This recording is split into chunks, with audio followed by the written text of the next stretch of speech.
This is Ronald Coleman, inviting you to radio's most dramatic half hour. Favorite story.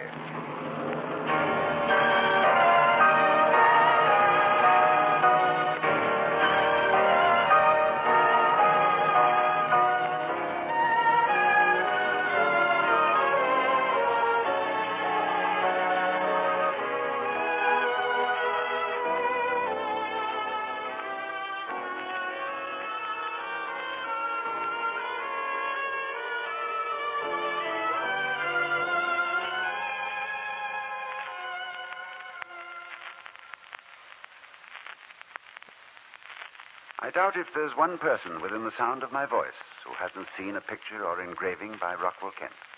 Mr. Kent is one of America's most distinguished artists, and we were honored when he chose his favorite story to be dramatized on this series.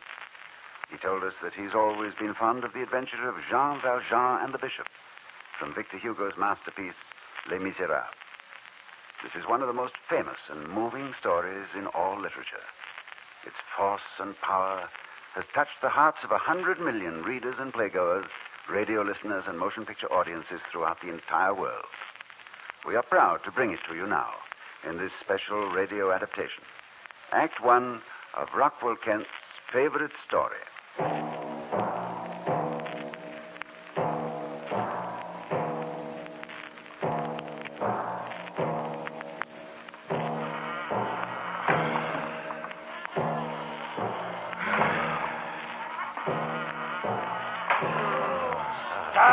Stop, you dogs! We're dropping anchor to pick up water.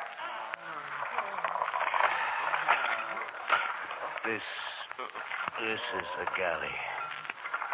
I am number 24601. Once, Jean Valjean. A man who walked in the sunlight. But now a dog chained to a black hell. Valjean. Yes. I cannot do it again. I cannot make my hands touch this accursed oar. When the drum begins again, I will not. Then they will come with their whips and make the blood pour from your back. Each day, the oarlock becomes a little looser. Someday it will tear from its iron mouth. We can lift it together, then escape. Yes. It will be better to die in the black water than to die here. How long is it necessary to pay for a sin? I killed a man who did not deserve to live. But certainly the score is settled. 12 years. And I, 15 years. Jean, you have never told me why. Will you tell me why someday? Yes, mon ami. I will tell you why. I stole a loaf of bread.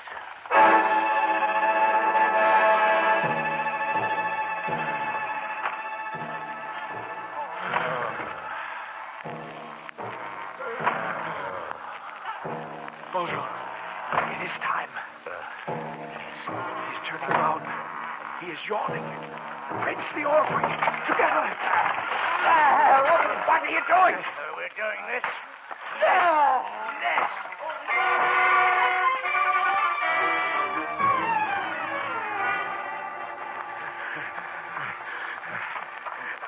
We cannot go further. I'm exhausted from the swim. I, too. But we must get far inland. Far from the shore. Rest a moment. For 4 hours, we have been free. Free. What was that? Quiet. A bird. Merely a bird. You see, we're not free. There's not freedom to be haunted. You turn your head each moment, to tremble at the least noise, to be afraid of everything. The smoke of a chimney, the bark of a dog, the gallop of a horse, the striking of a clock. Be afraid of the day because you see, and of the night because you do not. Of the road, of the path, of a bush, of a bird, of sleep. Oh, God, how I want to sleep. Prisoners, you're at bay. You're covered on all sides by guns. Come peacefully alive, or you shall come as corpses.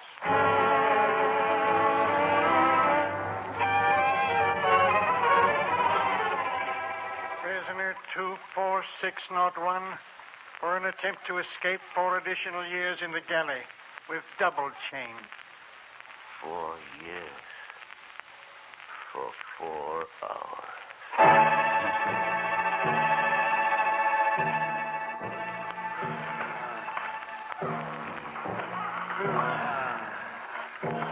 Bergerac, the man who was once inside this body, was in his 25th year when he came to the galley. At 19 years, and how old does that make him? 44 or 40 generations. In the brightness, the sweat stench of the galley, the throb of their drums becomes a pulse beat, and your mind reaches out for another melody. Reaches back 19 years.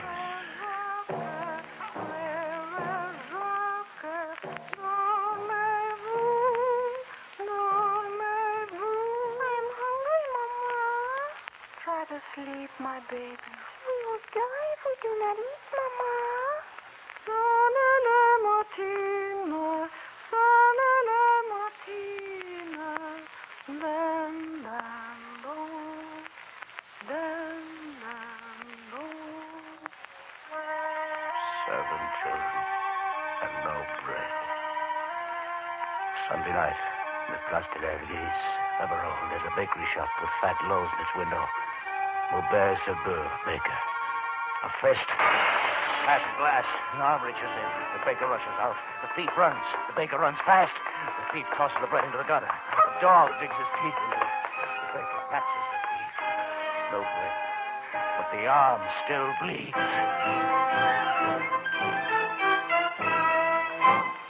Dun, dun, dun.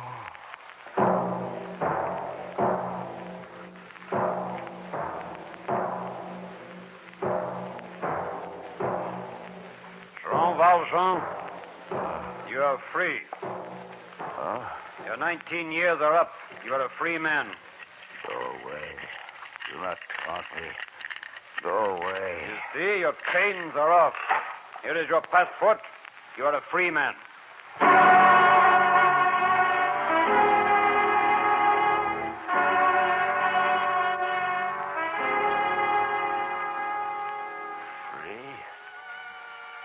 After 19 such years, the brain of a man slows down. It takes a while to know this is true. But they said it. You heard them say it. The 19 years are up. You are a free man. They said it. They unlocked the chain. You're a free man. Here is your passport. And they stamped it. Then you looked down and saw their passport. Yellow. Convict. A free man.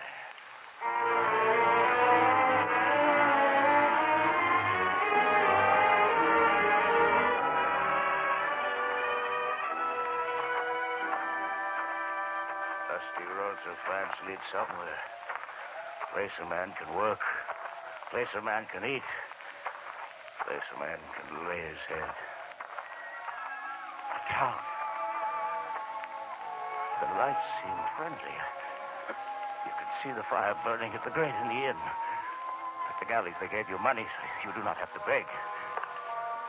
Cobblestones outside the kitchen of the inn are warm. The smells of food cut through the night. The best partridge for Monsieur Bolivar. A side of beef for Monsieur Aron. Food. Good brown, juicy food. Cooking at the spit.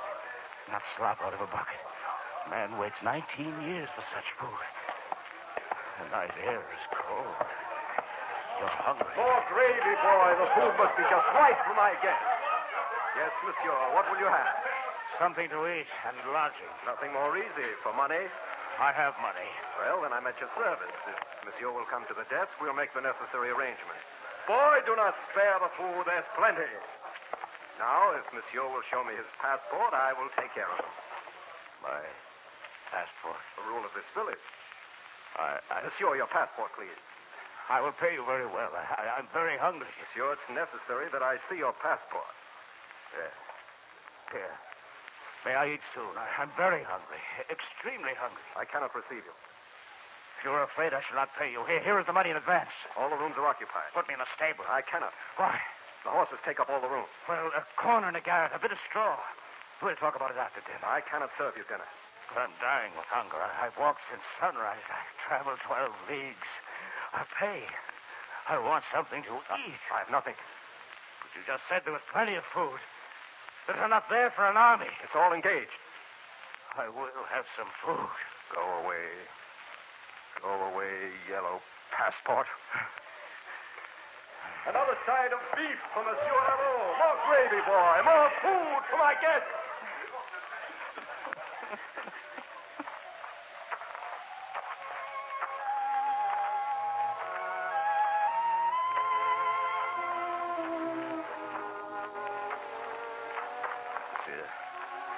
Tell me, is there another inn in this village? There's a fine inn there. Behind you, in the square. Only one? Yes. Only one. Thank you, monsieur.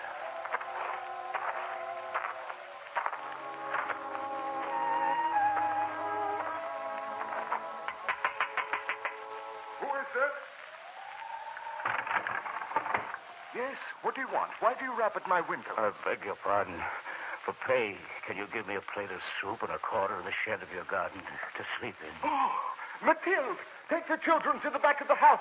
This is the man. This is the one they spoke of at the inn. The yellow passport. Monsieur, I Get beg out. you. Get out.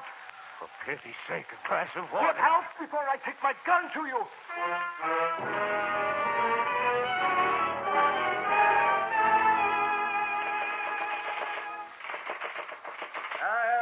What is that? What do you want? Is this the village prison? Yes. Monsieur Tranquille, will you open and let me stay here tonight? Prison is not a tavern. Get yourself arrested. Then we will open.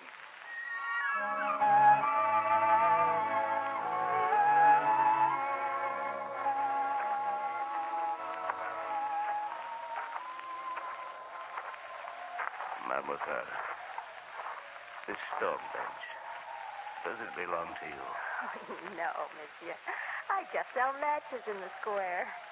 Will they run me out if I sleep here? On the stone bench? For 19 years I have had a wooden mattress. Tonight I have a stone one. Have you tried to get lodging? Everywhere. Every door in town. Have you tried that door? The little cottage? No, not that one. Knock there.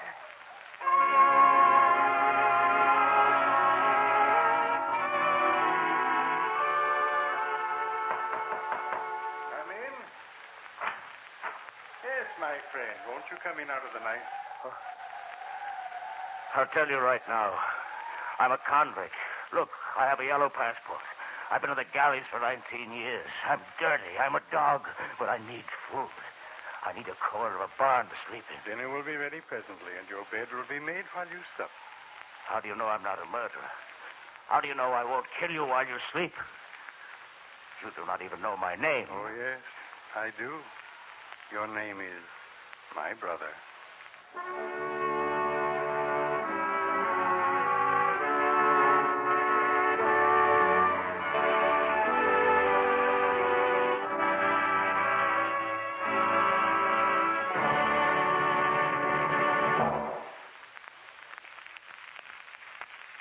We're ready for the second part of the story of Jean Valjean and the Bishop from Victor Hugo's Les Miserables. The great American artist, Rockwell Kent, has chosen it as his favorite story. The prisoner, Valjean, weary and disillusioned, a yellow passport in his pocket, has found all the doors of the town closed to him, except one. Suddenly, in the darkness, there's a ray of light, a man who calls him my brother. Here's Act Two.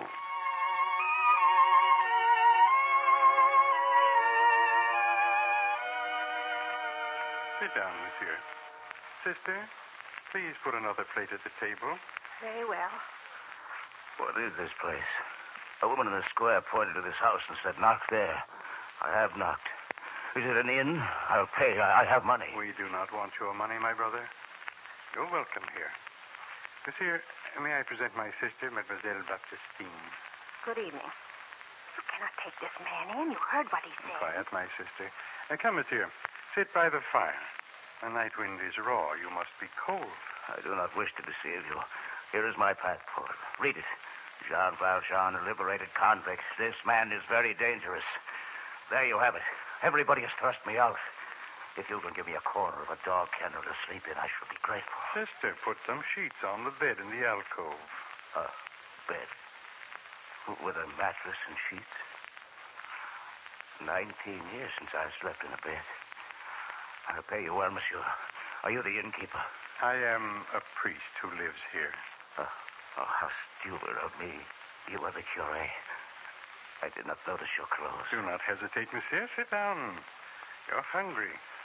There will be food on the table presently. Sister, this lamp gives very poor light. Please put on our silver candlesticks. We're having a guest for dinner. But, brother, Do as I say. The silver candlestick. You take me into your house. You light your candles for me. This is not my house. It is a house of God. You are hungry and tired. Be welcome. Thank you, sister. That is better. Silver candlesticks. They are beautiful. They are my one luxury. They were my mother's. You are a curé. I must tell you that once my eyes saw a real bishop. Monseigneur, they call him. They brought us all up from the back of the galleys. He said mass. He had a golden thing on his head that shone in the light. He spoke to us. He was not near enough. We did not understand him. But it was a bishop. Here's your soup. Eat, my brother. Oh. You will forgive my eating so. In the galleys, there are no manners. I am very hungry. You have seen much suffering. 19 years. And now, a yellow passport. Here's some mutton and cheese. Sister, this man is our guest. Why have you not put on the silver plate? Oh, really, this is going too The far. silver plate, Baptistine. Very well. Will you tell me, my brother, why they put you in the galleys? Yes, Monsieur le Curé. I will tell you.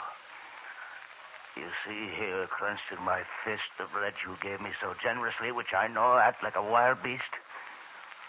Once I had no bread. My family had no bread. My sister's 7 children. And so I stole a loaf of bread.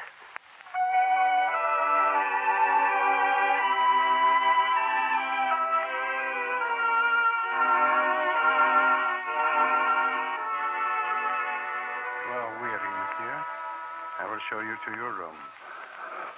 Thank you, Monsieur le Curé. Now, this is my room here. And beyond it, in the next chamber, is your bed, my friend. Brother, where are the keys? Keys? We use no keys in this house. Well, I polished the silver plates. I want to lock them in the chest. Put them in their usual place, sister. There. In the cupboard above my bed. Here, my friend, is your bed. The sheets are so white. A good night's rest to you. Tomorrow morning, before you continue your journey, you shall have a cup of warm milk from our cows. You lodge me in your house. As near to you as that. One door. One little door between us with no lock. Locks are only for people who are afraid. When you have faith, you are never afraid. But I may do some unspeakable violence. You read my passport. This man is dangerous, it says. This man is very dangerous. God will take care of that. Sleep, my friend. God grant you peace.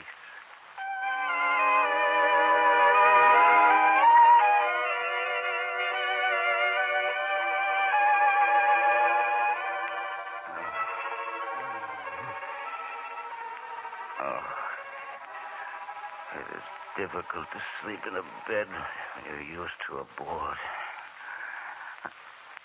The pillow, white.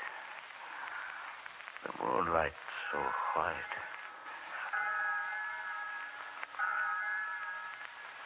3 o'clock. In the silence of the moonlight, you hear sounds from miles away.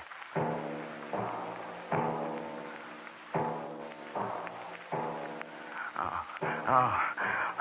19 years they stole from you. Life, air. Your weapon now is your hatred for them. All of them. None of them are good. They are all to blame. They have all robbed you. Anything you take back is your just due. The silver plates. 6 silver plates. Little enough for 19 years. Did they hear? No. His room. Above his head, the cupboard. And the silver plates. White, pious face.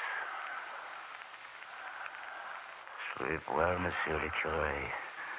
If you should wake, my fingers would have to quiet your breathing. So peacefully you sleep, like an infant. You're number 24601, and the silver plates will buy you back a name. 1, 2, 3, 4, 5, 6 silver plates. Goodbye, Monsieur le Curé.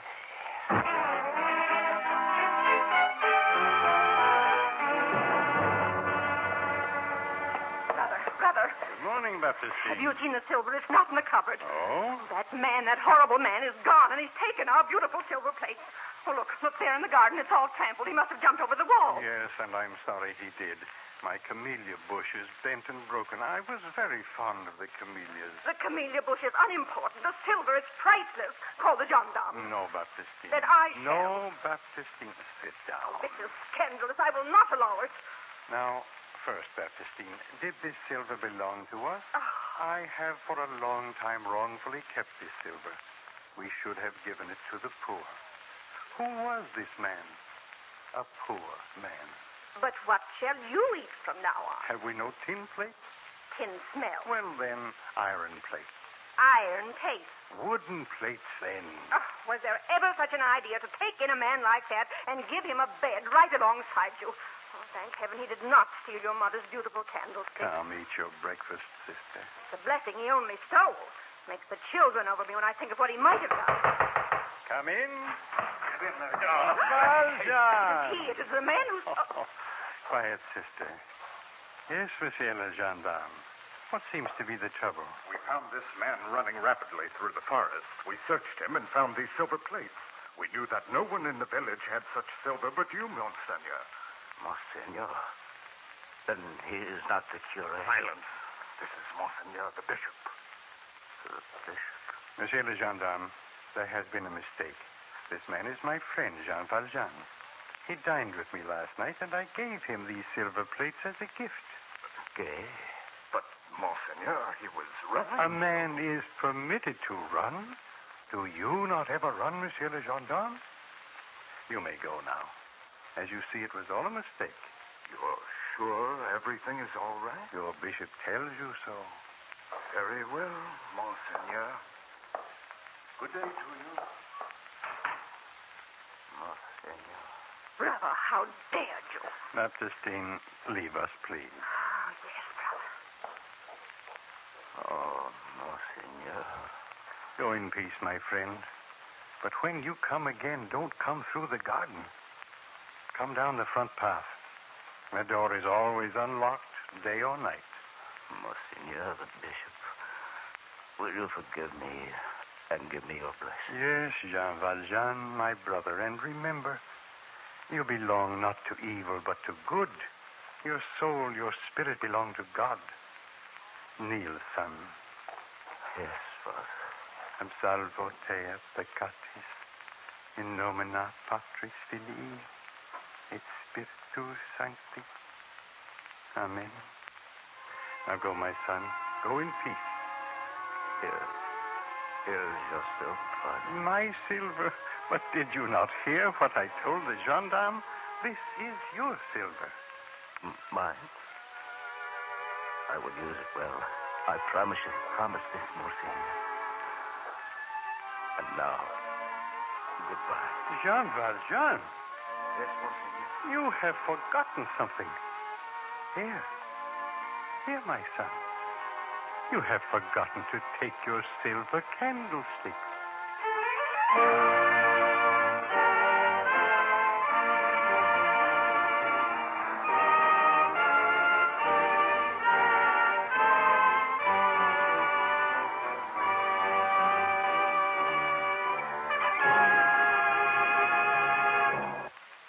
You've been listening to the story of Jean Valjean and the Bishop from Victor Hugo's famous novel, Les Miserables.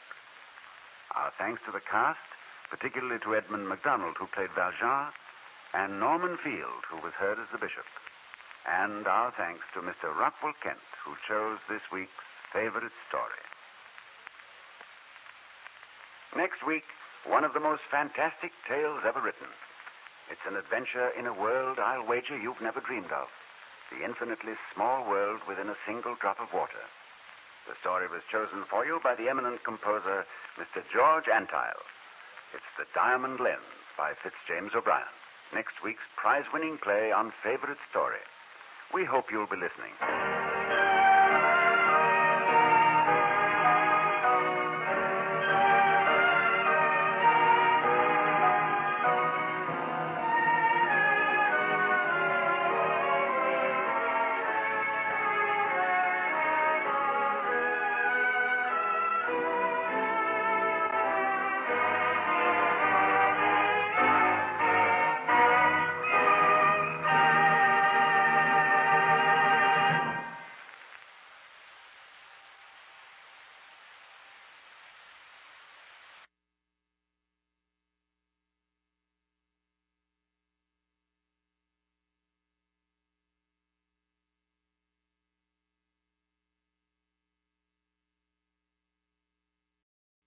This is Ronald Coleman, inviting you to radio's most dramatic half hour, Favorite Story.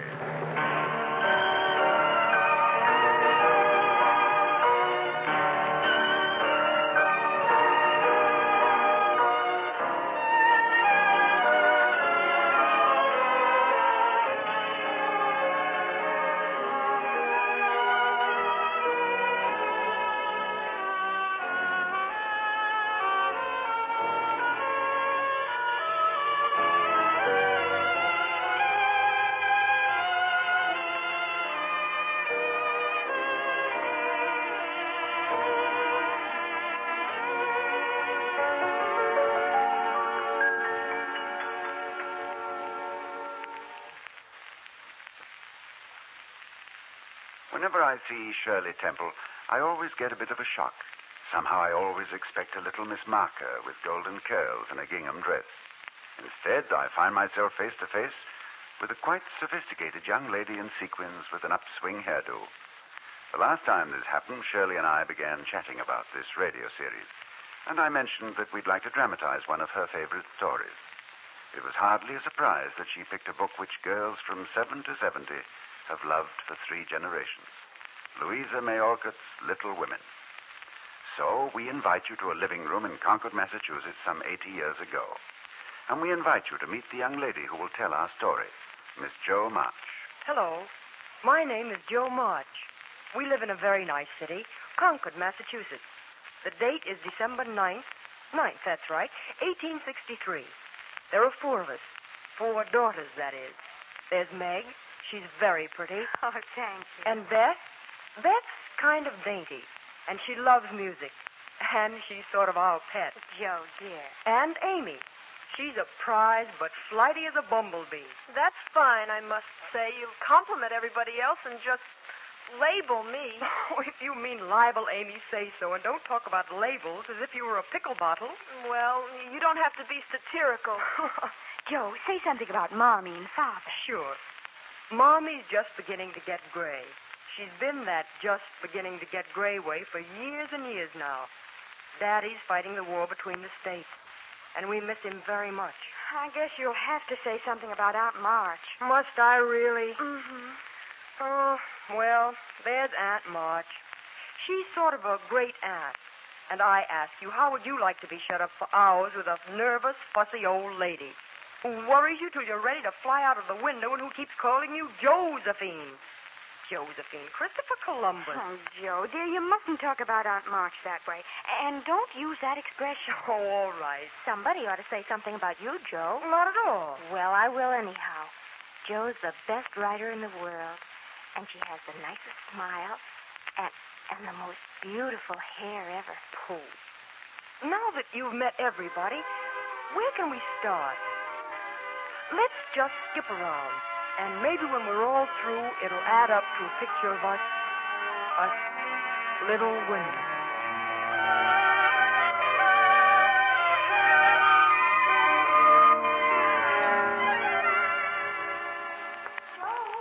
Joe, where are you? Right here, Meg. Oh, look, an invitation, a full-fledged invitation to a dance tomorrow night. And Mommy's willing that we should go, only what shall we wear? What's the use of asking that when you know we shall wear our poplins? Because we haven't got anything else. Oh, if I only had a silk. I'm sure our pops will look like silk, and they're nice enough for us. Yours is as good as new, Meg. Oh, What's wrong? I forgot the burn and tear in mine. Whatever shall I do, Meg? It's in such a funny place. Oh, you must sit still all you can and keep your back out of sight. The front's all right. I'll be as prim as a dish. Now go answer the note. We're going to that party.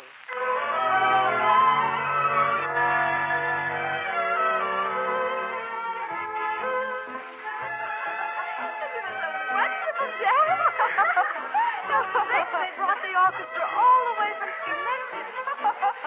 Meg, where can I hide? Hide? Oh, whatever for? That big, horrid-looking, red-headed boy's coming this way. I'm sure he's going to ask me to dance. Joe, where are you going? I'm going to slip into that little closet behind the curtain where I can peep and enjoy myself in peace. Joe! Whew, Christopher Columbus. Hello. Oh, dear me, I didn't know anybody was here. Oh, don't mind me. Stay if you like. Shan't I disturb you? Not a bit. I only hid in here because I don't know many people. Felt kind of strange, you know. So did I. I think I've seen you before. You live near us, don't you? Next door. Oh, you're Mr. Lawrence. Yes, and you're Miss March. No, I mean, I'm not Miss March. I'm only Joe. Well, I'm not Mr. Lawrence. I'm just Laurie. Laurie Lawrence? What an odd name. My first name is Theodore, but I don't like it. The fellas call me Dora. Oh, no. So I made them say Laurie instead. I hate mine, too. It's so sentimental. I wish everybody would say Joe instead of Josephine. How did you make the boys stop calling you Dora? I thrashed them. Oh, well, I can't thrash Aunt March, so I suppose I'll have to bear it. Will you dance? I'd like to, but I can't. I told Meg I wouldn't because... Because what? You won't tell? Never. Well, I have a bad trick of standing before the fire, and I burn my frock. I scorched this one. It's mended, but it shows. So Meg told me to keep still so no one would see it. Look. You may laugh if you want to. It is funny, I know. Look, I'll tell you how we can manage. There's a long hall out there. We can dance grandly, and nobody will see us. Come on, please. Thank you, Laurie. You know, we're going to be great friends.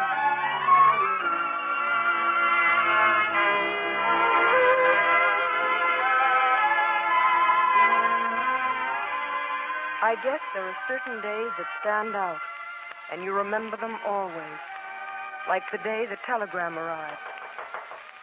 Go to the door, Meg. Yes, Mommy. Telegram for Mrs. March. Sign here, please. Oh, Mommy, it's one of those horrid telegram things. Well, Joe, you open it. I don't dare. All right. Here, Mommy. Girls, it's your father. No. Mommy, no. Let me read it. Your husband is very ill.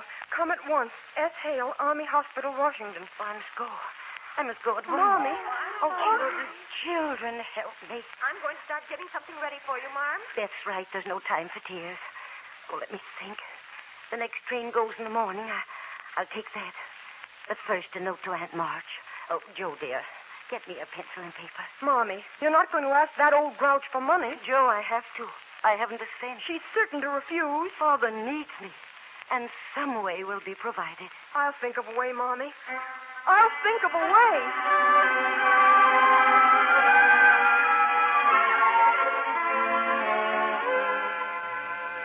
I'm so worried about Jo. She dashed out of the house first thing this morning and didn't even say where she was going. Laurie's gone to look for her, Mommy, so don't worry. And we haven't heard from Aunt March. What are we going to do? It's almost time to leave. There's somebody coming now. It may be Jo. Oh, it's Aunt March. I'll let her in. Hello, Aunt March. Help me in and be careful of my knees. Well, what's this I hear? Your father sick in Washington? I knew he'd get a fever or something. Never did know how to take care of himself or his money. Well, you needn't beg me for help. He'd give his last dollar or the shirt off his back to the first man who asked him. Where would I be now if I'd done the same, I'd like to know. Won't you sit down, Aunt March? No, I won't. So, now you need money for the railroad trip. Just as bad as he is. Well, I'm a sick woman, and I need all I've got. The money will be repaid, Aunt March. When, I'd like to know. Such wastefulness. Gallivanting off to Washington on a scare telegram. I can't afford such trips. Where's Josephine? She's the only practical one in this family. Jo's out, Aunt March. Laurie just went to see if she Just as I thought. She's probably gadding about with that rattle-brained boy. It's not proper. Jo is not with Laurie, Aunt March. Well, so what's the matter? Tell Josephine to come and read to me. Well, I hope for good news of my nephew, but I don't expect it. March never had much stamina. Good day. Good day. Well, here's the 25 you asked for and a check for 50 more. Oh, Aunt March. I know there are plenty of bills to pay. Oh, my knee. My knee. I'll never sleep a wink tonight. She didn't even give me a chance to say thank you. Oh, Mommy, I was afraid she wasn't going to give it to Oh, me. I was sure she would, Meg. She has a kind heart. She's just ashamed to show it. Marmy, you got the money. We were afraid to come downstairs, Marmy. Oh, here comes Jo up the walk now. Mommy, I saw Aunt March storm out of here, but don't worry about her. We're independent of her now. But, Jo... Here, Mommy, here's my contribution toward making Father comfortable and bringing him home. $25. Jo, where did you get it? You haven't done anything rash. No, it's mine, honestly. I didn't beg, borrow, or steal it. I only sold something that was my own. Look. Oh, your hair. You've cut off your hair. Oh, Jo, how could you? You're one beauty. Oh, my dear girl, there was no need of this. She doesn't look like my Jo anymore. But I love her dearly for it. It doesn't affect the fate of the nation, so don't wail, Beth. It'll do good for my vanity. I was getting too proud of my mop. I'm satisfied. But, Jo, it wasn't necessary. Aunt March has helped us. Oh, what made you do it, Jo? well, I was wild to do something for Father, and I'd have sold the nose off my face for him if anybody would have bought it. I saw some tails of hair marked $40. Not nearly as thick as mine. So I dashed into the shop and asked what they'd give for it. I don't see how you dared. Didn't you feel dreadfully when the first cut came? Well, I did feel strange when I saw it cut off and on the table. Yes? It's Laurie, Mrs. Marks. I'm ready to take you to the station. The team's all hitched up. Oh, dear, it's time to go already. I'm ready, Laurie. Joe, what the dickens have you done? You trying to make a porcupine out of yourself? You look like something... Children, I leave you to Hannah's care and Mr. Lawrence's protection. Meg, dear, be prudent. Watch over your sister. Yes, Mommy. Be patient, Joan. Don't do anything hasty. I won't, Mommy. Comfort yourself with your music, Beth, dear. Right, Mommy, Amy, help all you can and be obedient. Yes, Mommy. Goodbye, my darling. Goodbye, Mommy. Mommy. Yeah. Goodbye, Mommy. Goodbye. Oh, it's lonesome already, isn't it? Jo, dear, what is it? Nothing at all. Oh, tell me, Jo. What's wrong? I was just having a little private moan, that's all. Are you crying about Father? No, not now. What then? Meg, it's my hair.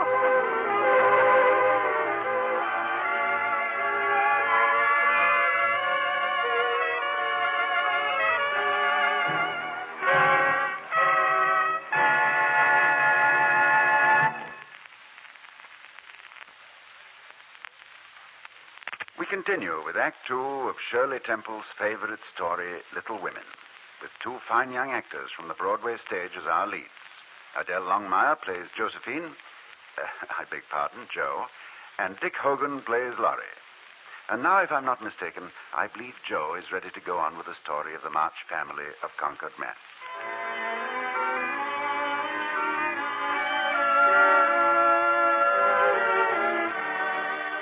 You can't tell the whole story of a family, or you'd be talking all night. Time has a way of passing. Father got well, though little Beth was an invalid. Meg got married to John Brooke, Laurie's tutor. When Laurie arrived back from college, we had a big surprise for him. A big surprise. Oh, Laurie, just wait till you see. What's up, Joel? You're so excited. Laurie, please, turn around. Close your eyes. I have this all planned. But won't somebody tell me, did Meg have a boy or a girl? Don't peek. Now turn around. Hold out your arms and keep your eyes shut. Well, I'll drop it or smash it. Keep your eyes closed. I won't be responsible for the damages. Now, open your eyes.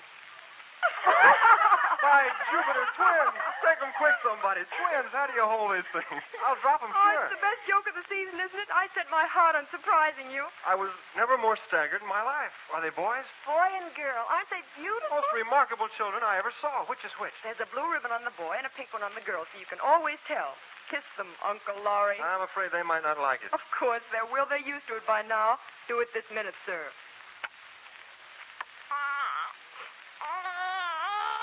There. I told you they wouldn't like it. That's the boy, all right. Kim Cake. He hits out with his fist like a good one. Hey there, boy. Take on a man your own size. He used to be named John after his father, and she used to be Margaret after her mother. We'll call her Daisy, though, so as not to have two Megs. But we don't know what to call him yet unless it's Jack, and we don't like that. Shh, now, Daisy, hush, little John. John and Little John. Why, name him Demi John and call him Demi for short. Daisy and Demi. Just the thing. I knew Laurie would do it.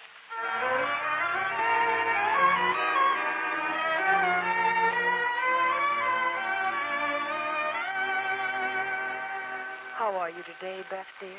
I'm happy when you're with me, Joe. Do you mind if I sit here at your feet and write?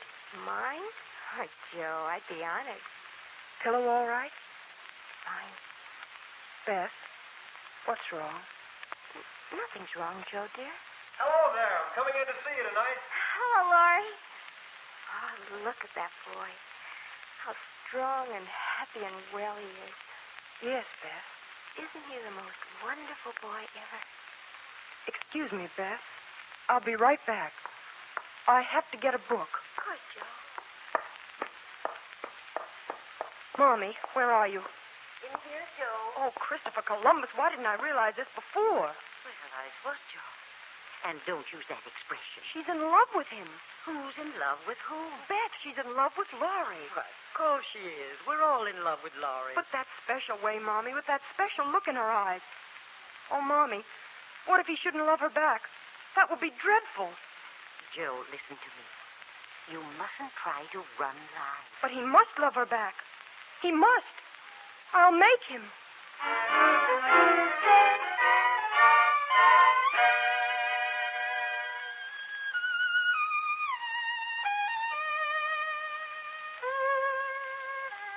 Oh, Laurie, we're so proud of you, graduating with honors and all. And now you must have a good long holiday. I intend to, Joe. Don't look at me like that, Laurie. Please don't. I will. And you've got to listen to me. It's no use, Joe. We've got to have it out, and the sooner the better for both of us. Say what you like, then I'll listen. I've loved you ever since I've known you, Joe, and couldn't help it. You've been so good to me. I've tried to show it, but you wouldn't let me. Now I'm going to make you listen, and you must give me an answer. We just can't go on like this any longer. Laurie, I wanted to save you this. I thought you'd understand. I know you did. But girls are so strange that you never know what they mean. They say no, and they mean yes, and drive a man out of his wits just for the fun of it. I don't. I never wanted to make you care for me, and I've tried to keep you from it. I know you have, and it's made me love you all the more. I've worked hard to please you, and I gave up everything you didn't like and waited and never complained. You see, I hoped you'd love me, but I know I'm not half good enough. Oh, yes, you are. You're a great deal too good for me. And I'm so grateful to you and so proud and so fond of you, but that's all, Laurie. Really? Truly, Joe? Really, truly. Oh, Laurie, I'm so sorry. So desperately sorry I could kill myself if it would do any good. Laurie, we'll be good friends all our lives. Be reasonable and sensible. I don't want to be reasonable or sensible. Joe, I don't believe you've got any heart. I wish I hadn't. Goodbye, Joe. Please, Laurie, don't act as if this is the end of the world. One of these days, you'll find some lovely, accomplished girl who will adore you and make a fine wife for your home. I wouldn't. I'm homely and awkward and odd and old, and you'd be ashamed of me, and we'd quarrel, and I wouldn't like elegant society, and you would, and you'd hate my scribbling, and I couldn't get on without it, and we'd be unhappy and wish we hadn't done it, and everything would be horrid. Anything more? No. Except that I don't think I shall ever marry. Laurie. Laurie, where are you going? To the devil. Laurie. Laurie. Goodbye, my boy, Laurie. Goodbye forever, my poor Laurie.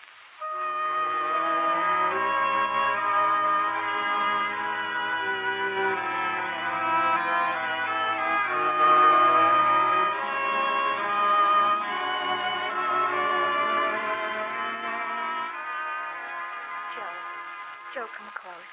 I must tell you, Beth, what is it? I lay awake all night thinking of Meg. Dear, happy little mother. You know, Joe, I think I've just been waiting to see Meg's baby. Beth, oh, no. Joe, dear, I'm glad you know and understand. I've tried to tell you before, but I just couldn't. Don't talk like that, Beth. You're going to get well. No, Joe. I've known it for a good while, and now I'm used to it. It isn't hard to think of or to bear. Is this what's made you so unhappy, Beth? And you kept it to yourself so long? Oh, it would have been selfish to frighten you when Mommy was so anxious about Meg and with Amy going traveling to Europe and with you so happy with Laurie. But I thought you loved Laurie, Beth. I thought your heart was full of love all the while. Joe, how could I when he was so fond of you? Oh, nothing matters but you, Beth. You must get well. You must. Oh, I want to. Very much. I try, but every day I seem to lose a little. You know, it's like the tide, Joe. When it turns, it goes slowly, but it can't be stopped. It shall be stopped. You're too young, Beth. I'll work and pray and fight. I'll keep you in spite of everything. Oh, Beth. I'm not afraid, Joe. But it seems as if I should be homesick for you, even in heaven. You see a little bird up on the windowsill? How tame it is, Joe. You know, I like peeps better than gulls. They're not as wild and handsome, but they seem happy, confiding little things. I used to call them my birds, and Mother said they reminded her of me. You're the gull, Joe. Strong and wild and fond of the storm and the wind, flying far out to sea and happy all alone. Meg? Oh, Meg's a turtle dove. And Amy's the lark, trying to get up among the clouds, but always dropping down into its nest again. Beth. Joe, dear, don't hope anymore. It won't do any good. I'm sure of that. We won't be miserable, but enjoy being together while we wait. We'll have happy times, for I really don't suffer much. And I think the tide will go out easily if you help me.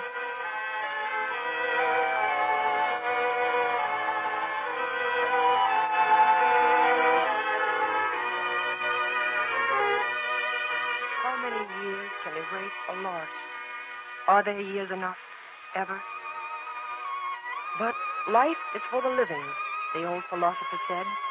And so the March family went on, even without Beth. Laurie met Amy traveling in Europe, And when they came back, Laurie came directly to our old spot in the garden, looking for me. Joe, Laurie. Oh, my Laurie, you're back. are you glad to see me, Joe? Glad, my blessed boy. You don't know how glad. Where's Amy? Your mother has her down at Meg's. We stopped there by the way, and there was no getting my wife out of their clutches. You're what? Oh, the dickens. Now I've done it. You've gone and got married? You and Amy? Yes, please, but I never will again. Actually married? Very much so, thank you. Oh, you absolutely take my breath away. Tell me all about it, Laurie. Oh, how good to hear you say Laurie. Nobody ever calls me that but you. What does Amy call you? My lord. That's like her. Well, you look it. Why, yes. Don't I look like a married man and the head of a family, though? Not a bit, and you never will. You've grown bigger and bonnier, but you're the same as ever. Now, start right and tell me how it all happened. I'm dying to know. Well, I did it to please Amy. Oh, fib number one. Amy did it to please you. Go on the truth, if you can, sir. When? Where? How? At the American consul's in Paris. Joe, dear, I want to say one thing, and then we won't ever talk about it again. I'll never stop loving you, but the love has changed, I guess. Amy and you switched places in my heart, that's all. You were right all along, Joe. You told me to be patient, but I never was much good at it. So I went around for a while with one heart slightly broken. Oh, Laurie. I was just a boy then, and so mixed up I didn't know which I loved best, you or Amy. So I tried to love both of you. But now you're in your right places. I can honestly share my heart between my sister, Joe, and my wife, Amy. Will you believe it, Joe, and go back to the happy old times when we first knew each other? I'll believe it with all my heart. But, Laurie, we can't ever be boy and girl again. The happy old times can't come back, and we mustn't expect it. We're man and woman now with sober work to do, and playtime is over. I'll miss my boy, but I love the man as much and admire him more because he's going to be what I hoped he would. We can't be playmates any longer, but we can be brother and sister to love and help one another all our lives. Can't we, Laurie? Dear Joe. I can't believe it. You children are really married. I'm going to set up housekeeping. Why, it seems only yesterday I was buttoning Amy's pinafore and pulling your hair when you tease. Mercy me, how time does fly. Why, Joe, you're crying. I'm happy, Laurie. Happy for you and Amy.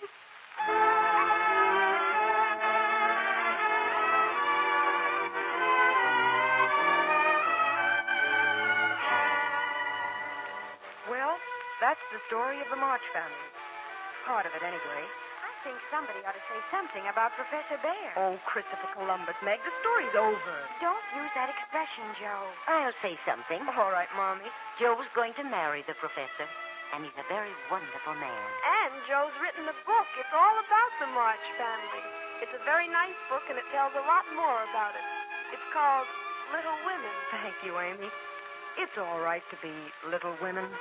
There's something about spring that makes you love it very much.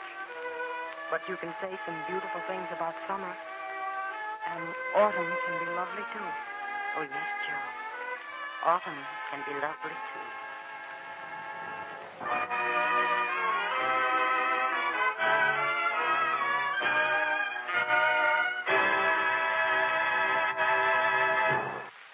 You've been listening to the favorite story production of Louisa May Alcott's Little Women.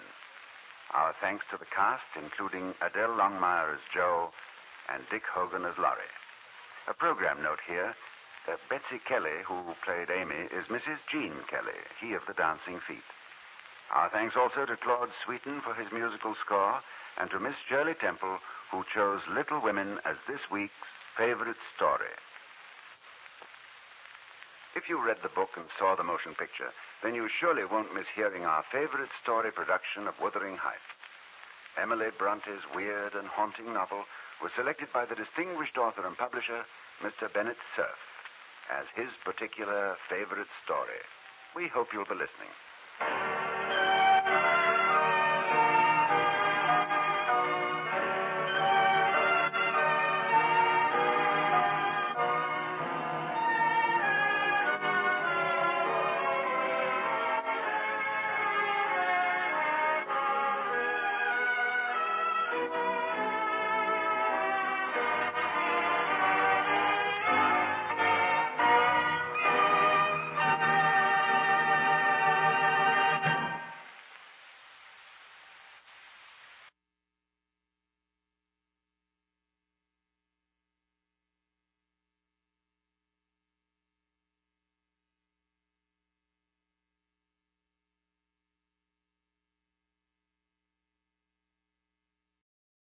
this is Ronald Coleman, inviting you to radio's most dramatic half hour.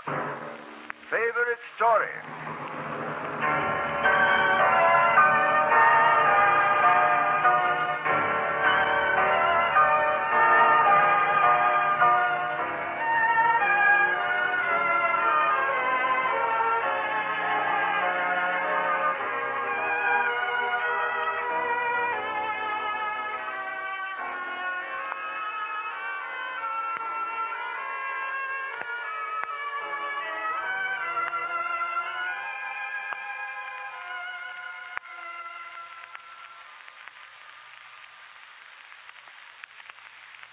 We had a chat with one of America's favorite radio comedians, the man who hangs his apron where the elite meet to eat, Ed Gardner, the Archie of Duffy's Tavern.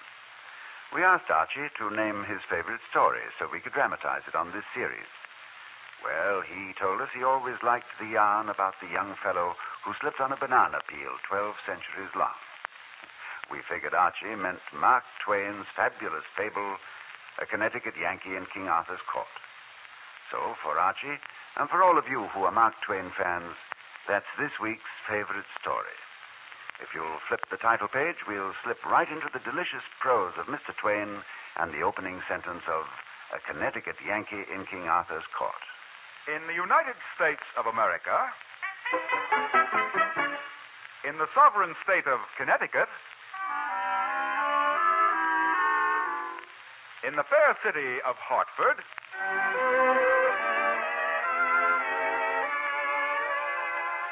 there is a boiler factory. And in this boiler factory,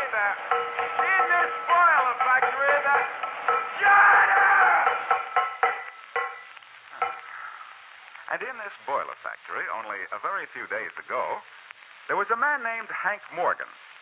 He was a foreman, and he worked very hard, making boilers. But a very few days ago, a very strange thing happened. A heavy piece of boilerplate, which was hanging above his head, came loose from its place. Look out, Hank!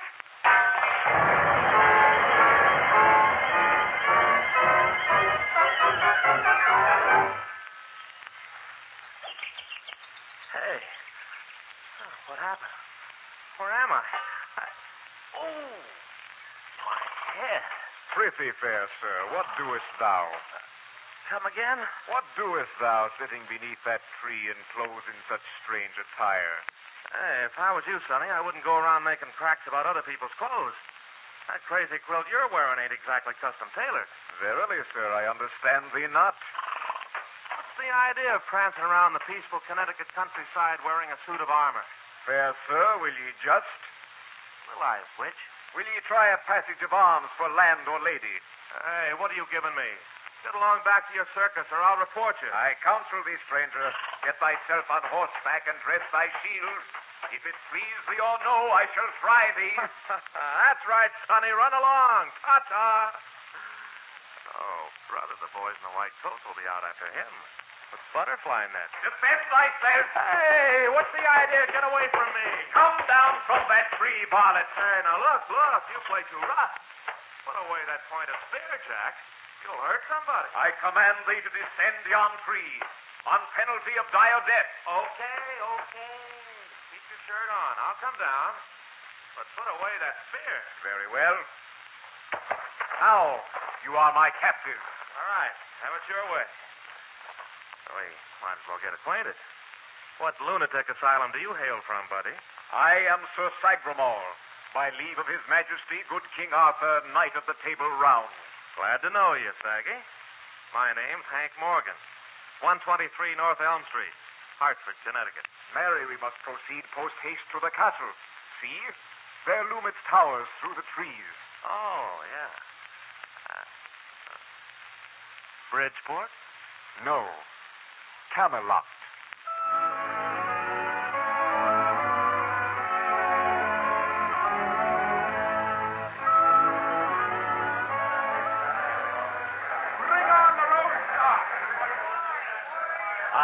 We are arrived in time for the banquet. That's great, Saggy. I'm hungry as a horse. Let's sit down and get at it. Fool! Huh? Do you think that such as you eat at the table of the king?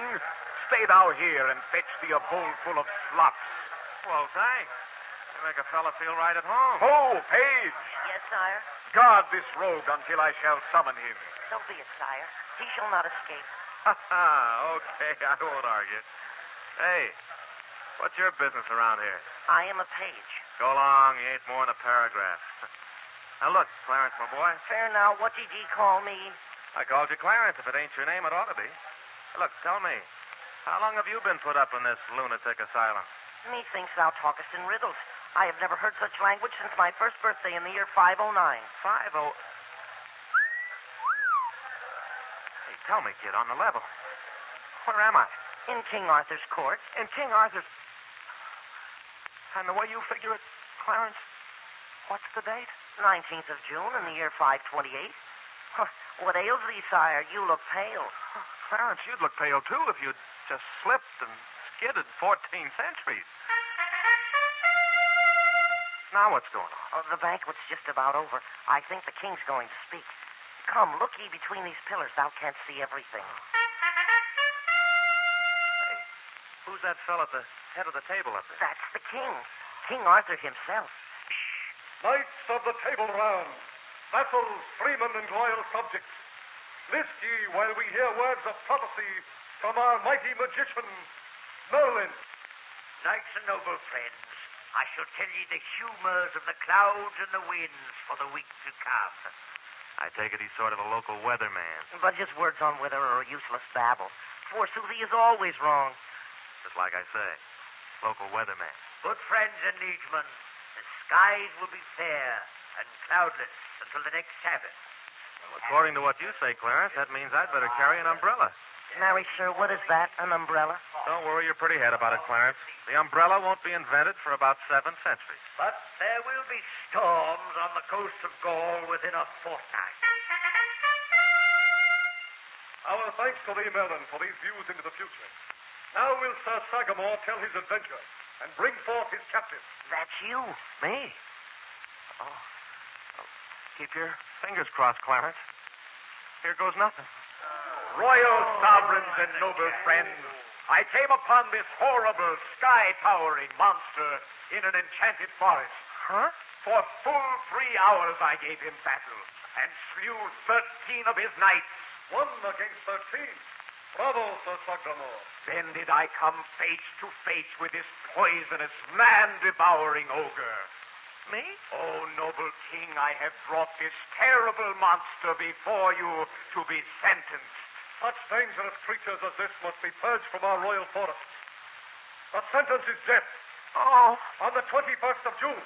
Oh. By burning at the stake. Oh. And now, send him to the dungeon.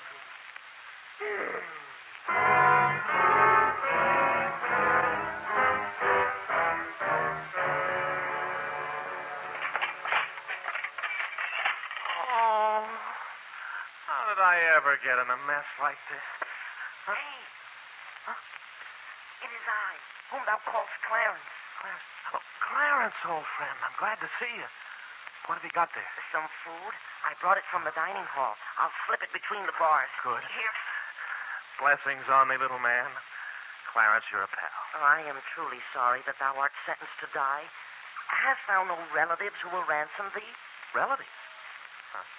Sonny, my mother and father won't be born until Harrison's administration. I'm afraid I'm a dead pigeon. But hast thou no magic, no wit to save thyself? Well, I'm as good a magician as that old horse Merlin, but I... Clarence. Yes? Clarence, what year did you say this was? 528. And the day after tomorrow is the 21st of June, you're sure? Oh, of a certainty, fair sir. Prithee, why art thou so excited? Well, I used to be sort of an amateur astronomer back in Hartford, and by George, if my memory hasn't gone back on me, I think there's going to be a total eclipse of the sun on the 21st of June. I know not whereof thou speakest. An eclipse? I'm sure of it. By George, it is lucky. Clarence, you go tell the king that he has in his dungeon the greatest magician of all time. Thou? Who else? And tell him that if he tries to burn me at the stake day after tomorrow, I'll blot out the sun at high noon. No. Yes. I'll work my magic to plunge the whole world into darkness, Clarence.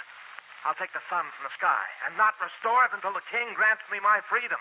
Why, surely this is greater magic than even Merlin pretends. Merlin? Ha! When I get through with that old phony, he'll be lucky to get a booking in vaudeville.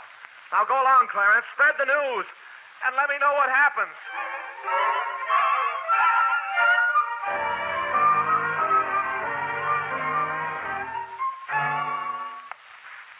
There, sir. Art thou awake? Oh, Clarence, are you kidding? I've been awake all night. The mattress down here is no beauty rest. I have good news for thee. I have persuaded King Arthur to move up thy execution to today.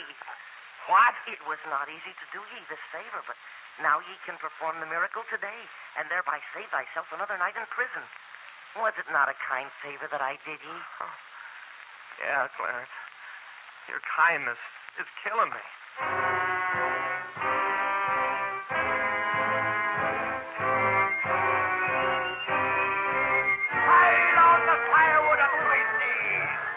Clarence, this sort of thing ain't healthy. There, sir. I would not wait too long to perform thy miracle.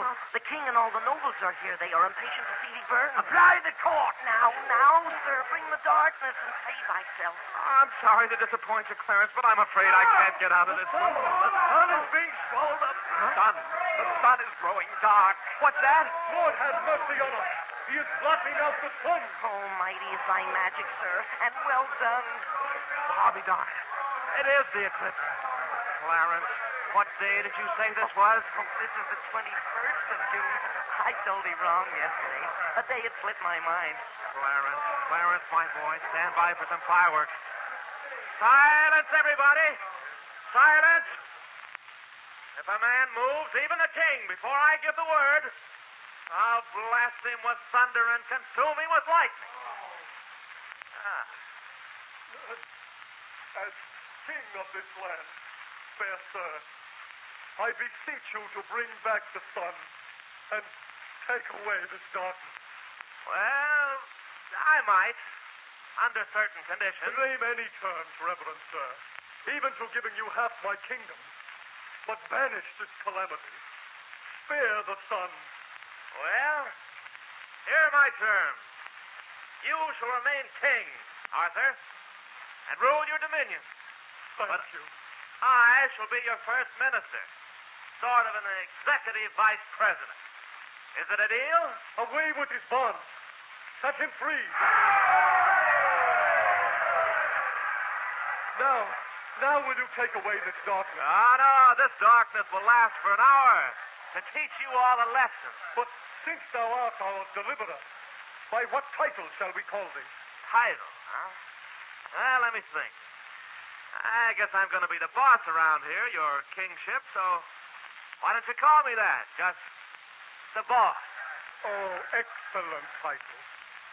By my authority as King of Britain, I do hereby dub thee Sir Boss. I humbly beg you, King Arthur. Yes, Merlin. What beseech you? Is it fitting that the king's first minister be a poisonous, man-devouring ogre? Oh, come now. Did you boys fall for that line of malarkey from Sir Sagramore? Don't you know all that stuff he was feeding you was a pack of lies? What? Ye dare to call me, Sir Sagramore, a liar? Well, I just said you watered the facts a little. Ye have insulted me. I demand satisfaction on the field of honor. Sir Boss, I challenge thee to a duel to the death. Duel to the death? Oh, I'm going to stick around here. I can see there's one thing I have to have. Life insurance.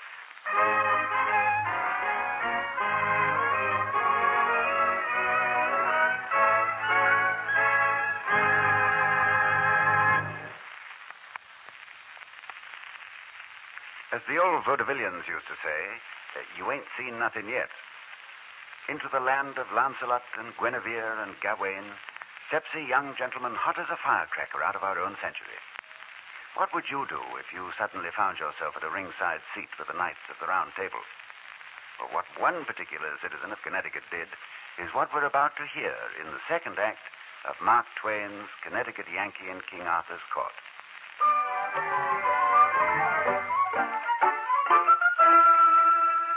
Extra. Thou canst read all about it. Sir Boss, I unveils new miracle. Electric lights installed in Royal Palace at Camelot. Men, thou shalt start work tomorrow morning on the assembly lines in the River Thames plant. Thou wilt manufacture a new automobile called the Guinevere 6 in honor of Her Royal Majesty the Queen, by order of Sir Boss. Go ahead, Merlin. Turn it on. Little switch there on the side. It will not put needles in my fingers as when I thrust my hand into the light socket. No, Merlin, you won't get a shock. Go ahead. It's just a radio. Concluding our midday newscast. Bodkins.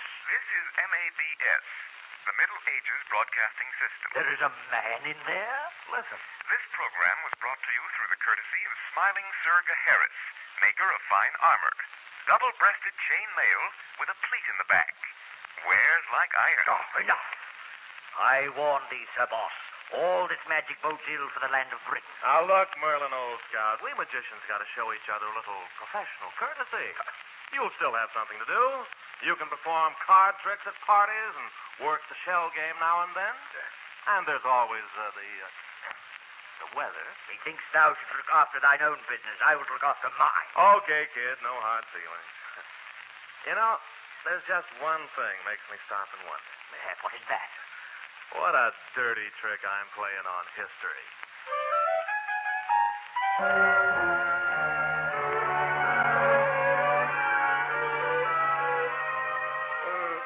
Sir Boss. Yes, Your Kingship? You sent for me? Hast thou given any thought to thy coming duel with Sir Sagramore? That? I thought that was off the schedule. Saggy's still out of the country, isn't he? He will soon return from his search for the Holy Grail. Look, Your Majesty, why don't Saggy and me just let bygones be bygones, huh? Live and let live, forgive and forget. Nay, Sir Boss. Verily, I wouldst remove this trial from thee if I could.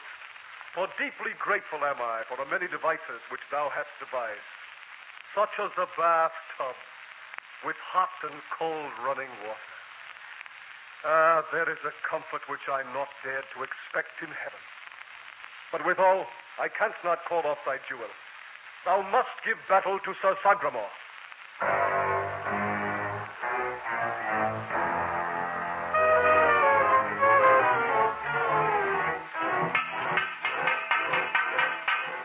Ah, that's a wonderful noise. Makes me think of the old boiler factory in East Hartford. What said thou, Sir Boss? Nothing, Clarence. I was just dreaming of something which happened 14 centuries from now. Will please you try on this breastplate for size? Okay. Strap on the scrap iron, son. We'll see what kind of a figure I cut in a suit of armor. First, Sir Boss, thou must don these steel sandals. Ah, these are comfy. Sort of like walking around with a U-boat on each foot. Next, the greaves buckle on your legs. That's what you call these stovepipes? And next, the back plate. And then the breastplate. Yes. Where does that coal scuttle go? Over your hips. Roughly. Oh, handy. Clarence, what does a man do when he has to sit down? Everything is provided for. Next, the helmet. Oh. All right, Clarence. Bolt me together. There. There, Sir Boss. Oh, thou art indeed a noble sight. Try moving thy limbs. Walk about.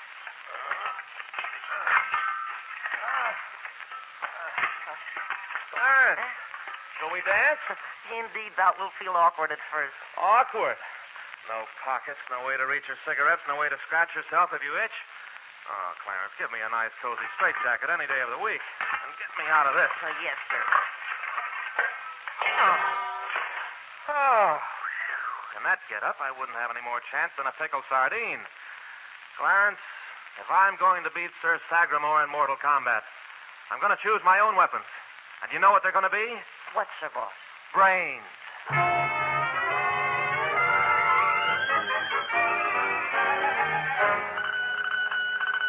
Attention, everyone. This news bulletin cometh from Camelot. Flash it. Sir Sagramore is back.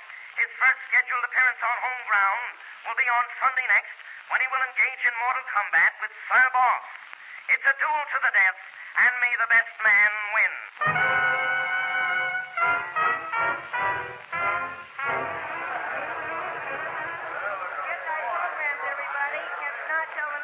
start without thy program. Names and numbers of each. Ladies and gentlemen, the main event. The challenger, Sir Sagamore, in black armor, weight 219 pounds, just back from a search for the Holy Grail. The challenge, Sir Boss, in unidentified armament, weighing 151 pounds. This will be a freestyle combat to the death. And in just a moment... There's the trumpet call which beginneth the battle. Here appears Sir Sagamore, a mountain of a man, astride a huge white charger. But where is Sir Boss? He has not yet appeared. The crowd grows anxious.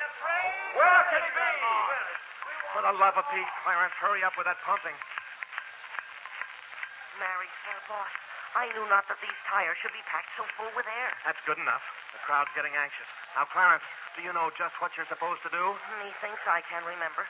Firstly, I do not but watch with my heart in my mouth. Keep your heart any place you want to, Clarence, but stand by, and when I yell alley-oop, that means I'm in trouble. And you're to hand me that.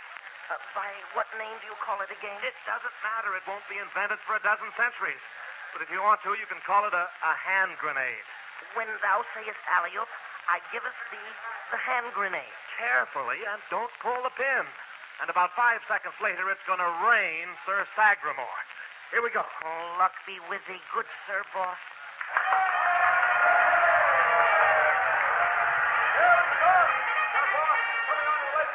He has no armor. Indeed, he's dressed only in thick tights. He has no weapon save a long piece of rope which he twirleth in his hand. And he has no horse. Instead, he balances himself on a strange two-wheeled contrivance which I think he calleth a bicycle. Sir Sagamore looks very angry. He lowers his lance and charges. I warn thee, Sir Boss, thou art a dead man. Sticks and stones may break my bones, but words will never hurt me. Sir Sagamore is preparing to charge, and the boss is swinging a large loop of rope above his head. They come together. Sir Boss turns aside on his bicycle and... Sir Sagamore is unhorsed. The boss circled him with a flying noose of rope as he passed by and pulled Sir Sagamore off his horse. The boss is smiling to the crowd. Now he's riding his bicycle in front of the grandstand. No hand! Sir Sagamore seemeth to be furious. His squire helpeth him back to the saddle. Verily now shall I slay thee, for now I shall pursue thee with mine enchanted broadsword. Gotta fall back on enchantment, eh, Sir Saggy? Well, if you're going to do that, I'm going to call to my service the dread spirit with a Turkish name, 100 syllables long. No. Ah, you didn't think I knew his name, did you, Merlin? But know thou, Sir Boss, that if thou mispronouncest one solitary syllable of the 100, then will the Turkish spirit turn on thee and slay thee. Go tend to your knitting, Merlin. I'll look after myself. Come on, Saggy. Get out that broadsword. Sir Sagamore hesitates. He seemeth afraid of the curse of the Turkish spirit with the 100-syllable name. But now he starteth towards Sir Boss. Okay, Saggy. Okay, you asked for it. Oh, Turkish spirit, I call on your thunders and lightnings to destroy yon night. By your own name, I ask it. Abracadabra, Rumpelstiltskin, Anakopatkin, Walla Walla, Watanabe, Nebuchadnezzar, Godadamarung, Hittite-Hawk, Anti-Disestablishmentarianism, Incommunicado, Minnetonka, Hiawatha, Tavarych, Slavko-Vorkovich. The boss is stopping for air, but still Sir Sagamore advances upon him. Methuselah, Mahatma Gandhi, Kaiser Fraser, Adjutant Topeka, Santa Fe, Pomona, Zeus, and Cucamonga. Alley-oop. Here thou art, Sir Boss. Thanks, Clarence. I hate to do this to you, Saggy, but you asked for it.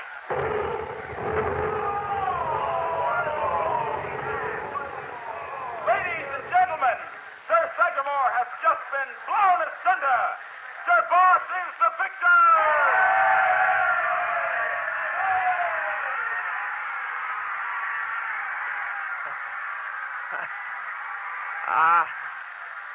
It was nothing. Stay! Hold! Silence, one and all, silence! Sir Boss, thou mayest be the victor, but I, Merlin, have yet a word to speak. Thou hast disturbed our lives with strange magic. Thy wit has upset our houses and our towns.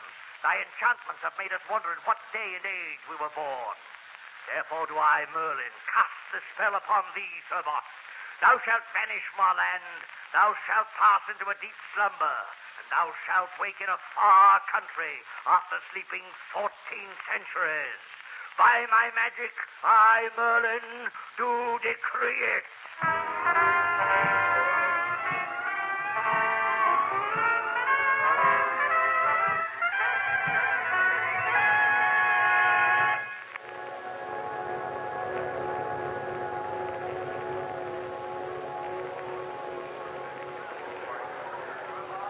Truly, ladies and gentlemen, this is a day of miracles.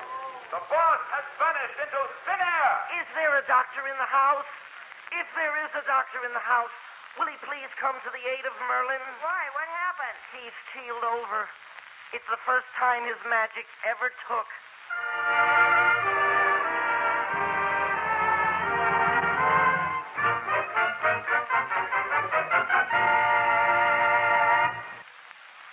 We're back in our own century now, leaving magician Merlin out cold, back in the Middle Ages.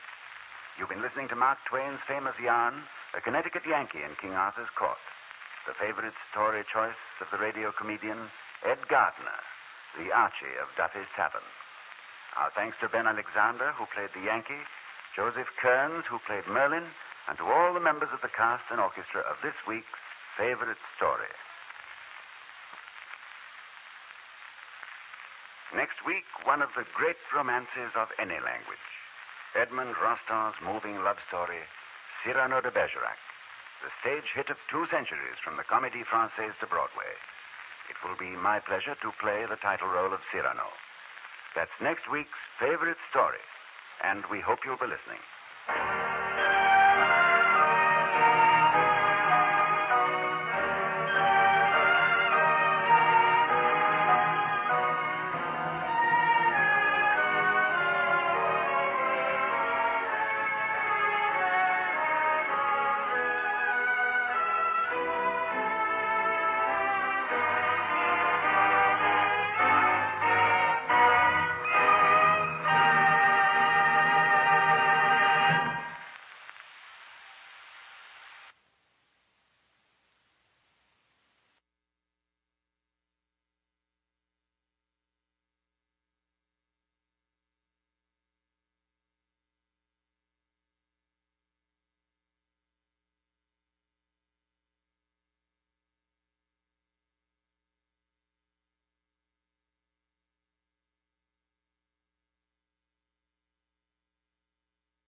This is Ronald Coleman, inviting you to radio's most dramatic half hour.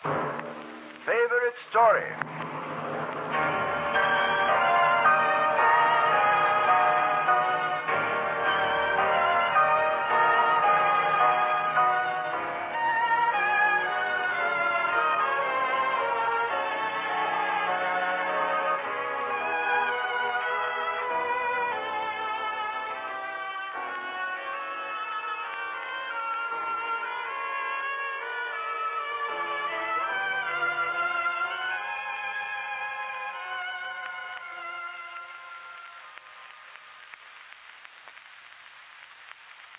We went out to Beverly Hills to see Jack Benny's neighbor, a man named Coleman. Now, this Coleman is a fairly tough customer, and we had quite a time getting him to pick his favorite story. But after a tussle of some proportions, we finally pinned him down. This fellow Coleman loves to act. You know how it is with these actors. Naturally, he picked a part that he can really get his teeth into. Yes, this week it's my favorite story, and I hope it's yours, too. It's Edmond Rostan's moving romance, Cyrano de Bergerac. With the assistance of Miss Janet Waldo as Roxanne, I shall endeavor to portray Cyrano. I believe that's my cue, and we're ready for Act 1 of Cyrano de Bergerac.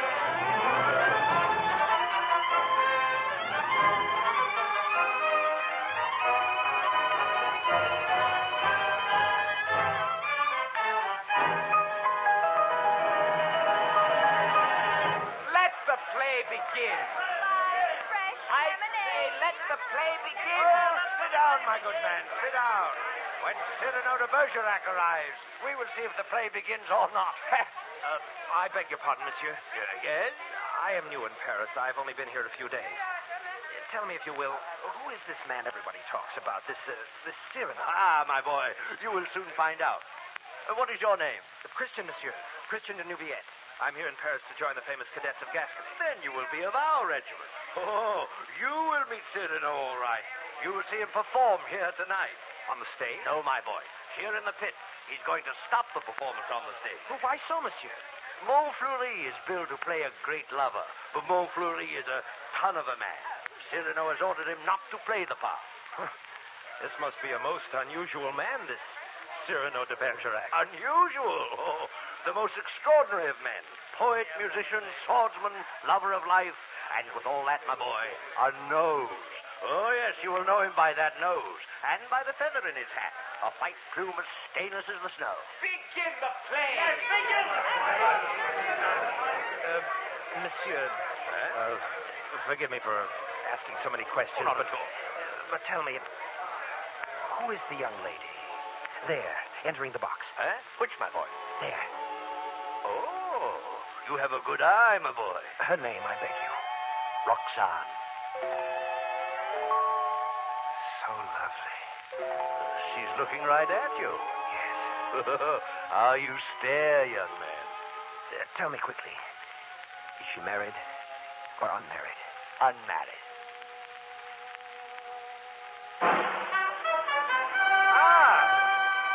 Yes, the play begins.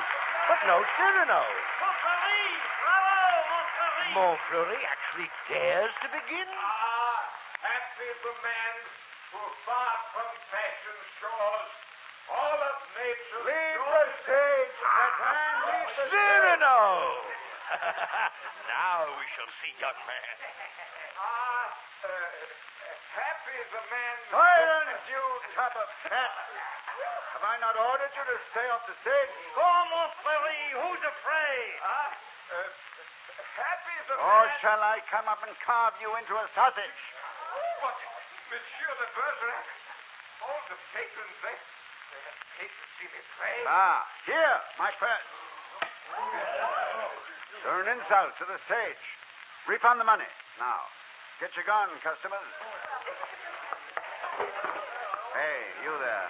Leave the theater. Why are you standing there? No reason, monsieur. You are staring at my nose.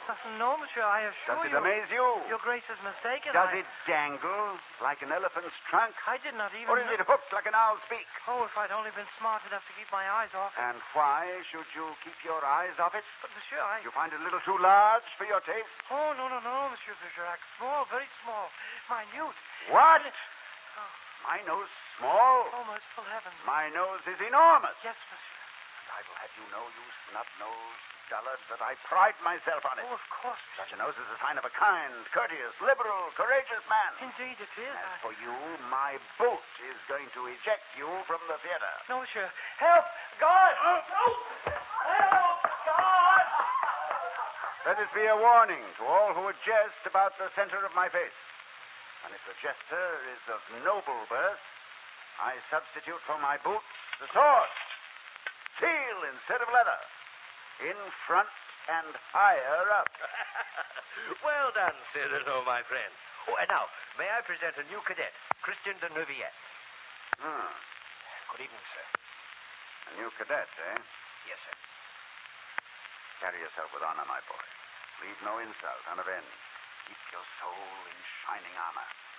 Wear your white plume of freedom with an air. And keep your sword of courage ever at your side. Yes, sir. Good night, monsieur. A good boy, that. Oh, come, Cyrano. Dine with me. Oh, no, Lebré. Well, why not? Because I have no money. The purse of gold you threw on the stage. Month's allowance, my friend. What foolishness. But what a gesture. Why did you do it? Why do you hate Montfleury? 2 reasons. First, a bad actor, grunting like a pig over verses that should soar away on wings. Second, the fat buffoon thinks himself attractive to woman. I have hated him since he dared to smile upon... Oh, my friend, it was like a snail crawling over a flower. What? Is it possible? That I should be in love? I am in love. You have never told me. My friend, think a moment. This nose, which precedes me by a quarter of an hour, forbids it. And whom should I love but the most beautiful in all the world? Neither Venus or Diana are half so fair as when she walks abroad through Paris. I see it all. Roxanne. Yes, Roxanne. Then tell her so. Oh, now, look at me, my old friend. I've no illusions. Oh, sometimes on these summer evenings, I follow with my eyes some woman on her lover's arm, and I fancy myself, too, in the moonlight with someone, and I forget. Until I see the shadow of my profile on the wall. Monsieur. Cyrano. It's Roxane's maid-servant. Mon Dieu. Monsieur de Bergerac, Mistress Roxane wishes to know where she can meet you privately. Me? She wishes to see me? Yes. There is something she wishes to tell you. Mon Dieu. Somewhere tomorrow morning. Yes. Yes.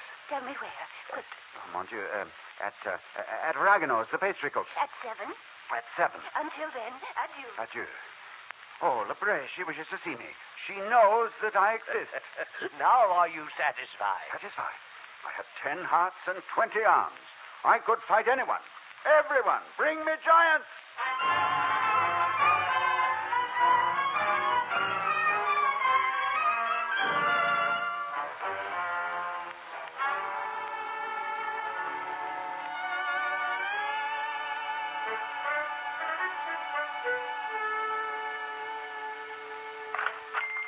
Ragano, clear your bakery shop. Get rid of all the poets and the cream puffs. For this morning, your shop is to be an arbor of love. Do you hear me? Ah, Cyrano, you're welcome. Because the whole town talks of your heroism last night. How you saved some poor poet from the mob. Is it true that you fought 100 men single-handed? Oh, anything is possible, good baker. Oh, she comes. Quick, leave. Anything for such a hero. Roxanne. Monsieur. This is a blessed moment. You have come here to tell me... A confession. Oh. Before I confess, are you still the same Cyrano?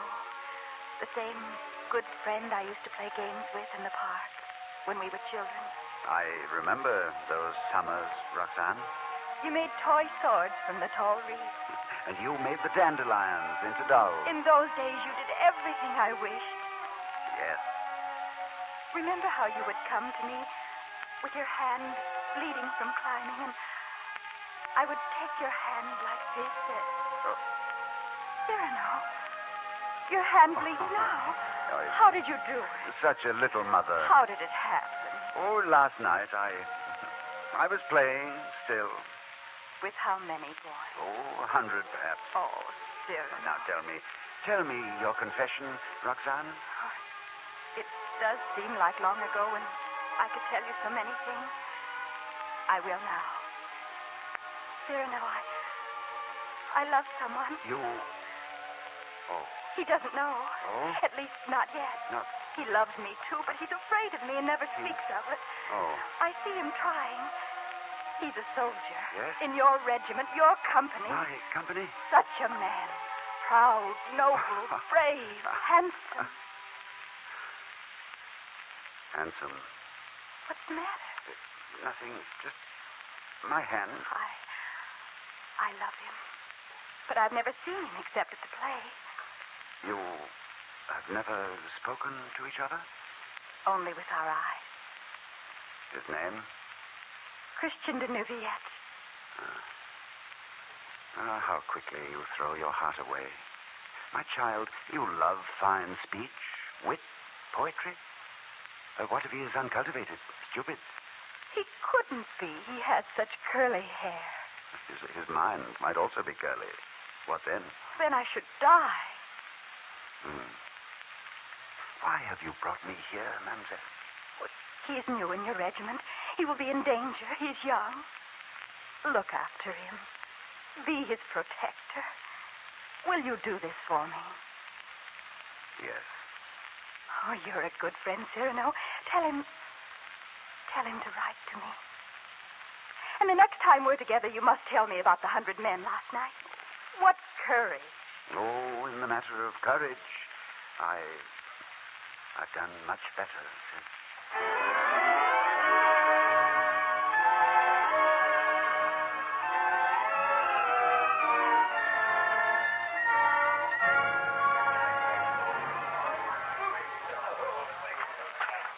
Cadet Rapaccini, quiet, all of you. Quiet! I wish to speak to that young man. Be careful, Christian. When he uses that tone, it means trouble. Out, all of you.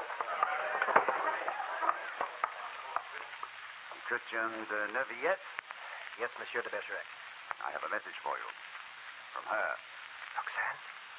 She looks kindly upon me? Perhaps. You are a handsome beggar, aren't you? Well, listen to me. Roxanne expects a letter from you. A letter? Tonight. Letter?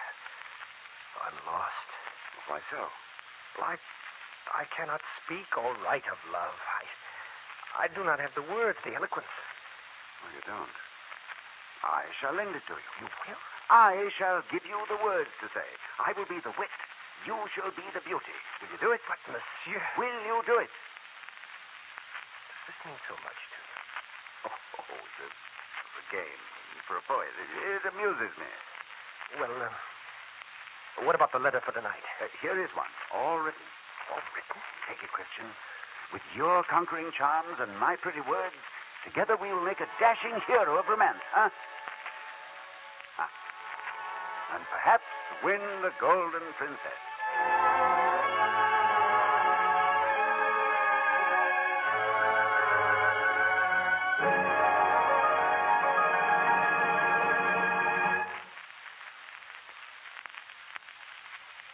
I believe we're ready for Act 2 of this week's favorite story.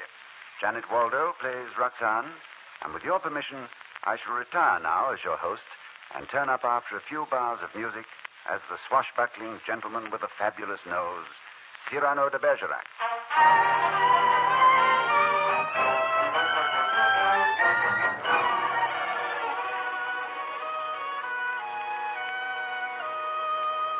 Well, Christian, my boy, are you ready for today's lesson?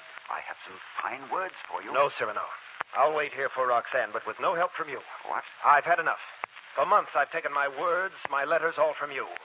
From now on, I speak for myself. As you wish, my boy, as you wish. I shall certainly know how to take her into my arms. Oh, Roxanne is coming. Cyrano, don't go away. I know. Speak for yourself, my friend. Cyrano. Roxanne. What a lovely, quiet twilight. Shall we sit here? Yes, Roxanne. Talk to me, Christian. Tell me things. I love you. Yes? Now be eloquent. I love you. Elaborate. I love you. But you said that. Be poetic. Be your wonderful, lyrical self. I do not love you. Better? I adore you. Oh. You love me, I know. No, wait, please. I was going to say... You adore me. Yes, I know. Now go away. Cyrano. Yes, Christian? Help me. No, sir, not I. But I shall die if I do not get back into her good graces. Shh. Lower your voice. More than you deserve, but we'll see what we can do. It's almost dark now. I'll stand here under the balcony and whisper you what to say. Now, call to her. Roxanne. Who is calling me? It is I, Christian.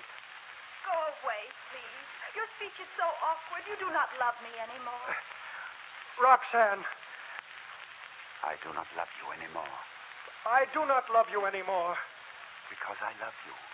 Because I love you. Evermore. Evermore. Better? Love is born like a child. Love is born like a child. And grows. And grows. And develops. And develops. Why do you speak so hesitantly? This grows too difficult. Change places quickly. Your words tonight come slowly. Why? They climb slowly in the darkness to the glowing light which is you. Oh, your words come more easily now. They have found their way to you. Even your voice is different. Yes, because here in the protecting darkness, I dare to be myself. Roxanne, listen to me. My soul climbs to your feet in the darkness. I love you, Roxanne. Beyond breath, beyond reason, beyond life, beyond love's own power of loving. Roxanne. Roxanne, your name is like a bell in my heart, and the golden sound of it is with me always. Roxanne. Always ringing in my heart. Roxanne. I love you. I am yours. A kiss. Christian, be quiet. What is that you say to yourself? I am scolding myself because I go too far. And so I say to myself, Christian, be quiet. Climb up. I grant you this kiss. Go. Go, Christian. Climb. Yes. I stand alone in the darkness, and he climbs up for the kiss.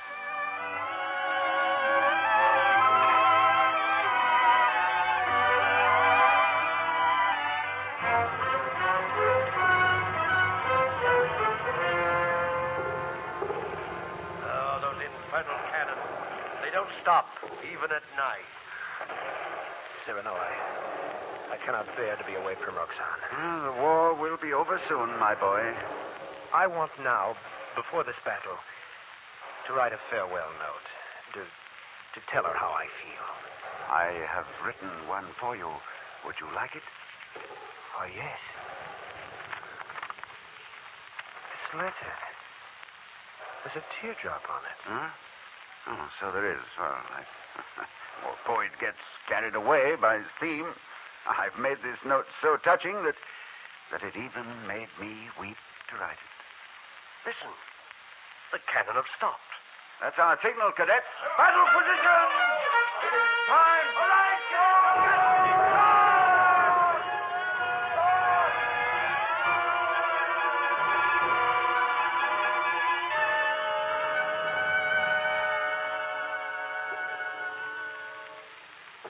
Cyrano, there is bad news. What, Christian? The enemy's first volley. Oh.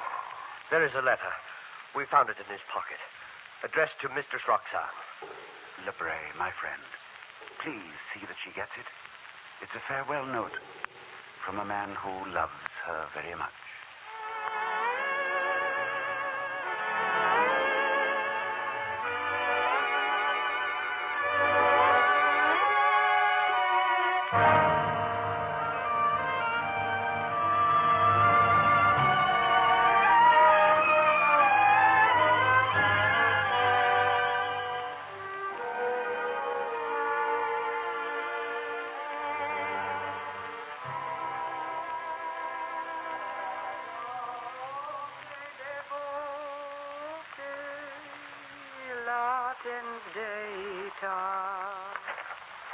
Good sister, forgive me for disturbing your prayers.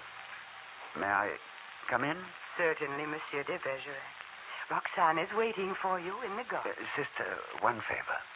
I must see Roxanne alone this evening. Promise me that no matter who comes to inquire for me, you will not let them disturb us. No one. Of course. I promise. Thank you, sister. Good evening, Roxanne. Cyrano, my old friend. After 14 years, you are late for the first time. I was detained by an unexpected visitor. Did you tell him to go away? Yes, Roxanne. I said, excuse me, this is Saturday. I have a very special appointment. Come back an hour from now. Your friend will have to wait. I shan't let you go before dark. Oh, perhaps I shall have to leave a little sooner. My weekly gazette. What is the news of the court? The news of the court. Tuesday, the royal party was at Fontainebleau. Wednesday, Madame de Montglas said no to the Comte de Fiesque. Thursday, Mancini was almost Queen of France. Friday, Madame de Montglat said yes. And Saturday... Cyrano, what's wrong? Oh, merely a touch of pain. It will pass. I know, my friend. Each of us has felt some pain. I have mine, too. It's here, in this letter near my heart. His tears are on it. Christian's letter? Yes. You promised me that someday you would let me read it. Here, my friend. Open it. There are only a few moments until dark. May I read it aloud? If you wish. Goodbye, Roxanne. I am about to die. My soul is heavy. Filled with love it has no time to express. How you read his letter. I remember your every gesture. The way you touched your cheek lightly with your hands. The whiteness of them against the gold of your hair. Hardly looking at it. And now I cry out, goodbye, my beloved. In a voice. A voice. My heart does not leave you for a single second. Even in another world, I will be the one who loves you. Loves you without measure. How can you see the words? It is dark. Cyrano. It was you. No, Roxanne. I should have guessed it when you spoke my name. It was not I. It was you. I swear this to letter, you. all the letters. No. And the voice in the dark, that was you. No. The soul was I you. never loved you. Why have you kept silent all these years? This letter, I have kept at my heart. I have loved the man who wrote it. It was yours. The tears were yours. Roxanne. And why do you break this long silence here today? Why? I was reading you the news of the town, Roxanne, and I did not finish. Today, at sunset, Monsieur de Bergerac was set upon by one of his enemies. Cyrano. Was mortally wounded. Merciful God, Cyrano, there's nothing I can do. Too late, Roxanne. I love you, Cyrano. It's only in the fairy tale that beauty says, I love you to the beast. And I have been the cause of all your misery. You? I, Cyrano. Except for you, I would never have known beauty. And I have loved but a single man. And I must lose him. Twice. Cyrano.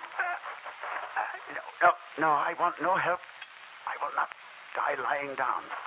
I will stand, sword in hand, and fight off my old enemies. Hypocrisy, lying, prejudice, cowardice. While I have breath, I shall fight. I shall fight them.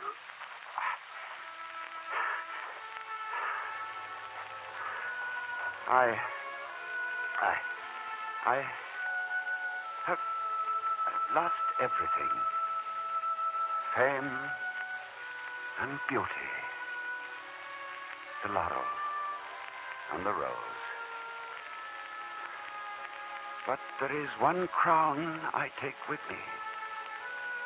And tonight, when I enter God's house, my salute shall sweep the blueness of heaven with something I carry with me.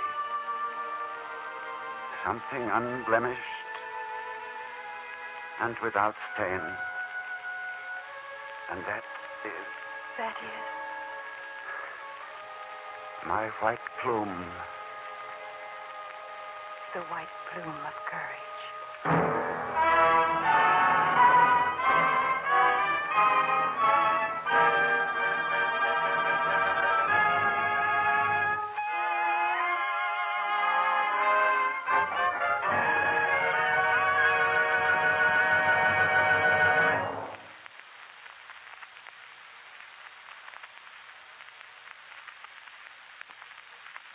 We have a radio masterpiece for you on Favorite Story next week. Impressions from Charles Dickens' David Copperfield. This touching portrait of a boy in 18th century London was chosen for you by one of America's most gentle wits, the composer, pianist, radio star, Mr. Alec Templeton. We hope you'll be listening.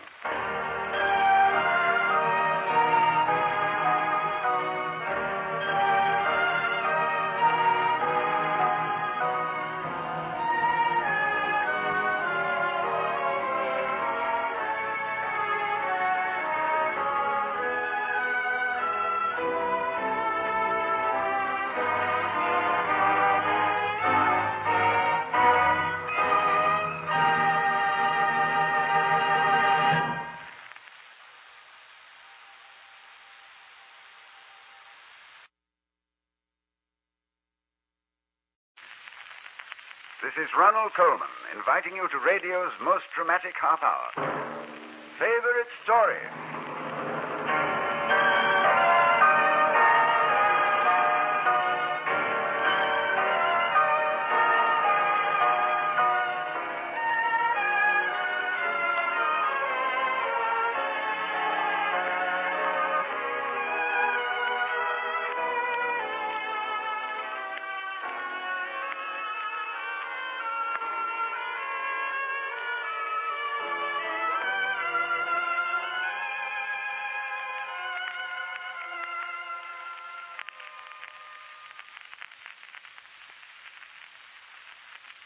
I recently had the pleasure of shaking hands with a man who has turned darkness into light with his wonderful stories at the piano.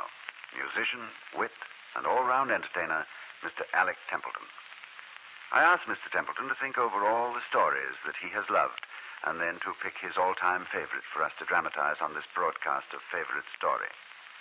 Alec smiled and said that his choice was a rather thick book to squeeze into one narrow half hour. But if we tell the first part of it, that seems to be what the world loves best. So for Alec Templeton, and for all of you who are friends of Charles Dickens and David Copperfield, here's Act 1 of this week's Favorite Story.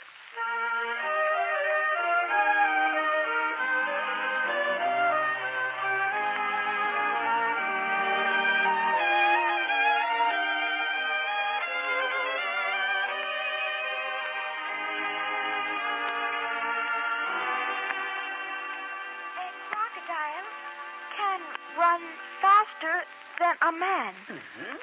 But you can baffle a crocodile by turning quickly. Oh, Lord of mercy, the fire's almost burned itself out. Oh, Peggotty, you weren't listening to me at all. I was so.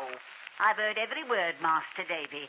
But if we don't put another log in the fireplace, we'll all freeze to death. Let me help you. What would your mother say now, Davy, if she comes home and finds us frozen stiff in front of a burned-out fire? Eh? Oh, Peggotty, that couldn't happen. There. Well, it couldn't happen now. All right, boy, open up your book again. I'm just dying to have you read me some more about them crocodills. Some kind of vegetable, aren't they? No, Peggotty. Crocodiles are... well, they're monsters. Peggotty. What is it, Lamb? When a crocodile dies, does it go to the same heaven my daddy went to? Oh, what a question. I don't know, Master Davy. But if ever I go to the same heaven your daddy went to, Lord bless him, I pray there won't be no crocodiles there. Peggotty, were you ever married? Married? Now, aren't we full of questions tonight? But were you, Peggotty? You are a very handsome woman. Lord, no, my dear. I never married, and I'm ugly as an old footstool. Ah, but if you want to see a handsome woman, Davy, look to your dear sweet mother. As good and as beautiful as any angel come down from the sky. Oh, I wish she'd come home right now and tuck you in bed. She said I could stay up. I know, but it's hours past your bedtime. Peggotty, when people marry, they can only marry one person at a time. Is that right? Well, it's best to keep it down to as few as possible. But if you marry a person and the person dies, why then you may marry another person, mayn't you, Peggotty? That's a matter of opinion. See here, Master Davy, what's put this talk of marriage into your head, eh? I don't know. Well, I'm just dying to hear some more about them monsters in the book. Oh, there's Mother coming in the gate. I'm going to meet her. Run along, Davy. I'm all tangled up in minikins. Mother. Davy, my darling, thought you'd be in bed. I stayed up for you to get me a good night kiss. Here it is, my precious. You're highly privileged, my boy. What? To receive a kiss from such a beautiful woman. More privileged than a monarch. Davy, this is Mr. Murdstone. He was kind enough to walk Mother home. Come, my fine boy, let us be the best friends in the world. Shake hands. No. What? Davy, be a little gentleman and give Mr. Murdstone your hand. Oh, I want to stay with you. No matter. I cannot wonder at his devotion. The dear boy. I must trundle him off to bed. And I must say good night to you, dear widow Copperfield. It's been an enjoyable evening. Good night, Mr. Murdstone. Thank you for seeing me home. Shall I hope to see you at church on Sunday? It'll be a pleasure. Until Sunday, then. Farewell. Davy, boy, I'm shocked at you. Why were you so rude to Mother's friend? I don't like him. I don't like his black beard, and I don't like the way he talks. Hush, Davy, I'm surprised at you. Oh, good evening, Peggotty. Good evening, ma'am. Did you have a nice time? Very nice, thank you, Peggotty. A stranger or so makes a pleasant change now and then. Oh, Mr. Murdstone is no stranger. More's the pity. Why, Peggotty, what an unkind thing to say. I'm only wondering what poor Mr. Copperfield would think. Indeed, Peggotty, he wouldn't want me to wear black all my life. He'd like me to have friends. Not such a one as this Mr. Copperfield wouldn't have liked. It won't do, I say, for little Davy's sake. I tell you, it won't do. Oh, my own little Davy. Is it to be hinted that I don't love my precious treasure? Nobody hinted no such thing. You did, Peggotty, you did. Am I a naughty mamma to you, Davy? No. Am I a selfish, bad, nasty mamma? Oh, no, Mama. Say that I I love am, and you. Peggotty will love you. All I you. say is I don't hold with you making courtship with the likes of him, not the Your little mother Davy's doesn't love sake. you at all. Making Mama cry. Bad Peggotty. Beastly Peggotty. Oh, it's worse than a crocodile, I am. Now, shall we be off to bed, all of us, before we wash away the furniture with all this weeping and wailing? To bed, I say.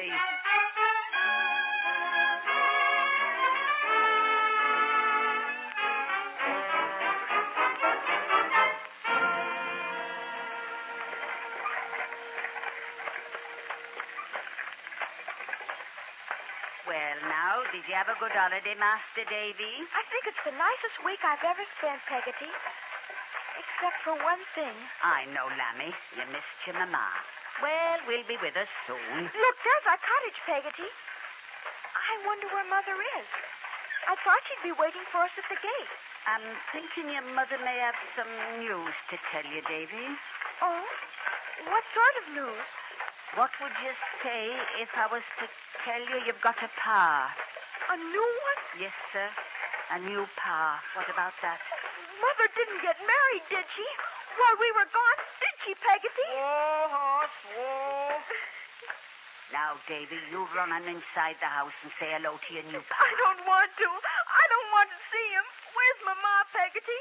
Why hasn't she come out to meet us? Go inside, Lammy, and find your mama. Up with your shoe.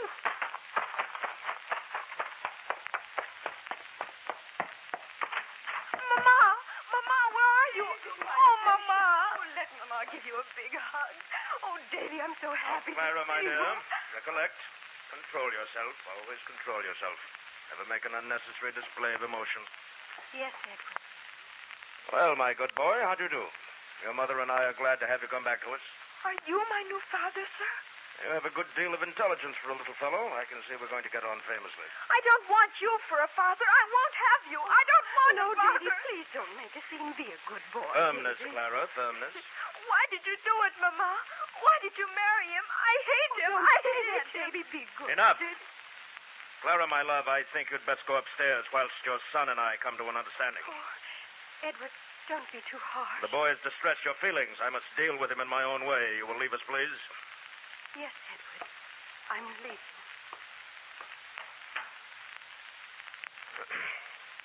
David, Yes, sir.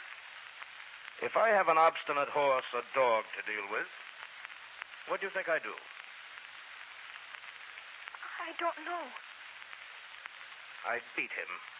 I make him wince and smart. I say to myself, I'll conquer that fellow.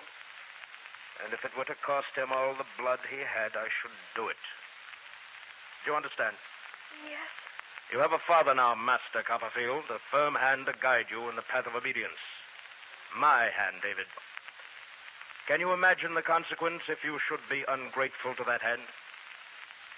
Eh? Can you imagine? Yes, sir. It will pay you to remember that.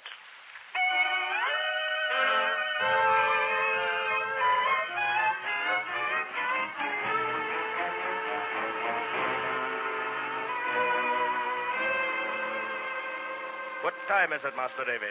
9 o'clock, sir. Mondays through Saturdays, Davy, at precisely 9 o'clock, you shall come into the library with your school books and slate. Clara, you shall be here waiting for him. Do you understand? I understand, Edward. The boy will recite his lessons to you. I shall be seated here by the French windows. If Master Davy does not know his lesson, he shall have to explain himself to me. Is that quite clear? Well, pray proceed with the boy's instruction, Clara. Proceed.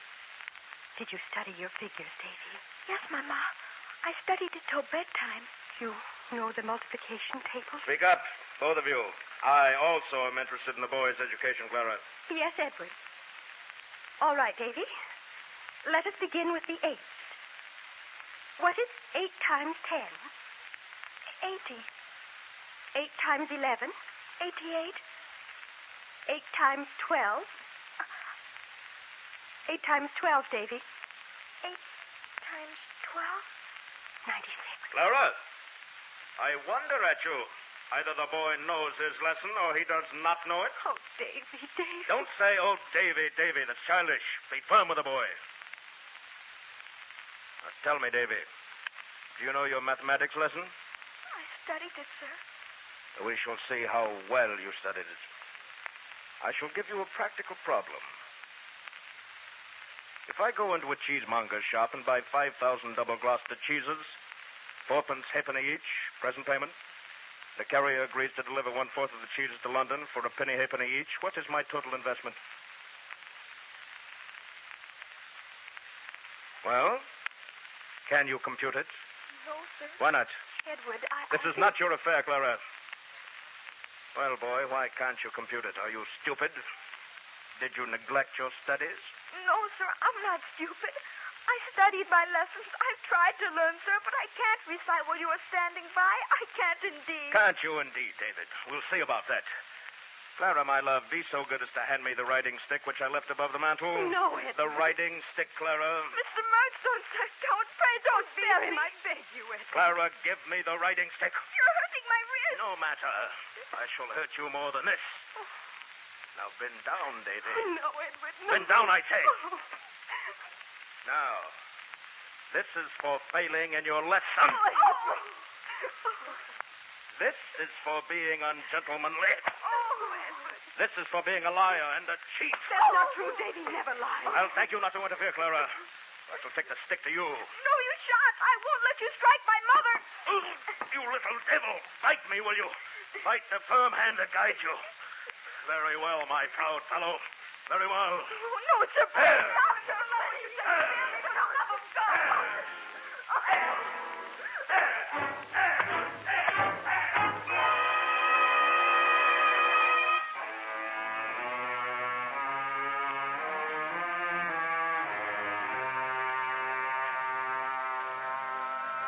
Master Davy, I have finally decided how to deal with you. Surely a creature which bites cannot be kept in a civilized household.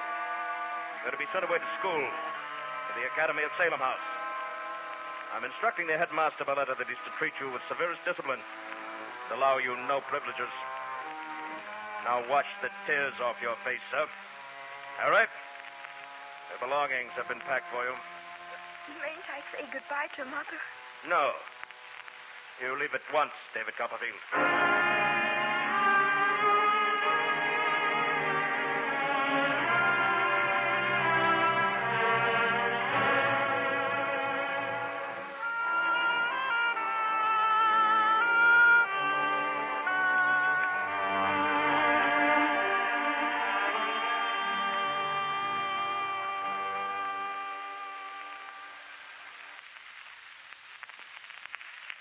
Perhaps the biggest change in the life of any youngster is the day he leaves home and goes away to school. David Copperfield met that challenge bravely and with few tears. but every night he sat down by candlelight to write a long letter to his mother. And it is here that we find Master Copperfield as we begin Act 2 of Alec Templeton's favorite story.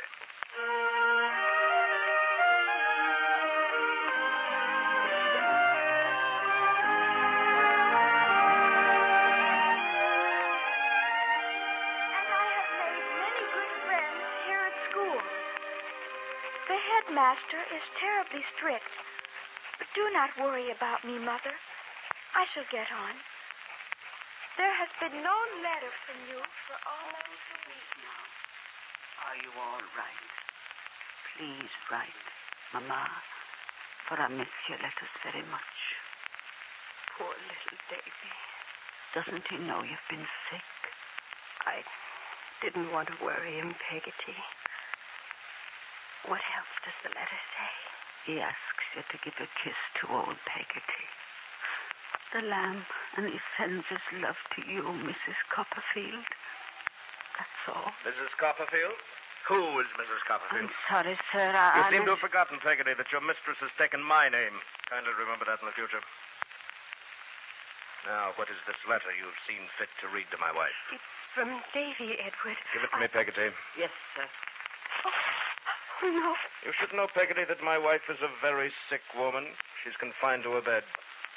Not be annoyed with silly trifles such as this. But, Edward, a letter from Davy. My love, I fear that your son has already occasioned you far too much grief and unhappiness. No. He's the only joy left to me. I should think, Clara, that in your weakened condition you would trust to my judgment in the matter of your health. All I need, Edward, is a little affection. Affection? You astound me, my love. No. What you require is strength. That is why I married you, my dear, to give you strength. To infuse into your character some amount of that firmness and decision of which it stood in need. Firmness will make you well again. Firmness, Clara. Firmness. Firmness.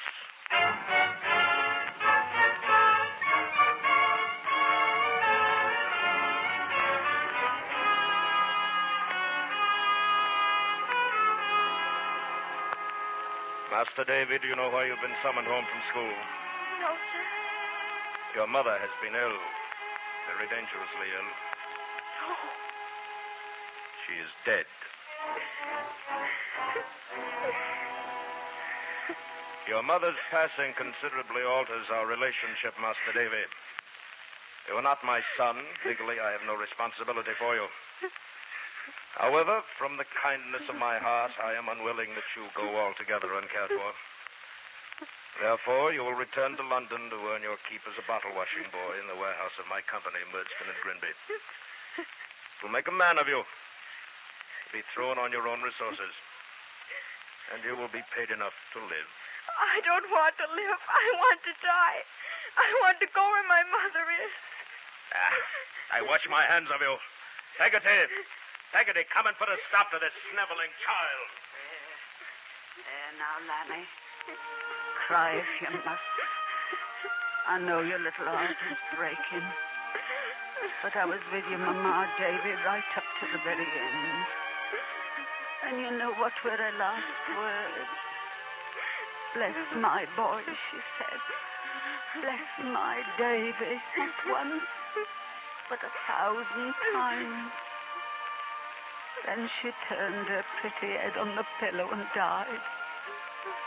Just like a child that had gone to sleep.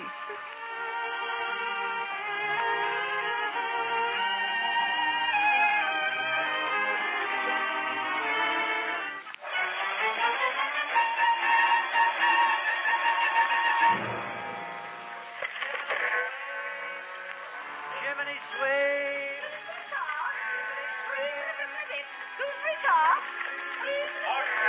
Charing Cross and King Hyde. Try, my boy. Oscar for Charing Cross and King Hyde. Try, my boy. Dear Peggotty, I am writing this sitting on a curbstone in London. This is a very big city and very noisy, and I feel very much alone. The work at Murdston and Grinby's is shameful, and they pay me only 6 shillings a week.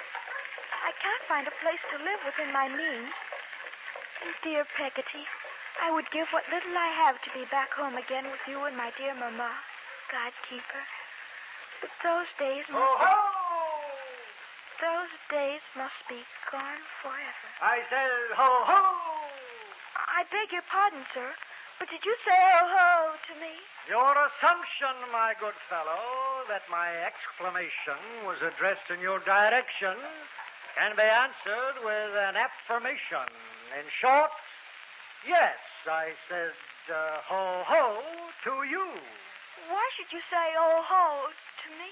I walk through this park every evening, my good fellow, but in all my years I have never caught sight of a little ragamuffin as dirty as you, sitting on the curbstone, writing with pen and paper.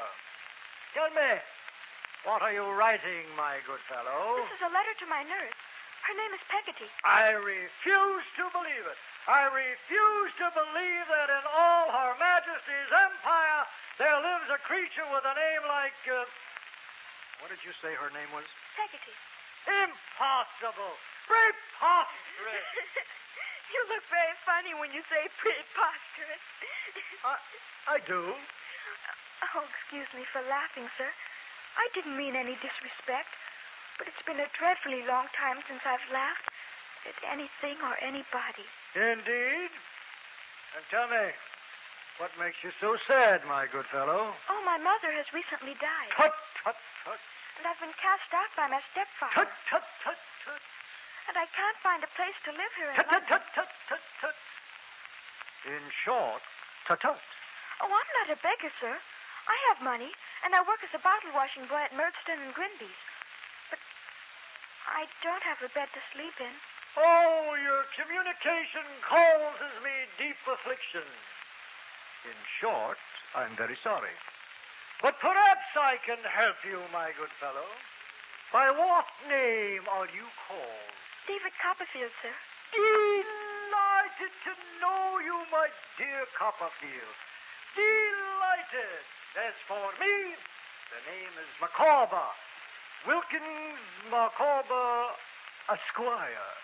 I'm delighted to know you, Mr. Micawber. Let me think. How many children does Mrs. Micawber have now? 4.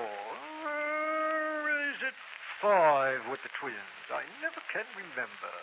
No matter. One more or less won't make any difference. Come along with me, my dear Copperfield, and tonight you shall have a bed to sleep in. Oh, that's very generous of you. Are you rich, Mr. Micawber? Rich, my dear Copperfield. Tell me, how much money do you have in round figures? All I have is a shilling and sixpence. Then you are exactly a shilling and sixpence richer than I. But I am of good cheer, Copperfield, for at this very moment I am confidently expecting something to turn up.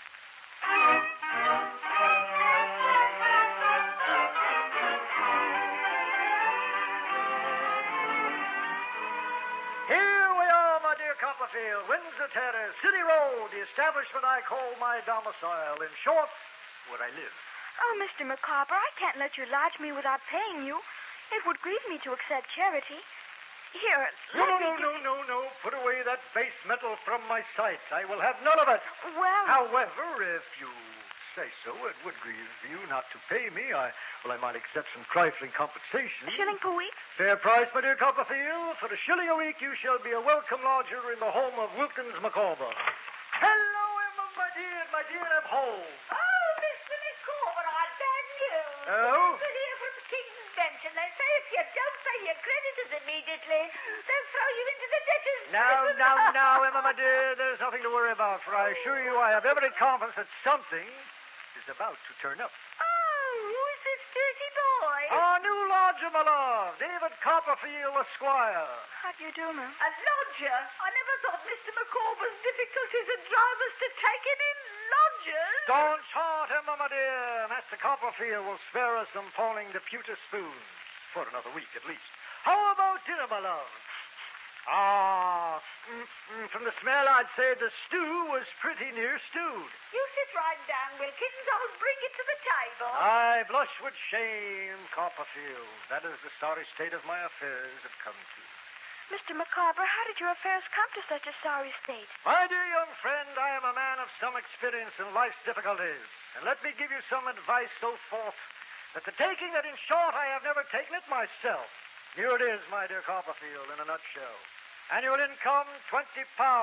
Annual expenditure, £19. Result, happiness. Annual income, £20. Annual expenditure, £21. Result, misery. The blossom is blighted, the leaf is withered, the gall of day goes down upon the dreary scene.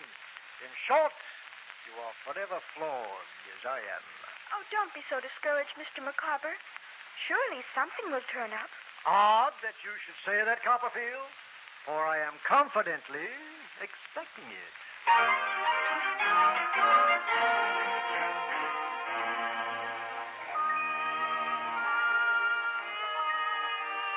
Dear Peggotty, London is a brighter place now, for I found good friends in a home. I'm coming to think that all the pain and unhappiness of the past year has been a blessing, really. For when you've known what it is to be sad, I think it makes you appreciate your happiness all the more. I miss you, dear Peggotty, and the good life we had together. But I am learning confidence in myself, and I have faith in what lies ahead. As my good friend Mr. Micawber puts it, I have every confidence that something is about to turn up. Always yours affectionately, David Copperfield.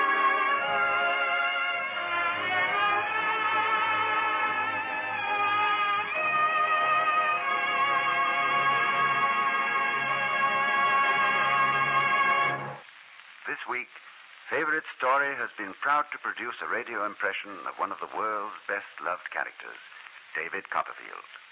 Young Jerry Farber is to be congratulated for his portrayal of David, along with Dick Ryan, who recreated Wilkins Micawber. And I know you will all join with us in thanking Mr. Alec Templeton for choosing David Copperfield as his own favorite story. One of the world's most distinguished explorers chose next week's favorite story, Mr. William Stephenson. And it may be natural that a man who has made so many trips into the far north should choose a story laid in the snowy depths of the Moscow winter. It's probably the greatest gambling yarn ever written, Alexander Pushkin's The Queen of Spades. We hope you'll be listening.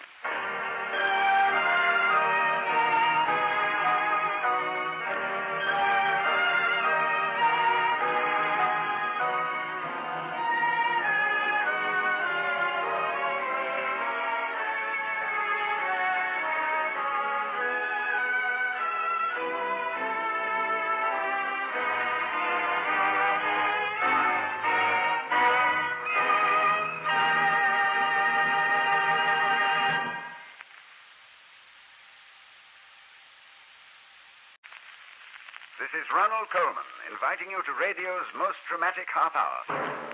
Favorite Story.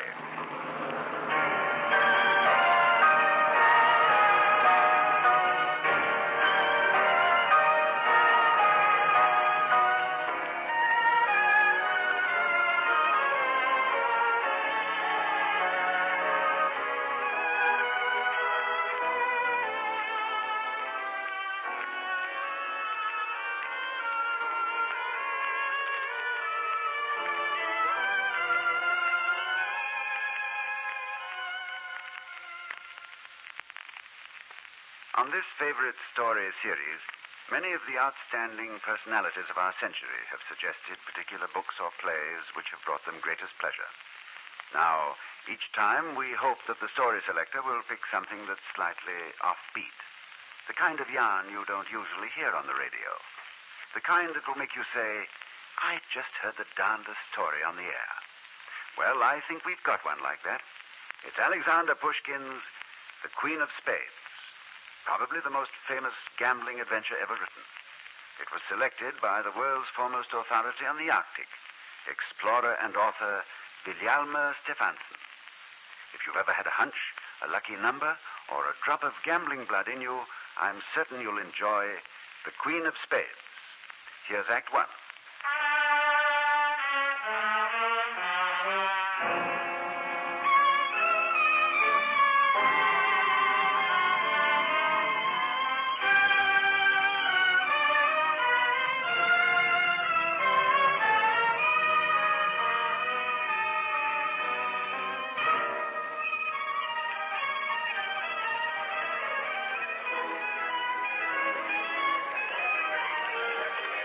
Gentlemen, will you place your bets, please?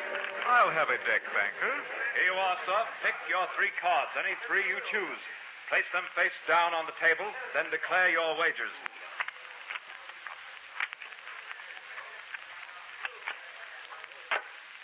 There you are. 5 rubles on each. May I please have quiet? Quiet, please. Ladies and gentlemen, observe that for each game, the bank opens a brand new deck of cards. So, will you be good enough to shuffle the deck? The bank wants to be certain that all its cards are chosen purely at random. There you are. We begin. The bank's first card is a 9. No good. The bank's second card, a 4. No. And the bank's third card, a 10, the 10 of diamonds. Oh, I am sorry, sir. Yes, I know you are. Well, that finishes me off financially for this month, thank you. I'll try my luck, Miss Banker. Yes, madam. Here you are, madam. Pick your 3 cards. Excuse me, mein Herr. Could you explain this game to me? Well, I could, if you like. Say, I've noticed you watching all evening, but you've never played. I'm a stranger in Moscow. I do not understand the technicalities of this sport. Oh, you're the new German attaché, of course. Delighted. My pleasure. Really, the only way to learn this confounded game is to play once. Why don't you try it? Though I am hardly the man to advise it. Play interests me very much, but I'm not in the position to sacrifice the necessary in the hope of winning the superfluous. A very sage and economical remark, and I wish I had made it. This game is called... Jeu de la Reine, the game of the queen. More commonly, Pharaoh. Pharaoh? As in the ancient rulers of Egypt? No, my friend. F-A-R-O. F as in fool. Oh? The name of every man who makes this game a habit. Frankly, it is like eating rich candy. You think you will take one piece and stop. But you never do. You try to consume the lot of it, and you end up with an empty bag and a bad bellyache. A as in amateur, for no tricky, smooth professional gambler has ever beaten this game. The ones who hit are the lucky newcomers. R? R is for rogue. Oh. The gentleman with the taking ways. The smiler. The gentleman with the teeth. There on the other side of the table. And, O? O is for 0, which is what you have left. This is very much like roulette, yes? In a way, it's pure chance. You have merely to match the card number, not the suit. And the odds? 13 to 1, naturally. 13 different cards. But you are paid 10 to 1. The odds are with the bank. Oh, knowing this, why do people play? Oh, you are joking. The human animal lives in the perpetual belief that at any moment a great fortune will be handed to him, and he doesn't have to turn a finger to earn it. But if a person should hit on all 3 cards, one after another, would it be possible to break the bank, as you say? Wouldn't it, Dosner? Ah, yes. And every fool who plays that game thinks he has some mumbo-jumbo that will work. Has anybody succeeded at this? Has anybody discovered a formula that really works? Yes, somebody has. His name? It is a woman. Oh. A rather remarkable woman. Alive? Yes, though she is 85 years old. Perhaps 86. And her name? The Countess Anya Fedotovna. One night, half a century ago, she walked coolly up to the faro table, glanced at a slip of paper, chose her 3 cards, and won. 1, 2, 3. What were the numbers? Nobody knows. The banker who matched her cards has been dead these many years, and the Countess has never told a living person. It would be interesting to meet this old Countess face to face. I've often thought the same thing, but there's not a chance. Not a chance in the world.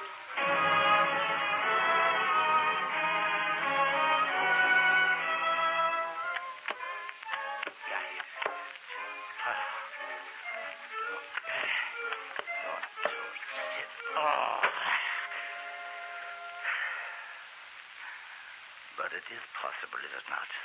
When one has an orderly mind, a rational German mind, to figure out this thing mathematically. The arrangement of the banker's deck. How many variations? How many permutations are there possible? 52. Many more. Change the order of one card and the odds jump up. Your odds, 13-1. His card, 52. 52 times 13, that's 676.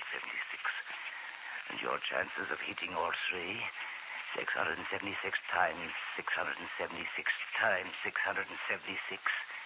676 cubed. Let me see. 2,769,693,376 to 1 that you can hit all three cards in order correctly. No, that's wrong. If I could only get some sleep. Why must I keep thinking of those three stupid cards? And of a countess old enough to be my grandmother.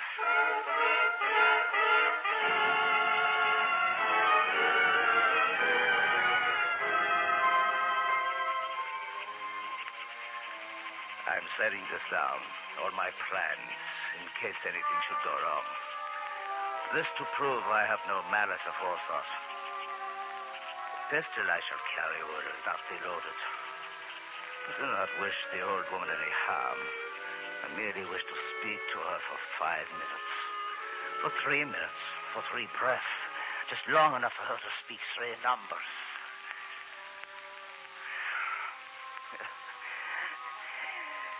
It was all very easy when I decided to take action. Why did I torture myself for so many weeks? A small bribe to a servant. Tonight he will leave a door unlatched. A flight of stairs, and at midnight I'll be standing outside her bedchamber.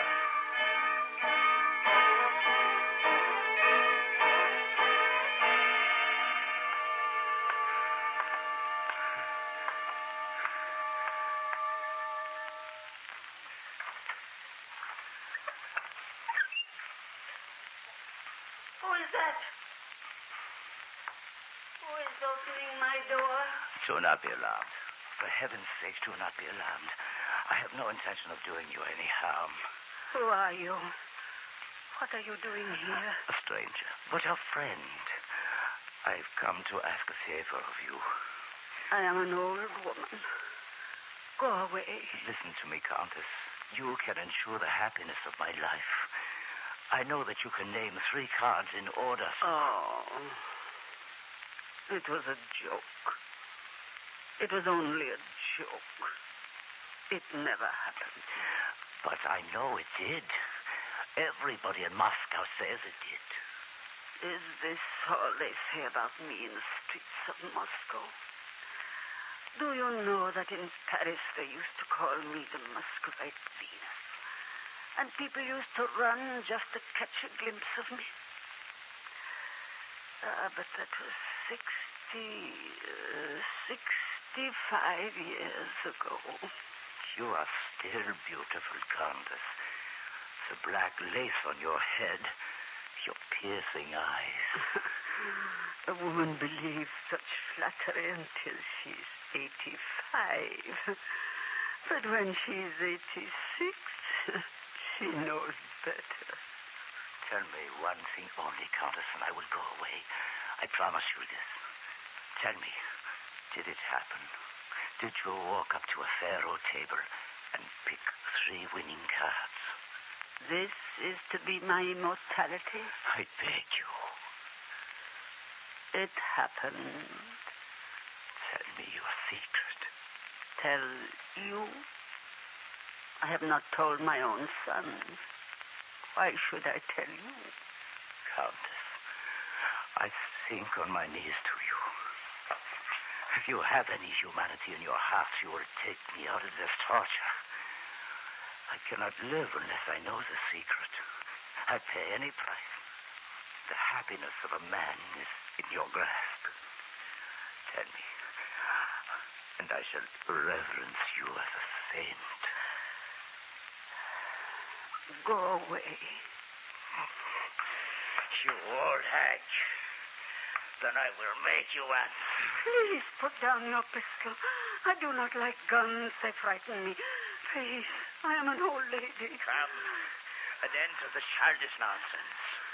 I ask you for the last time, will you tell me the names of those 3 cards? Will you go away if I tell you? Yes. 3, 7, ace. And may heaven curse you for the knowledge of this. 3, 7.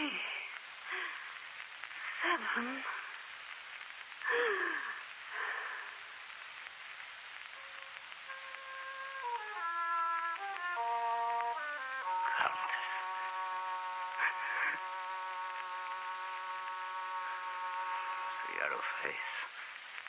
The one eye still open. The black lace on her head. She looks exactly like one of the pictures in a deck of cards. The Queen of Spades.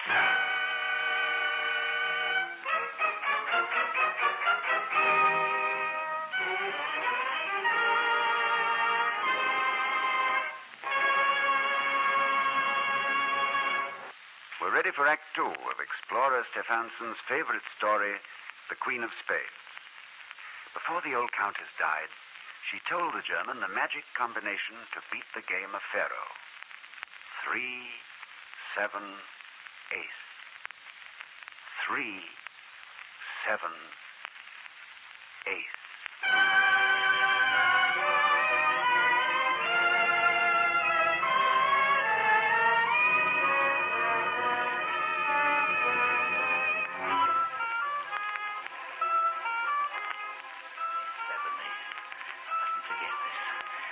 Seven ace. 3, 7, ace. 3, 7, ace. 3, 7, ace.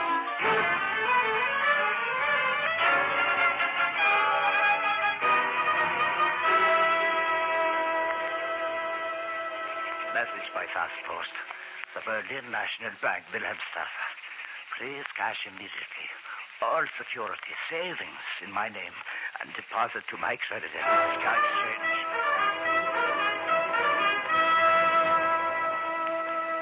My dear brother, go to my quarters in Berlin. Convert into ready cash on my effects. My books, my linen, my clothes. Sell the rug off the floor. I must have every last pfennig I can squeeze together.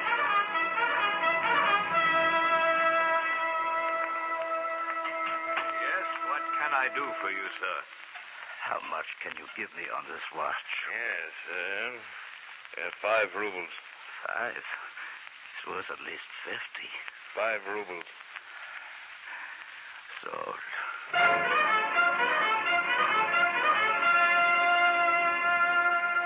My dear mother, I am sending you this letter by special messenger because this is a matter of extreme urgency. I know your little house is your last remaining possession, Mother, and I know how fond you are of it. You wrote me not long ago that your local burgomaster offered you 14,000 marks for it. As your son, I ask you this favor. Sell him your house. Send me the money. Stay with a friend for a week. No, only 4 days. Within that time, I shall buy you the finest house in your town, but I ask you to hurry, hurry, hurry.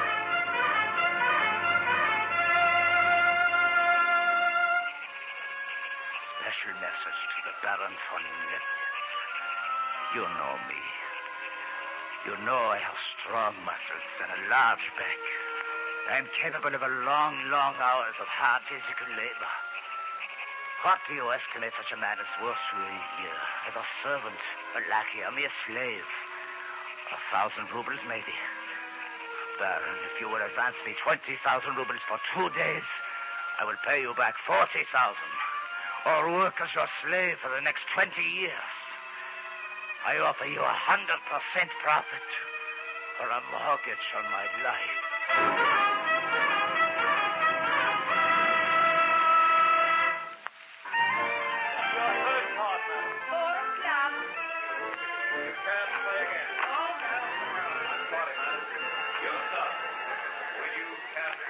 Good evening, my friend. I I've not seen you around the faro tables for some time now. Good evening. Been busy with affairs of state? Yes, busy, quite busy. If you've come to observe the faro game, you've come to see a slaughter. Nobody has hit a card all evening. I remember your saying the arts are with the bank. A good point to remember. It keeps your money in your pocket, your soul free, and your body a sufficient distance away from the gentleman with the taking ways. I congratulate you on your ability to stay out of the game. I wish I had your willpower. I'm going back to Germany shortly. So I think that perhaps tonight I might try my luck. Just once, of course, for the momentary thrill.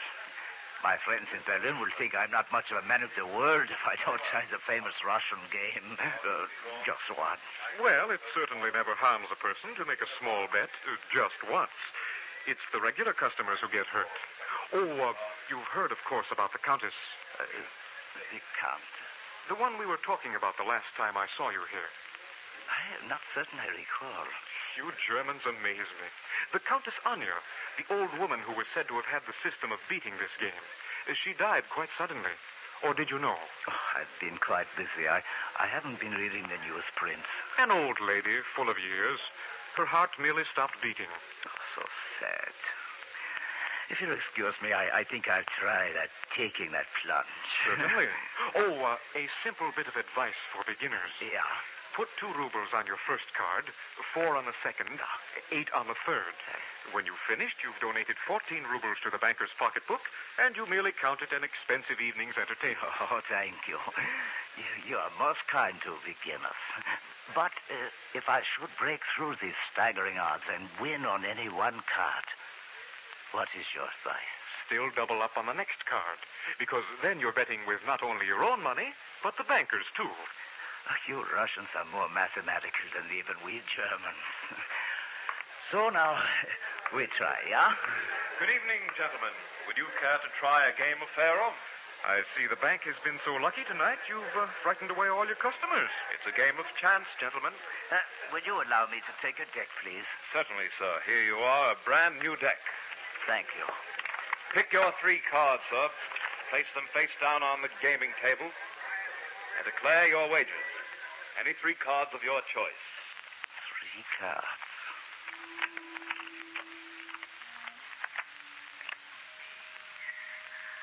And may heaven curse you for the knowledge of this.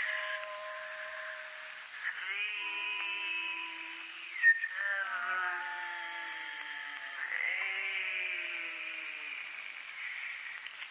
8. Take your time, sir.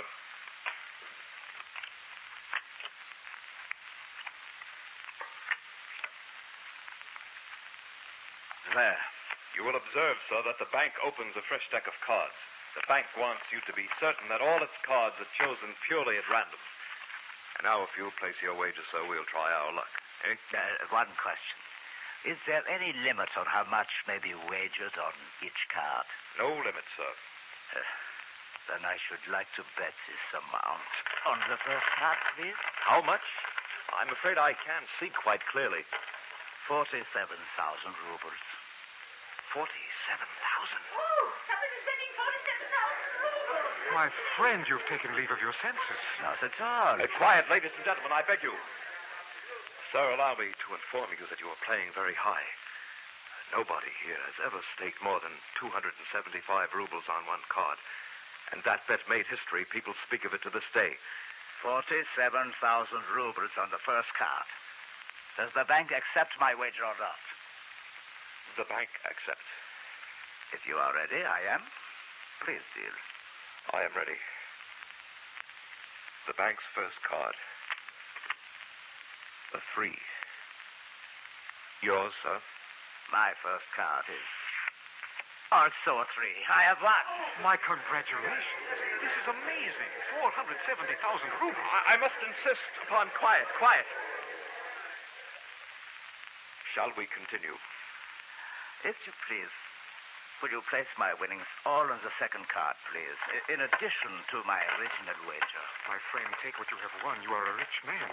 Bet 5, 10, perhaps 50 rubles on the second card. But did you not suggest that beginners should double up on each bet? This is different. Is it? My friend, Would you be so good as to get me a small glass of lemonade? My throat is quite dry. Yes, of course. If the bank is ready, I'm ready for the second card. The bank is ready. You realize, sir, there is the fortune of an emperor on that one bit of pasteboard. I realize this. Now, be so good as to turn up your next card. This waiting is a form of torture. The bank turns up as its second card. A 7. Will you turn your card, sir? Yeah. I also have a 7. Please, ladies and gentlemen, quiet, please. The bank will write you a promissory note for this, sir. I doubt if there is that much currency available at the moment in the entire city of Moscow. Your note will be quite satisfactory. I trust that the gentleman intends to place a substantial wager on his third card. Good sportsmanship would dictate it. You must allow us the chance of recouping some of these tremendous losses. We Germans also know something of what you call good sportsmanship. Kindly do me the favor of placing all my winnings, plus my original wager, on the third and final card. I believe it is a custom here to play for all or nothing. You're a madman. You think so, my friend? Banker, should we continue? Yes, sir. You look at me, sir, as if I held a pistol to your head. Oh, come now. We do not duel. This is a game of cards. Very well. We continue. Your card, banker. Why do you hesitate? Turn it over quickly. The bank turns up as its third card. An ace. An ace. I'm the richest man in Europe. The richest man in the entire world. Quiet. I've broken the bank. I've won all 3 cards. The ace has won. One moment, sir. Will the gentleman be good enough to turn up his own third card? But of course. There. Your card does not match, sir. What? It's a queen. I should have picked an ace. What made me pick? Yes. The old countess. Her face. The black lace cap. The yellow skin. The old countess. The Queen of Spades.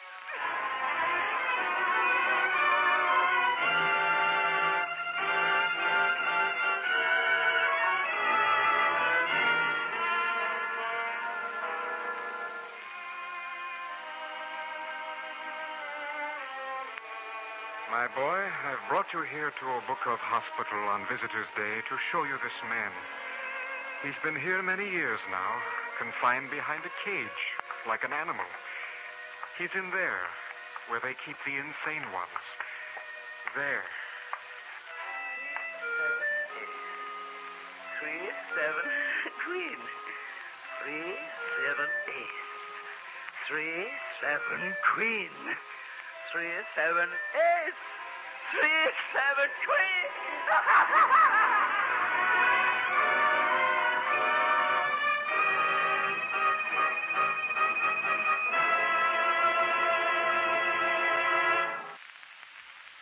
Remind me when I get home to throw away every deck of cards in the house. Ladies and gentlemen, you've been listening to Alexander Pushkin's famous story called The Queen of Spades. Our thanks to Edmund MacDonald, who played the German, Jeff Corey, who was the croupier, and to Gloria Gordon, who brought to life the Queen of Spades. And our thanks, of course, to Arctic explorer Stefansson, who named this yarn as his particular favorite story. Our favorite story for next week has been called The Greatest Book Ever Written in America, Mark Twain's Mississippi classic, The Adventures of Huckleberry Finn. It's the favorite story choice of one of the most truly American artists of our time, the man who began the begin, clarinetist, composer, conductor, Artie Shaw.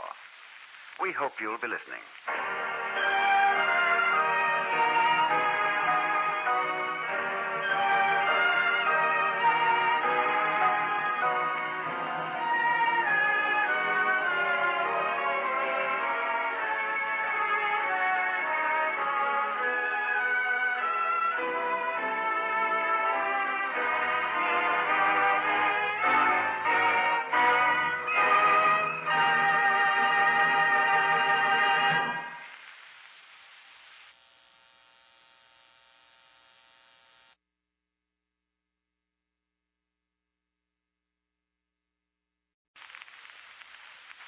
This is Ronald Coleman, inviting you to radio's most dramatic half hour, Favorite Story.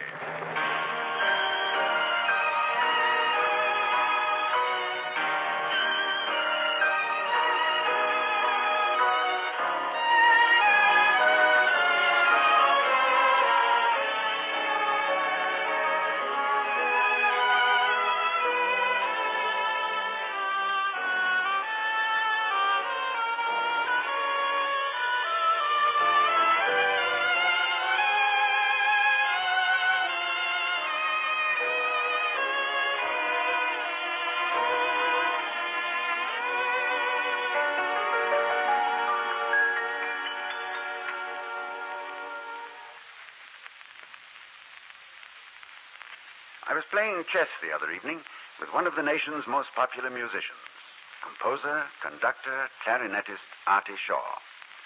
In addition to making sweet music, Mr. Shaw is quite a literary light. He's an avid book collector, a budding novelist, and he beat me at chess 3 times running. Between checkmates, this modern Pied Piper told me he had a favorite story he'd like us to dramatize in our series, a book which has often been called the Great American Novel.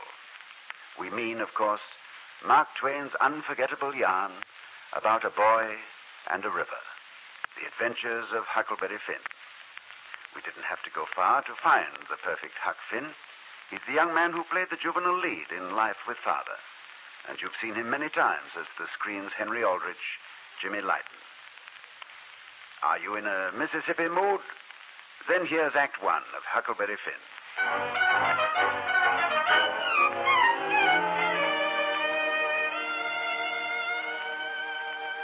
You don't know about me without you've read a book by the name of The Adventures of Huckleberry Finn.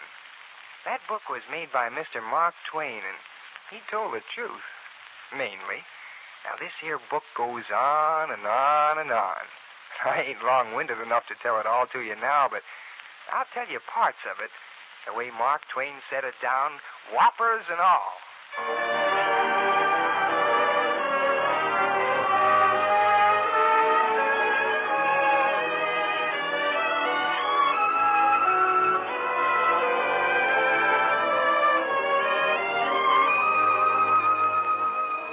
Tom Sawyer and me, we got a heap of money for catching some robbers. And so the widow Douglas adopted me, aiming to make me civilized. But she never reckoned with my pap. Folks says pap is a no-account, good-for-nothing bum. As soon as he found out I was living at the widow's and had some money, pap started in to raise the roof. He breezed it around town he was going to get me for it. One night I come home to the widow's, and there was a surprise waiting for me. I lit my lamp, and when I looked up, there was Pap's face, all whiskers and dirty, leering at me. Say. Pap! Ain't you a deal of a big bug now, Huck Finn? Ain't my fault, Pap. I ain't done nothing. Don't give me none of your lip. Big bug, ain't you? Regular high and mighty. Maybe I am, and maybe I ain't. You put on considerable frills since I seen you. I'll take you down a peg before I get done. You're educated, too, they say. You can read and write. Think you're better than your pap now, don't you? Because he can't. Take that there book. Let me hear you read. All right. General George Washington was the father of his country and the head of the Continental Army. It's so. You can do it. I had my doubts when they told me. Now, look here. You slip that putting on frills. I won't have it. I'll lay for you, my smarty. And if I catch you about that school, I'll turn you good. Oh, but Pap... Don't pap me. Ain't you a sweet-scented dandy, though? A bedclothes, the looking glass, piece of carpet on the floor. Your poor old pap got to sleep with the hogs in the canyon. But they say you're rich besides. How about that? Oh, they lie, that's how. Don't give me no sass. You got money. I want it. I ain't got no money, honest, Pap. No? What do you call that? Well, you got no right to go through my clothes.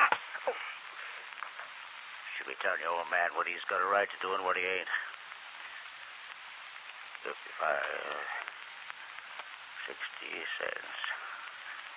This all you got? Well, that ain't my money, Pap. It's the widow. She give it to me. Now, you listen to me, Huck Finn. You're all through putting on airs, acting better than them that give you birth. You're coming home with me. No. You're coming with your pap to live like he does, no better. I'll teach you writing and reading and figures soon enough. With a piece of hickory. Oh, don't beat me, Pap. Please don't beat me. You're my young'un, Huck Finn, and I'll beat you if I please. Got any fancy notions you're going to run away from me, you can forget 'em. 'Cause your old pap ain't such a fool as some folks would like to make out. I'm going to keep you under lock and key. Yes, sir, Huck Finn, under lock and key.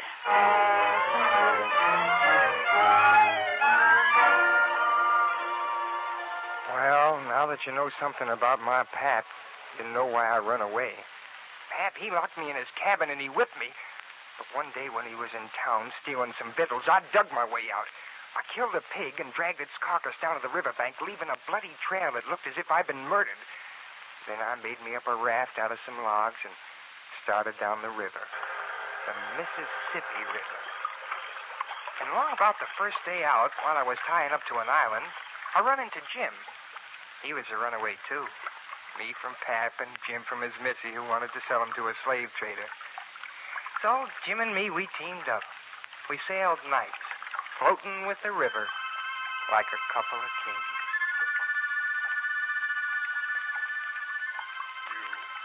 Sleep, Huck? Oh, just looking at the stars. You allow they was made or just happened? I allow they happened. Would have took too long to make so many. The moon could have laid them. Look, a falling star. I allowed that one got spoiled and was hoved out of the nest. Listen, reckon somebody's getting chased over there in the Arkansas bank. What do you allow we better do, Huck? Well, they're probably runaways like us. We better help them. Grab the steering oar and we'll head for the shore. Well, there was two of them, and we hauled them on the raft just before the dogs got to them. One of them was an old fellow with a battered-up slouch hat. The other one was younger and carried a big, fat, ratty-looking carpet bag. They was both pretty seedy-looking. Thank you. Thank you, my friends. Yes. Thank you from a full and humble heart. Oh, it warn't nothing. Say, friend, what got you in trouble? Don't you two know each other? We was druv into partnership by circumstances and hound dogs. Alas. What are you laughing about? To think that I should be degraded down into such company. What's wrong with the company? Not good enough for you? You would not believe me. The world never believes. The secret of my birth. The secret of your birth? Gentlemen, you see before you the rightful Duke of Bridgewater. Forlorn, torn from my high estate, degraded to floating down a river on a raft. Oh, don't take on so hard. Oh, there's no comfort for me, except one thing. To be called once again by my rightful title, Your Grace, or my Lord, or Your Lordship. Oh, that ain't no trouble. Your Grace? Mighty happy to oblige, my Lordship. And, of course, you might wait on me at all times and bow. Whatever you say, Lordship. Poor fella. Looky here, Bridgewater. I nation sorry for you, but you aren't the only one who's been snaked down wrongfully out of a high place. I've been wronged, I tell you. What do you mean? Can I trust you all? What are you blubbering for? Bridgewater. Gentlemen, I am the late Dolphin. The late what? The poor, disappeared Dolphin, Louis the 17th, son of Louis the 16th and Mary Antoinette. Well, who is all they? Gentlemen, you see before you the suffering, rightful king of France. Oh, misery, misery. Oh, don't carry on so, Mr. Dolphin. Oh, it ain't no use to try to comfort me. Except a few things might make me feel somewhat better for a spell. Like what? Well, I like folks getting down on one knee to speak to me. And like calling me your majesty and waiting on me first at meals. We don't mind majesting you, your majesty. Which knee do you bend on, your majesty? Won't find me bending on no knee. Now, looky here, Bilgewater. This ain't no bad truck we've struck here. A nice raft and plenty of grub. We gotta lay out a campaign, Bilgewater. Yes. King, have you ever trod the boards? What? The who? The boards, the stage, the theater. You mean play acting? With amazing forethought, my friends, I have stowed away in my carpet bag the gossamer costumes for handsome Romeo and the beauteous Juliet. How does that strike you, King? Oh, if it pays, I'm for it. Hey, the country jakes at the next village downriver will flock to see us perform. And since I am rehearsed in the role of Romeo, you, King, will play the lovely Juliet. Well. No, I don't think so. I have it. Hamlet's soliloquy. Hamlet's what? I don't have a copy of it with me, but I think I can piece it out from memory. Let me see. It begins, to be or not to be. That is the, bare bodkin. Till Burnham Wood do come to Dunsinane. Gosh. And great nature's second course makes us rather sling the arrows of outrageous fortune than fly to others that we know not of. Wake, Duncan, with thy knocking. I would thou couldst.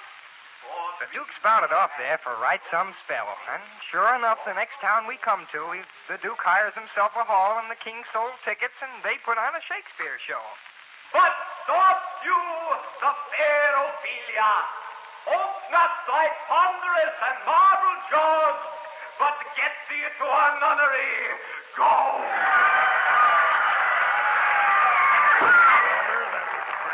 Start for the show. Quick, King, how much money did we take in? $47. Bless you. Where's my hat? But you only got 3 minutes of the show. What are you going to do next? There will now be a rather long intermission. Give me the money, Your Majesty. We're heading for the raft.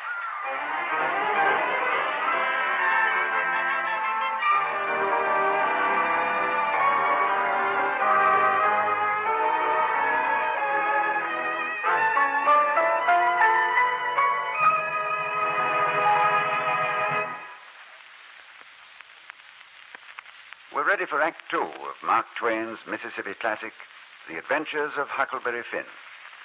This week's favorite story was selected by Artie Shaw, and it stars Jimmy Lydon as Huck. Well, the royal version of Hamlet is over, and we find our river travelers back on their raft with starlight for a blanket.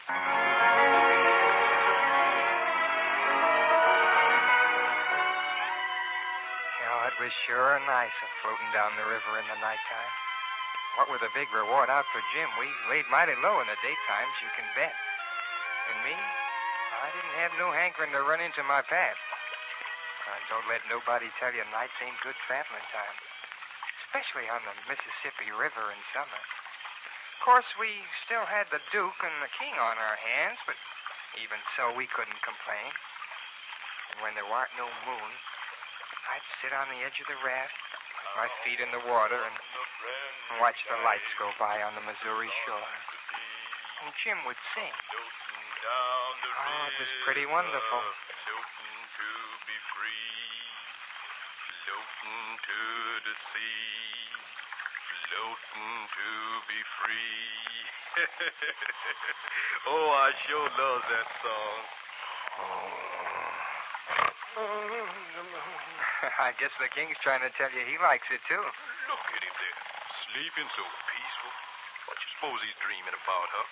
Well, I reckon he's dreaming up some more whoppers about being a king. Say, Huck, how many of them is there? These royalty fellas, real ones, I mean. Thousands of them. That many? Oh, sure. Well, I ain't heard about none of them scarcely except old King Solomon. Unless you count the kings on a deck of cards. How much money do a king get? Much as $100 a week if he wants it. Mm-hmm. They must have to work powerful hard for so much money. Well, they don't work at all. They just sit around and talk. Mm-hmm. Ain't that gay? And when things is dull, they fuss with the Parliament. But mostly they hangs around the harem. What's the harem? Well, don't you know? That's where they keep their wives. More than one? Sure. Well, Solomon, he had about 1 million wives. So he did. A harem's a sort of a boarding house, I reckon. Most likely they have some rackety times in the nurseries. And the wives quarreling and making a big racket. You know, Huck, I don't take no stock in that talk about Solomon being such a wise man. Why would he get himself in the midst of such a blim-blamming all the time? Well, but he was the wisest man anyway. No, he was no wise man, nother. You know about that child he's going to chop into? Yeah? Well, then, wasn't that the beatenest notion in the world? What does he do?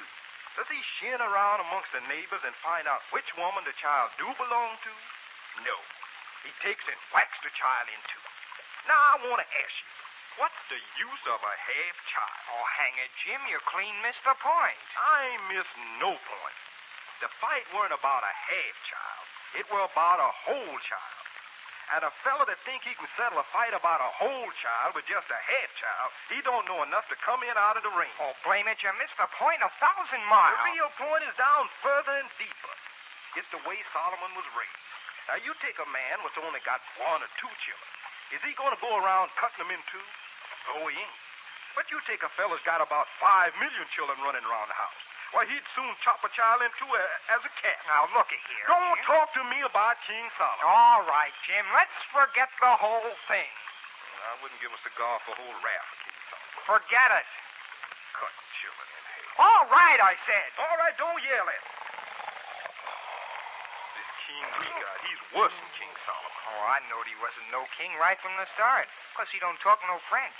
Why, Huck, don't French people talk the same as we does? Oh, no, Jim. You couldn't understand a single word they said. Well, now, how did that come? Oh, I don't know, but it's so. Oh, I got some of their jabber out of a book. Jim, suppose a man was to come up to you and say, Polly-vous, Francie, what would you do? Do? I'd bust him over the head. I wouldn't allow nobody to call me that. Oh, shucks, it ain't calling you nothing. It's only saying, do you talk French? Well, then why couldn't he say that? Why, he is saying it. That's a Frenchman's way of saying it. Well, it's a blame ridiculous way, and I don't want to hear no more about it. French folks ought to talk like we do. Now, looky here, Jim. Does a cat talk like we do? No, a cat don't. Well, does a cow? No, a cow don't neither. Does a cat talk like a cow or a cow like a cat? No, they don't. Well, it's natural and right for them to talk different from each other, ain't it? Cool. Oh, ain't it natural and right for a cat and a cow to talk different from us? Well, most surely is. Well, then, why ain't it natural for a Frenchman to talk different from us? You answer me that. Is a cat a man, Huck? No. Well, then, there ain't no sense in a cat talking like a man. Is a cow a man, or is a cow a cat? Well, no, she ain't either of them. Well, then, she ain't got no business to talk like either one of the other of them. But is a Frenchman a man? Well, sure. Well, then, Dad, blame it. Why don't he talk like a man? You answer me that.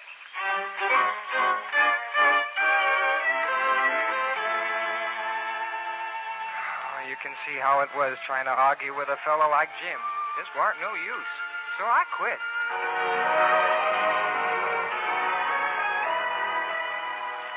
I dozed off a little that night. When I woke up, did I get a surprise? It weren't starting to get daylight yet, but I seen it as plain as the nose on Jim's face.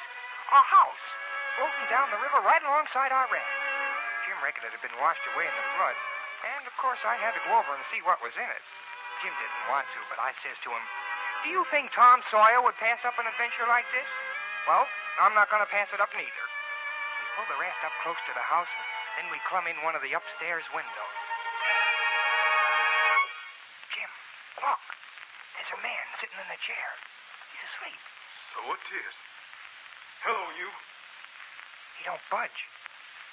Hello? He ain't asleep, Huck. He's dead. Crikey. You hold still.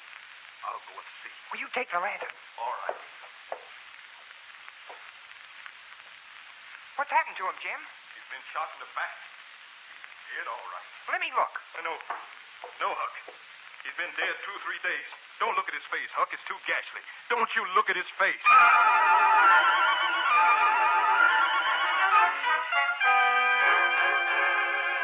Oh, we sure got out of there in a hurry. I didn't sleep much that night. Next morning, we went out to rustle up some food. Jim went to rent some ears of corn, and I borrowed a chicken for a little while. Well, just long enough to eat it. Towards evening, I come back to the raft. Oh, hello there, my good Huckleberry. I see you have the raft hidden in a good place. And since it is now approaching sundown, let us proceed post-haste in our journey down the Father of Waters. Yes, by all means, Huckleberry, let's push off. All right, Your Majesty and your lordship. We'll push off just as soon as Jim gets here. I think Jim was detained in the village. Your friend Jim will not be with us the balance of this trip. You turned him in. Oh, now leave us not be hasty. You turned him in. You found out there was a $200 reward on his head, and you turned him in. $200? We've been snaked. They only gave us 40. Why, you low-down humbugs. Turning in a man who was kind to you and friendly. Tell me quick before I smash you with this oar. Where they got Jim? He's locked up on that big plantation half a mile inland. I gotta get him out.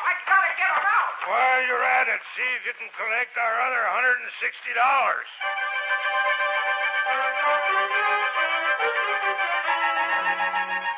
I ran as fast as I could towards that plantation. Maybe I could steal Jim. Maybe I could help him escape. He was my friend. Well, the blamedest thing happened. The first person I run into on the place is Tom Sawyer. What in tarnation you doing here? I've never done you any harm, Huck Finn. What you doing? Coming back and haunting me like this? I'm not haunting Tom. It's me, all alive, all over. You weren't murdered? No, Tom. I made up the murder to get away from my pad. Feel me. I ain't no ghost. So you ain't. Well, what are you doing here? Well, this is my Aunt Sally's place. I'm here on a vacation. Tom, you gotta help me. Jim's here on this plantation. Jim? Yeah, the old widow's Jim. And you gotta help me steal him. Well, now you're talking. I'll help you steal him, all right. That's adventuring. Do you know where they got him hid? Where they got him locked up? Well, I just got here today, but... Hey, wait. Looky over there, Huck. Where? That hut. Over there by the ash hopper. There's someone going into it. The help's going in with some victuals. Now, what do you suppose they're for? For a dog, maybe? Oh, you're not very smart, Huck. When part of the victual's a watermelon. So it is. A dog don't eat watermelon. Now, how are we going to get him out? Well, the first dark night we can steal the key, get him out, make for the raft, and shove on down the river. Oh, that's awful. Why? Wouldn't that plan work? Well, certainly it'd work, like rats are fighting. But it's too blame simple. There's nothing to it. It's as mild as goose milk. Now, my plan is we dig him out. Dig him out? Yeah. But I guess we won't have to saw Jim's leg off. Good land, what would you want to do that for? Well, some of the best authorities has done it. It's the custom in Europe. I don't think Jim would understand. Well, we'll get a couple of kitchen knives, though. What for? To dig the foundations out from under that cabin. Confound it, Tom, it's foolish. Well, it don't make no difference how foolish it is. It's the right way. Now, I've read all the books that gives any information about these things, and they always dig with knives. And not through dirt, mind you. Generally, it's through solid rock. And it takes forever and ever. Why, look at that prisoner in the castle deep. How long was he at it, do you reckon? I don't know. Month and a half? 37 years. And he come out in China. Well, Jim don't know nobody in China. Well, what's that got to do with it? Neither did this other fella. Stick to the point. All right. I don't care where he comes out, so's he comes out. But there's one thing. Jim's too old to be dug out with a kitchen knife. He won't last.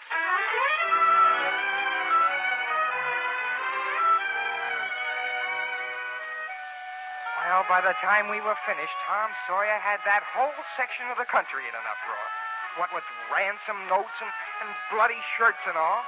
But finally we got Jim free, and we were running off towards the raft when Tom Sawyer yells at us. All right, that's it. You can all stop now.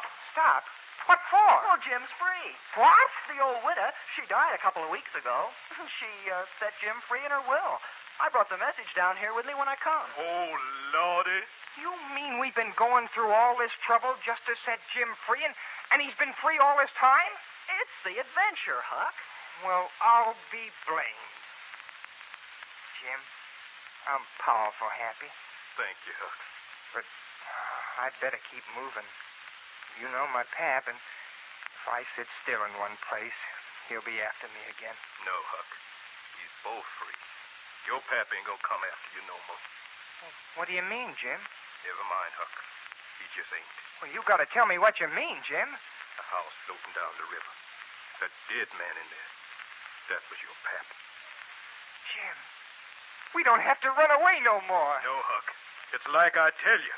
We is free.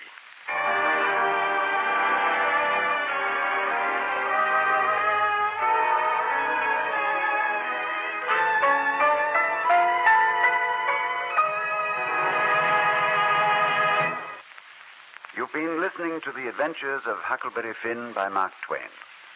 Starring in this radio adaptation was the young motion picture actor Jimmy Lyton, and Horace Willard was heard as Jim.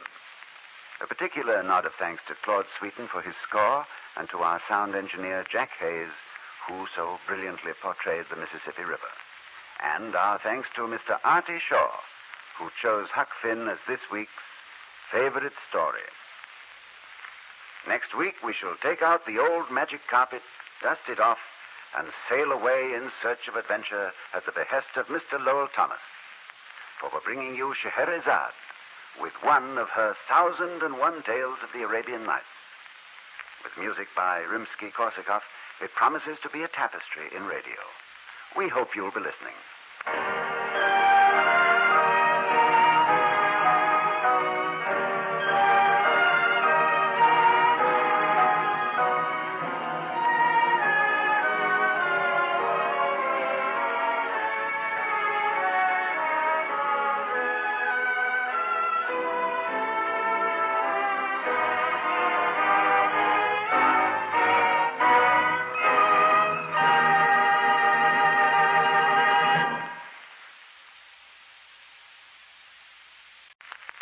This is Ronald Coleman, inviting you to radio's most dramatic half hour.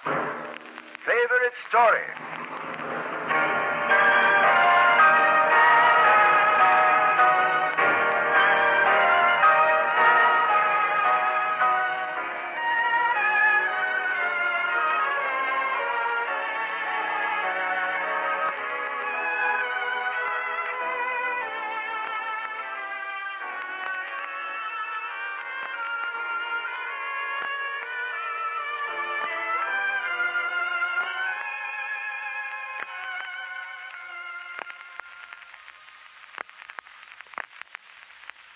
It's my pleasure once again to welcome you to 30 minutes of unforgettable drama. For the plays that you'll hear on these favorite story broadcasts are not the fleeting words of day-in, day-out writers. These are the greatest stories ever imagined in the minds of men, and picked for you by some of the most distinguished citizens of this 20th century. In fact, our favorite story this week was chosen by Mr. Lowell Thomas, the celebrated author, commentator, and world traveler. Mr. Thomas once wrote a bestseller called Lawrence of Arabia, and he's always been a student of the wild legends of that mysterious land of sheiks and veiled ladies, which no doubt influenced Lowell Thomas when he chose, as his own favorite story, The 1,001 Arabian Nights. So prepare to be transported, magic carpet-like, to the deserts of the Near East with the legend of Scheherazade.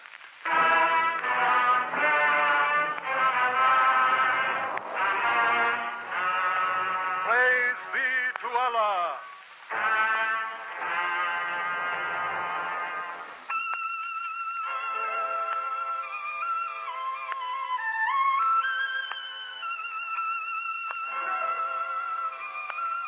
I have such tales to tell as no man yet has heard. Wondrous as life itself, magic as birth, beauteous as deathless love. Hear then my words.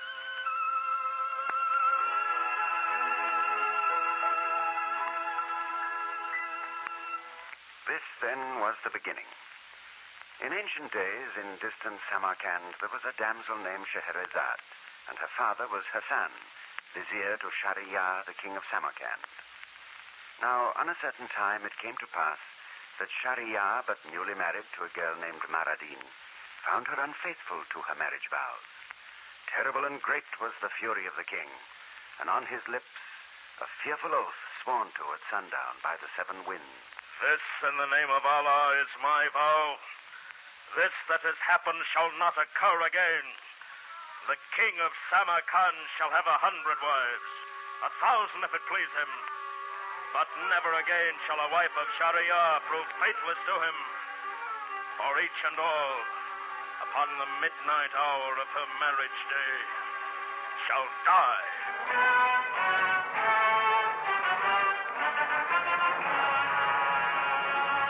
Never more fateful oath, never more terrible than those words of Shahryar.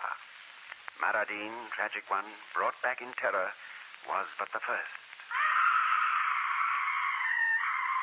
Great was the grief of Samarkand in days to come, for festival and death walked hand in hand. And Maradin had many beauteous followers into paradise. Maidens from Samarkand, maidens from distant lands. Many the marriages, many the sudden deaths.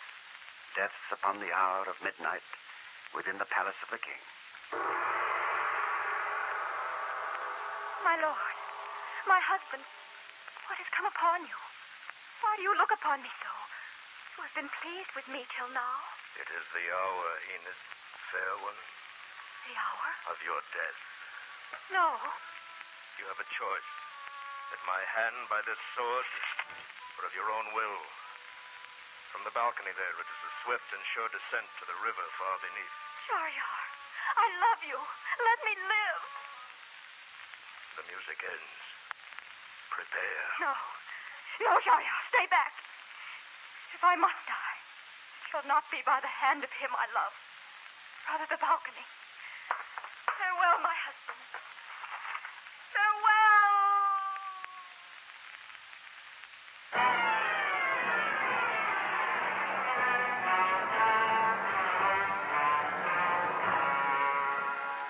Farewell, Enid, lovely one, and swift entry into paradise. Hassan! Hassan! My lord, from the balcony. From the balcony. She was so young, Shahryar. She was a woman. Hassan, you will find another. There will be another marriage feast before the moon is full. That is impossible, for even to the farthest kingdom the story of your vow has gone. No man who knows will consent to sacrifice his daughter. Hassan, you have heard my command. Another wife within 9 days, young and beautiful. As you yourself would live, I have spoken.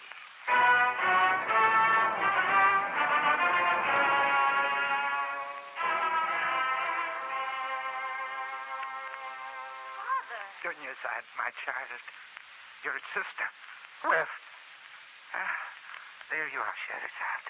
You come in fear, my father. Oh, it is not true that we must leave the palace, leave Samarkand. It is true. The king has commanded on pain of death that I provide another wife for him. And there is no maiden to be found. You are wrong, my father. Scheherazade. You shall bring a bride to the king. And within this hour, myself. No! It shall not be done. You are my daughter, the light of my whole existence. If you die at his hands... If I die, my father, if I die. You have no fear. Remember, the king is only a man. I am a woman. Dunyazad, my sister, there are plans that must be made, and you are part of them. Listen with care. Upon the day of my wedding to the king, precisely at the midnight hour, this you shall do.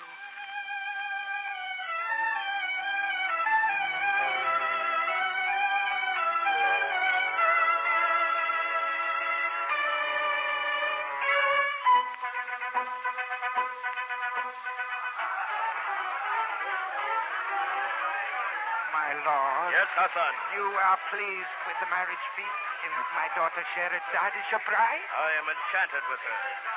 She is to other women as the brightness of the sun is to the stars. You are not angered with her, then, for the sharpness of her speech when first you met? When first I brought her to you, I fear she spoke with less than complete respect for your greatness, O king. That was before our marriage day, Hassan. Your daughter now has known her master. She will be silent and obey. My husband. Yes, Scheherazade. This music tires me. I wish it changed. My daughter. You wish it changed. And it is you alone who must be pleased. Who else, since I am queen, your wife? Let the music cease. In the name of heaven, guard your tongue. The hour of midnight is at hand. Almighty King, my daughter has stopped the music only that she may sing herself. Sing of her praise for you, her husband. Song of praise. It is well. Silence! My father is mistaken. I have no wish to sing. Besides, Shahryar, I should think by now you would be bored with hearing lies about yourself. Silence! So my queen has no desire to sing my praise. None whatsoever. And if I ask you to dance for me? I should refuse. I am tired, and the hour is late. You speak truly, Scheherazade. It is later than you think.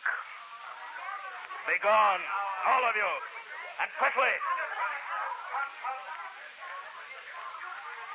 And now, my too proud queen. I am glad you have sent him away, my husband. You are glad? Do you know what must occur within this hour? What must occur by my oath? And this melody? Do you know what takes place when it is ended? It is an exquisite melody. You wished me to dance, Shahryar, to dance for many eyes, and I refused. But I will dance now to this melody, for thine eyes alone, for thy pleasure. See, my husband, never has this dance been known in Samarkand. From a princess of farthest Egypt I have learned it. For you, Shahryar. Only for you. Are you mad, dancing to the melody of death? Watch, Shahryar, my husband, beloved of my heart. Watch, guardian of my delights. Let your eyes be my prisoners. Watch. Stop it. Shahryar, most exquisite of lovers. Watch. Stop it, I say. Stop. Your arm is strong, my husband. Strong and beautiful. Come, kill me now. It is the hour, Shahryar. Here, my throat is bare, and I am not afraid. Draw thy sword. Let thy steel pierce its whiteness. Let the red of my blood be a fountain of pleasure to thine eyes. Kill me, beloved husband. Shahryar. Scheherazade. You cannot. You love me. By Allah! Bare thy throat again. Scheherazade. What means this intrusion? Who is this maiden? She is my sister, my younger sister, Dunyazad. I had to know, Scheherazade. What is it that you must know, my sister? The ending of the adventure. The tale that you were telling when you were called forth to the palace of the king. I cannot rest until I know the ending. What is this story, Scheherazade? You would not believe were I to tell you. And why not? It is the story of a faithful wife. The story lies. In woman there is fidelity to none save to herself. Let me hear this tale and laugh at its untruth. Very well, my husband, since it is your pleasure. But am I to have no greater audience than this? I am accustomed to many listeners when I tell a story. Listeners, you shall have this. Hassan! Hassan! Well done, Dunyazad. Now quickly, which story should I tell? Anyone. There's magic in all your stories of romance. Hassan! I am here, my king, and heavy is my heart with grief. Could you not have spared Scheherazade? She lives. Yes, my father. Hassan, summon all back to court, and quickly. But I don't Father, obey the king's command. Call us all back to the court at once. She lives. The midnight hour, and still she lives. Allah be praised. Allah be praised.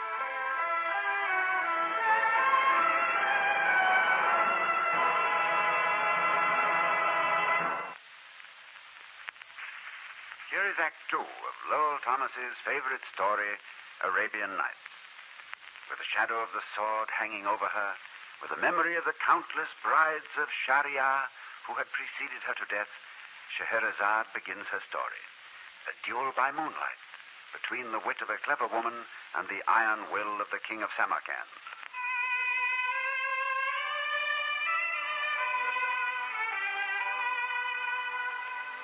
There was in ancient times in the land of Persia, a certain youth whose name was Ali Sher. Now, on a certain day, when passing through the marketplace, he came upon a sale of slaves captured in distant lands. There upon the platform, being bartered as a slave, Ali Sher beheld a maiden who was the vision of his soul's delight. And when her fear-filled eyes found those of Ali Sher in the crowd, there was a sudden flame of hope, a wordless prayer to Allah that he would be her purchaser. But helpless he stood watching as the voice of Rashid, most villainous and evil of all the merchants of Persia, rang out over all the rest. Let us have done with this. 650, do I hear more? I bid 1,000 pieces of gold for this damsel. Is there no higher offer? Wait. You are bound by oath to sell me to none but of my choosing. Well, are you content that this man Rashid, the merchant, should purchase you? I should prefer to die. You will regret those words, my fair one. No damsel speaks so to merchant Rashid. Zumurrud, I pray you, survey this entire gathering and choose yourself whom you will have as a buyer. I shall. Right, Mr. Alisher. But he is penetrably shattered. This man I choose. Beautiful one. I would give my heart to purchase you, but I have not the 1,000th part of 1,000 pieces of gold. Then quickly take this purse. Long have I concealed it, waiting for this moment. Take it and purchase me. I shall. I will buy this girl, broker. I will buy her and for the contents of this purse. Here now. Now, let us go in peace. I am ready, my lord and master. One moment, Alisher. You know my name, Rashid the merchant? I do. So you have purchased her, have you? I have. The slave girl who has dared to scorn Rashid the merchant. Well, I wish you well with her. I wish you well.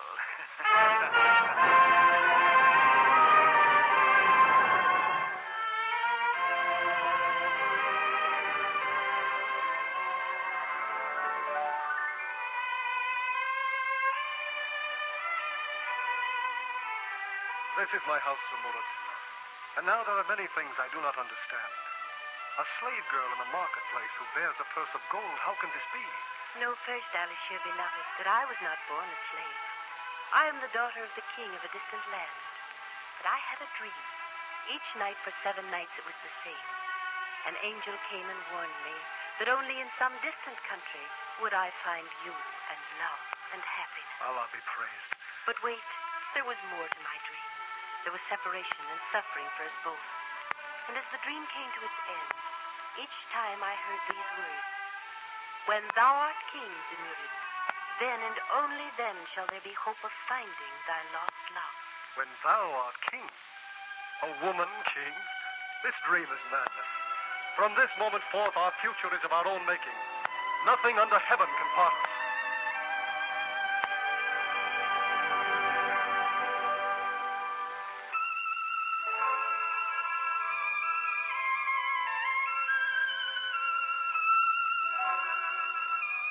And so it was that Alisher and Zumurrud were wed, and knew great happiness. But Rashid, the evil one, had not forgotten, and on a certain time when Alisher was absent, Rashid contrived by subterfuge to lure Zumurrud from the safety of her home. In secret he held her as a slave, decreeing that she should serve henceforth as handmaiden to Mila, his favorite young wife. But Zumurrud was soon to learn from Mila that she hated Rashid, her husband, no less than did Zumurrud herself. And so, together the two damsels did escape, with Zumurrud disguised as a man in the uniform of a soldier of the palace guard. Far from Persia they fled to distant lands beyond. Then, after many weeks of travel over mountains and across the desert sands, as together they were entering a distant country, a troop of horsemen rode toward them, out of the sunset. They are soldiers, Mila. Allah grant that they be friendly. And remember my disguise. I'm Zamar, your brother. I will remember, Zumurrud. Hail to thee, strangers. Hail to thee, Captain. I am Mila, a damsel of Persia, and this soldier is my brother. His name is Zamar. You have just entered into this land? We have just entered. Hail to Zama, King of Kings. Blessed be his name. Hail to Zama! For you are in error, Captain. My brother is no king. If he so wills, he is. It is a custom of this land that when our king has died, if he has left no son, a troop of soldiers shall go forth in this direction, and the first stranger they shall meet shall, if it pleases him, be our king. How say you, Zamar? Will you be our king? My dream, when I am king. How say you, Zamar? Will you be our king? I will. Destiny has proclaimed it, and it shall be. I will be king.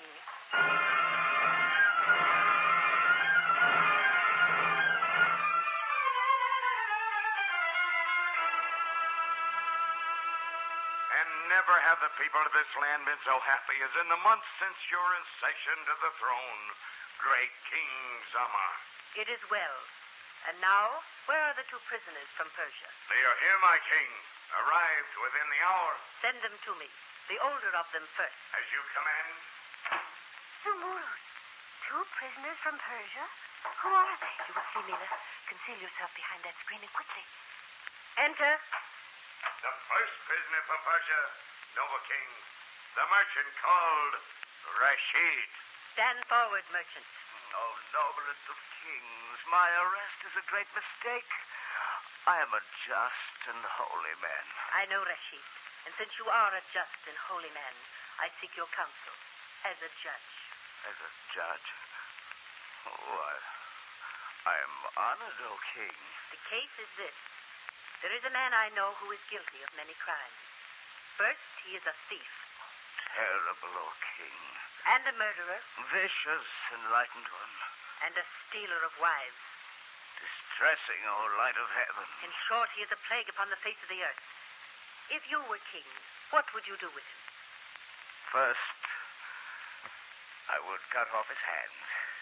Then I would slowly break his bones upon the wheel and cast his body into the desert to be devoured by his brethren in evil, the hawks and jackals. Well said, Rashid. And as you have judged, so shall it be. For the criminal is no one but yourself. No. Mila, step forth. Mila? My wife? No. Spare me, O king. Spare me. The coward faints. Lord Chamberlain, take him forth and execute his sentence. Despair not, Mila. It is less than he deserves. And now? Yes? Leave me alone and send him in, that second prisoner from Persia. Yes, my brother. As you will, king. Enter. Most noble king. You are Ali Shir, the merchant of Persia? I am. Come forward. O king, there has been some mistake. I have been arrested as a criminal. I am guiltless. Suppose I were to say there is a charge against you of faithlessness. It is untrue. Do you deny that you have known the favor of many women? I do not deny it, no. But on the day I met my soul's delight, from that day forward there was none other. After all, there are other women, even women here at this court, whose smiles will make you forget your Zumuri. That is... How did you know that was her name, O king? It is my business to know many things. Alishir, I am sure there is one woman in my kingdom you can love. Even now I shall call forth all my fairest maidens. You shall choose the one you wish and forget your Zumuri. No. By Allah, King Zamar, I wish no more of this. Your damsels may have beauty, yes, but none of them will I choose because my love is sworn. I pray you now to let me go and seek further for my wife. Your wish is granted. But first I want to show you one more woman in my palace. Pray turn away your face but for a moment. As you will. This turban I have worn too long. I shall remove it. And this cloak has long been heavy on my shoulders. Now, Alishir, turn around and look upon the person of the king. Zumurrud. My husband, ever faithful and beloved. Oh, my long-lost one. My beautiful. I am in thy arms, beloved. Did I not tell you there was one in my kingdom you would love? Forever, Zamorod, till kingdoms are no more upon the earth, till man is but a memory, and love a forgotten dream. Forever will I love thee.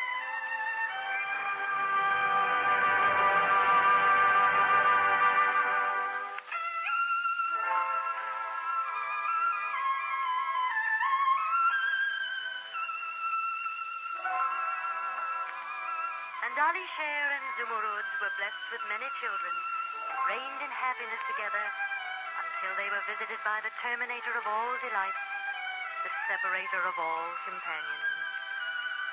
Praise be the Eternal One.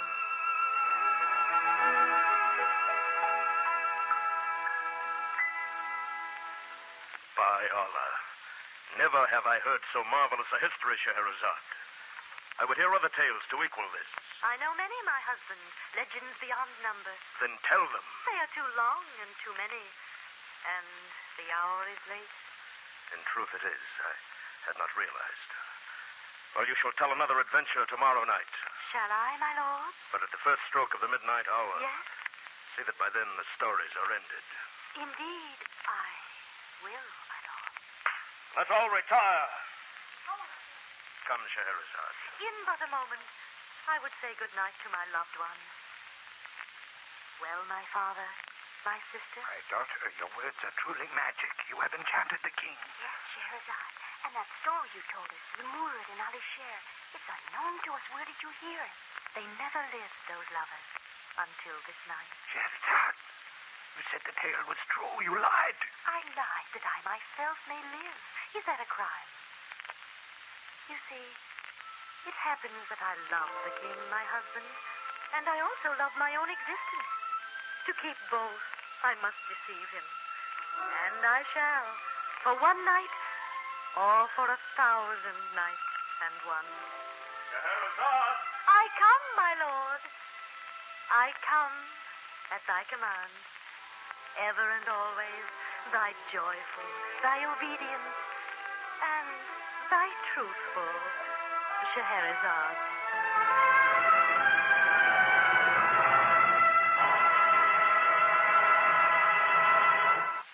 This has been a favorite story adaptation of one of the 1,001 Arabian Nights.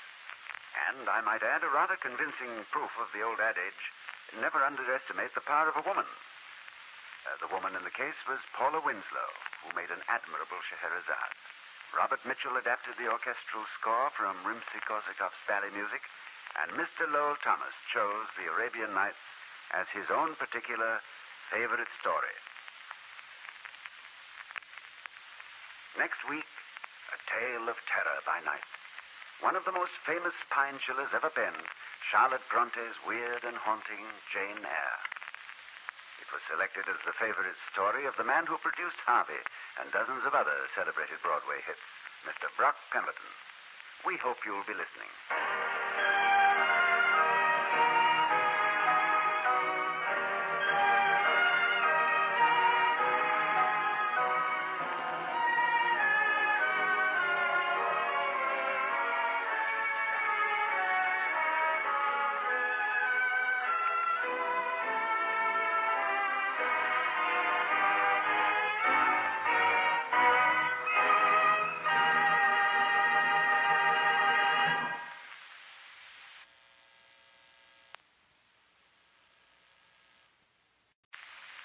This is Ronald Coleman, inviting you to radio's most dramatic half hour. Favorite story.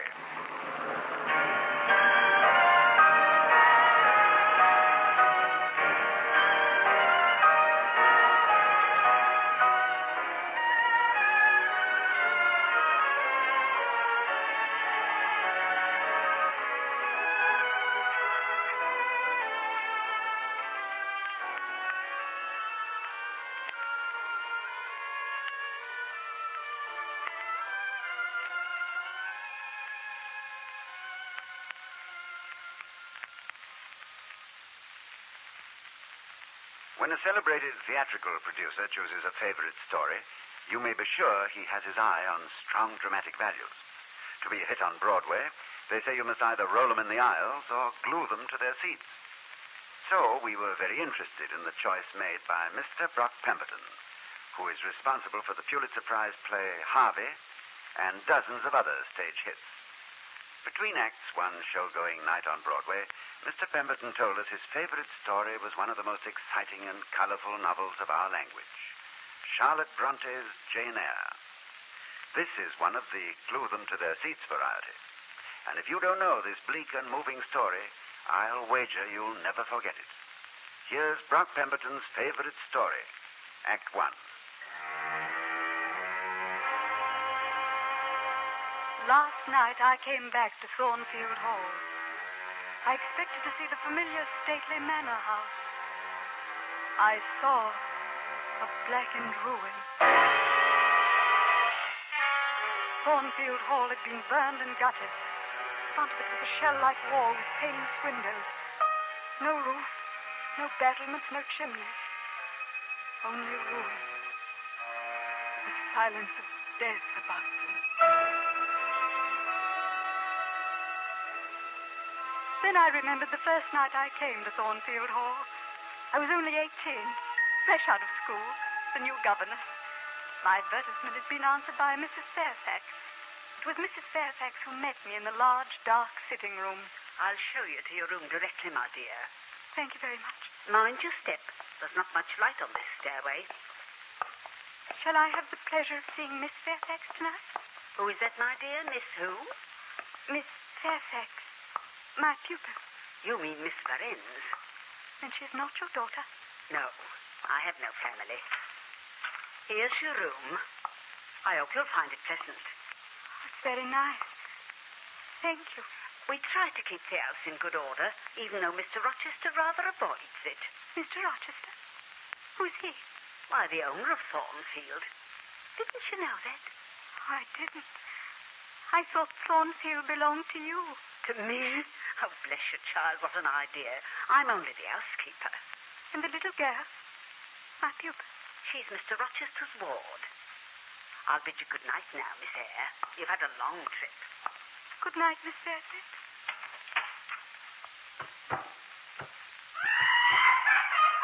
What was that?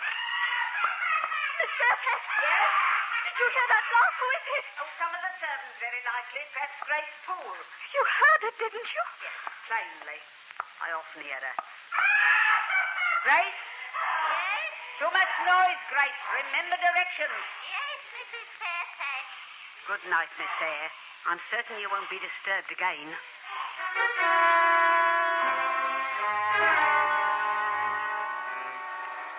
But it was quite a while after I'd come to Thornfield Hall that I met its master, Edward Rochester. One night, I was summoned to the drawing room. He sat in a huge chair by the fire. Mrs. Fairfax introduced me. Here is Miss Eyre, sir. Let Miss Eyre be seated. Thank you, sir. And you came from... From Lowood School, sir. A charitable institution. How long were you there? 8 years. 8 years? No wonder you have the look of another world. Who recommended you to come here? I advertised. Mrs. Fairfax answered my advertisement. And I'm very thankful I did. Miss Eyre's been a kind and careful Don't teacher trouble to Adele. yourself to give her a character. I shall judge for myself. You may leave us, Mrs. Fairfax. Yes, sir. Good evening to you, sir. And now tell me, Miss Eyre, what did you learn at Lowood? Can you play? A little. Of course, the established answer.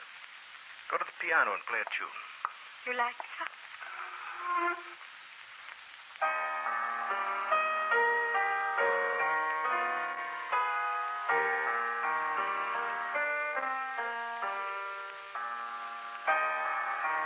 Enough!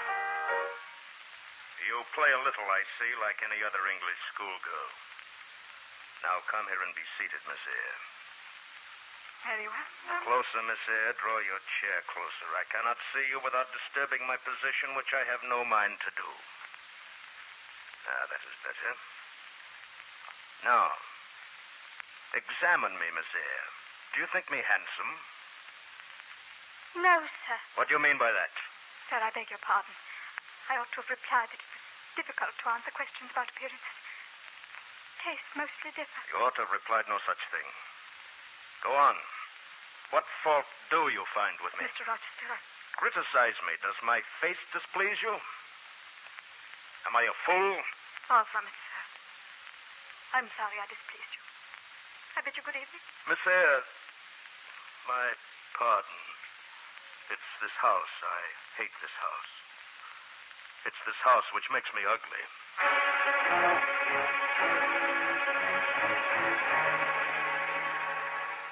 Indeed, I did not find Mr. Rochester ugly. He was moody and harsh, and often cruel. And yet to me, his presence in a room was more cheering than the brightest fire. Why did he hate this house? What grief lay here in Thornfield Hall? One night I lay awake thinking of this. It was late, long after midnight. Suddenly it seemed my chamber door was touched, as if fingers had swept the panels and groping away along the dark gallery outside. I sat upright in bed. Who's there? Who's there?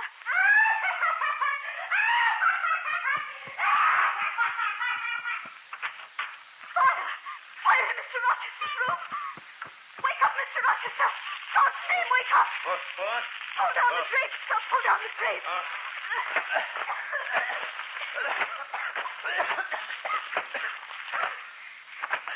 It's out. Fire's out. How did this happen, Miss Eyre? I heard someone in the hall, Mr. Rochester. An odd laugh. When I opened my door, there was a candlestick there at the threshold. And I saw the fire in your room and came here. That laugh, you've heard it before? Yes, sir, I have. Several times. You know what it is? There's a woman who sews here, called Grace Poole. She's a very unusual person. Yes, just so, Grace Poole. Please say nothing about this incident, Miss Eyre. Very well, sir. Good night. Miss Eyre, you say good night so calmly, and yet you've saved my life. May we shake hands? He held out his hand. I gave him mine. He took it first in one, then in both his own.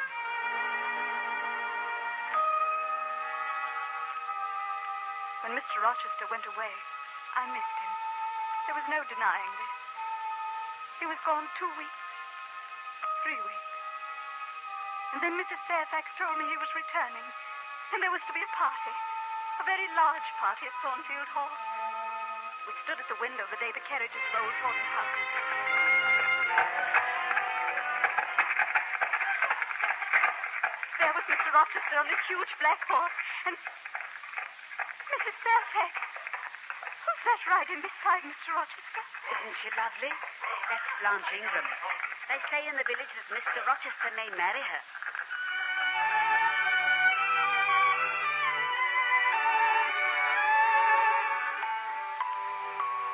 Second evening of the party, I was requested to bring my pupil to the drawing room.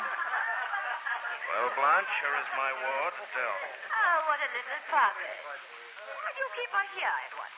And why don't you send her off to a school? Schools are very expensive. I should think it is quite as expensive to keep a governess. I have not considered the subject. You should hear Mamma on the subject of governesses. We've had a dozen in our day. Half of them detestable, and the rest ridiculous. Were they not, Mamma?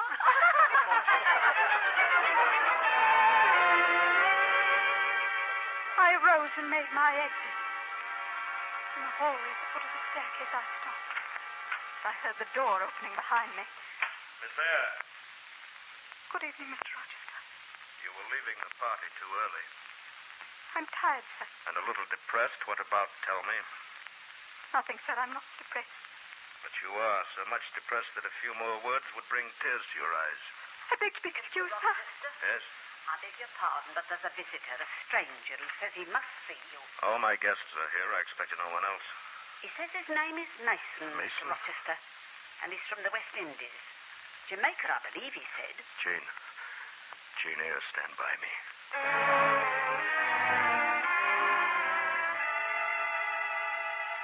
That night, when the entire company was asleep, there suddenly came a piercing cry from the third story. The entire company rushed from their room. Devil is Rochester. He's not in his room. Here. Here's the composed, all of you. I'm coming. Maletroit, what's happened? Tell us at once. Nothing at all, my friends. A servant has had a nightmare, that is all. She's an excitable, nervous person, and I've quieted her down. Now, please return to your rooms, all of you. Well, if you say so, Edward. Thank you, my friends. Jane, I want you. Yes, I need your help. You don't turn sick at the sight of blood. I think not. Give me your hand. Come this way. Softly. Up these stairs, Jane.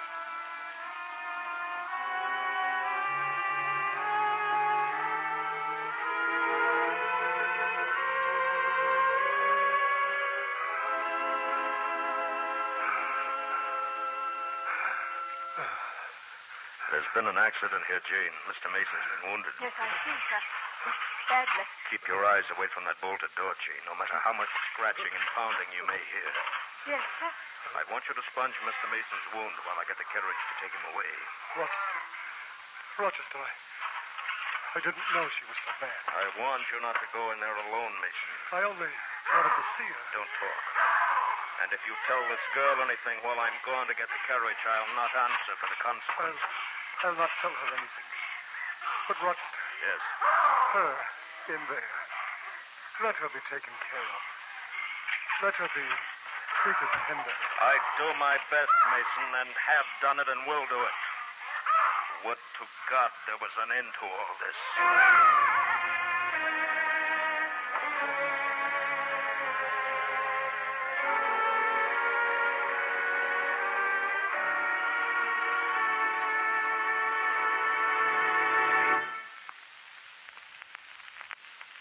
We're ready now for Act 2 of Brock Pemberton's favorite story, Jane Eyre.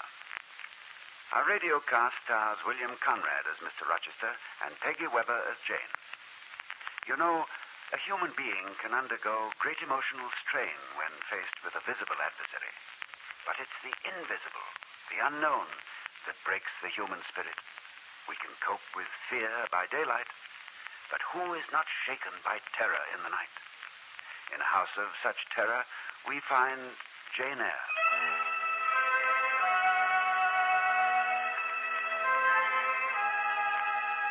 How long was I to remain at Thornfield Hall? The answer came sooner than I expected. I was in the garden one night, studying the pattern the moonlight made on the lawn. Suddenly, he appeared. Do you find Thornfield a more pleasant place in the white of moonlight? It is terribly beautiful tonight. Do you have become attached to this place, Jane? Really? That's a pity. Must I live here? Must I move on? I believe you must, Jane. Then you are going to be married. Exactly. Soon. Very soon. I will advertise for another position immediately. I have already recommended you for one with some friends of mine in Ireland. You'll like Ireland, I think. There are warm, friendly people there. It's a long way off, sir. The sea is such a barrier. From what, Jane? From England. From Thornfield. Yes. And from you, sir. Oh. Do you feel I am anything akin to you, Jane? Because sometimes I have the strangest feeling in regard to you. Especially when you're near me like this. It's as if some cord in me were knotted to a cord in you. I wish I'd never come to Thornfield. Because you're sorry to leave it. I love it here. I've lived since I entered Thornfield. I've talked face to face with an equal for the first time in my life. I've known you. It fills me with terror to know that I will never see you again. I see the necessity of leaving. But it's like looking at the necessity of death. Where do you see the necessity? Haven't you placed it before me? In what shape? In the shape of Miss England. Your bride. My bride? I have no bride. Yes, that's so. And I must go. You've said it yourself. No, you must stay. I won't let you go, Jane. I must go. Do you think I can stay and be nothing to you? Do you think I'm a machine without feeling? Do you think because I'm poor, obscure, plain, and little that I'm soulless and heartless, too? I have as much soul as you, and fully as much heart. And if God had gifted me with some beauty and wealth, I should have made it as hard for you to leave me as it is for me to leave you. The moonlight isn't playing tricks on me. You really said that. Let me go. No, Jane, no. Be still now, for I have something to ask you. Will you accept my hand and my heart? Moonlight has deceived you, sir. You've already made your choice. Yes. And that choice is you, Jane.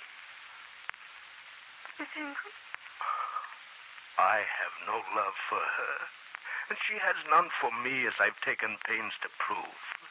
I caused a rumor to reach her that my fortune was not a third of what she had supposed. The result, coldness from Miss Ingram. I could not marry such a creature. Edward. Oh, you strange, you almost unearthly thing, it's you I love. I entreat you to accept me as a husband. Edward.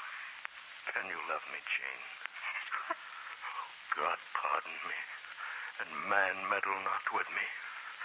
I have her, and I will hold her. Edward. What's wrong, my darling? The moon passed behind a cloud. A shadow across your face. Suddenly I felt cold.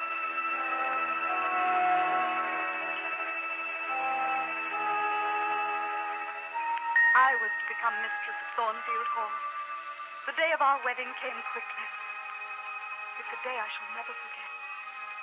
I stood at the rail near the altar of the little church and pledged myself in marriage to the man I love. I require and charge you both that if either of you know any impediment why ye may not lawfully be joined together in holy matrimony, ye do now confess it.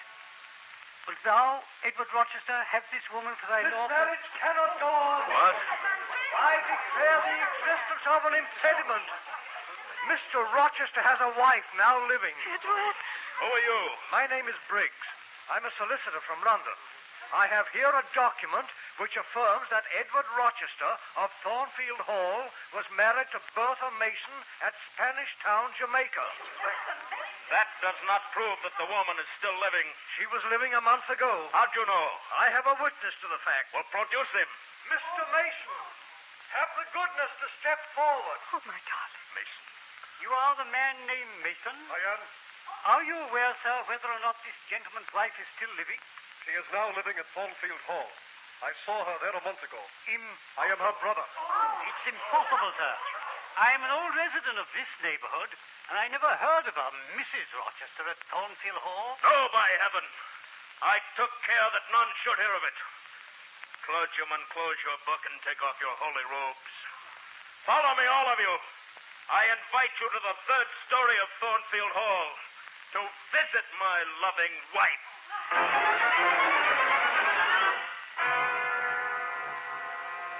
The entire company climbed those steep and dreadful stairs. We passed through the first room, the room where I had tended Mr. Mason a month before. And then Mr. Rochester opened the bolted door. And we saw her. Careful. She will claw you and bite you. Keep out of my way. All of you. There, ladies and gentlemen. Good ladies and gentlemen, you see my wife. Such is the sole embrace I am ever to know. This is what I wish to have. This young girl who stands so grave and quiet at the mouth of hell. Look at the difference. Then judge me, priest of the gospel and man of the law. And remember, with what judgment you judge, you shall be judged. Now get out, all of you, while I shut up my prize.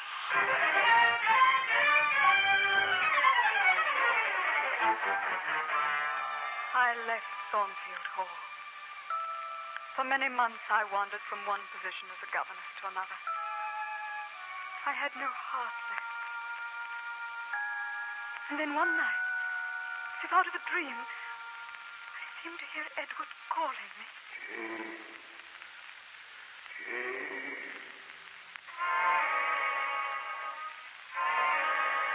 I listened. It came again.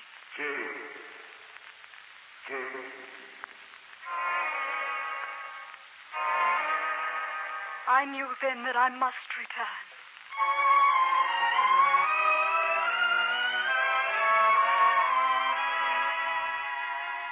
Last night, I came back to Thornfield Hall. It lay in ashes.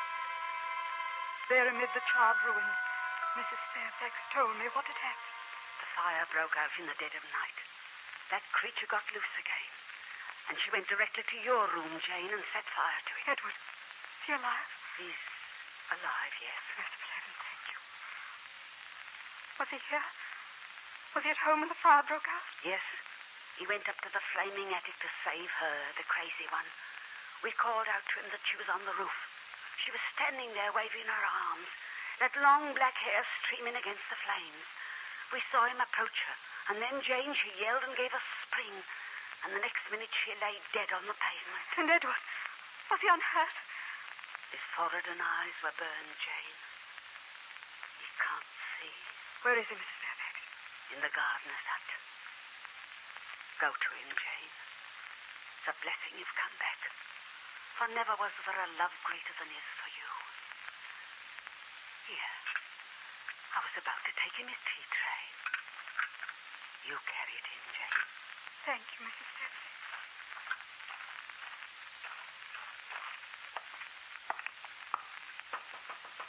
Come in. You may set my tea tray down, Mrs. Fairfax. I won't want it at once. As you wish, sir. Who is it? Tell me quickly, who is it? It is I, Edward. Oh, Jane. Oh, Jane, let me touch you. Oh, her fingers. The same small, thin fingers. Oh, is it you, Jane? It is, Edward. I've come back to you. I am happy to hear your voice. It was kind of you to come visit an old employer. Edward. I trust everything is well with you, Miss Eyre. Edward, I love you. Love? Oh, Miss Eyre, you don't think I ever meant any of those things I said to you? Then, in those days? Edward. I don't ask for your tears, Miss Eyre. It was kind of you to come, and now I must ask you to leave. Me? Yes, immediately, please. All right, Edward. Goodbye.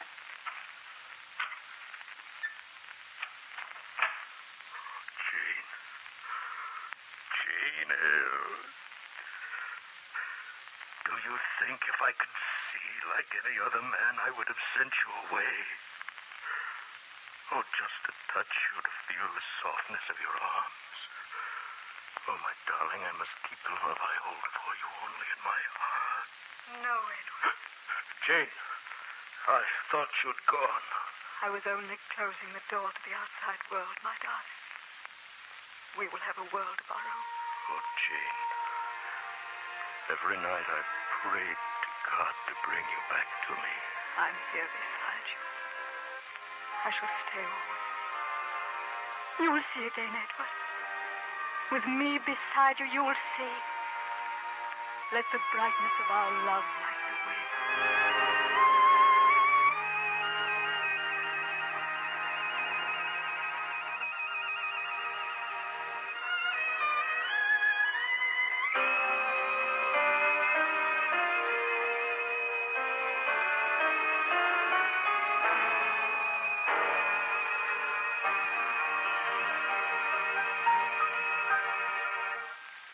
You've been listening to the favorite story impression of Charlotte Bronte's famous novel, Jane Eyre. Our thanks to William Conrad and Peggy Webber, and a special nod to Helen Geddes, who screamed so convincingly as the Mad Wife. Our thanks also to Broadway producer Mr. Brock Pemberton, who selected Jane Eyre as this week's favorite story. Next week, A Portrait Painted in Venom, the great novel about a scheming woman named Becky Sharp. Thackeray's unforgettable Vanity Fair. It's the favorite story choice of one of the great novelists of our generation, Mr. Sinclair Lewis. We hope you'll be listening.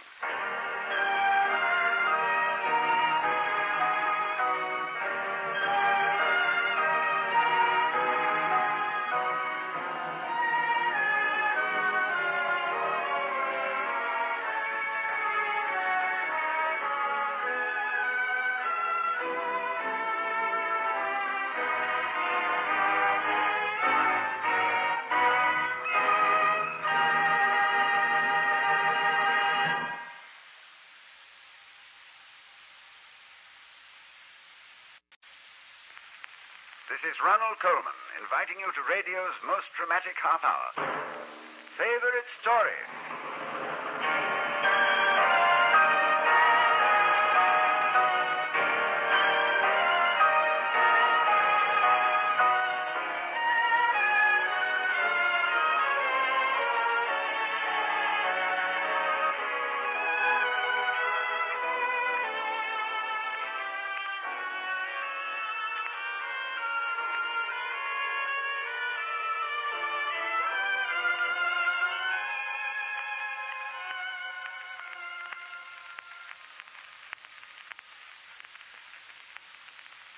Some years ago, I had the opportunity of playing Dr. Arrowsmith on the screen.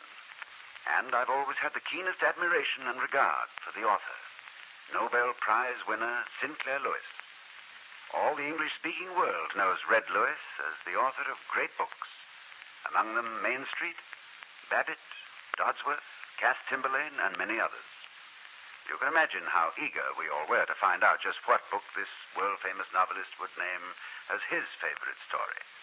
Well, Sinclair Lewis chose the portrait of one of the most unusual women in all fiction, the novel without a hero, Vanity Fair.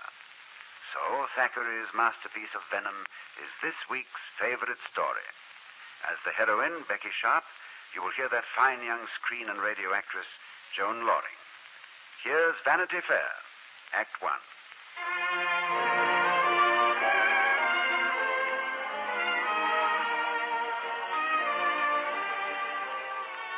Listener, I present you Vanity Fair. Some people consider fairs frivolous and avoid them altogether. Very likely they are right. But there are others who may be induced to step inside for half an hour and examine the entertainment. For the sentimental, some lovemaking is promised. For the whimsical, some light comic business. What more shall the author say? The scenery is in place. My puppets, exceedingly lifelike, await their cues. Let the curtain be raised. Let the action commence.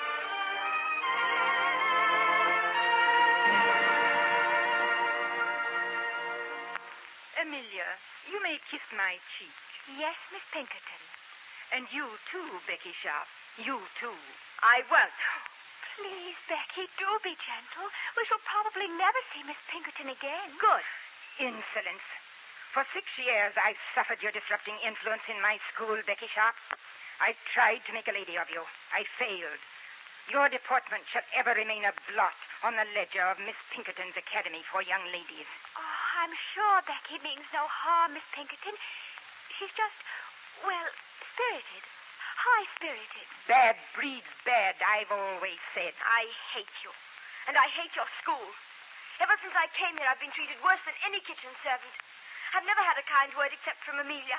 And never a friend except from Amelia. You've despised me because I'm an orphan. Because my father was not a fat merchant or a duke, but a lover of beauty and a painter. Because my mamma danced on the stage and was graceful and lovely as you never were. You crow-faced old fuss-daddy. Oh, for shame, Becky Sharp, for shame. Becky, how can you have such wicked, revengeful thoughts? Revenge may be wicked, but it's time you learned, dear Amelia. Becky Sharp is no angel.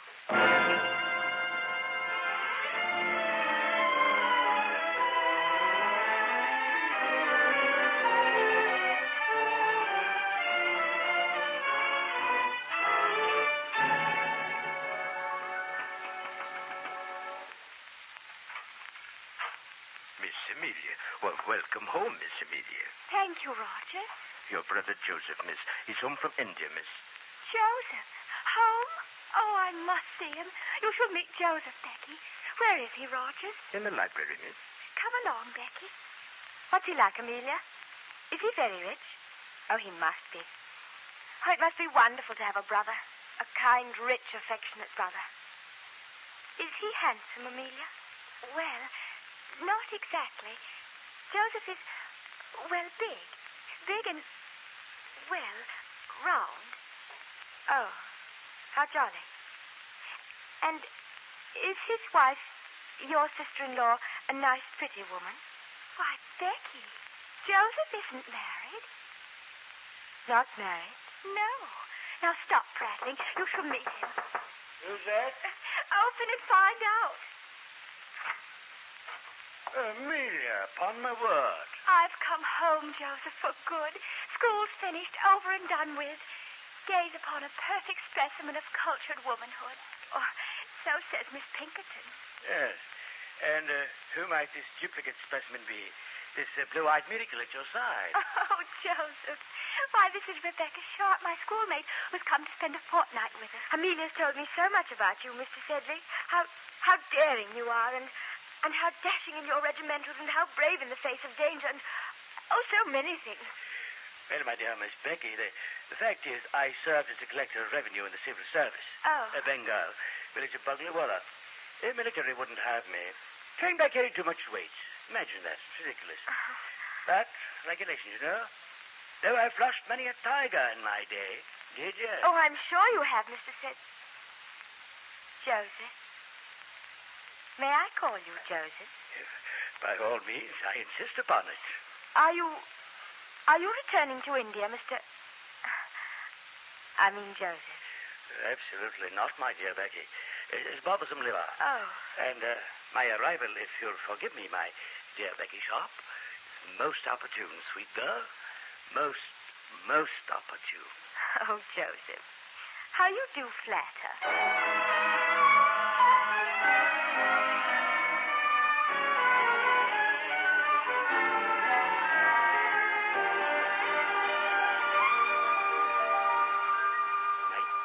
Becky. My dear, dear Becky. My dear, dear, dear Becky. Joseph, darling, you are so clever with words. Oh, you think so? What I want to say is, I mean to say now that we're alone, I can speak my heart freely. Freely and fully. Though we've known each other but 5 days, my dear, dear, adorable Becky, I feel that I have been in your thrall. Yes, that's it. In your thrall forever. And I in yours, Joseph. Therefore, Becky, therefore? Therefore, Joseph? True, I'm a wealthy man, Becky, but oh, so lonely. So very lonely. I had hoped that we've known each other but 5 days. 'Twill be 6, dear Joseph, before you declare yourself. Yes. What I mean is, I've heard that you're leaving to take a post as governess in the home of Sir Pitt Crawley. Cannot allow it, Becky. But what am I to do, Joseph? How am I to live? A poor girl thrown upon the world, fatherless and motherless. Joseph, it is my fate, and I must meet it with fortitude. You deserve better, the word, poor innocent child. I want you, Becky, I want you to be my, I want you to become... Becky, you're not listening to me. Hello. Hello. Gertrude, I'm searching for Amelia. Well, I'll get along. Perhaps I'll find her in the service. Oh, no, don't go. Joseph, do I know this gentleman? This, confound it, is Sir George Osborne. Amelia's what you might call it, fiancé. Sir George Osborne. Sir George. Oh, yes, it is rather awful sounding. Oh, no, not at all. When's the announcement, George? When do you and Amelia publish the banns? Soon now, Joseph, soon. Amelia and I, Miss Sharp. Oh, you know my name. Oh, of course. Amelia's spoken of you. I was saying, Miss Sharp, Amelia and I were toddlers together. It's always been understood that we were, what's the phrase, fated for each other. Yes, indeed we are. And so the betrothal shall be proclaimed, the marriage consummated, and the happy twain shall live blissfully together unto eternity. How well described, Sir George. You're so clever with words. May I call you George?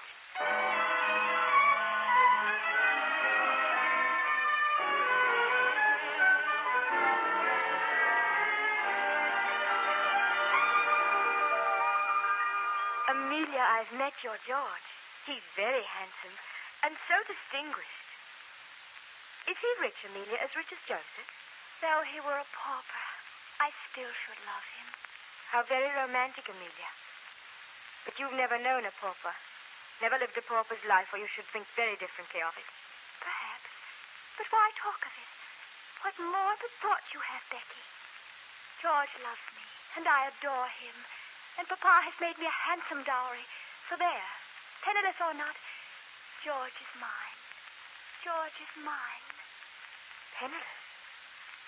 Oh, what a fool I am. How strangely you talk. Becky, what's in your mind? What's in your heart? I don't know, Amelia. I don't know.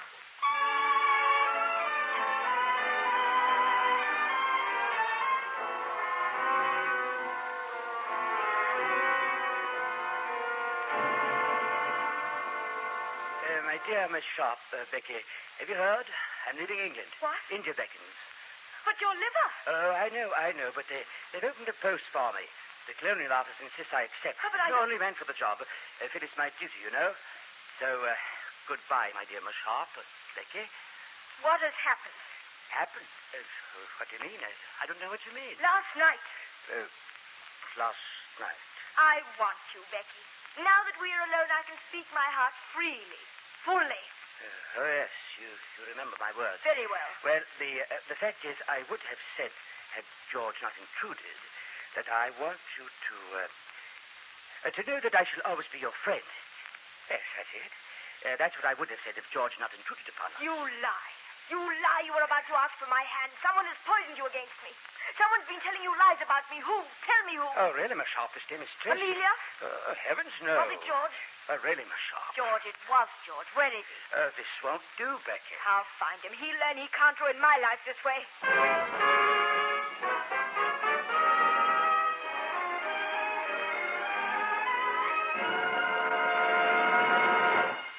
Very well, Miss Sharp.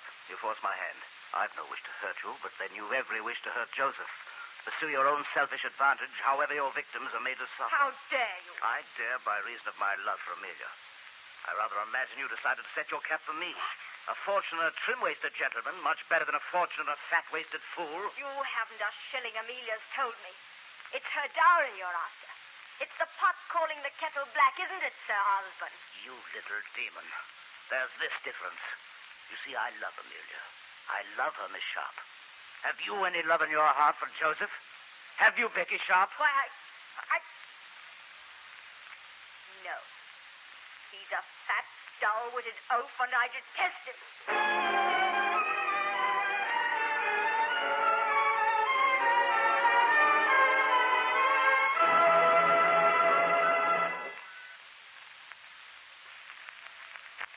We're ready now for Act 2 of Sinclair Lewis's favorite story, Vanity Fair.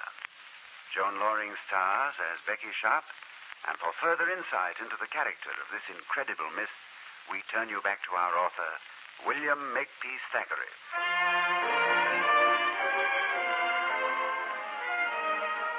Well, gentle listener, now you have sampled my marionettes. Think you not the Becky Sharp puppet uncommonly flexible in the joints and lively on the wire? Our Becky is now in the employ of Sir Pitt Crawley, Baronet, a strutting little peacock of a man with the habits and cunning of a boor. And yet, observe him, a dignitary of the land and a pillar of the state, and consequently, a man of stupendous merit in the catalogue of Becky Sharp.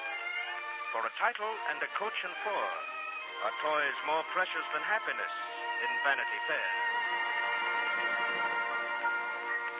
Becky, indispensable Becky. 'Tis the anniversary of your arrival at Crawley Hall, my dear. 1 year ago today you came. You saw. And by Jove, you conquered, Becky. You conquered. How kind of you, Sir Pitt, to approve me. I was not born into distinction, sir. I'm just an humble girl. What is birth, my dove? Look at my son Rawdon, a bounder, handsome but a fool, tracking down the fox when he should be in London trapping pounds and pence. You're a little paragon, positively a little jewel. Oh, Sir Pitt, I didn't think you'd ever... You've never spoken to me this way before. You've always been so cold and formal. Ashamed and shy, my dear. You're so young and vibrant. Be with me, Becky, I implore you. Be with you, Sir Pitt? As what? This Lady Crawley. Be my wife. Birth be hanged. What you say, Becky?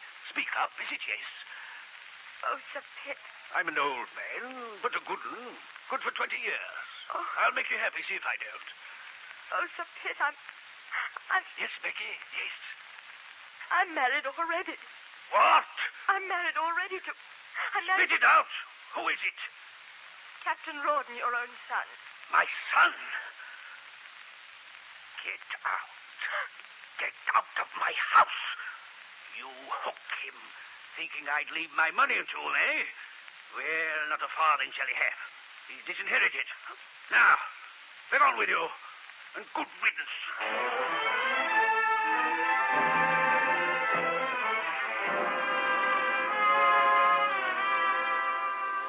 I've no wish to argue with you, Father. I came back for this trunk of Becky's. I'll take it and be gone. Oh, you will, eh? Well, it wouldn't be a bad idea if you looked into that trunk yourself. Give you a good idea of the kind of woman you married. Here. See what's in it. How dared you open that? Look. Be enlightened. A pair of tights. Oh? A horrid, licentious wig. The rouge pot. Look here. A picture of your Becky Sharp as a dancer. Well, it certainly looks like Becky, but it isn't. Oh, here's some writing on it. It says, a portrait of my mother, painted by my father. And her father a painter, you see. What do you see in my trunk, gentlemen? Becky. These mementos are personal and sacred to me. No gentleman would ever so invade a lady's privacy. Good day, sir. Come, Becky. May I take my trunk? Will you be good enough to hand me that portrait, Sir Pitt? Blast it, take the rubbish. Rubbish! This was my mother. This is how I remember her. Strange, wonderful smile as she sang me to sleep. A dancer. Yes, your lordship, a dancer. She danced and taught dancing so she could feed and clothe a child. Me, Becky Sharp. You wonder why I treasure these. The rouge pot and the skirt. And this poor little string of beads. My poor Becky. Don't pity me. How do you know I'm not lying? Perhaps I'm making this up. I don't care. I love you. Yes, Rawdon, love me. Please love me. I've had so little love in my life. I've been kicked so much. I've been a beggar in rich men's houses too long. So you thought by marrying this young buck that you could live in wealth the rest of your life. Well, he hasn't a penny. He's not going to get a penny of mine. Listen to me, old man. We'll make out. Life owes me a great deal, and there's a balance. I have many things due me, and I intend to get them. All it takes is the least touch of wit. Wit? Don't look so worried, darling. I don't expect you to furnish the wit. That's my dowry to you.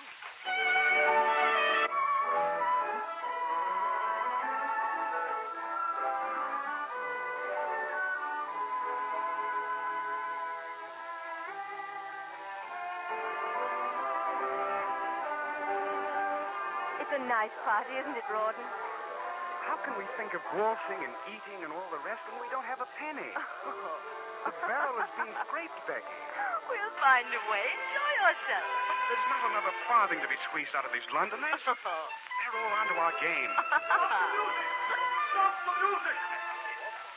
Ladies, gentlemen, I have news. Napoleon has escaped from Elba. All regiments have been ordered to Belgium immediately. What appalling news. Appalling news? No, my darling. Think of all the officers in the drawing rooms of Brussels. We'll go there. They don't know us in Brussels. and we'll do splendidly.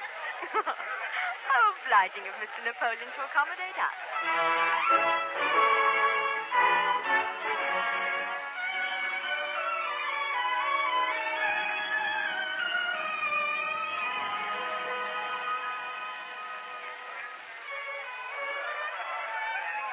Becky, you're the cleverest woman in all Europe. Fie, Mr. Rawdon, I have a clever husband.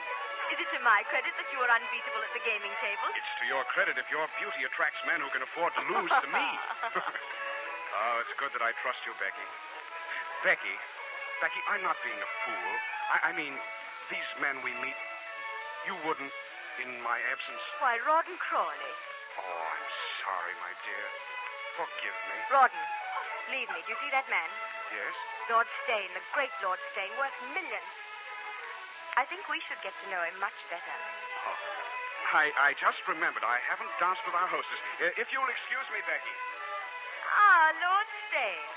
What a surprise. How nice to see you. Mrs. Crawley. Enchanted. Shall we stroll out on the balcony? There's a lovely view from here. I should be delighted. How nice the Belgian countryside is. Tell me, Lord Stane, what town is that in the distance? A village, a small village. A place called Waterloo.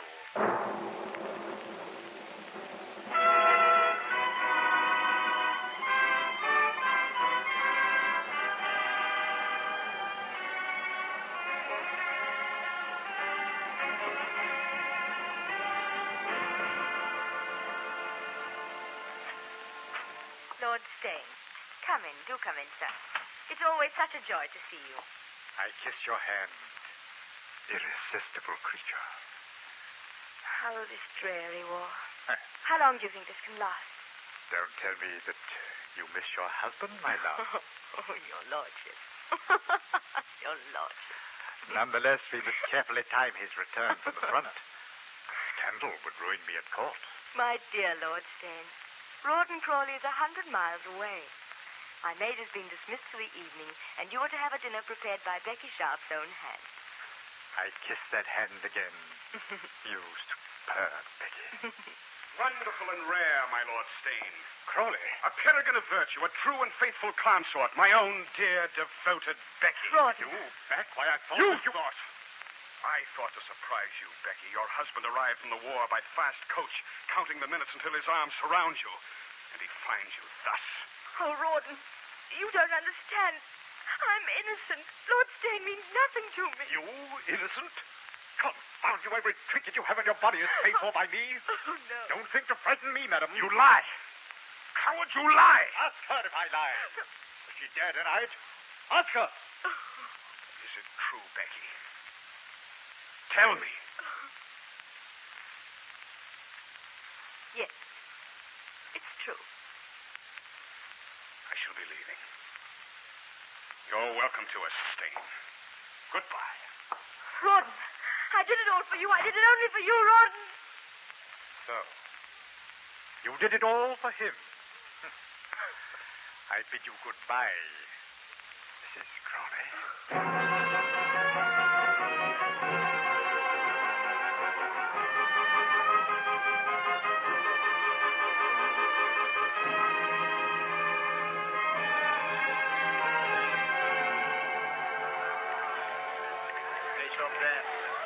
Bonjour, messieurs et mesdames.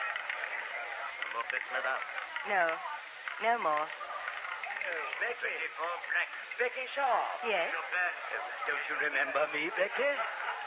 Joseph? Joseph Sedley, Amelia's brother. It's 12 years, Becky. You were my first conquest, Joseph. Do you remember how I played false with you? I remember, Becky. I've been poor, Joseph, and unprotected. No one understands me. My husband Rawdon died at Waterloo, and now I've nobody.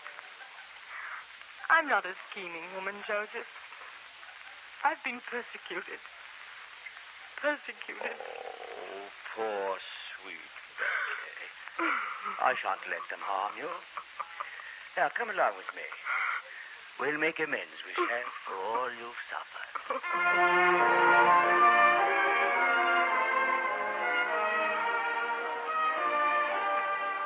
Now, wasn't that a pretty scene?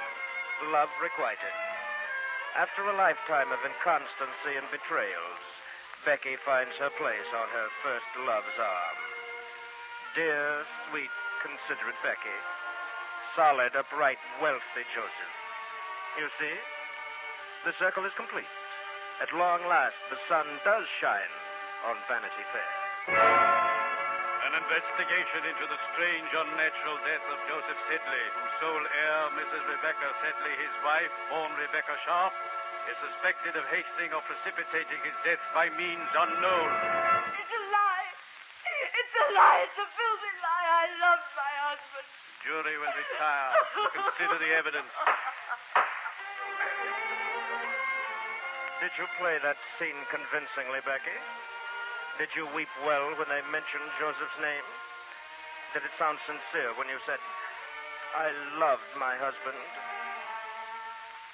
Did you love him, Becky? Did you love Rawdon or Sir Pitt or Lord Steyne? Or anybody? Crown versus Becky Sharp. Case dismissed for lack of evidence. You're free, Becky. Free to go back to the one great romance of your life. Your own heart's darling. Free, Becky. To devote your whole being to the one person you will ever love. Becky Sharp.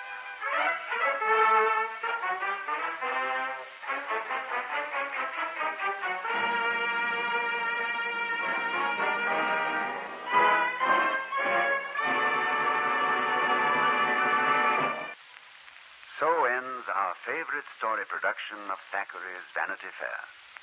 Our thanks to Joan Loring, who starred as Becky Sharp, and to all the members of the cast. And our particular thanks to America's great novelist, Mr. Sinclair Lewis, who chose Vanity Fair as this week's favorite story. Next week, a study in great beauty and great despair. The story of a woman the world cannot forget. The sainted Maid of Orleans, Joan of Arc. Miss Jennifer Jones chose it as her favorite story. We hope you'll be listening.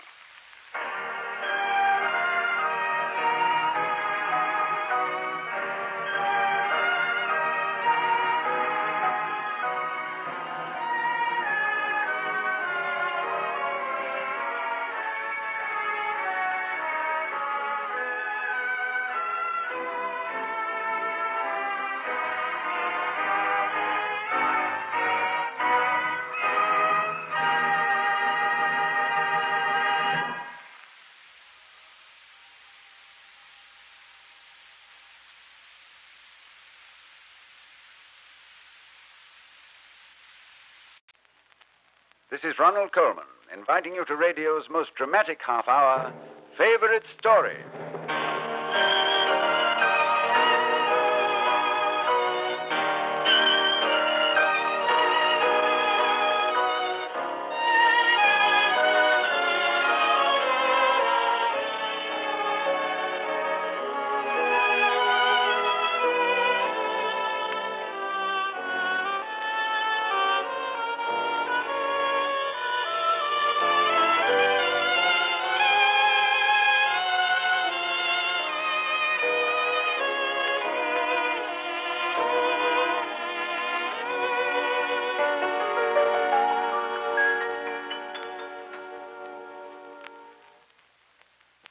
Do you have a secret longing to go traveling across magic horizons?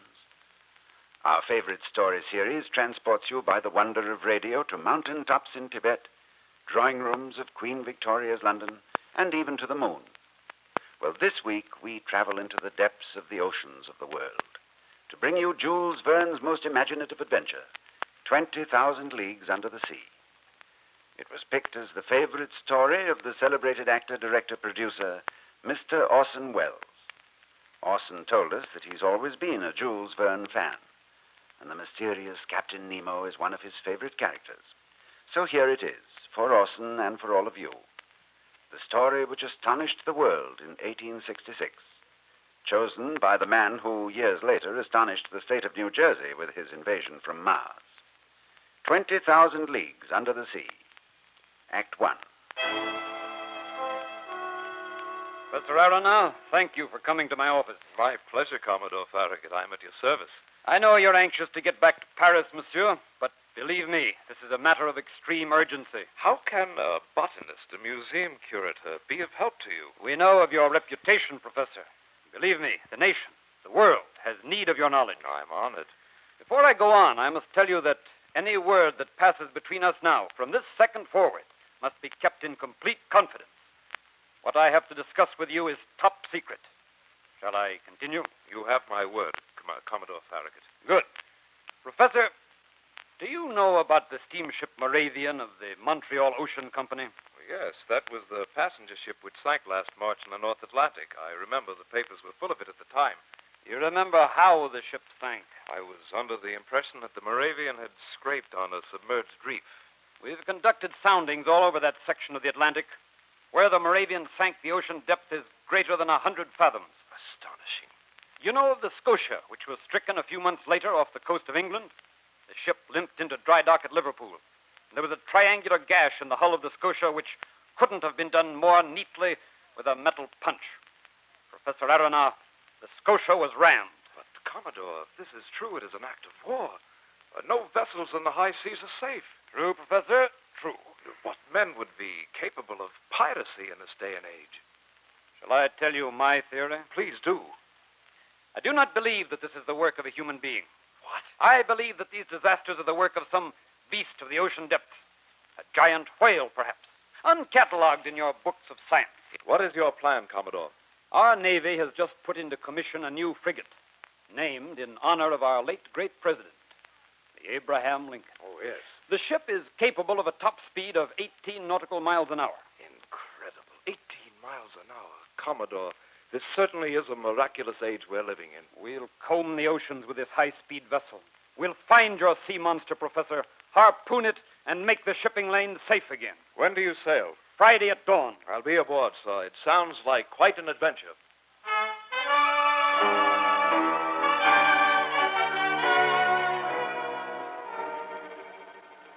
3 months later, I was cursing myself for making such a hasty decision. For 3 long months, the Abraham Lincoln had seesawed back and forth across the Atlantic, doubled Cape Horn, and steamed into the peaceful seas of Japan. But there was no sign of the sea monster. The crew was restless. We slept fitfully. We never knew when the tusk of the great beast might rip into the hull of the Abraham Lincoln and send it to the bottom of the Pacific. I wouldn't worry about it, Professor. What's the matter, Ned? Don't you think the giant whale is going to favor us with an appearance? If you ask me, I think this whole thing's a wild goose chase. With no wild goose. What makes you say that? All my life I've been chasing whales. I've been a harpooner on more voyages than I can remember. But I never yet in steamship. Ned, what would you say that is? Where? Off the starboard, the black object coming toward us. Lord save us. I've never seen anything like it. Commodore! Yes, we spotted it! Lieutenant ordered the crew to battle station. Ned Land! Aye, aye, sir. Take your position in the forecastle. We're depending on you to harpoon this creature. Aye, aye, sir. I'll do my best. Good man. Professor. Yes, Commodore. Look at the speed of that devil. Tell me what known species of whale can travel at 40 miles an hour. None, sir. It's beyond belief. By heaven, it's heading straight toward us. Helm! Aye, aye, sir. Swing to, so we're facing the devil head on. Shall I harpoon when ready, sir? Don't wait for it. Look! It's a whale, all right. What a waterspout. Burn, keep low! Hold fast, men. That water's going to break over the ship. Hold fast!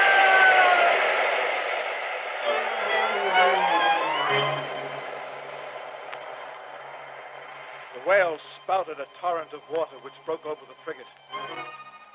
I was thrown over the rail of the Abraham Lincoln and fell into the sea.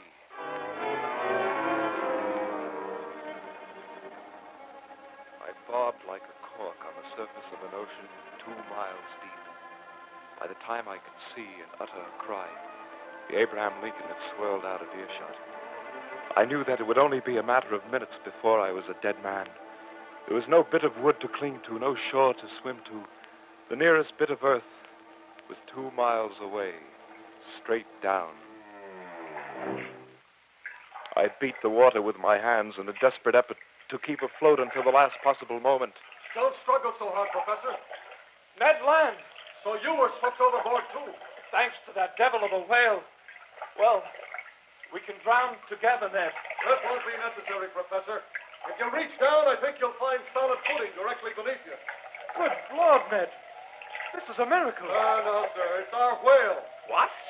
Let's keep your balance, sir. It's heaving up out of the water. It has no scales. This isn't a fish, Ned. I'd say it's a regular ironclad. You're right. These are iron plates riveted together. This is a monstrous underwater vessel. Man-made. What'll we do if it dives again? It won't. There must be men inside. Human beings with human sympathies. Beat on the shell with your knife, Ned. Aye, I will. We'll have to raise such a racket that they let us in. Aye, sir. Let us in! Let us in! Help us, you pirates! Save us! Let us in! Suddenly, one of the iron plates was lifted up. A man looked out, made a strange noise, and disappeared. A few moments later, 4 strong men with masked faces appeared noiselessly and carried us down inside their formidable machine.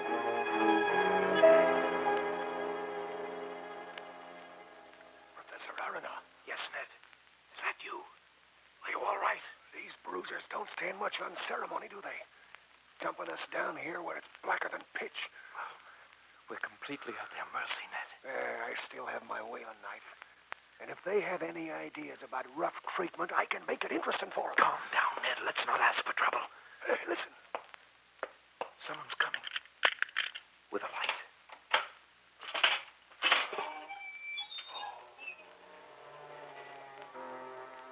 There in the doorway stood the strangest man I've ever seen. He carried an electric lantern which cast sharp shadows on his face. It was a face which might have belonged to the Apostle Paul. A well-shaped forehead, wide-set eyes, straight nose, a clearly cut mouth. His physique was magnificent. And his age, well, the man might have been 35 or 60. For at least a full minute, he stood in the doorway, examining us without a word. Well, why do you stand there just looking at us? If it's a fight you want... Control yourself. Sir, we don't know who you are or what you intend to do with us. My name is Pierre Aronat. I am a professor of marine biology with the National Museum in Paris. This is Master Ned Land, harpooner, United States Navy. We call upon your humanity to treat us as you would wish to be treated in a similar circumstance. You don't seem to understand. I'll try French. Monsieur, votre attention, s'il vous plaît. Je suis Pierre Aronat, professeur de biologie avec le Musée national de Paris. Et voilà Monsieur Ned Land, américain. Nous sommes vos amis. You still don't know what you're saying, Professor. Well, I know a little German. Mein Herr, wir sind... Gentlemen, that will suffice. We will discuss these matters in whatever tongue you choose. I myself speak 13 languages. Then we'll talk in plain English. As you wish. Mr. Land, Monsieur Aronat, I'm very annoyed to see you. An unkind fate has brought you here to trouble my existence. Unintentionally. Unintentionally? Was it unintentionally that your vessel pursued me halfway around the world? Was it unintentionally that Mr. Land hurled his harpoon at my submarine? Gentlemen, you set sail with a single purpose of destroying me. Therefore, you dare deny that I have the right to treat you as enemies? Very well. Is there any reason, then, why I should show you hospitality? May I not place you outside on my deck and then sink beneath the waters and forget that you ever existed? Is that not my right? It might be the right of the savage, but not the right of a civilized man. I am not what you call a civilized man. I have done with society entirely. Therefore, I do not obey its laws. If you have it in mind to kill us, please make the death swift and merciful. I have no such intention. Professor Aronat, I have read several of your books on biology and deep sea life. Because of my admiration for your scientific knowledge and your learning, I've decided that you and your companion are to remain aboard this vessel. To whom are we indebted for this clemency? I am no one to you. That is just what you are to call me. Captain Nemo. We'll be captives, of course. On the contrary, Mr. Land. You will be my honored guests. You'll be free to move at will from stem to stern of my ship, which I call the Nautilus. I'll show you its wonders, its ingenious mechanisms, and answer your questions concerning the life we lead here. But, Captain Nemo, are you sure it is wise to take us into your confidence and show us the secrets of this amazing vessel? You have said we are your enemies. Aren't you afraid that we will take this knowledge back to our homes and use it to destroy you? That doesn't worry me in the slightest. Because I promise you, gentlemen, that neither of you will ever leave this vessel alive.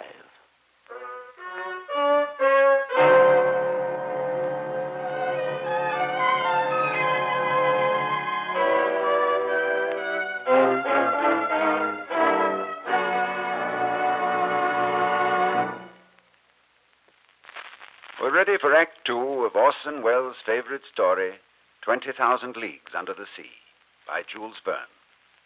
Professor Aronoff and the harpooner, Ned Land, find themselves at the bottom of the ocean in one of the most remarkable vessels ever created, as guests of Captain Nemo.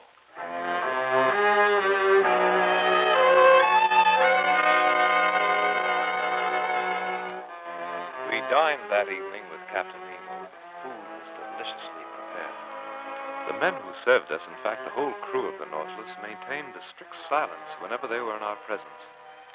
Well, gentlemen, have you satisfied your hunger? I can honestly say, Captain Nemo, that I have never had a better meal in the finest hotels of Europe. Shall we go to the library? You have a library on board? 12,000 volumes. Unbelievable. But it'd be too much to expect for you to have anything for a man to smoke after dinner. On the contrary. Mr. Land, Monsieur Aronoff, may I offer you cigars? Huh? I see, Captain. You haven't given up contact with Havana. I've given up all contact with your outside world. No, Professor. That which you mistake for Havana tobacco is actually a rare type of seaweed, rich in nicotine, dried, and rolled into cigars. We'll see how rare it is. This is the library. Captain, you have here some of the greatest treasures of the world. True. These bookshelves contain the gleanings of the richest minds that have lived on this planet. Your work's among them, sir. I am honored. And a grand piano. Do you play, sir? A little. As you digest your dinners, my friends, I ask you to consider this question. Where do you think you are? Why, in the library of your vessel, of course. Floating on the Sea of Japan? No, Professor. Not floating. There's a half a mile of salt water above us, sir. We are beneath the Sea of Japan and traveling out of it at 30 knots an hour. Nonsense. I don't believe it. No? Master Land, be so good as to slide that panel to your left. Yes? So. Look. Behind the panel which Ned had opened lay a window of plate glass. In the faint light of deep underwater, I saw whole armies of fish swim by the Nautilus. Scores of fabulous creatures of the deep. They're attracted in such numbers by the lamps we steer by. But, Captain, where do you get your power to travel at such speeds? Electricity, sir. The sea supplies me with all the electricity I need through the chemical disintegration of seawater. One question. Ask it. A man must be wealthy to live such a life. Are you rich? Immensely rich. I could, without missing it, pay the national debt of France.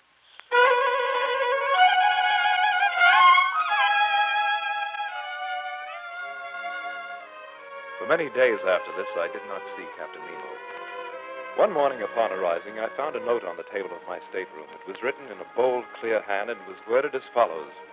Captain Nemo invites Professor Aronoff to a hunting party which will take place this morning in the forests of Atlantis. Ned, we're going to visit a sunken civilization. That is correct. Cyrano, as soon as you don this diving helmet, I shall be pleased to show you the ruins of Atlantis, the lost continent. Shall I place this helmet over my head? I will secure the fastenings. We'll be able to talk with each other over telephone apparatus. And there's plenty of air to breathe. It's compressed in this little tank which you carry on your back. Here, Professor, let me help you. Oh, hey, this is a tight-fitting little cubby hole. Can you hear me, Professor? Oh, yes, fine. Can you hear me, Captain Nemo? Perfectly. Now, if you'll follow me through this door, Professor. How deep is it here, Captain? Not deep. Only about 30 fathoms. You know, the ground upon which you are walking was many centuries ago dry land. Then there was an upheaval within the earth. This island sank beneath the waves of the Atlantic. That red glow ahead of us, what is it? It's lava, sir. We're climbing up the slope of an active volcano. The red glow grew brighter, and I found myself on the brink of an undersea volcano, with a crater pouring white-hot rock into the sea. There was a hail of volcanic debris descending in slow motion through the water. And at the foot of the mountain, before my very eyes, lay a town, ruined, destroyed, its roofs open to the watery sky, its temples full and its Grecian columns lying on the ground. In the blue-green distance, I saw the outline of the necropolis, topped by the floating shadow of a Parthenon. Here was another Pompeii, a city which had died a double death, stricken by both fire and water.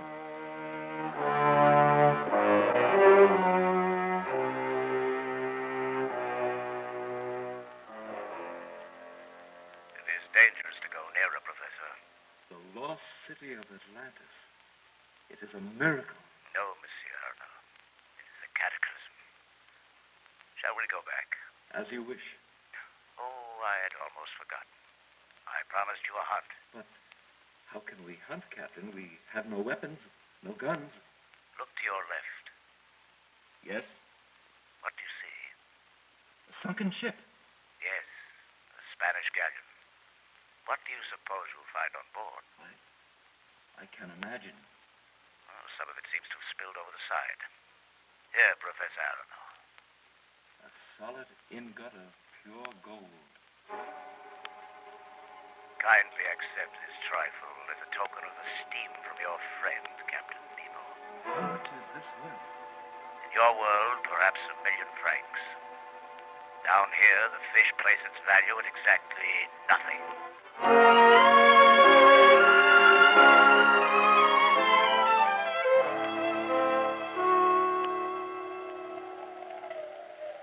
A few days later, the Nautilus came to the surface to restore its supply of air. Our course was northward toward Denmark and the Scandinavian peninsula. I was enjoying a quick stroll on deck. Abruptly, Ned Land grasped me by the arm. Look, sir, over there. What do you see, Ned? That thin gray line on the horizon. That's Europe. So it is. It's people, friends, relatives, home. Professor, we may never have the chance again.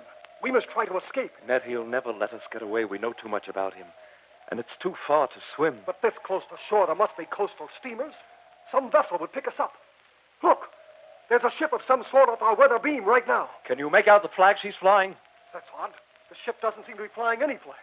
Gentlemen, what are you doing above decks? Captain Nemo, you have granted us the freedom of the ship. I command you to go below. You can't command us. Sir, I ask you to address us as gentlemen, not as underlings. You have seen things which you should not see. For your own good, I tell you to go below. They're firing on us. Fools, idiots. They fire on me. As if their puny cannonballs could scratch the Nautilus. Now, ship of an accursed nation, you know who I am. And I do not need your colors to know you by. Mr. Land, Cyrano, go below. Sir, are you going to attack this vessel? Sir, I'm going to sink it. You will not do that. I shall do it. And I advise you not to judge me, sir. The attack has begun. Go below.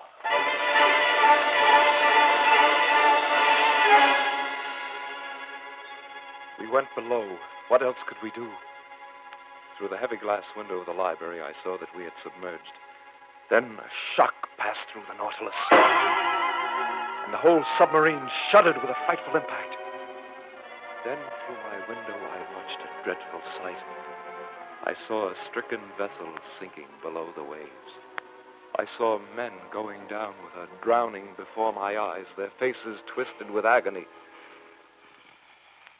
There was tense breathing next to me. It was Captain Nemo. He looked out at the drowning men with an expression of utter hatred. Die, you wretches, die. Suddenly, he seemed overcome by remorse. He ran to a desk, pulled out a drawer, took something from it. Then he fell to the floor, sobbing, clasping that something close to his breast. Forgive me. He stretched out his arms. He was holding a picture of a beautiful woman and two little children. Forgive me, my darlings. But now you are avenged.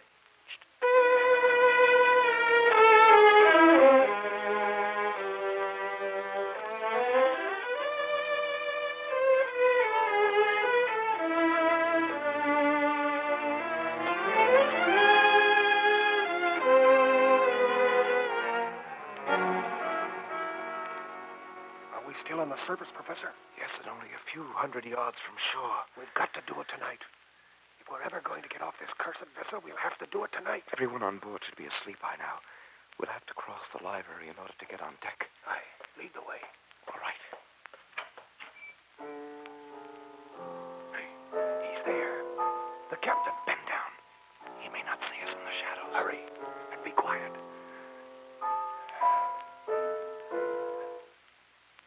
Good evening, gentlemen. Isn't this a rather late hour to be wandering in the library? We may as well tell you the truth, Captain. We were attempting to escape.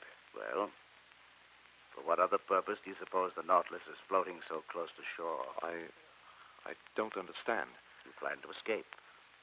Am I hindering you? You'll let us leave the Nautilus? Perhaps the opposite is true. Perhaps the Nautilus is leaving you. What do you mean, Captain?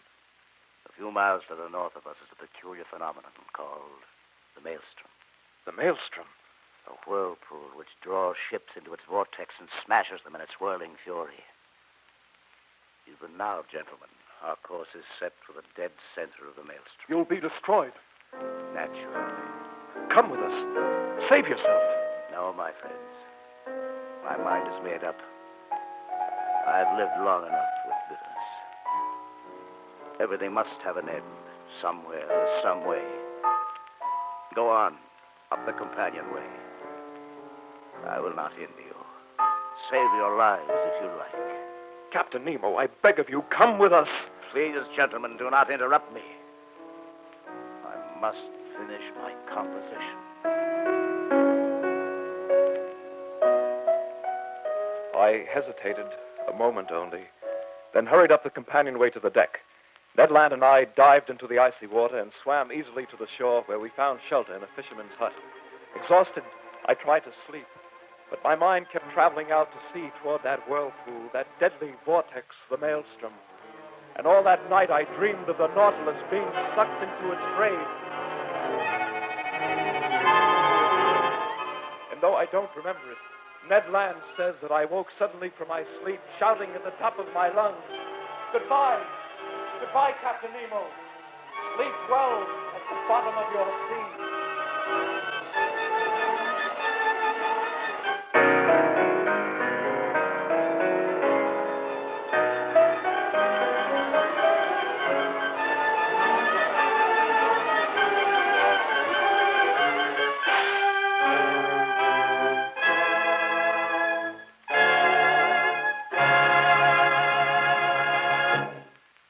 Yes, sleep well, Captain Nemo, at the bottom of your sea. You've been listening to Jules Verne's wild imagining, 20,000 Leagues Under the Sea. This novel clearly pictured and described the submarine many years before it became an actuality. And so this book has long been regarded as one of the most prophetic in all literature. Our thanks to Edmund MacDonald, who played Captain Nemo, to Jeff Corey, who played Professor Aronor, and to Messrs. Lawrence and Lee, who wrote and directed this radio dramatization. And our particular thanks to Mr. Orson Welles, who chose 20,000 Leagues Under the Sea as this week's favorite story. Next week, a brilliant and witty play, The Importance of Being Earnest. The last few years have seen a vogue of revivals of the comedies of Oscar Wilde. Audiences have found his wit as sharp as ever, and their laughter has filled New York and London theaters. His Importance of Being Earnest is the favorite story choice of the theater's most famous woman director, Miss Margaret Webster. We hope you'll be listening.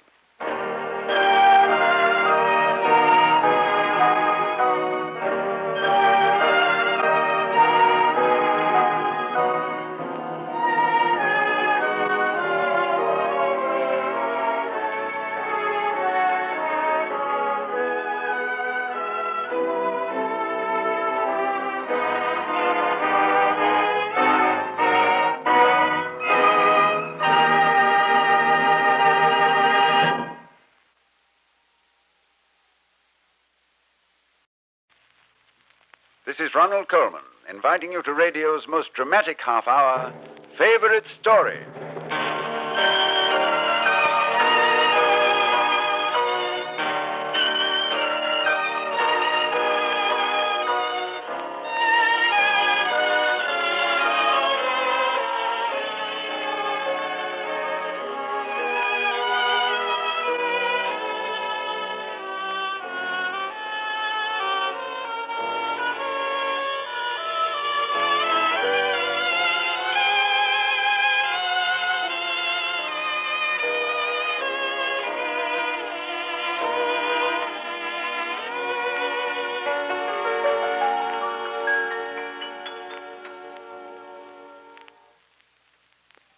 It's Comedy Week on Favorite Story, and we have at hand one of the most charming drawing-room farces of all time. It's Oscar Wilde's trivial comedy for serious people, The Importance of Being Earnest. As you know, during the last few years, Mr. Wilde has been more or less rediscovered by the theater-going public, and his plays have been packing them in, on Broadway and in the playhouses of London. Mr. Wilde once said, "Nothing produces such an effect as a good platitude." And so his plays are filled with lines we remember and quote. His famous definition of a cynic, for example, as a man who knows the price of everything and the value of nothing. And his very sage comment that in this world there are only two tragedies. One is not getting what one wants, and the other is getting it. Our favorite story selector this week is the most famous woman theatrical director of our time, Miss Margaret Webster. We thought that this celebrated authority on Shakespeare would pick an Elizabethan tragedy as her favorite story. But she did nothing of the kind. She named The Importance of Being Earnest. Here's Act One of our radio dramatization.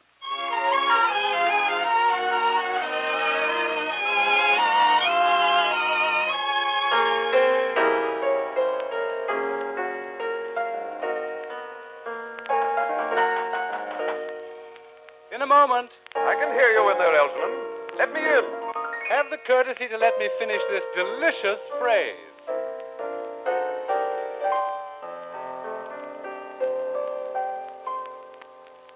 There. Now come in. The door's not locked. Well, Ernest, what brings you up to town? Oh, pleasure. What else should bring one anywhere? I say, did you hear what I was just playing? No, I wasn't listening. I'm sorry. For your sake. I don't play accurately. Anybody can play accurately, but I play with wonderful expression. Hello. Why, all these cups. In white cucumber sandwiches. Who's coming to tea? Oh, merely Aunt Augusta and my cousin Gwendolen. Oh, perfectly delightful.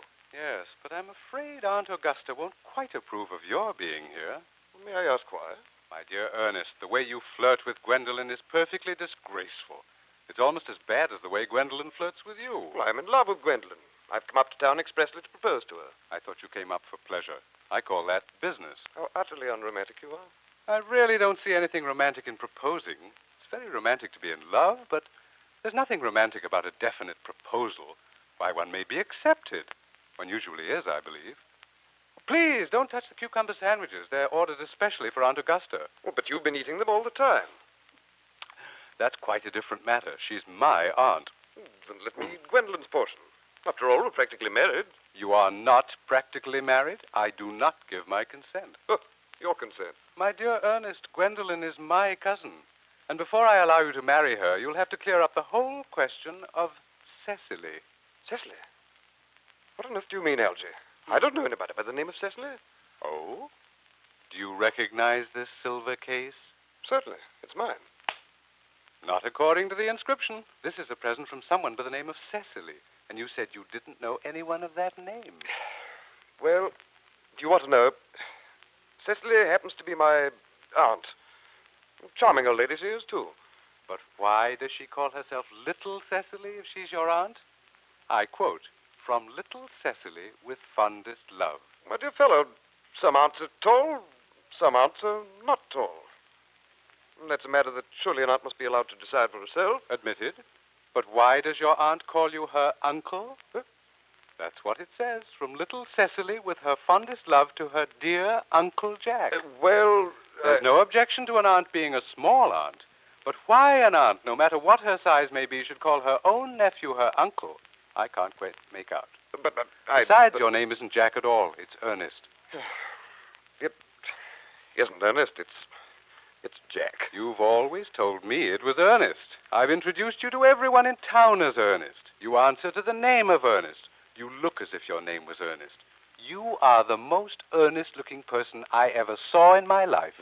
My name is Ernest in town and Jack in the country. It's all very simple, really.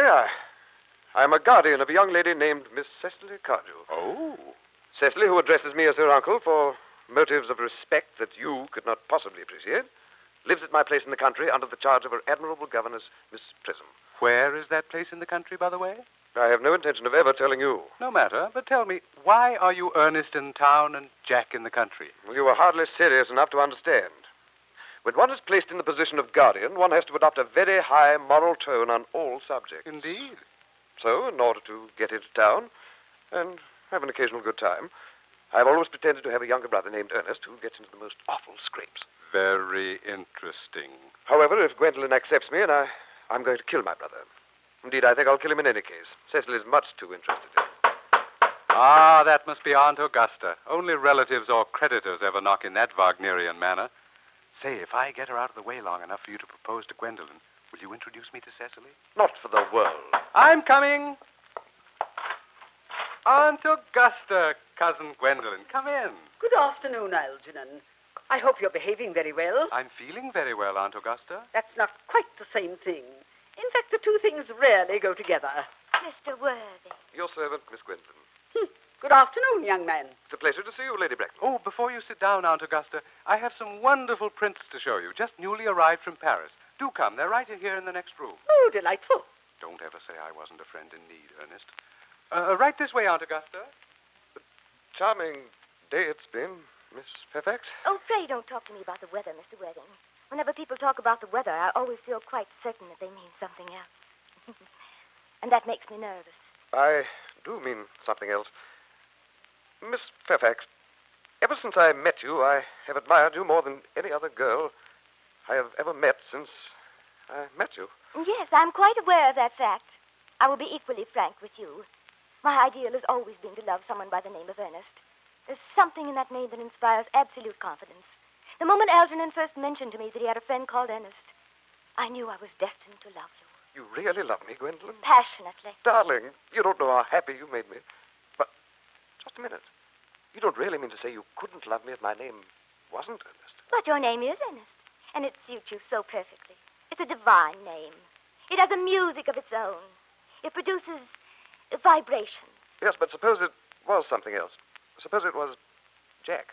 Jack? Oh, that's a horrible name. I could never really love anybody but an Ernest. Oh, Gwendolen, will you marry me? Of course I will, darling. How long you've been about it. My own one, I have never loved anyone in the world but you.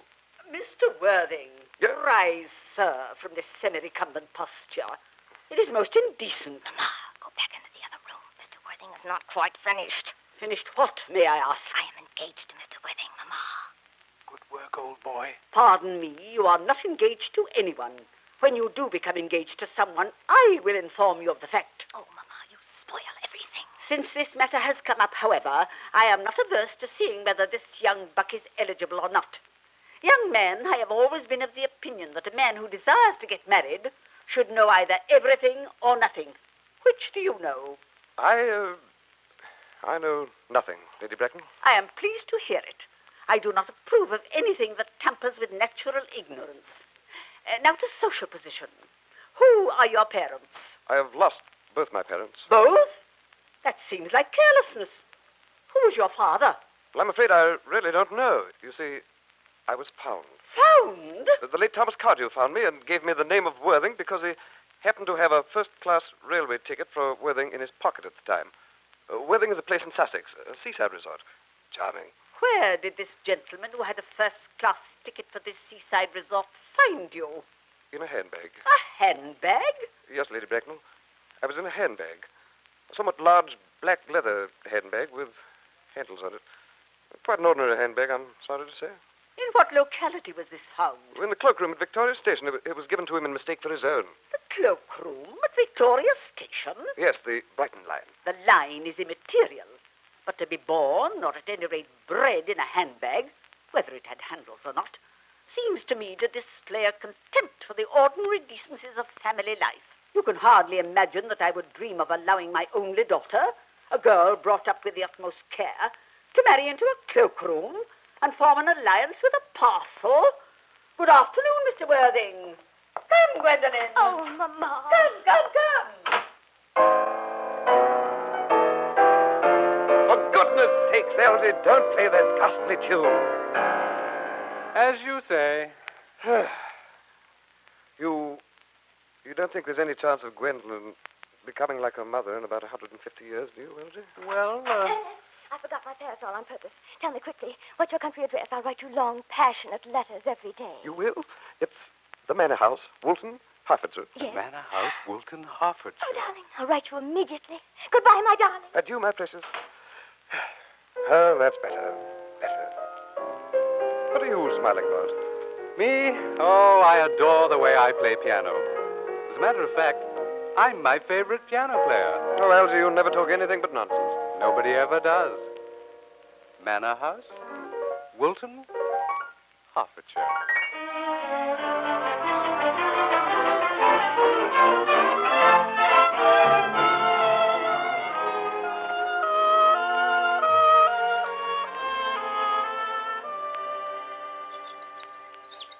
Cecily, study your German lesson. Oh, Miss Prism, I don't know why Uncle Jack wants me to learn German. It isn't at all a becoming language. I look quite plain after my German lesson. Your guardian is a fine, serious young man, and you mustn't worry him, Cecily.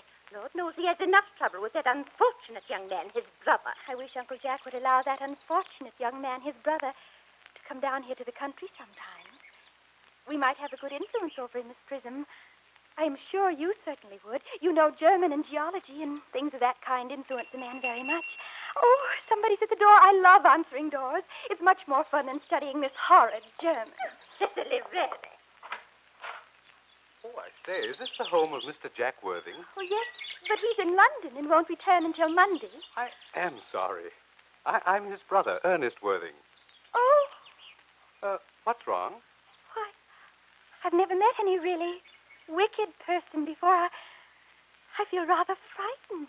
You are my little cousin Cecily. Yes.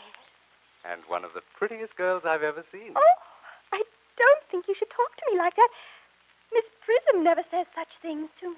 Then Miss Prism is a short-sighted old lady. Shall we take a walk in the garden and get acquainted in a cousinly manner? Yes. Yes, it would be simply divine walking through the garden. Cecily, child, who was that at the door? Oh, Cecily, where did you go? Miss Prism. Mr. Jack. Miss Prism, would you be so good as to help me with these parcels? Why, Mr. Jack, we didn't expect you back until Why, sir, whatever are you wearing black for? Oh, I trust these mourning clothes do not betoken some terrible calamity. Yes, Miss Prism. My brother. More shameful debts and extravagances. My brother is dead. Your brother, Ernest, dead. Dead. Dead? Quite dead. What a lesson for him. I trust he will profit by it. Where is Cecily? I must tell her about this sad, sad news. Cecily? Uncle Jack! Oh, I am pleased to see you back. But what horrid black clothes you have on. Do go and change them. Cecily, my child, my child. What's the matter, Uncle Jack? You look as if you had a toothache. And I have such a surprise for you. Who do you think is in the garden? Your brother, Ernest. Nonsense, I haven't got a brother. Don't be silly. Wonder of wonders, he returned from the dead. Ernest, come here immediately. Look who's home. Brother Jack, my dear Brother Jack. Oh, for the love of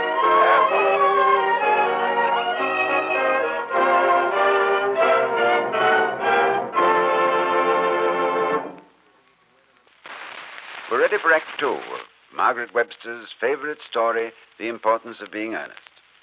Algernon Moncrief and Uncle Jack Worthing find themselves face to face at the Manor House at Woolton in a delightful pickle concocted by Mr. Oscar Wilde. Curtain.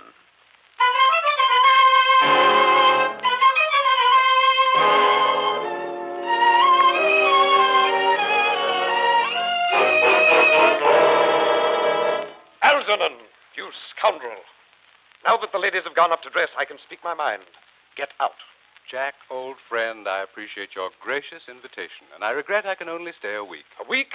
You're going back to town on the next train. I'll order the cart. That's quite impossible, old man.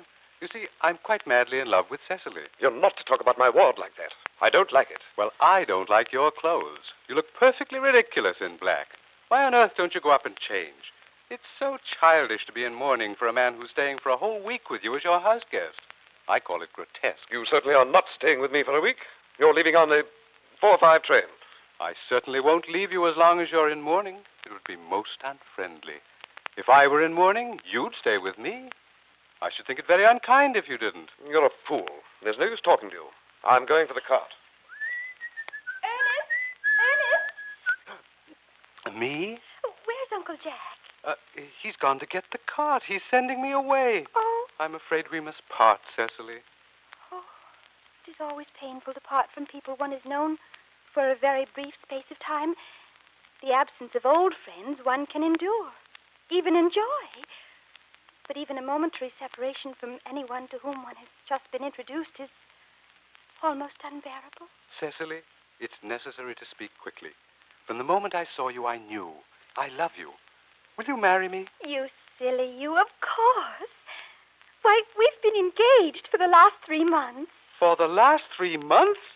How did that happen? Well, ever since dear Uncle Jack first confessed to us that he had a younger brother who was very wicked and very bad, I have been in love with you, Ernest. Darling. And when was the engagement actually settled? On the 4th of February last. 4th of February? Worn out by your entire ignorance of my existence, I determined to end the matter one way or the other, and after a long struggle with myself, I accepted you. Naturally. The next day, I bought this little ring. Did I give you this? It's very pretty, isn't it? Yes, you've wonderfully good taste, Ernest. It's the excuse I always give for you leading such a bad life. And then there's the matter of your name. Yes, of course. It's always been a girlish dream of mine to love someone whose name was Ernest. Ernest? There's something in that name that seems to inspire absolute confidence. I pity any poor married woman whose husband is not called Ernest. But, my dear child, you mean to say that you couldn't love me if I had some other name? But what name? Oh, any name you like. Algernon, for instance? Oh, but I don't like the name of Algernon.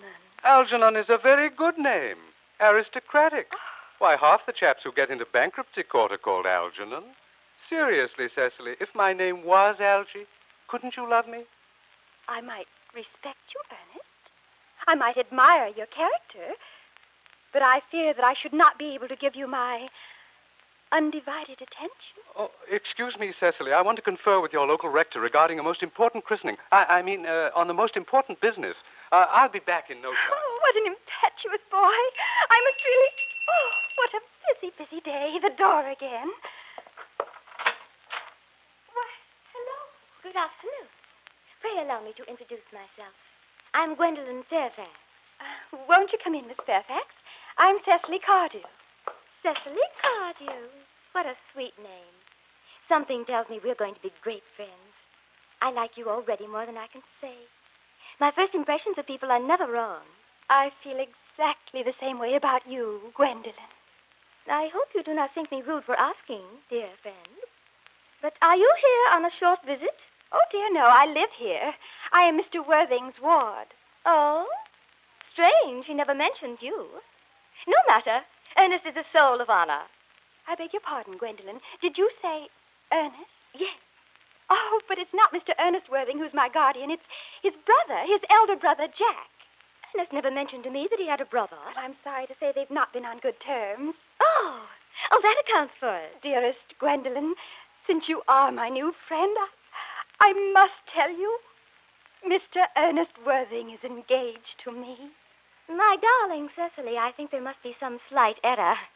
Mr. Ernest Worthing is engaged to me. But he proposed to me just 5 minutes ago. Well, it's certainly very curious. For he asked me to be his wife yesterday afternoon at 5:30. You trapped You him. entangled him. Why, from the moment I saw you, I distrusted you. All I had to do was look at your face and know you were false and deceitful. My first impressions of people are invariably right. What's going on in here? Oh, Gwendolyn. Ernest! My own Ernest. Darling. Just a moment. May I ask if you were engaged to this young lady? What? To dear little Cecily? Of course not. I knew there must be some misunderstanding, Gwendolyn. This is my guardian, Uncle Jack. Jack? Here comes Ernest. Good afternoon, everybody. Cecily, my angel. Just a moment, Ernest. Are you engaged to this young lady? To what young lady? Good heavens, Gwendolyn. Certainly not. I felt there was some slight error, Cecily. The gentleman who is now embracing you is my cousin, Mr. Algernon Moncrief. Algernon? Is that your name? I'm afraid I can't deny it. Oh, and is your name really Jack? I have to admit, it's been Jack for years. But where is Ernest? Well, he doesn't exist. No. I just made him up. Gwendolyn, a gross deception has been practiced on both of us. My poor wounded Cecily. My sweet wronged Gwendolyn. You may call me sister. Oh, this is dreadful. Somebody's at the door. We've had enough trouble today, all caused by answering the door. One really must answer doorbells. It's only proper. I'll go. You young scoundrel! Where is my daughter? Oh, heavens, it's my mother. Oh, there you are, Gwendolyn. You are to come home with me at once. Yes, Mother. I am quite prepared to do that. I was informed of your flight, young lady, by your maid, whose confidence I purchased by means of a small coin. Oh, dear. Thank heavens your father knows nothing of this. He is under the impression that you are attending a lecture at the university on the influence of permanent income on thought. I do not propose to deceive him. Algernon! Good afternoon, Aunt Augusta. What in the world are you doing here? I'm here because I happen to be in love with this beautiful girl. Most indecent.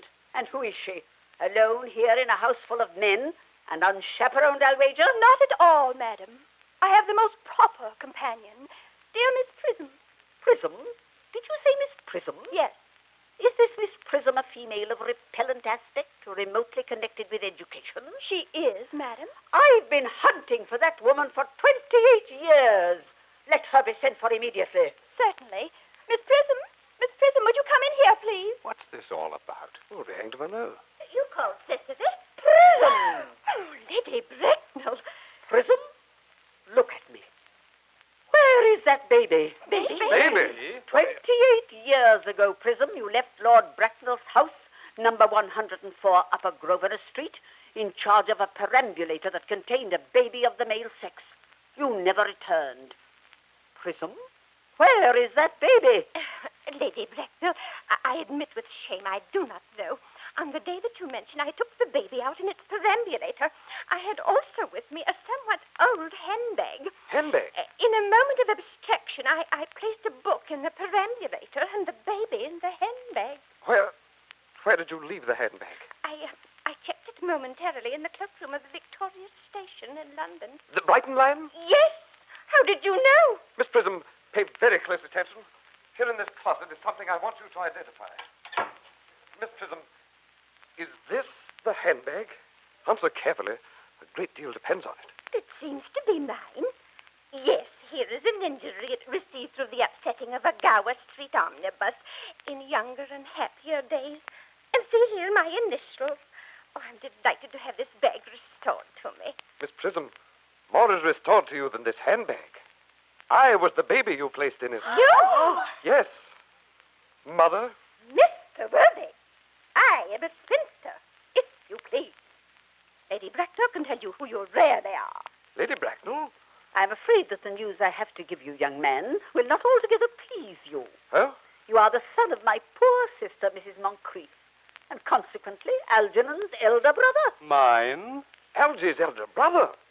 Then I have a brother after all. Everybody meet my brother. Algy, you scoundrel, you never behaved like a brother to me in all your life. I admit that, old boy. Not until today. Aunt Augusta, Tell me one thing quickly. Was I christened? Of course, in the most lavish fashion. What name was I given? Let me think. Being the eldest son, you were naturally christened after your father. What was my father's name? I'm trying to think what the general's name was. It was a most revolting name. I recall I never liked it. Oh, I remember. Ernest. Ernest? Ernest! My own Ernest. I felt from the first that you could have no other name. Gwendolyn, it's a terrible thing for a man to find out suddenly that all his life he's been speaking nothing but the truth. Can you forgive me? I can, for I feel that you are sure to change. My darling. My nephew, you seem to be displaying signs of triviality. On the contrary, Aunt Augusta. I've now realized for the first time in my life the vital importance of being earnest.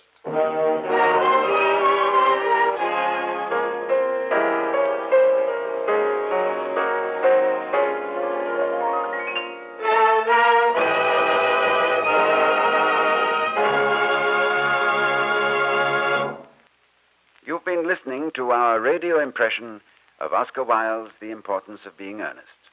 Our thanks to the members of the cast.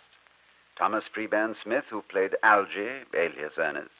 Tom Collins as John Worthing, alias Ernest. And Lureen Tuttle and Janet Waldo as the two young ladies who liked earnest young men. And a bow in the direction of Miss Margaret Webster, who chose this Oscar Wilde comedy as this week's favorite story. Next week, one of the most famous spine chillers of all time, Robert Louis Stevenson's weird and remarkable tale called Dr. Jekyll and Mr. Hyde. It was chosen for you by the world-famous motion picture director, that expert on thrills, Mr. Alfred Hitchcock. We hope you'll be listening.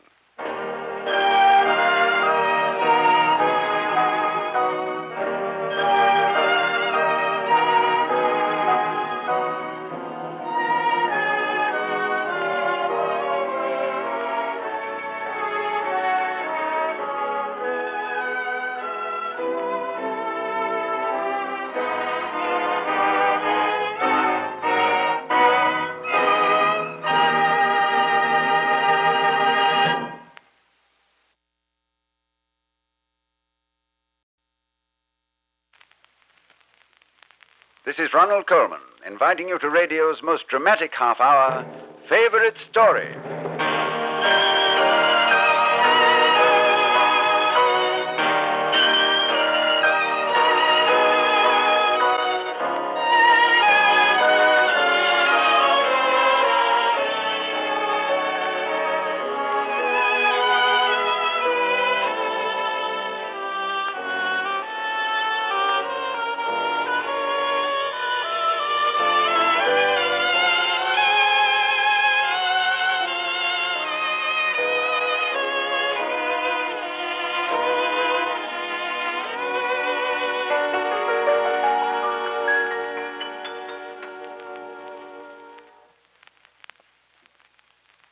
The man who picked this week's favorite story is someone you must have seen many times.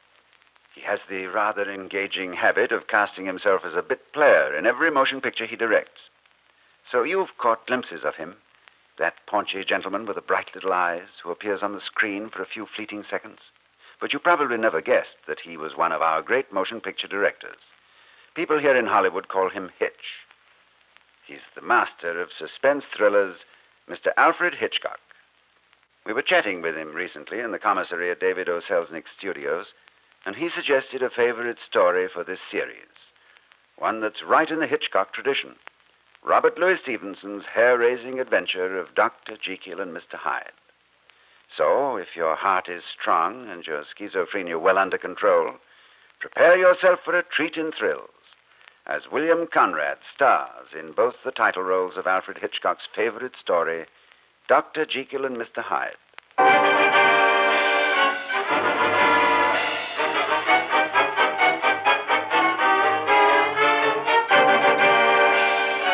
Absurd. Impossible. I've never heard such a ridiculous premise. If what you suggest is true, then I've wasted a lifetime in the study of law. I assure you, Utterson, it is not true. Gentlemen. I will illustrate my point. Very well, Dr. Jekyll. I beg your patience until I've finished. In an hour or so, Dr. Lanyon, your head will rest on the whiteness of a linen pillow. Utterson, Your eyes will be closed to the night outside, and a curtain will be descended, cutting off your real self from your dreams. Now, behind that curtain, Dr. Lanyon, have you not entertained thoughts of such incredible evil that you shuddered to think of them by daylight? Utterson, your profession as lawyer brings you into constant touch with crime and wickedness. Yet, have you not committed the most revolting atrocities in the caverns of your sleeping brain? Can you deny, gentlemen, that you are, each of you, two separate personalities? One respectable, admired, morally good. The other bitter, hating, and hated. A creature intent on one purpose only, the pursuit of evil. And what would you say, Doctor, if I told you that I was working on a process for separating man's waking self from his dreams? A chemical process whereby I can isolate the human character into its two component parts, good and evil. What would you say to that, huh? What would you say to that? What would be the point, Dr. Jekyll? The point? Scientific research. And the pleasure of proving to you two gentlemen that you don't know A from Z. Oh, well, drink up, Jekyll. I must be leaving soon. All right. A toast. Good. A toast to the three of us. Yes, to friendship. No, gentlemen. A toast to good and evil.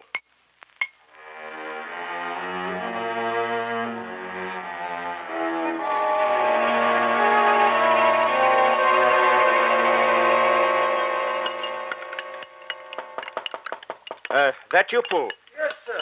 The chemist has brought your order. Good, good. Bring it in. Right here, Pooh. Here we are, sir. There. Will that be all? Yes, yes. And remember, I don't want to be disturbed under any circumstances. I must be alone this entire evening. Yes, sir. Now we shall try it.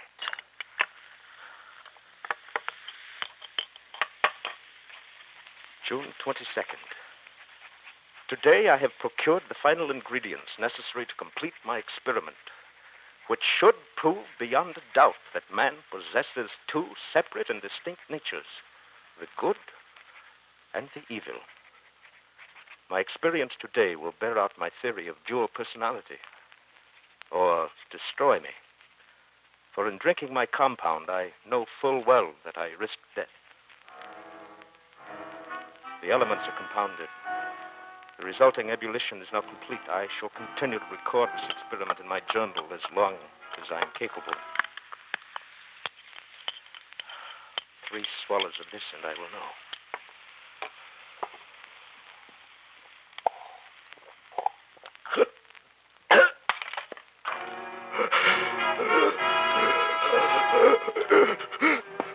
These aren't my hands. Oh, this is not my face. This is not my voice.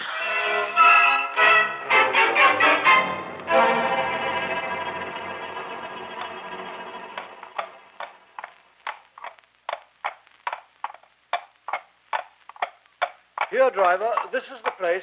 I'm not coming in with you, Utterson. Somehow I can't escape the feeling that I'm not wanted in the home of Dr. Jekyll. You and Jekyll still quarreling? As a matter of fact, I haven't seen Jekyll since the night the three of us dined. That was more than 3 months ago. I've seen him. I tell you, Lanyon, he's changed. Do you think Jekyll might have come across something? You doctors are all alike, Lanyon. Perhaps when you see Jekyll tonight, he may have an explanation for what he's been doing these past months. Perhaps. Well, good night, Lanyon. I'll give your regards to Jekyll. Yes, do that. We may have our differences, but Jekyll and I are still good friends. All right, driver.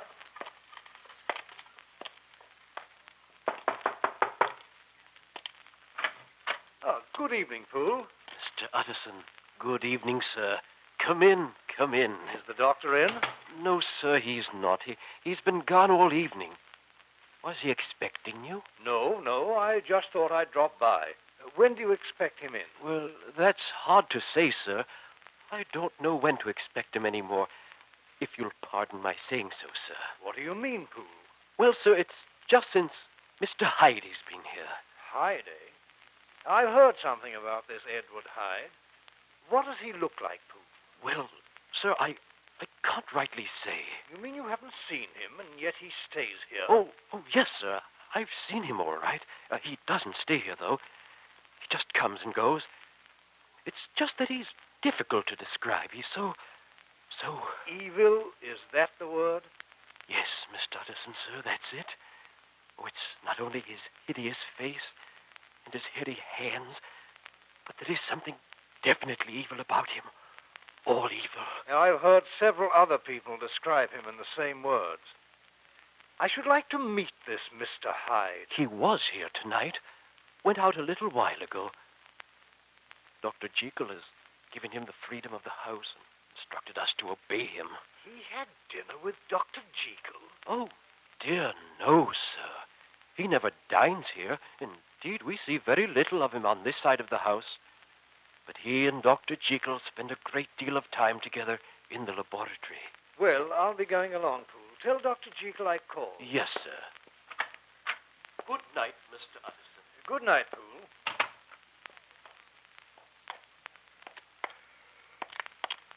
Oh, I beg your pardon, my good man. Huh? Were you going into Dr. Jekyll's house? What of it? You're Mr. Hyde. That's my name. What do you want? Well, I'm an old friend of Dr. Jekyll's, Mr. Utterson of Gaunt Street. You must have heard my name. No, never heard of you. How do you know me? By description. Whose description? We have common friends. Common friends? Who are they? Jekyll, for instance. You lie. Oh, come now, Mr. Hyde. What do you want? I'm Dr. Jekyll's attorney. Then tend to your legal work, Utterson. Get out of my way. Now, see here, Out of my way, Utterson, before I club you. Understand? Club you.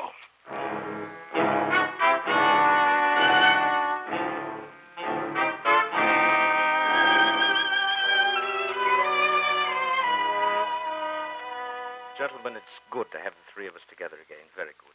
Utterson, you should stop by more often. Well, I've been by several times lately, but you seem to be out a great deal. That's certainly true enough, Jekyll. I don't think I've seen you twice in the past 3 months. Oh, Dr. Lanyon, forgive me. I've been quite busy lately. I really hadn't realized how much time my experiments are taking, and I assure you, I don't want my experiments to cost me 2 of my oldest and dearest friends. Well, the dinner was certainly delightful, Jekyll, but I must be running along. You're not letting this briefcase of mine frighten you away, are you? Oh, when a lawyer brings his briefcase, we doctors haven't got a chance. Sorry you're leaving so soon, Lanyon. It's been good talking with you again, even if we don't agree medically. Yes, for once we didn't argue. Well, good night, gentlemen. And drop by again, Lanyon.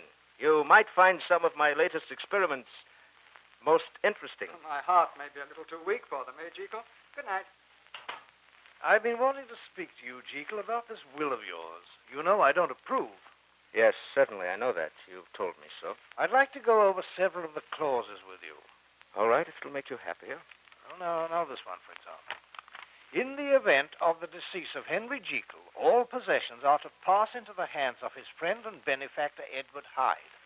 In the event of his disappearance or unexplained absence for any period exceeding 3 calendar months, the said Edward Hyde shall receive all possessions of Henry Jekyll without burden or obligation. A man is free to make what will he wishes. I've been learning something about your friend, Mr. Hyde. As your lawyer, I must tell you what I've heard is abominable. You do not understand my position. It's a very strange one. A very strange one. It is one of those affairs that cannot be mended by talking. Jekyll, you know me. I'm a man to be trusted, an old friend. Make a clean breast of this in confidence, and I'm certain I can get you out of it. If this fellow Hyde is trying to blackmail you... My good Utterson, this is all very kind of you, but it isn't so bad as you make it. The moment I choose, I can be rid of Mr. Hyde. And I give you my word on that. The moment I choose, Mr. Hyde can be out of my life forever. But thank you for your concern. Very well, Jekyll. I've no doubt you're perfectly right. Don't worry, friend. I shall always be able to take care of Edward Hyde. Will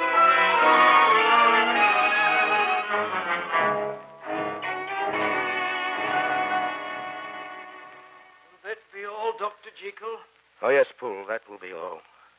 I'm going to step over to my laboratory before retiring. You needn't wait up for me. Very good, sir.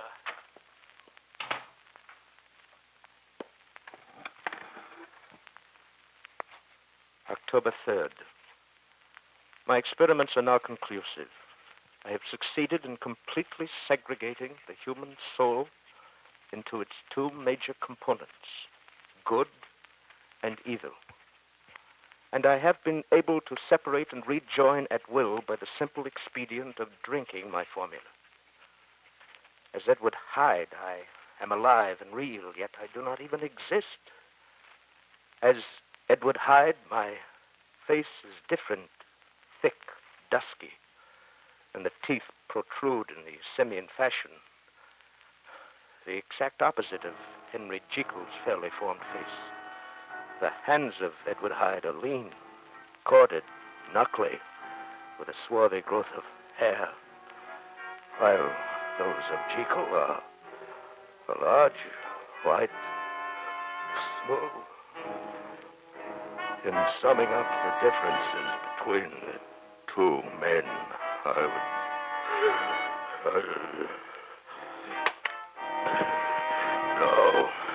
No, I'm Jekyll. I drank nothing. No. I'm Jekyll. Jekyll! I drank nothing. I experiment. It's out of control.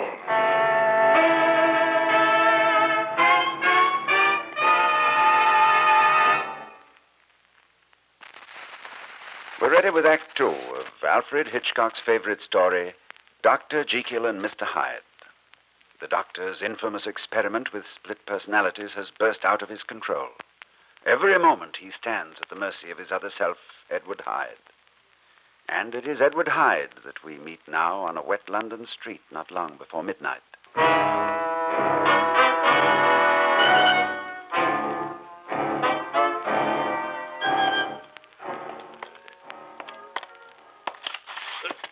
Watch where you're going. Oh, I beg your pardon, sir. I'm afraid my eyesight isn't as good as it could be. No, it isn't as good as it could be. Not one part of what it could be. Well, now, look here. I'm dreadfully sorry I bumped into you, but there's certainly been no harm done. That's the trouble with you old fossils. An apology settles everything. Well, it doesn't with me, sir. Look here. Put down that cane. I'll teach you what happens when anybody gets in the way of Edward Hyde. Put down your cane. I'll put down my cane. I'll put it down on you, my very good sir. My very good sir.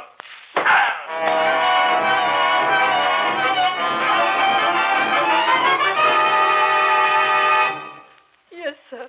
I works for Danvers a Carew. I was sitting at my window looking down at the street. I like to do that of an evening. Well, sir, I noticed the Danvers step out of his carriage and start across this way. And then this other gentleman, evil-looking he was, is hurrying down the way. And he and Sir Danvers collide. Sir Danvers doffs his hat and apologizes, like the perfect gentleman he was. But this other gentleman will have none of it, mind you. He raises his stick and he beats Sir Danvers. Beats him to death, he does. It was horrible, horrible. Did you get a good look at this madman? Would you know him if you saw him again? Know him? I'd know him anywhere. It was that awful Mr. Hyde everyone's been talking about. That's who it was, Mr. Hyde.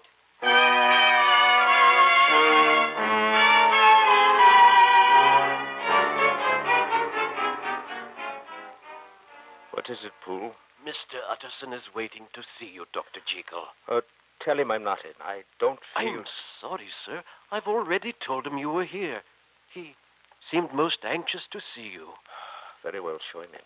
Yes, sir. Dr. Jekyll will see you now. Hello, Jekyll. Sorry to rush in on you like this. I've just come from the coroner's office. They called me to identify the body of Sir Danvers. Of course, you've heard. Yes, I've heard about it. It was a terrible thing, Jekyll. Terrible thing. But then you don't fully understand what I mean. What do you mean? There was a witness. Witness? Sir Danvers' maid. She saw it all. She identified the murderer as your friend, Edward Hyde. Hyde? Yes. That's why I've come to see you.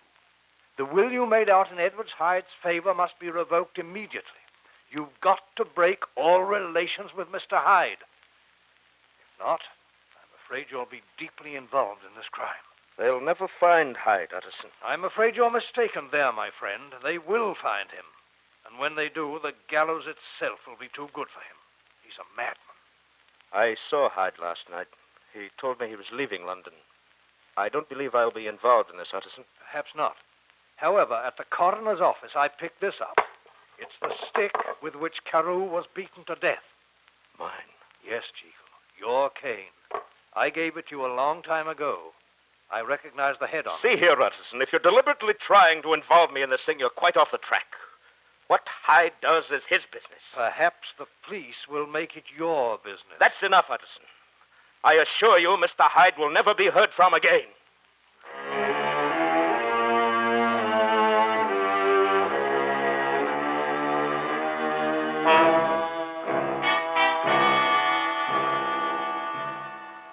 Yes, I'm Dr. Lanyon. You're from Dr. Jekyll, I presume? Yes, I'm from Dr. Jekyll.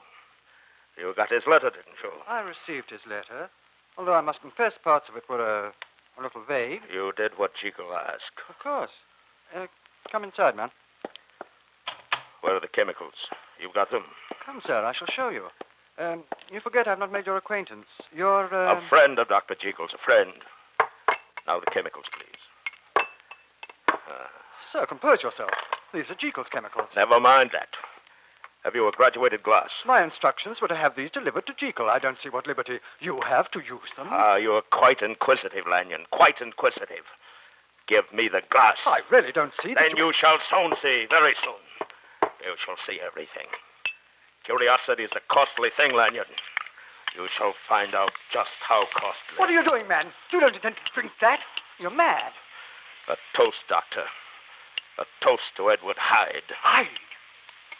You're Edward Hyde. And now...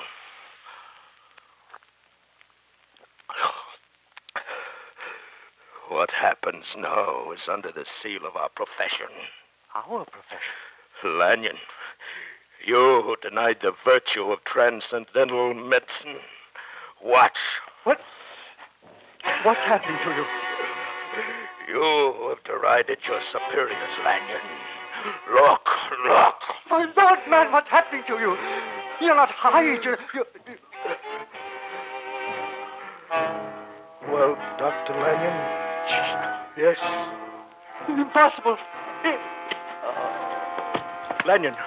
Lanyon.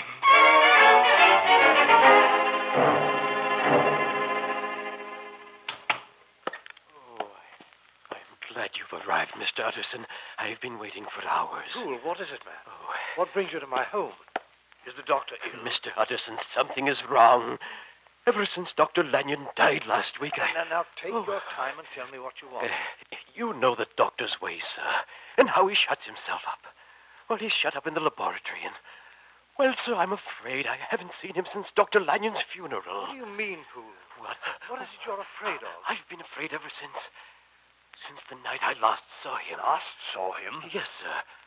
I was coming from the garden on my way to the laboratory with some food. Dr. Jekyll has made me leave all his meals by the laboratory door. I noticed Dr. Jekyll at the far end of the room. When he saw me, he ran, but I caught a glimpse of him. He was wearing a mask. A mask? That's incredible. Why? I don't know, Mr. Utterson. He refuses to see anyone. He won't come out. Worst of all, Go on. I hear footsteps behind the door. They aren't Dr. Jekyll's footsteps.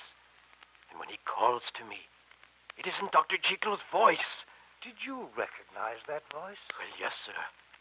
I think it sounds like the voice of Mr. Hyde. Are you sure of this, Poole? Yes, sir. But there's one more thing. Yes? He's been sending me out almost every day for chemicals.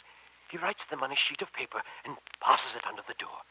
I've been to every wholesale chemist in London. And every time I return with them, he says they aren't the right ones, and I have to search some more. I've never brought back the kind he wants, because he yells at me each day to bring more from another chemist. Have you got any of those notes? Yes, sir. Right here. Dr. Jekyll's writing all right. Unquestionably. Yes, sir. I thought so, too. Tell me more about the night you saw Jekyll with the mask. How did he look? Not like himself, sir. He seemed smaller, hunched over. His face was dark, hairy looking. But then I only had a quick glance. Perhaps Lanyon wasn't mad when he died at that. What was that, sir? Never mind, Poole. Come. We are going to Dr. Jekyll's laboratory.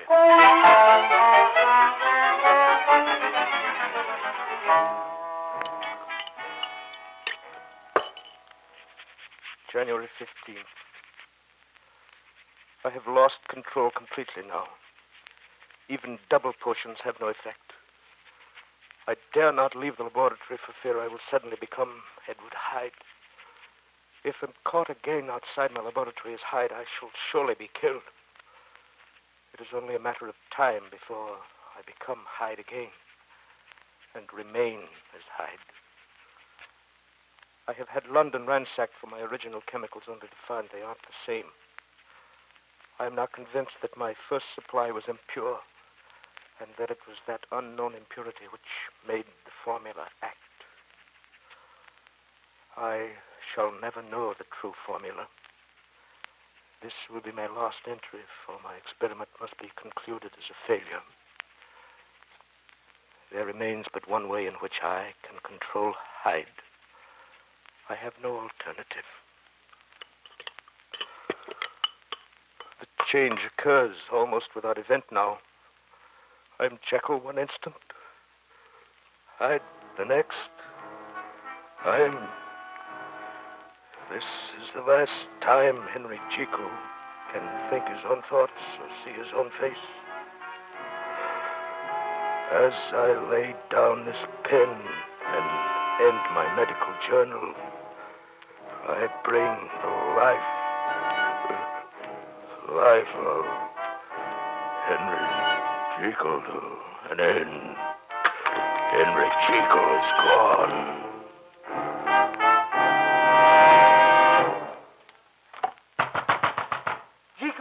Jekyll, let us in. Jekyll is gone. Let us in. Open this door. Jekyll is gone, and everything here goes with him.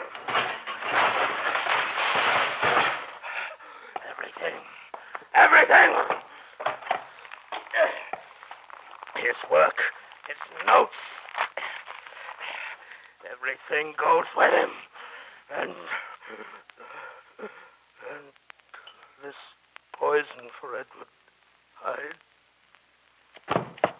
Dr. Jekyll! We'll have to break down the door.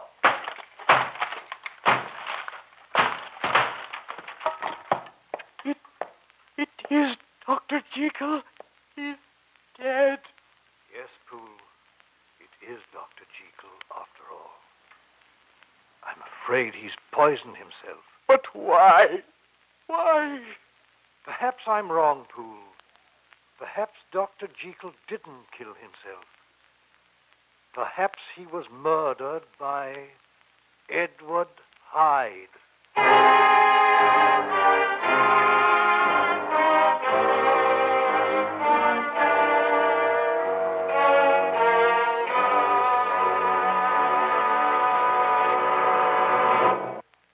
Robert Louis Stevenson wrote it. Mr. Alfred Hitchcock picked it for you as his favorite story, Dr. Jekyll and Mr. Hyde. I'd like to offer my warmest congratulations to our hard-working star, William Conrad, who gave such superb characterizations to both the title roles. And we hope you've all enjoyed our journey into fear on this week's favorite story. Next week, one of the most unusual stories ever written, Hamiso's weird and fantastic tale, The Man Who Sold His Shadow to the Devil. It's the favorite story choice of one of the great poets of our century, Mr. Robert Frost. It's something really off the beaten track, one of those rare yarns that we're always proud to discover for you on Favorite Story. We hope you'll be listening.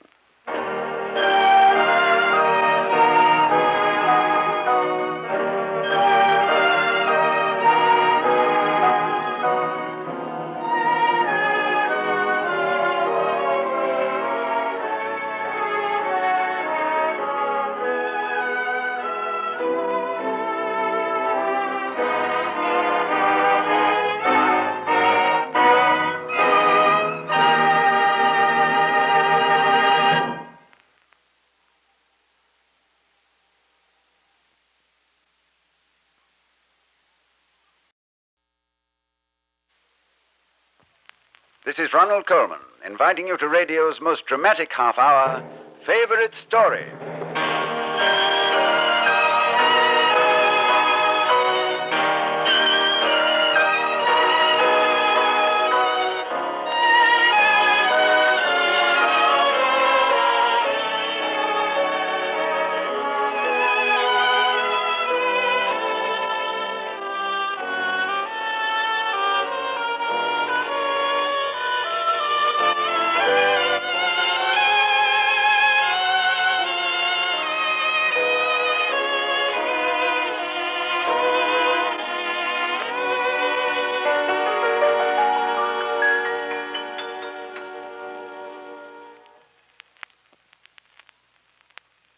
There's one surefire way of spotting the devil. In case you should have the misfortune of running into him on a trolley car or in the bleachers at a ball game, the devil has no shadow. None. Stand him up beside a good 100-watt bulb and there won't be darkness on any side of Old Nick.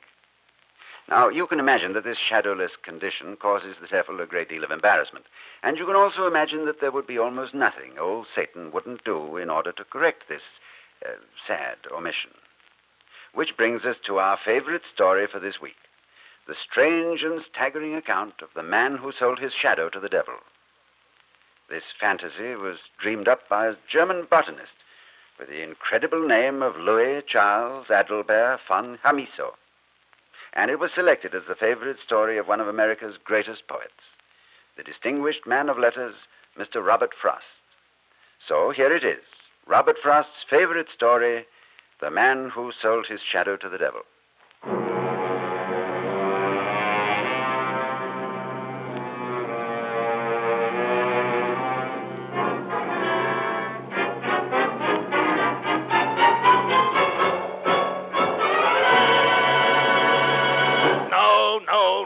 No. But, sir, Mina and I are in love. We want to be married as soon as possible. You don't have very good ears, Peter. I said no. I can't believe you'd stand in the way of your daughter's true love. Oh, yes, I would, Peter. I'd stand in your way. Tell me, how much money have you got in round figures? Well, very little. How little? Nothing. You see? My daughter must be provided for. Can't have her trotting off to the altar with every bumpkin who announces himself as her true love. I'm not ashamed of being poor. Together, Mina and I can make our way. And what about me? You? Yes, me. My daughter's a beautiful woman. A negotiable asset, I think the bankers would say. When she falls in love, it will be with someone who can take excellent care of her. And me. What about her happiness? Happiness, Peter, is round, shiny, golden, makes a sound like this. You're money-mad, cruel, selfish. And practical, Peter. You're beginning to bore me. Do you mind leaving? Sir, I have never been so insulted. Good day to you. Good day. Oh, one other thing, Peter. Yes. You will make me ecstatically happy if I never see you again as long as I live.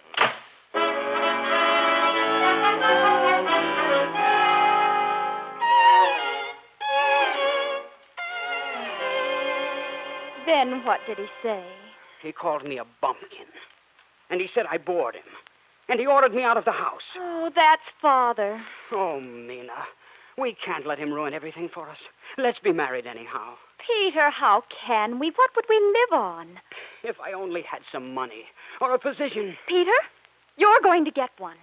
One what? A position. How? Socially. Socially? Other people get positions that way, Peter. Positions that pay good money. And if you're making good money, Father won't object to you. You know Father. Yes, I do. I know. I know just what we'll do. We're going to a party tonight. Where? At the big house on North Street Hill. I read about it in the paper. Mr.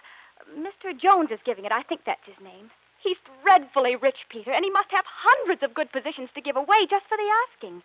And you'll ask him for one tonight. But, darling, we weren't invited to the party. Peter, if we hold our heads very high and act very cold and very rude, who will know us from the invited guests?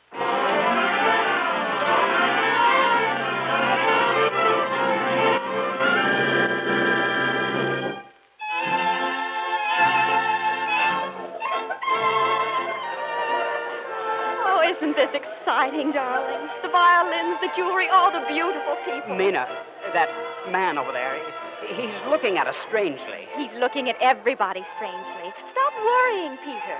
All the same, Mina, I'd Oh, rather... look. There's a count. Count? Nobility, Peter. A real live count. And a baron. And a duke. Do you realize a duke is almost a prince? Oh, wouldn't it be heavenly to be a princess? I'd be quite happy if I was just a plain, everyday count. Peter, Hmm? there's Mr. Jones right by the staircase. It's his party. Darling, let's go home. Oh, Peter, Peter, Peter. If you love me, if you want to marry me, you'll march right up there to Mr. Jones and tell him to give you a position. It's our only hope. All right, Mina. I'll do it. Because I love you. I'll be right behind the banister listening. And then, Your Excellency, the old man turned to the fish peddler and said... Mr. Jones?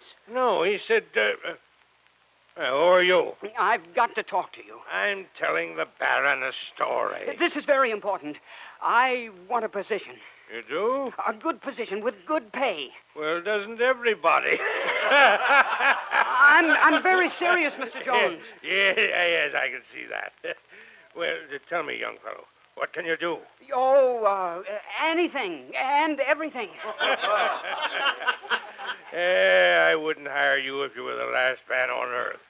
Why not? Because you're stupid and a bumblehead, and because you spoiled my story. Now, as I was telling you, Baron, the old man turned to the... Mina. Oh, there you are. I heard what Mr. Jones said. Mina, I'm sorry. I heard everything. Mr. Jones is right. Father's right. You are a bumblehead, and you'll never amount to anything as long as you live. Oh, Mina, my precious darling. Now, don't you start saying nice things to me, Peter. It won't do you any good. I've made up my mind. You needn't trouble yourself calling on me anymore. I won't care to see you. Good night, Mr. Nobody. Mina. I'll see myself home. Don't you bother. Oh, Mina. You can't just go away and leave me. I've been watching you. What? I say, I've been watching you. I know. I don't belong here. I wasn't invited. I'm going now. I wasn't invited either. You weren't? I just came. So did I. I've been watching you, Peter. How do you know my name? I've been listening, too. How can Jones be so cruel to you? So harsh and unkind? Do you know Mr. Jones? I've had my dealings with him, and I can assure you without fear of contradiction that Mr. Jones is a man without a soul. It isn't just his being rude to me. It's that I've lost Mina. Such a fine girl. She is a fine girl, and I love her with all my heart, and she loves me. But I have to make some money and prove myself to her. Peter, I think I can be of some help to you. Can you find me a position? Some very profitable work? I have gained quite a reputation for my ability to find work for idle hands.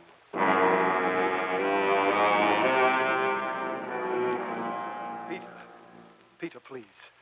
Stand there, away from the wall. I don't quite... There in the clear moonlight.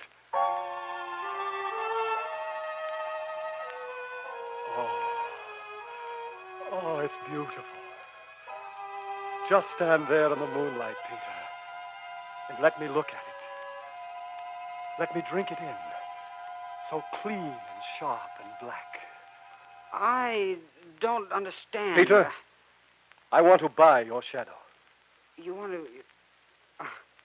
Oh, you're making a joke with me.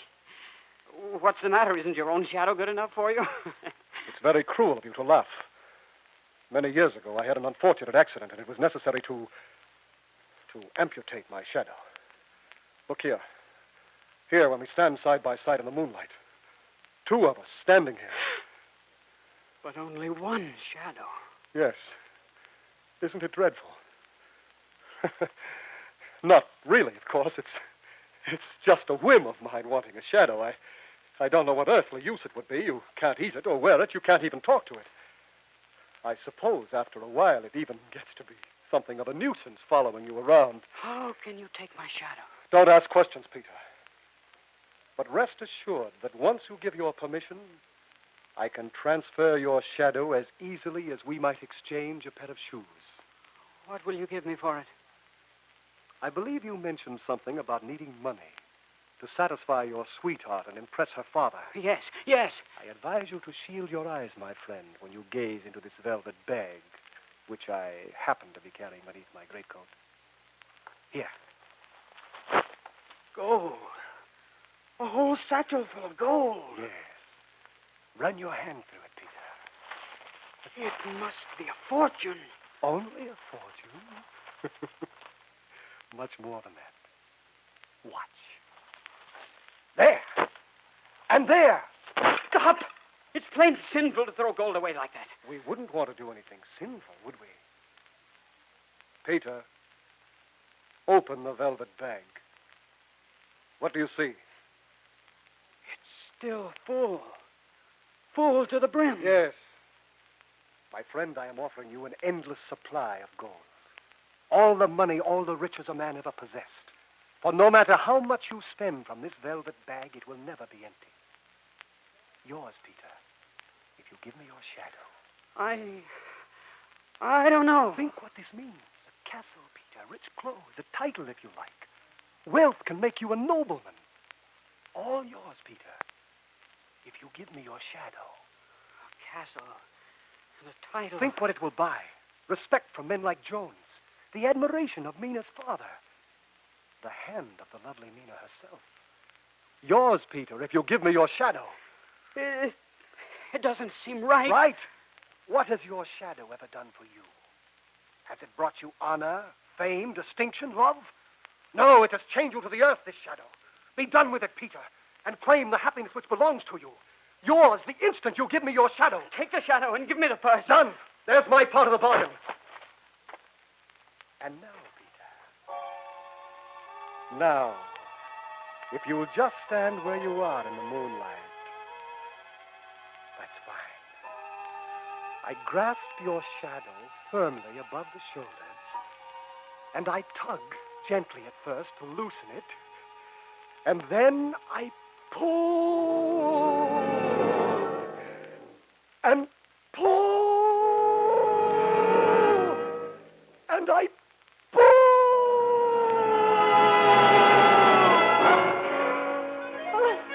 See? See? It fits me perfectly. Just my size. Look how it follows me around. I'm its master. It has to do everything I do. Oh, at last, I have a shadow. And I have a bottomless purse of gold. Yes. You have a bottomless purse of gold.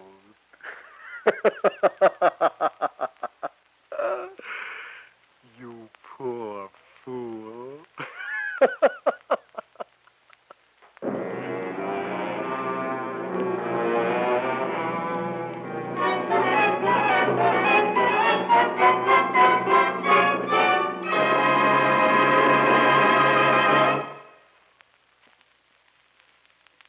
We'll continue now with the second act of Favorite Story, chosen for us by the great American poet, Mr. Robert Frost. It would seem offhand that our friend Peter had made himself a rather good bargain in selling his shadow to the devil. But there is a well-founded rumor, I believe, that contracts with the Prince of Darkness have an unfortunate habit of turning into boomerangs. Let's find out what Peter's doing now with his bottomless purse of gold.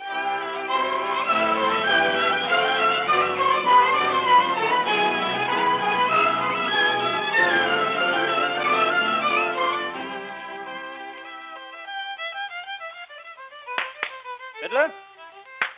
Fiddler! Yes, Mr. Peter. I want to hear something slow. Very good, Mr. Peter. Bendel? Bendel! Where are you, Bendel? Coming, sir. Coming, Mr. Peter. You'll have to be more punctual, Bendel. I demand punctuality from my servants. I understand, Mr. Peter. I was merely following your orders. I was in the East Chamber counting the gold. And how much did you find? In the East Chamber, 15,412 florins of pure gold. And in the West Chamber? In the West Chamber, 18,940 guilders of pure gold. And the velvet satchel still full to the brim. Fiddler! A waltz! Yes, Mr. Peter. Mr. Peter. I don't like the sound of that. Any poor bumblehead of a farmer's son can be a mister. I want a title. Bendel. Yes, Mr. Peter. Go buy me a title. I beg pardon, sir? There must be 100 bankrupt noblemen who would gladly exchange a tattered coat of arms for the gold in my East Chamber. Well, Bendel, what are you waiting for? Go buy me a title. Yes, sir. Whatever you say, sir. Fiddler. Yes, Mr. Peter. Play me something with majesty, pomp, magnificence. Something fitting to nobility. Very well, sir. But I am only one fiddler.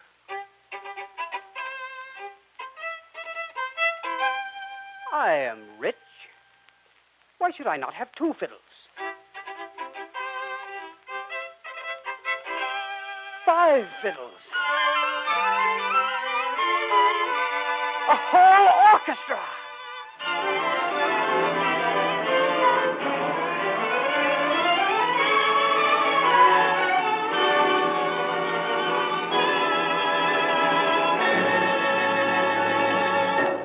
My dear, dear boy, Mina and I are delighted about your good fortune. Delighted. You mean you would no longer stand in the way of our marriage? Oh, now whatever gave you that silly idea? Mina loves you, and I wouldn't think of interfering with her happiness. Of course not.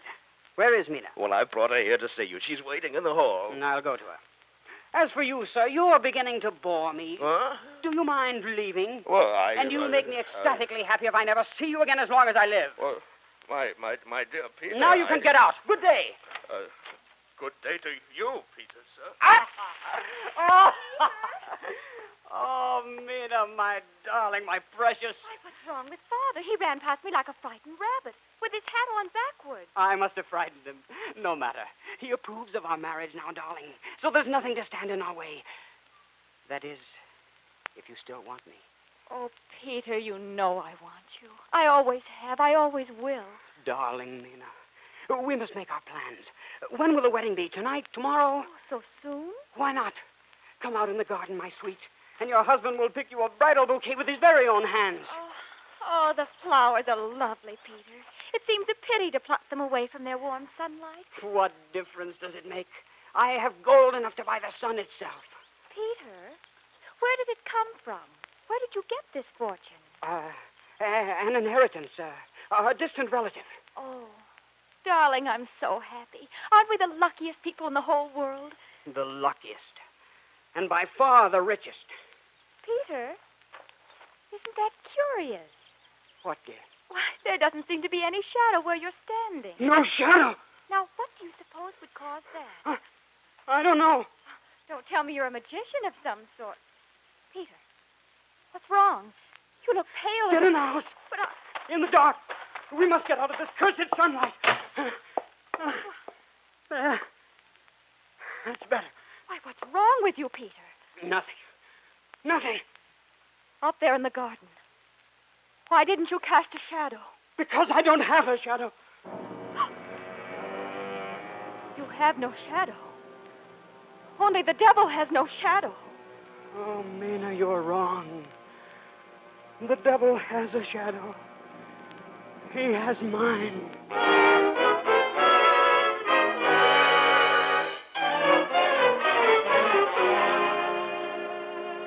I bought you a title, sir. You're a count now, and everyone must call you Count Peter. Will that make her love me, Bendel? Will that make her come back? Who, sir? My bride, my precious Mina. She's horrified at the sight of me. Bendel, you must run another errand. Yes, Count Peter? Go to the hotel. Find a stranger, if he's still there. What name he goes by, I don't know. A man with a black cloak, black eyes, a pointed beard. Find him, Bendel. Find him and send him to me.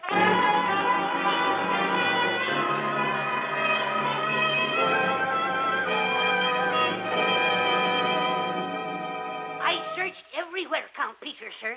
Nobody knows where this... I'll see who that is. No, I don't want to see anyone. Well... You can't come in. My master won't see anyone. It's all right, Ben. It's Mina's father. Well, sir, what do you want? I want to see if it's true. What are you talking about? It's so dark in here, Peter. So terribly dark. You always keep your curtains drawn like this? Stay away from there! Stand where you are. Or are you afraid the afternoon sunlight won't make a shadow for you? Pull back the curtain. So, it is true. You have no shadow. Get out of here. It's a pleasure. Before night, the town will know about this.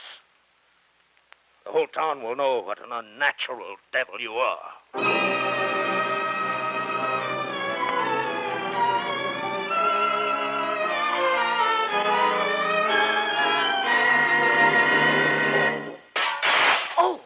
They've broken every window in the house, Bendel. Yes, sir. Bendel, look at me. Hold the lamp high and look at me. Well, do I frighten you? Yes, you do, sir. They say that you're in league with the devil, sir, and it terrifies me. I have no friends left. I might as well be dead. Bendel, take what money there is, get out of here, before they kill you, too. Or burn you at the stake for being in league with me. Where are you going, Count Peter? I don't know. Yes, I do know. The crag by the big precipice. Surely in the world of shadows, there will be one left over. For me.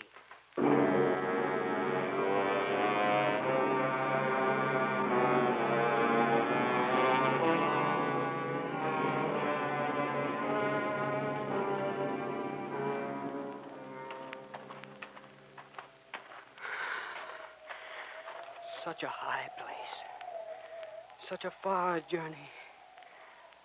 Goodbye, Mina. Forgive me. Now, I wouldn't do that, Peter. You! Yes. I'm always around when there's a good bargain to be had. Now, before you jump, perhaps we can effect another little trade. What do you mean? How would you like your shadow back? How would I? Oh. You missed it, did you? I'll give you everything for it. The purse, all the money, everything. No need. You can keep the purse and have your shadow back, too.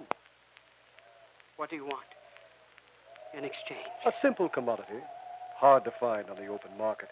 You see, my young friend, some people collect coins or stamps or antiques. My hobby is slightly different. I collect second-hand souls, slightly used sometimes, but in good condition.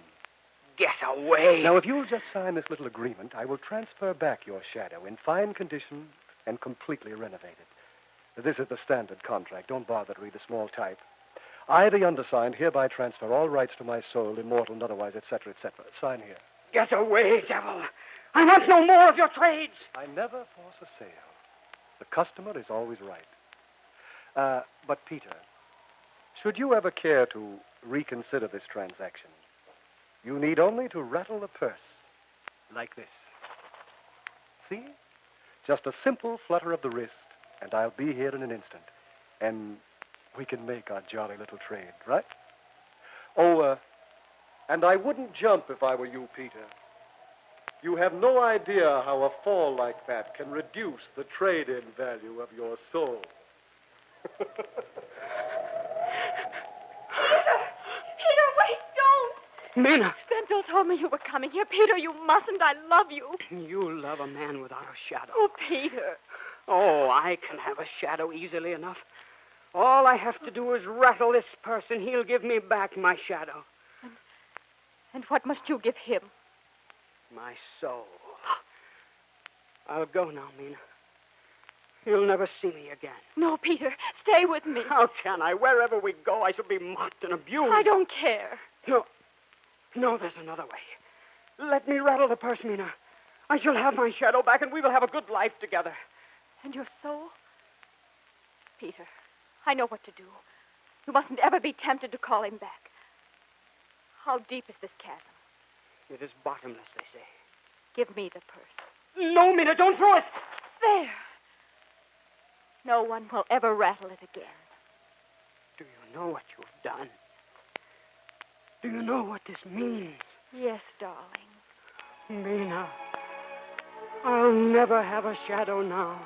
If from now on we stand very close together, Peter, my shadow can belong to both of us.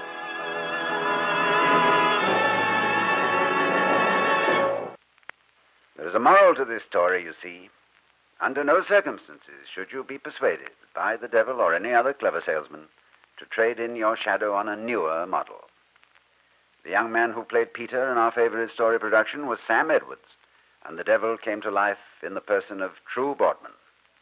I know you'll join with me in thanking our distinguished selector, Mr. Robert Frost, for choosing The Man Who Sold His Shadow to the Devil as this week's favorite story. Next week, Coleman has a chance to act. It's a character I've always been very fond of. The bad boy of the Middle Ages, Francois Villon. I'm looking forward to playing Villon in Robert Louis Stevenson's gripping short story, Lodging for a Night. It was chosen by author Frank Sullivan as his favorite story. We hope you'll be listening.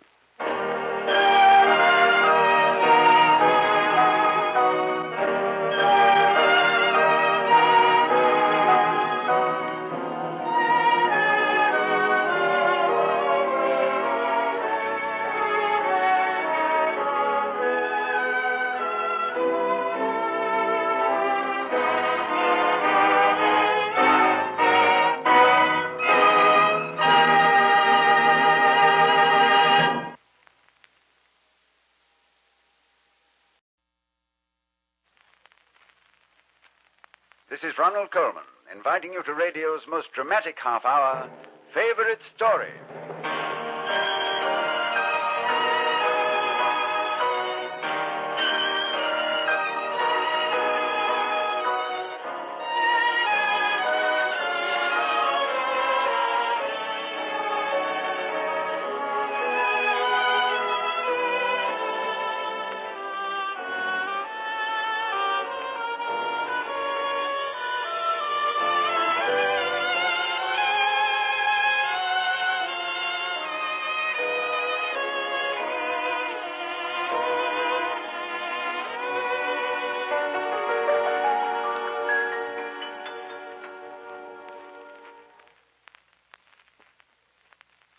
Wise men say that the most beautiful things in the world can be seen out of your own back window, wherever you happen to live.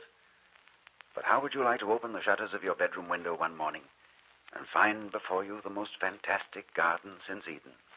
And how would you like to see there a young lady as lovely as a storybook princess?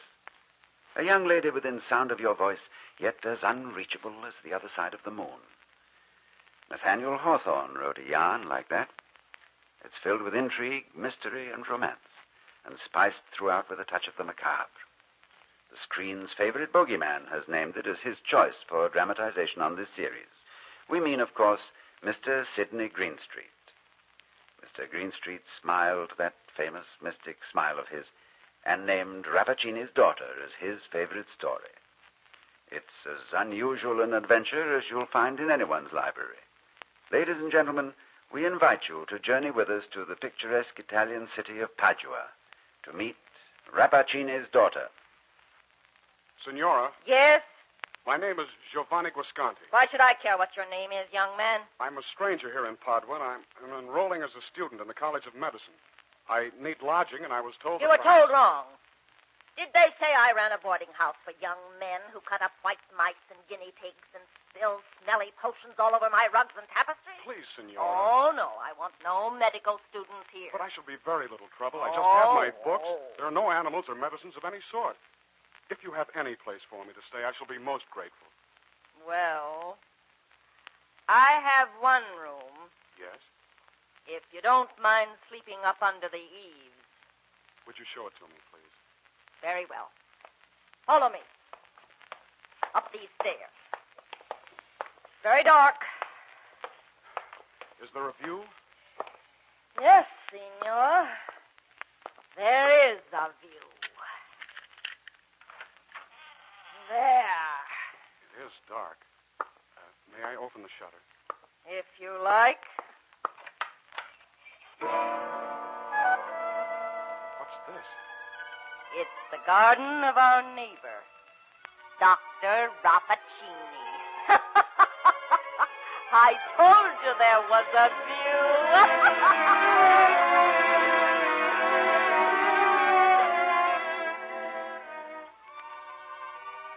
From my window, I looked down into the garden. The strangest garden I have ever seen. It was surrounded by a high wall, and the gates were bolted and locked with heavy chains. But from my window, high above the wall, I could look down on a jungle of weird and exotic flowers, gigantic leaves, and blossoms that were purple and black and blood red. And yet I could see it was not a jungle, for each plant seemed to be carefully tended by some expert gardener. As a medical student, I was familiar with botany, yet there was not one plant in all that garden that I'd ever seen before. Well? Senora, the garden, does it belong to the house? Heaven forbid, senor. That garden is no property of mine. It belongs to Signor Giacomo Rapaccini, the famous doctor. Oh. He raises plants for medicine, and sometimes you can see him at work with his daughter, cultivating the flowers. Would that be the doctor, pruning the shrubbery near the wall? Yes, that's he. That is Rapaccini.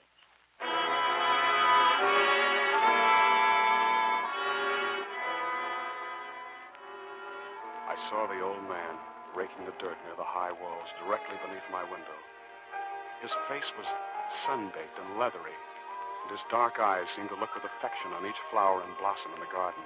Yet, as he moved about, he carefully kept his distance from each plant, and on his hands he wore a thick pair of gloves, and on his face a mask, such as a surgeon might wear. Beatrice! Yes, Father? I need your help. Certainly, Father.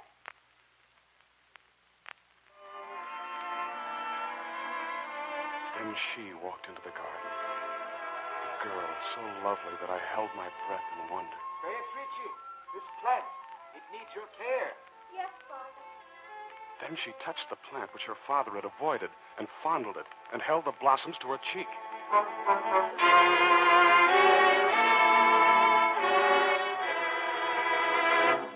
Well, how long do you intend standing there like a dumb animal? Or have you lost your tongue? Oh, I beg your pardon, Senora. Lisabetta. That's what they call me. Well, is this room good enough for you, senor? Oh, yes.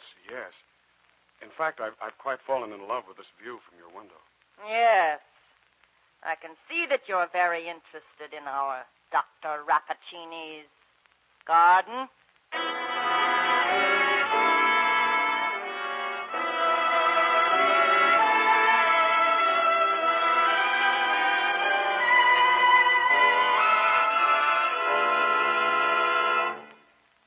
So you are old Gasconti's son. Welcome to Padua. Thank you, Professor Baglioni. And I might say I'm very proud to have you as a student. I hope I shall be a credit to the university and to my father. Excellent. That's the spirit which makes good physicians, Giovanni. I think you'll find the university full of professors who will try to cram as much knowledge into your head as your poor cranium can hold. I'll do my best, Professor. Old Guasconti's son. Tell me, young man, what studies do you aim to pursue? Is there any particular doctor with whom you wish to study? I've looked forward to studying with you, sir. That is easily arranged. I've also heard of another eminent physician here in Padua, a Dr. Rapaccini. Rapaccini? Yes. A very dangerous man, my boy. Have no dealings with him. But why? Ask no questions, Giovanni. Only take my word for it. Rapaccini is a dangerous man. Why do you say he is dangerous? Why must you know? His garden is right next to my lodgings. I saw the doctor at work there this morning. And his daughter? Yes, I believe his daughter was with him. My housekeeper said that Rapaccini was an eminent physician. True. He is eminent. But he would as soon kill you as... A swat a fly. An eminent scientist, yes. A learned man, this Rapaccini. But a man who would sacrifice human life, even someone dear to him, for the sake of adding one solitary fact to the store of his knowledge. What is the nature of his knowledge, Professor? Dr. Rapaccini is the world's foremost authority on poison.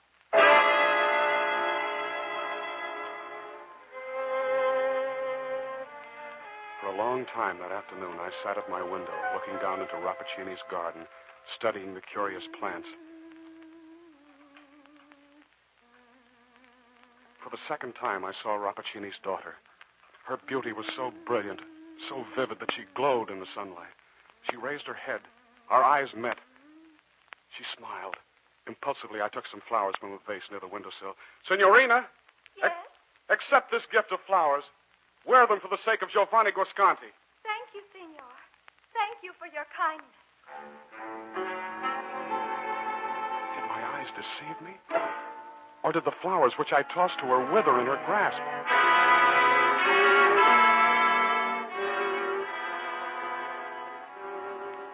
The next afternoon, I avoided my window.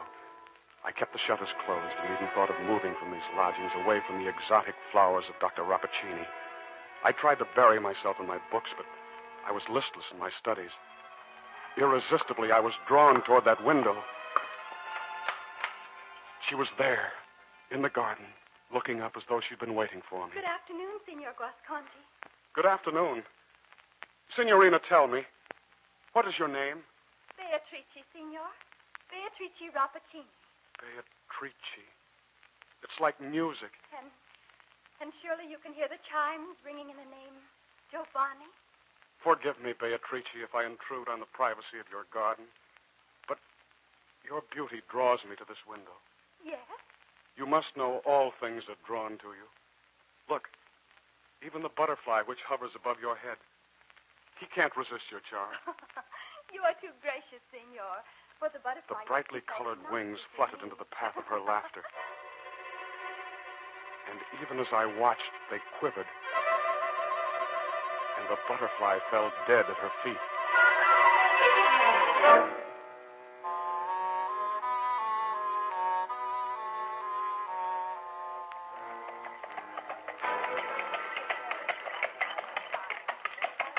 Signor Giovanni! Giovanni! Professor. What's your hurry, my young friend? I've missed you at the university. You haven't been attending your classes very regularly. I know. I'm sorry, Professor Baglioni. I haven't been feeling well. You're not looking well. What's the matter, Giovanni? You know, a physician's best advertisement is his own good health. It is nothing serious. Please, sir, I'd rather not talk about it. I'll see you soon. Goodbye, No, Professor. No, come back here, Giovanni. Giovanni, you are in trouble. Even now, at this moment. Serious trouble. How do you know? Look, they're in the crowd across the street. Do you see the man with the white hair and the leathery brown face? Yes. Yes, I see him. Of course you know who he is. I see him often. He's my neighbor, Dr. Rapaccini. See how he looks at you, watching every movement you make with those black eyes of his. I know that look of his. He's studying you. It's the same expression he has when he bends over a butterfly and tears off its wings, or when he takes a razor to dissect a caterpillar alive. He's gone. He may disappear for a time in the crowd, yes. But you will see him again and again, Giovanni. His face will appear to you in strange places, my son. And always with that same cold, analytical look in his eyes. I know this Rapaccini. But why should Dr. Rapaccini be interested in me? Why? I do not know why. There is no logic in it, no reason. But Giovanni, as surely as we are standing here together in the streets of Padua, he is using you. Using me? Yes. Rapaccini is conducting another of his hideous experiments. And you, my son, are his subject.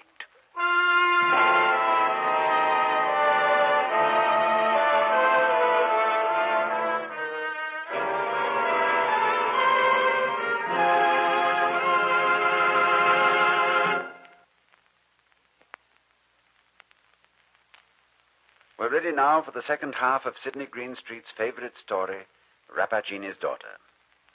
Strange things have happened since the young medical student first looked into the fantastic garden of Dr. Rapaccini. and especially since he saw the most unusual flower of all, Rapaccini's daughter. Here's Act Two.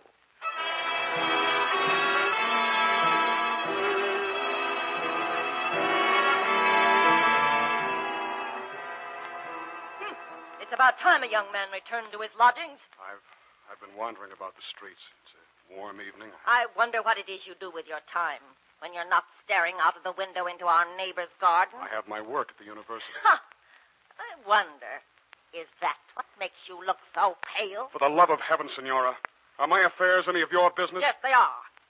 Hours I've been waiting to deliver a message to you. From whom? That I cannot say. Then what is the message? It is not exactly a message in so many words. What is this, Senora? A game you're playing with me? You might be more courteous to old Lisabetta if you knew she could show you a private entrance to the garden. To what garden? What garden, indeed? Where is it? Where is this entrance? Ah, not so fast. There are many young men in Padua who would give gold to get a closer view of Dr. Rapaccini's flower. Here is a gold piece, Lisabetta. Show me the way. Through the moonlight, old Lisabetta led me back along the wall of Rapaccini's garden. She pushed aside a thick screen of shrubbery, and there I saw a small wooden door. I tried the latch. It's unlocked. Of course it is unlocked. Had I known what lay ahead of me, I never would have stooped to go through that low doorway into Dr. Rapaccini's garden. But I did not know. The light breeze through the doorway carried with it the aroma of the garden. It seemed to beckon to me. And then I found myself standing on the very spot I'd gazed on for so long. In the bright moonlight, Dr. Rapaccini's flowers had an even more unearthly look. Their leaves glistened in the soft light, and the blossoms, black and purple and blood-red by daylight, now appeared in colors indescribable. I breathed into my lungs the pungent perfume. I hardly dared to move, lest I should be discovered trespassing in my neighbor's garden. Signor Guasconti, Beatrice. why do you stand there like a frightened statue? I couldn't stay away any longer. Forgive me for coming here uninvited. Were you not invited? Beatrice. What kept you, Giovanni? I've been waiting for you here. I'm so happy that you came. I can't believe that we're actually as close as this. I've lain awake nights imagining how you'd look at this distance. The texture of your skin, the strands of your hair. Do I disappoint you? No, my Beatrice. You do not disappoint me. Tell me, what is it like outside the garden? Have you never been outside? Only in my father's carriage, and then with the curtains drawn. Why is he so strict with you? There is no other way. Your health? Yes, my health. But tell me, are there wonderful things to do outside in the world? Yes, my Beatrice. Wonderful things. There are mountains, snow-topped, even in summer, from which you can see the orchards and the vineyards and the rivers for hundreds of miles around. And there's the broad sweep of the ocean, the fresh breeze off its white caps, the taste of the salt on your lips. There are a million wonders outside your garden, Beatrice.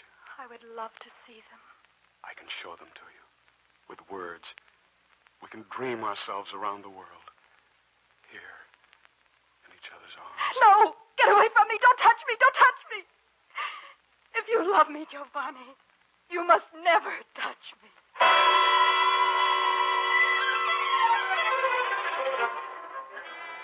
I hurried out of the garden, fearing that I might be discovered there by Beatrice's father.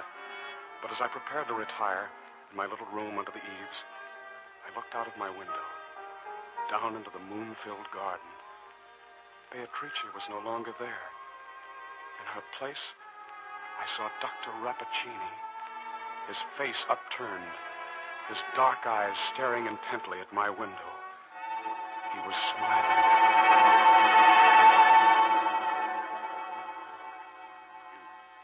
You wanted to see me, Professor Baglioni? Yes. My son, what's happened to you? Nothing. Giovanni, you came here to Padua, one of our most promising students.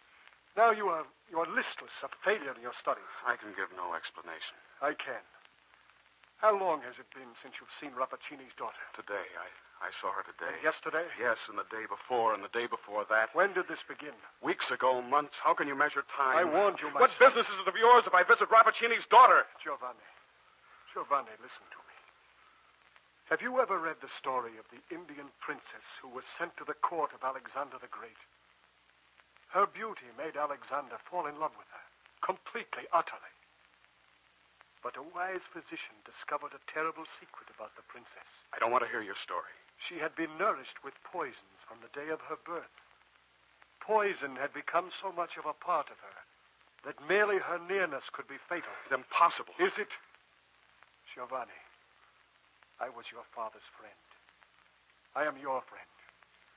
Believe me, my son, Rapaccini, the poisoner, has worked just such an experiment on his own daughter. No. And now he is experimenting on you. I beg you, my son, stay away from that evil god. I can't. I'm in love with Beatrice. I'm in love with Rapaccini's daughter. Oh, my son. Do you not know where this will lead? Yes. I shall die. Is that such a tragedy?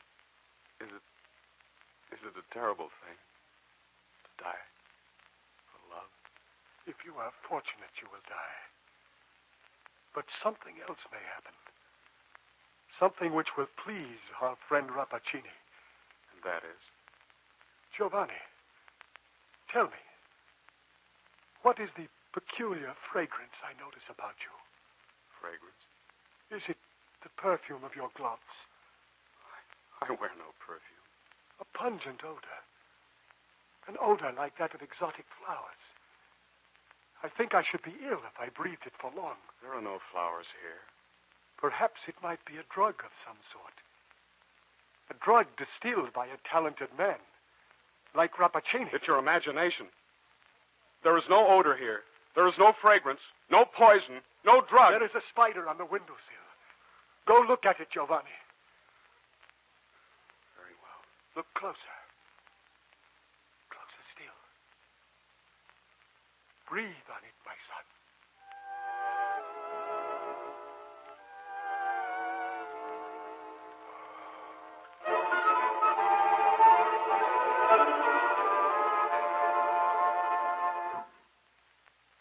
Dead.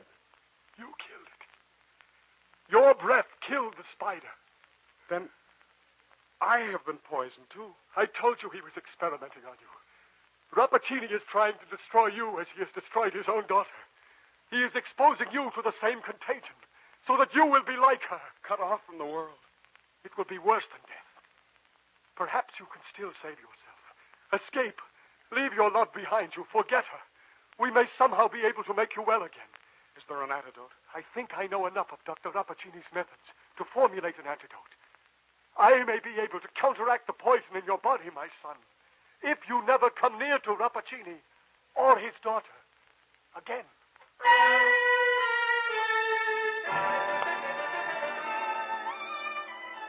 The terror. The sheer terror of being a thing apart, isolated from the rest of humanity. This made me forget my love, my Beatrice. I followed the professor's advice. I drank the medicines which he prescribed. I was racked with fever. For days, weeks, I know not how long, I lingered on the border of consciousness while the antidote fought with the poison within me. And finally, exhausted but victorious, I arose from my hospital bed. The poison had been purged from my body. Once again, I was like other men. But as the sun shone again in my life, I could not help thinking of Beatrice. My Beatrice. I must save her. I must rescue her as I had been rescued from the experimenting of her evil father. From the hospital, I went directly to my old lodgings. I pushed aside the screen of shrubbery which concealed the familiar door. I opened it. The pungent perfume of the garden reached me, sickening sweet. The unhealthful odor made me hesitate, but I was determined to rescue Beatrice from this diseased air. Giovanni. My darling. Where you've been all these days and nights, I've missed you desperately. Are you all right? I'm well again, my Beatrice. I have escaped the fate which your father had planned for me. And you can escape, too. Escape? Darling, listen to me. We're going to leave this place. I will never be able to leave You this can. house. You can. There's a way. Beatrice, I know everything, the whole secret, what your father has done to you. He tried to infect me with the same poison. But you're well now. You can be well, too. Here, in this little vial, is a medicine which will counteract all the poisons you've lived with so long. Take it, Beatrice, and we'll be free. Free to love as the rest of the world loves. Is it healthful medicine? Distilled from everything that is pure and healthful and good. Drink it, my darling. Give me the vial. It works quickly. There may be after effects. You may be ill. You may have to rest for a long time, but this will break your father's enchantment. And then? Then we'll travel around the world 5 times. We'll go to those snow-peaked mountains and look down on those hundreds of miles of villages and vineyards. We'll taste that salt sea spray on each other's lips. We'll laugh and we'll love and we'll say, hello, world. It sounds beautiful, Giovanni. Do you feel the medicine working? I feel it all through my body. It's driving out the poison. I can put my arm around you. Be careful. It's all right. It's safe now. For the first time, I can kiss your eyelids and your cheek and your lips. Giovanni, I am happier than I ever dreamed I could be. Beatrice, be strong, my darling. It will be all right. No, my darling. What's wrong? I cannot. The potion is an antidote. It will kill the poisons in you. I am poison. That which is the opposite of poison for another means death for me. No, my darling. I have lived with poison too long. I cannot go back. Beatrice. Murder. It destroyed you. No, Giovanni. You have kissed me. And I have lived a lifetime.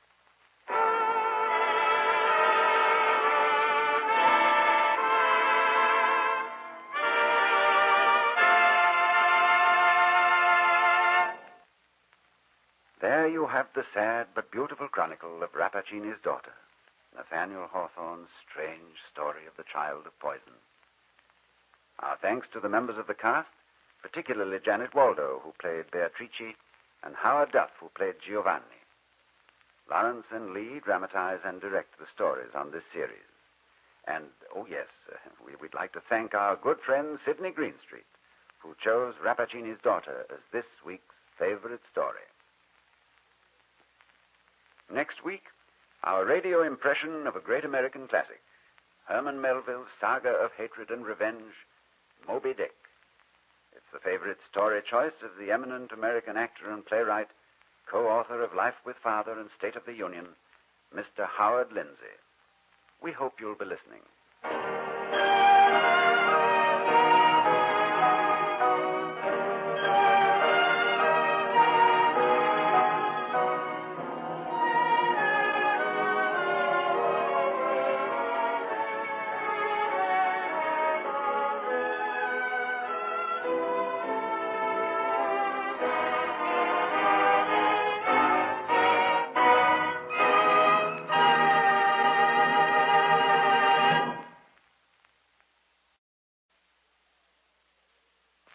This is Ronald Coleman, inviting you to radio's most dramatic half hour, Favorite Story.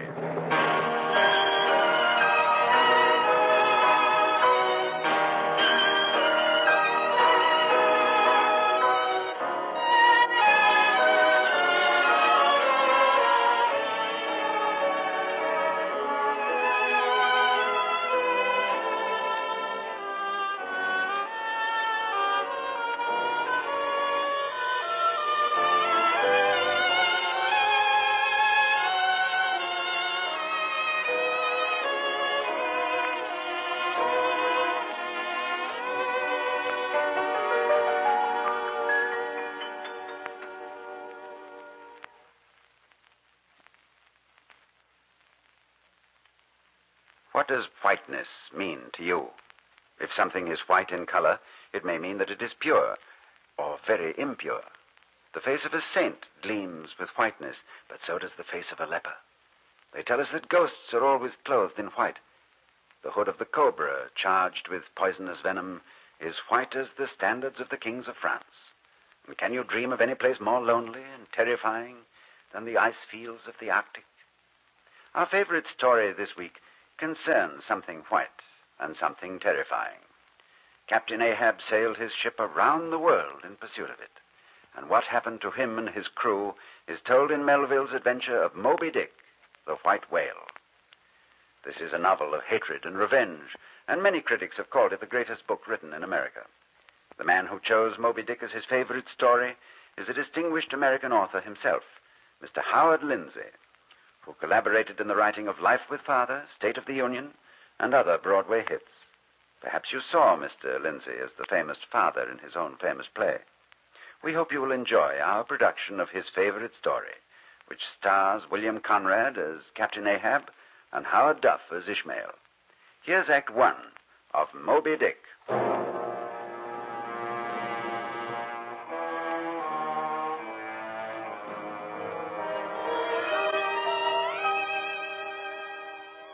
Call me Ishmael, an ordinary seaman before the mast on the good ship Pequod, bound out of Nantucket on Christmas Day of the year 1844 on a 1,000 days voyage.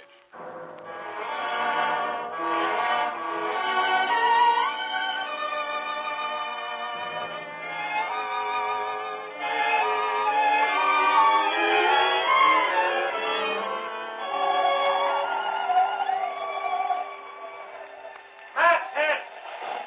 Oh, man, the masthead! Aye, sir. Ishmael! Come down, Ishmael. Your watch is relieved. Aye, aye, sir. Coming down. Tastego! Tastego! Where is that heathen rascal? Tastego! Aye, mate Starbuck. Up the ropes with you. Stand the masthead, Tash. Keep your weather eye open. Sing out if you smell a whale. Aye, mate Starbuck. Me stand mast. Well, Ishmael, is your blood frozen stiff yet? Is there ice in the marrow of your bones? It's a cold night, sir. That wind has the teeth of Greenland in it. Well, come below to my cabin, Ishmael. Aye, Mr. Starbuck, gladly. A round of black coffee will do the both of us good. Ah, what a devil's crew this is. The heathen helmsman, Fiji Islanders, the cannibal from the Congo, tattooed harpooner from the brink of the pit. What are you doing in this motley crowd, Ishmael? I'm one of them. You're an intelligent man. Seen the inside of colleges, no doubt. What makes you ship on a 3-year whaling cruise before the mast, eh? Some men end their troubles with suicide. I take to the sea. We may all of us be dead before this madness is ended. Ah, here's the coffee. Hot and black. Drink up, Ishmael. To the Pequod. A crazy crew and a crazy captain. Where is Captain Ahab? 3 feet away from you. What? Ah, directly above your head. The floor of his cabin is the roof of mine. You'll hear him presently. Isn't it strange, sir? I've never sailed with a whaling ship before, so I don't know, but isn't it strange for a vessel to be 5 days out of port and no one yet set eyes on the captain? Ah, it's strange indeed. Captain Ahab was always a strange man. Now he's stranger than strange. He keeps close inside his cabin, never seems to sleep. He's sick, I believe, but he doesn't look so. The sickness is hid deep inside him. Then why did you ship with Captain Ahab? He's a good whaler. He's a good captain. More than that, he's Ahab. And if you remember your Bible, Ahab was crowned king. A very wicked king. It's true, a very wicked king. What's that? Ah, there he goes again. There goes Ahab on the march. Night and day he pounds into my sleep. I have no rest from Ahab. Is he hammering the floor? Aye. He hammers whatever he walks on. You mean, Mr. Starbuck, that our captain has only one leg? Ahab has 2 legs, my boy. One of them like yours. And the other whittled from the jawbone of a sperm whale.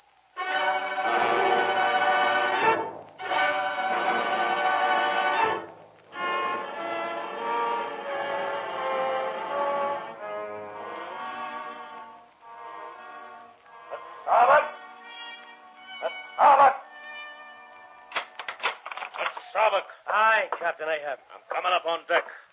I need the smack of the salt air, mate. Get away, Mr. Starbuck. I need none of your help.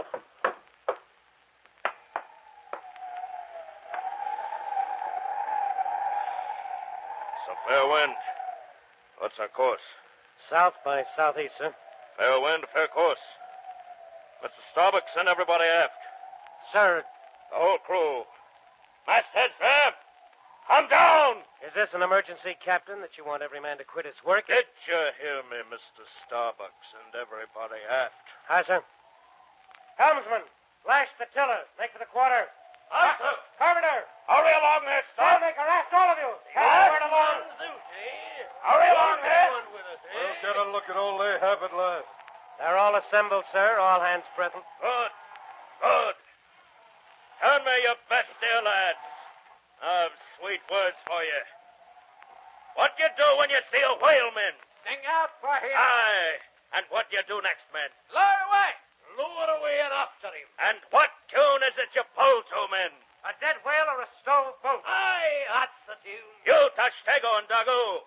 Old Manxman there, we've spat harpoons at many a sperm whale's fluke, haven't we, lads? Aye, that we have. Then you've before now heard me give orders about the white whale.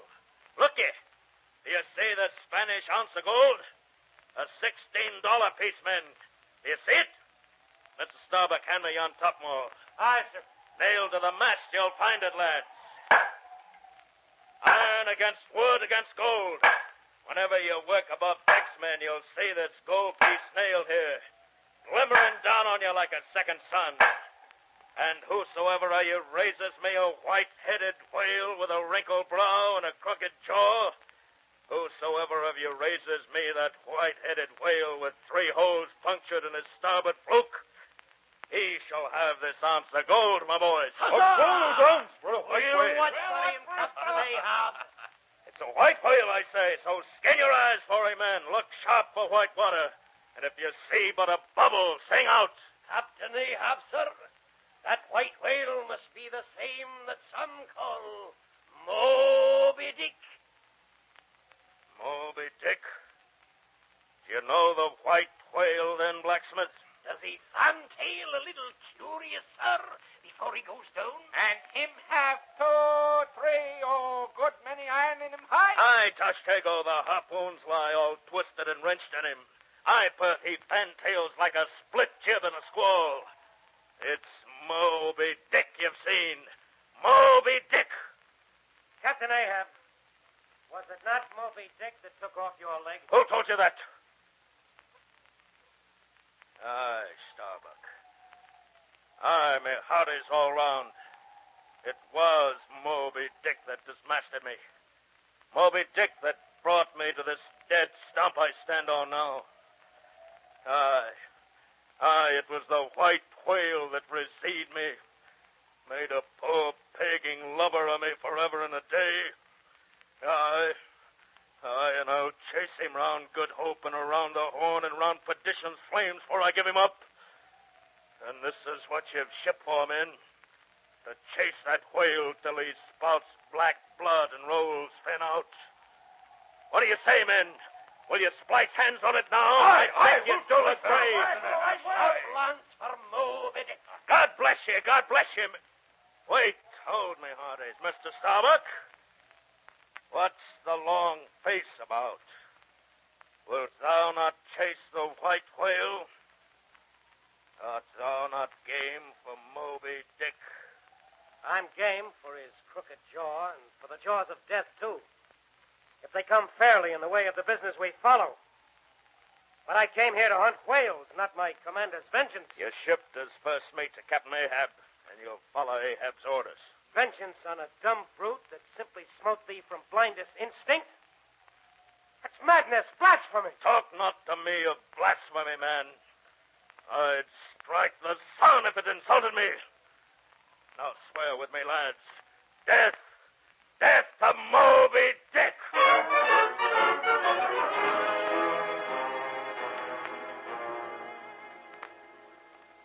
He's mad. No, Schmale. Would he were mad.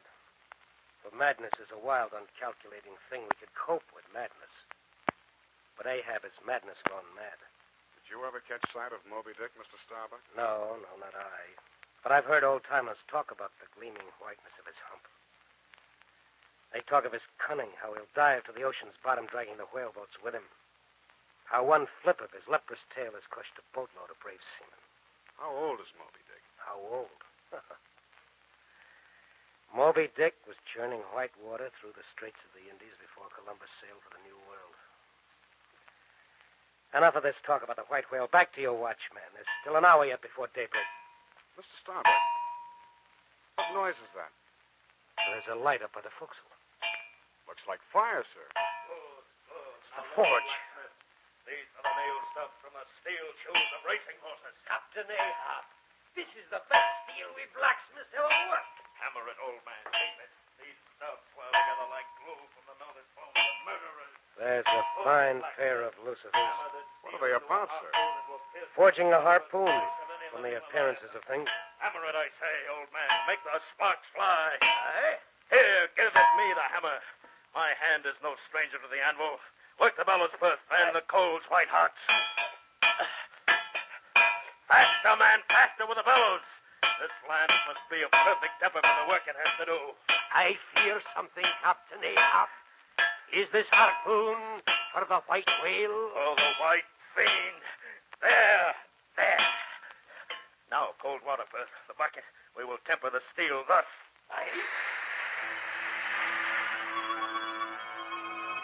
Ego non baptizo te, in nomine Patris, sed in nomine Diaboli, in nomine Diaboli. What is he saying? He baptizes the harpoon. Not in the name of the Holy Father, but in the name of the unholy demon, Satan himself. God keep us. God save us all.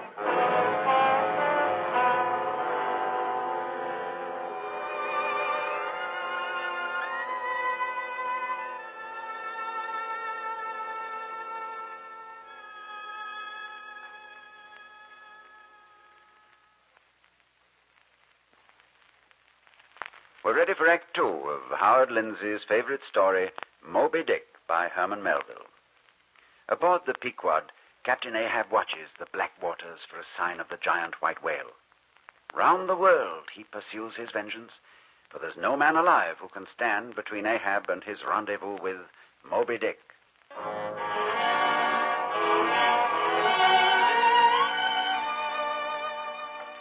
On we sailed, southward across the equator, along the breast of the Brazilian coast, around the rocky, storm-bound tip of Patagonia, and Magellan's misnamed Land of Fire.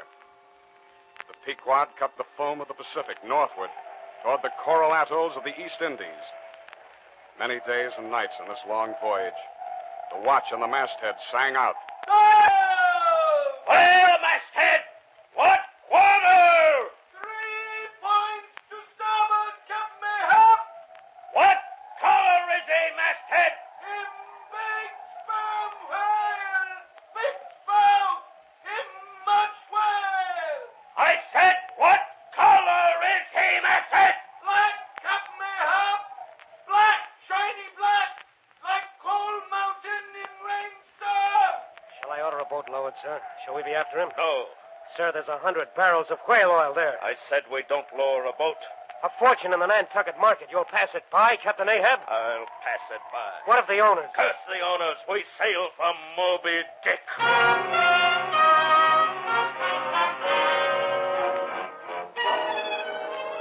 Brisk winds knifed the Pequod onward. Sails of other whaling ships loomed almost daily on the horizon. And whenever the masthead sighted one, old Ahab pegged to the rail of his quarterdeck to ask the same inevitable question. Ahoy there! Hast thou seen the white whale?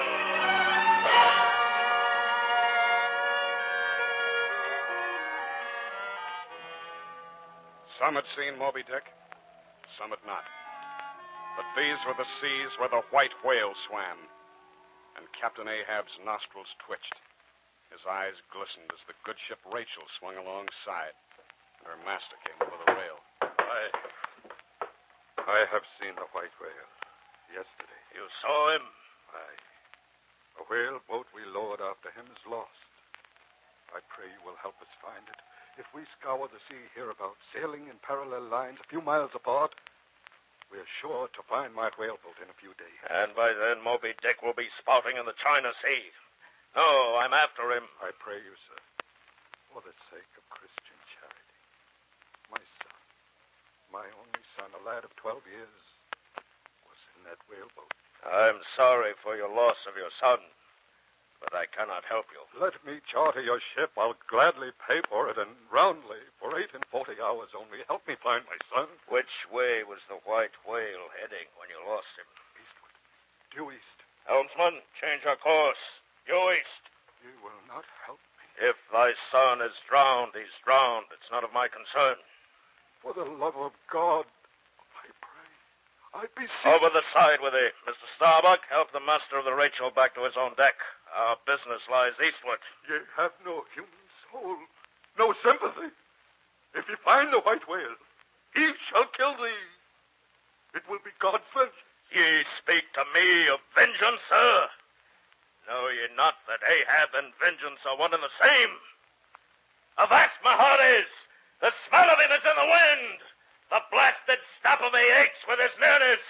An ounce of Spanish gold, lads, for the first eye that catches light from the back of Moby Dick!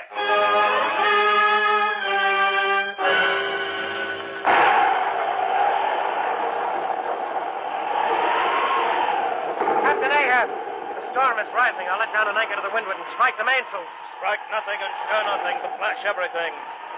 The wind rises. Let it rise. Do you take me for the hunchback skipper of some coasting smack? No, Mr. Starbuck, we ride the wind. Whose is the masthead? No one, Captain. No watch? No masthead? We can't send a man up in this gale. Shall we overrun him then? Shall we miss our meeting with Moby Dick because no eyes were peeled to watch for him? Who can see in this night? I can. For the lightning flashes, I'll see him. Ahab himself will man the masthead. You, sir. How will you brace yourself?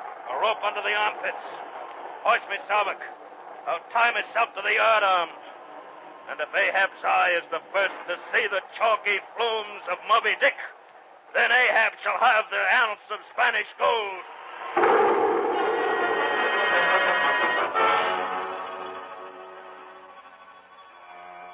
The day dawned, slate gray calm. And with the first pale light on the water, we heard old Ahab's voice sing out from the masthead. She blows! She blows! A hump like a snow hill! It's Moby Dick! Where? Who sighted the white whale? Straight to leeward. White as snow is he. There he spoke!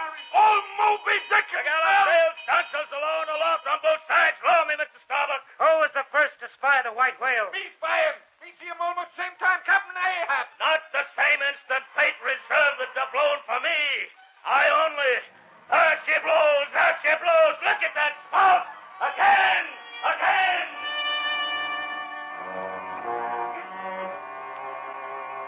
Watch him, Captain. He's heading straight to leeward, sir. Straight away from us. Can't have seen the ship as yet. Then quiet. Quiet, all of you. Lower the boats gently. No unnecessary sound to alarm Moby Dick. We're after him on the silent wings of an avenging angel.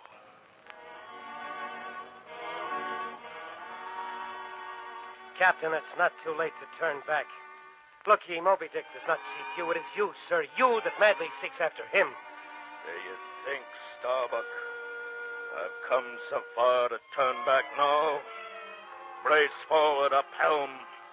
We'll follow the white whale's wake, though he lead us to the gates of the inferno.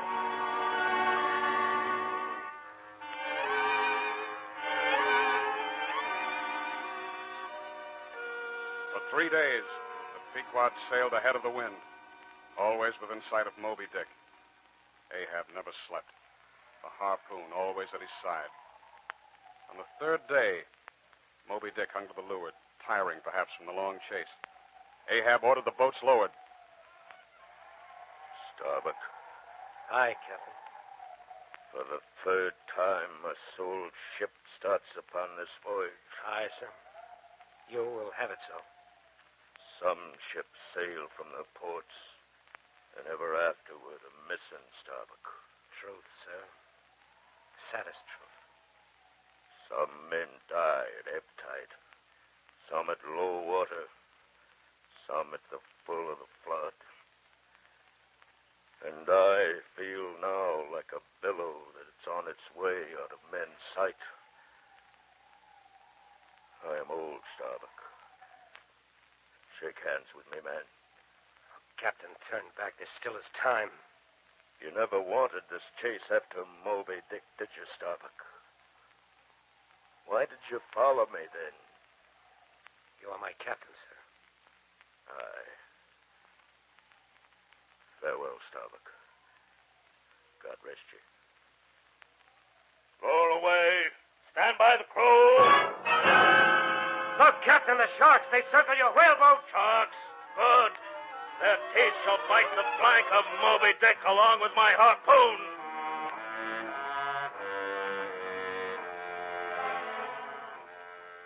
The boats moved closer to the white whale, while he lay quietly in the water as if waiting for Ahab to come to him. Then, when the distance between the foremost boat and the great whale was less than 20 yards, Moby Dick made a sudden turnabout and faced directly toward the crippled captain. Beware, sir. The size of him. That wrinkled brow. Forward to forward I meet thee, Moby Dick, after the long years. Do you remember me? Do you know me? Aye, you must know me. You've swum through my thoughts. You've never left me since you blasted old Ahab's body in another sea. Do you fear me? I'm but a flake of foam compared with thee. In size and age and strength thou art my master. But I am a man. There's a spirit in this body that thou blasted, Moby Dick.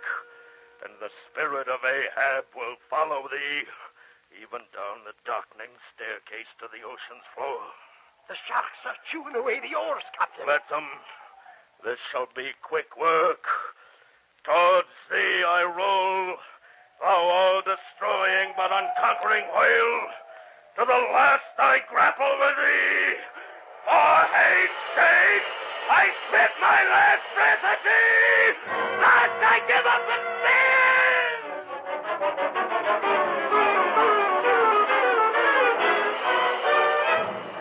Ahab's harpoon sailed from his hand, struck the whale's flank. Moby Dick lashed about, enraged by the pain, maddened by the spear in his flesh. Within seconds, the three whaleboats were crushed by that enormous tail. Then the wrinkled brow of Moby Dick smote the good ship Pequod full amidships.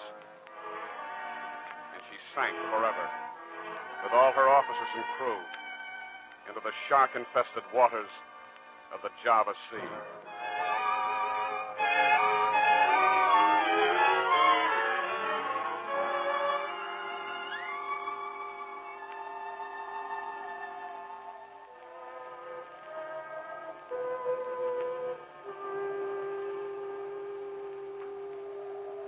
All of her crew, save one.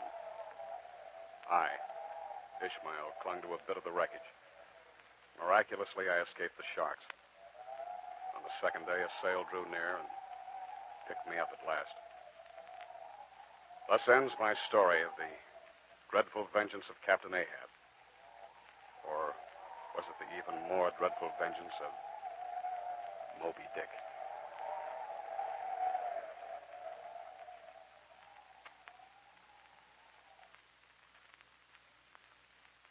You've been listening to our favorite story impression of Herman Melville's Moby Dick. Three of the brightest young stars of motion pictures were our leading players. William Conrad played Captain Ahab, Frank Lovejoy was Starbuck, and Howard Duff was our narrator, Ishmael. Claude Sweeten provided the score, and Mr. Howard Lindsay chose Moby Dick as this week's favorite story. When you think of Charles Dickens, you probably think first of David Copperfield, Oliver Twist and Company. But there's a lesser-known Dickens novel that's a real thriller, Great Expectations. That's next week's favorite story. And it was chosen by one of the great actors of our century, Mr. Walter Hampden. We hope you'll be listening.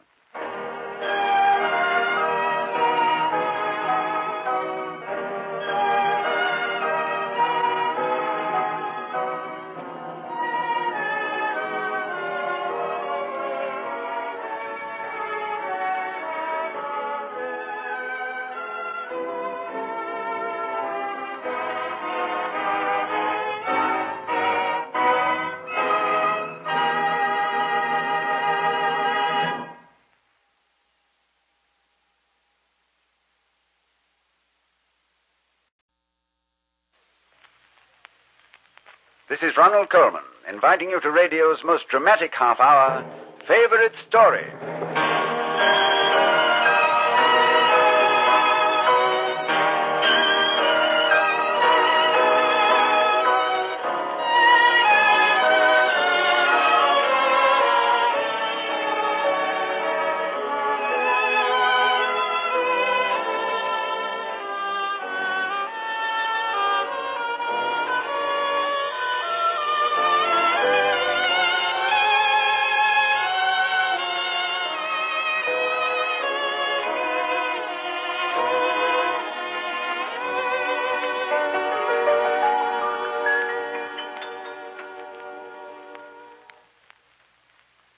Favorite Story journeys once again into the inviting world of Charles Dickens.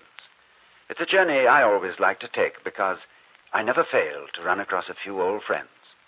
I don't know where Mr. Dickens found his characters, but I do know this. They're real people. They're people who have exciting adventures and have the most interesting things to say.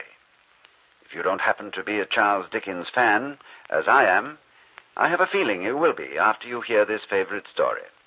It isn't the best-known novel by this master storyteller, but it's one of the most intriguing. The strange old lady on the hill, Miss Havisham. The brutal but tender Abel Magwitch. The unfathomable Estella. And young Pip himself. These are characters you'll never forget. Great Expectations was chosen as the favorite story of one of the great actors of our century, Mr. Walter Hampden. I hope you'll join Mr. Hampden and myself as we listen to our radio impression of Great Expectations. Here's our young hero to tell you his history. Pip's my name. The record of my birth reads Philip Pirrup, but Pip's a good deal easier on the tongue. A small, cold, curious Pip it was, who wandered nervously among the markers rising from the flat, dark wilderness of the graveyard in the moor. An English moor, bleak, flat, and wind-torn. Hi, boy. What? Get still now or I'll cut your throat. Come here, Anne, quick. Pip, sir. Now, look here. Where's your mother? There, sir. Under the stone. Is that your father alongside? Yes, sir. Then who do you live with? Supposing you're let to live, which I ain't made up my mind about. My sister, sir.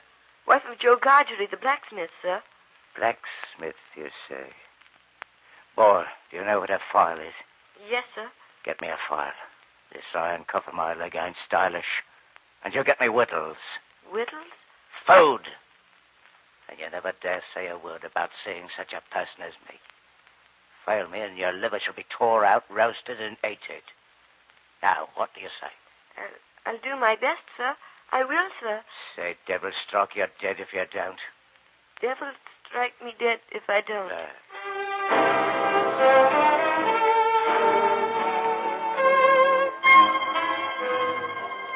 Where have you been, you young monkey? Tell me directly. I've only been to the churchyard. Churchyard? If it weren't for me, you'd have been to the churchyard long ago and stayed there. Who brought you a by hand? You did? And why did I do it, I should like to know? I don't know. Nor I. It's bad enough to be a blacksmith's wife without being your mother to the bargain. Oh, what's that? Joe, what's that? It's guns. There's been a convict escape. They're firing a warning of him. Who's firing? It's from the Elks, Pip. And please, what's Hulks? Elks are prison ships. They're across the marshes. I wonder who's put in the prison ships and why they're put there. Questions. people are put in the hulks because they murder, because they rob and do all sorts of bad. And they always begin by asking questions. Now get along to bed. I had nightmares. I imagined myself drifting down the river to the hulks. I awoke trembling, for I knew that the man on the marsh was a convict escaped from the prison ship. I left my bed and made for the pantry. Then I got a file from Joe's tools in the forge. And in the half-light of the approaching dawn, I made for the misty marsh. Boy, Yes, sir. here I am over here. Did you bring the fire? And the Wettles? Yes, sir. Here they are, sir. You brought no one with you. Oh, no, sir, no. Where's thy Beluga? Ah, pork pie. Yes, pork pie. Glad you enjoy it. Thank you, my boy. I do. Now to business. Last try, maybe, Meg, which drags an iron in this world. Knock your boy when these is off. None other.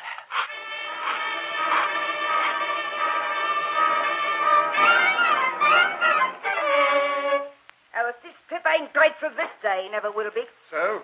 And what's the lad to be grateful for now? Miss Havisham uptown wants this boy to go and play there. And he'd better play there, or I'll work him, I will. Now, Pip, come along with you to the tap. To go to Miss Havisham's, you've got to be clean. Oh, Mrs. Joe, my ear. Wash him up. Wash him up good and particular. Wash him up, I said.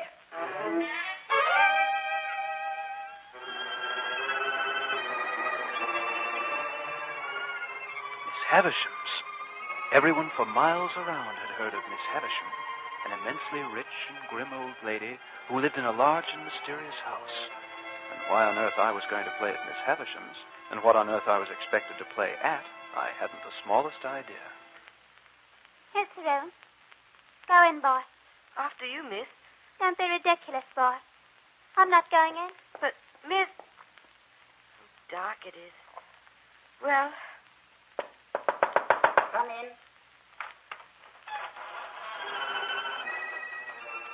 A strange room, strung with cobwebs, and in an armchair sat the strangest lady I'd ever seen.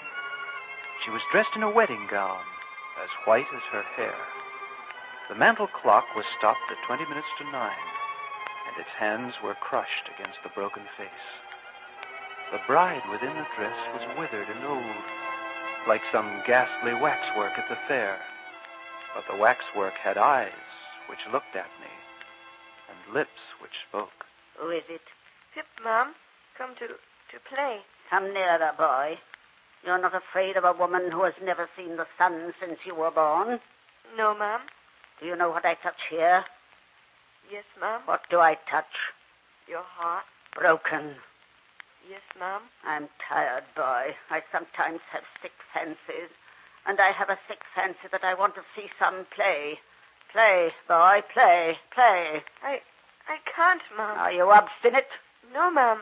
And I'm very sorry I can't play just now, but I just can't, Mom. It's so new here and so strange and so melancholy. So new to him, so old to me, so strange to him and so familiar to me. Pip, call Estella at the door. Yes, Mom. Estella? Yes? What do you want? Come in, my dear. Let me see you play at cards with this boy. With this boy? With a common laboring boy. Well, you can break his heart, my dear. How do you play, boy? Nothing but beggar my neighbor, miss. Beggar him, then. Come, let's see you play. Take the cards, boy. What coarse hands he has. What thick boots. You say nothing of her, Pip. She says many hard things of you, yet you say nothing of her. What do you think of her? I don't like to say. Tell me in my ear. I think she's very proud. Anything else? I think she's very pretty. Anything else? I think she's very insulting. Anything else, Pip? I think I should like to go home.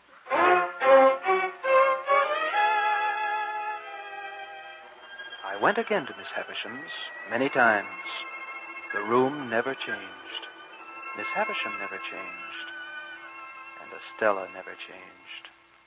Except to grow harder. Pip, Do you think me beautiful? Yes, I think you are very beautiful. Am I insulting? No more than ever, Estella. See how I slap you. See how I slap you, Pip. You coarse little monster. What do you think of me now? I shan't tell you. Come here. You may kiss my cheek if you like. No. Don't you want to kiss me, Pip? Yes, I do want to kiss you.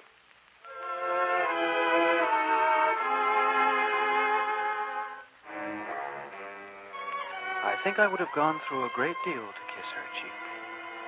But the kiss was given to the common smith's boy, as a piece of money might have been, and I was more wretched than ever.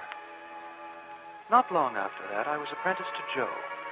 I didn't go to the big old house again, but I'd see Estella's face in the forge fire, and I'd hear her voice, laughing at me in the wind running over the moor. 4 years passed, and one Saturday night at our village pub, there was a stranger in our midst. Gentlemen, your attention. I have reason to believe that there is a blacksmith among you by name Joseph Gargery. Which is the man? Here's the man. It's me. You have an apprentice commonly known as Pip. Is he here? I'm here. I'm Pip. To have a private conversation with you. Step right over here, mister. My name is Jaggers. I'm a lawyer in London. I bear a communication for your apprentice, which is that he will come into a handsome property and that he is to be brought up as a gentleman. In a word, as a young fellow of great expectations. Now, you are to understand, boy, that the name of the person who is your benefactor remains a secret until that person chooses to reveal it, and that may be years from now. If you have any suspicion in your breast, keep it there. You must never question me. Have you an objection? Oh, no, sir. Good. Well, I think the sooner you leave here, the better. When you reach London, you can take a hackney coach and come straight to me. Here is my card. Goodbye, Mr. Gargery. Goodbye, Mr. Pip.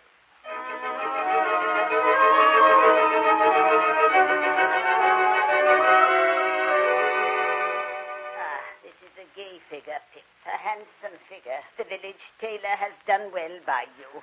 I start for London tomorrow, Miss Havisham. Oh, I've come into such good fortune since I saw you last, and I'm so grateful for it. So you are adopted by a rich person. Yes, Miss Havisham. Not named? Not named. You're looking around for Estella. You'll not find her here. Gone abroad. I sent her abroad. She'll be a lady, Pip. Oh, I'm sure of that, ma'am. Hear me, Pip. I bred her and educated her to be loved. Love her, Pip. Suffer her taunts. Suffer them. And love her for them, do you hear? Miss Havisham. I'll tell you what real love is. It's blind devotion, giving up your whole heart and soul, as I did. I'm a tired old woman, Pip. You must go now. Come and see me when you can. Dear lady, how can I thank you? No need. Now away with you. To London, Pip, and fortune.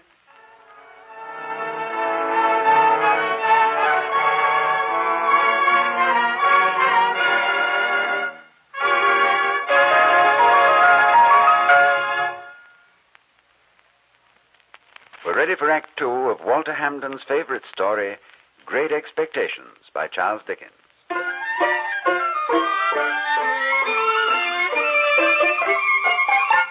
London, only 5 hours from his village by fast coach, but to Pip, the smithy's boy, a continent away, a new life.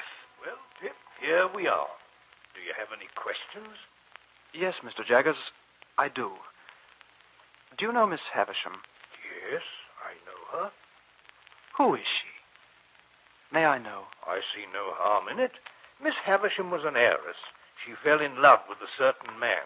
All of 25 years ago this happened, Pip. She idolized the man. The marriage day was fixed, the wedding dress bought, the guests invited. The day came, Pip, but not the bridegroom.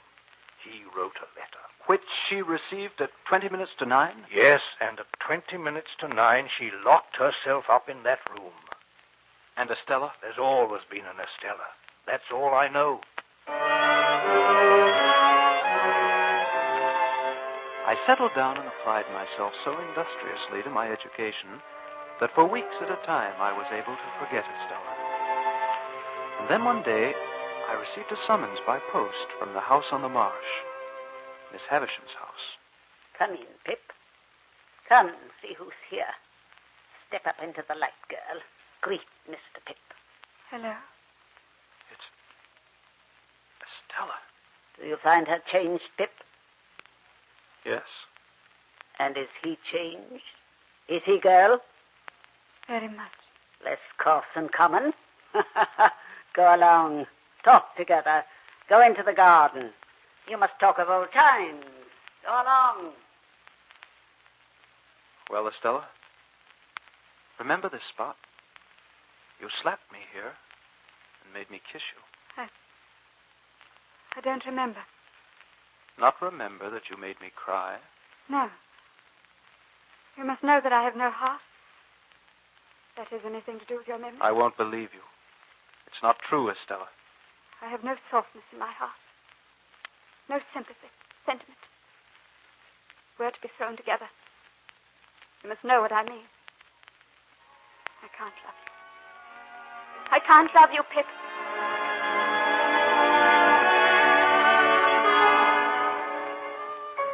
On my 21st birthday, I was invited to Mr. Jagger's house in Soho. It was a stately house, but bare and gloomy.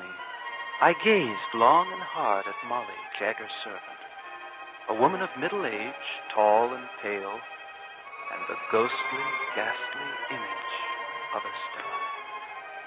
That night, alone in my room, I puzzled over this weird resemblance. What? Who's that? Mr. Pip. Is that you, Mr. Pip? Let me in. Thank you, lad. I don't know you. What do you want? You're a game one, you are. A game one, Pip. And all growed up. All growed up and a gentleman. Now look at me and think.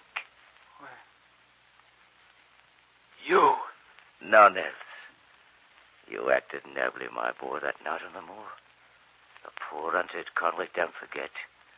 Even Magwitch never forgot it. How are you living? I've been a sheep farmer in Australia. I've done well, my boy. I'm glad to hear it. I make so bold as to ask how you've done since you and me was out in them shivering marshes. Well enough. How well? How well, my boy? I've come into some property. Could I make a guess at your income now you've come of age? As to the first figure now, 5. Yes, but... Concerning a guardian, some lawyer maybe. As to the first letter of that lawyer's name now, would it be J? For Jaggers? Good Lord. Yes, Mr. Pip. I've made you a gentleman. It's me what done it. I swore that time in the marshes I ever earned a guinea, that guinea would go to you. I'll make that boy a gentleman, I swore. And I had to come home, no matter the danger, to look upon my gentleman. Let me look on you, Pip. You mentioned danger. What danger? Caution, boy. Caution's the word. It's death to come back, me an escaped convict. Across the water, I'm as good a man as any. But they'll hang me in London if they find me. No doubt of that.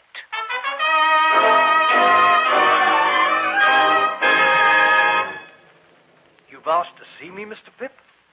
You know that I have a visitor, Mr. Jaggers. A gentleman of affairs from another country. I know, Pip. He shouldn't have returned. And that Miss Havisham is not... Your patron. You should not have assumed it, Pip. It was her plan to hurt you as she'd been hurt. Estella was part of the plan. I know even more than you think, sir. Estella's mother. I found her. No. She's Molly, your servant. Bravo, Pip. I was afraid you'd see the resemblance. I defended her on a murder charge a score of years ago. Got her off. She had an infant child, a girl. Miss Havisham wanted an orphan girl who she could raise and love and save from her own fate. She's a good client. I arranged things. Molly's child became Estella. Mr. Jaggers, a message by courier from Newgate. Clark, here, give it to me. Don't go, Pip. This may concern you. Magwitch has been found out. His presence in London is known to the police. Where is he now? In my rooms. We must get him out of England and on board a foreign packet boat. Otherwise, he's lost. He was a fool to return. I'll go with him. But my boy... Nothing remains for me in England. I have a desire to see the world, Mr. Jaggers. Listen to me, then. A small boat, unattended, will await you tomorrow at dawn on the Mill Pond Bank. The Rotterdam steamer draws anchor at 8. Meet it at Gravesend. Once aboard, Magwitch will be safe. Godspeed, Mr. Pip.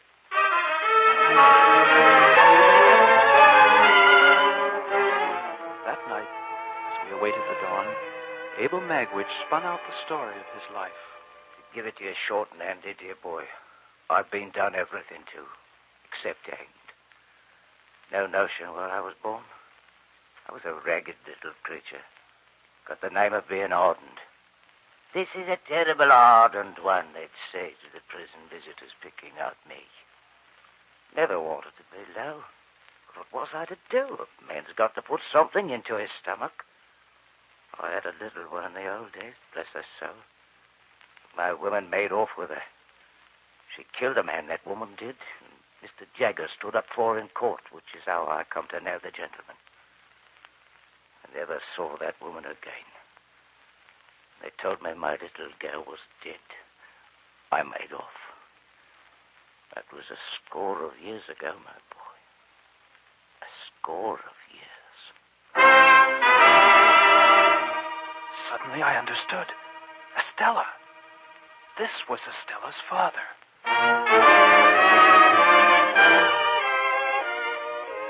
The boat was there, and Abel and I were headed into the open river and out to sea. Past old London Bridge, past White Tower and Traitor's Gate, past steamers loading for Aberdeen and Glasgow. If all goes well, Abel, you'll be free and safe again in a few hours. Dear boy, I hope so. But I came back to see you, Pip. I ain't sorry for it, no matter what befalls. I'll serve you, Abel, as you've served me. I'll be true to you, Abel. Thank you, my boy. That smoke. Dead ahead, it's the packet. Hail her. Hello! Hello! Passenger coming aboard! Abel!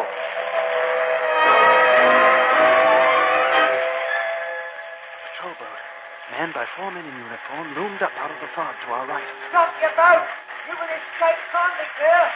Abel Magwitch, surrender! Surrender or we fire on you! Pull round! Pull round! The packet's coming down on us!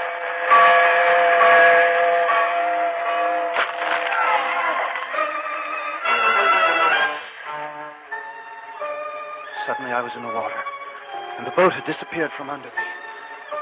They pulled me into the patrol boat, and a moment later Abel Magwitch was dredged out of the river. Abel, you're hurt. Is it bad, my friend? Bad enough, my boy. Bad enough. Appears you'll have to be a gentleman without me. Abel, listen to me. You understand what I say?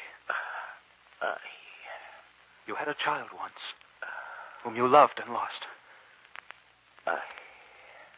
She's living now, Abel. She's a lady and very beautiful. I love her, and I'm going to take care of her. That's good, Pip. Pip, that's...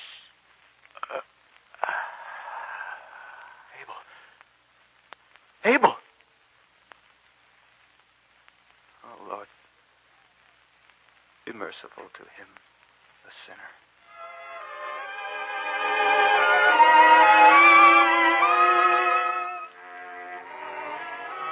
Long years ago, my great expectations died.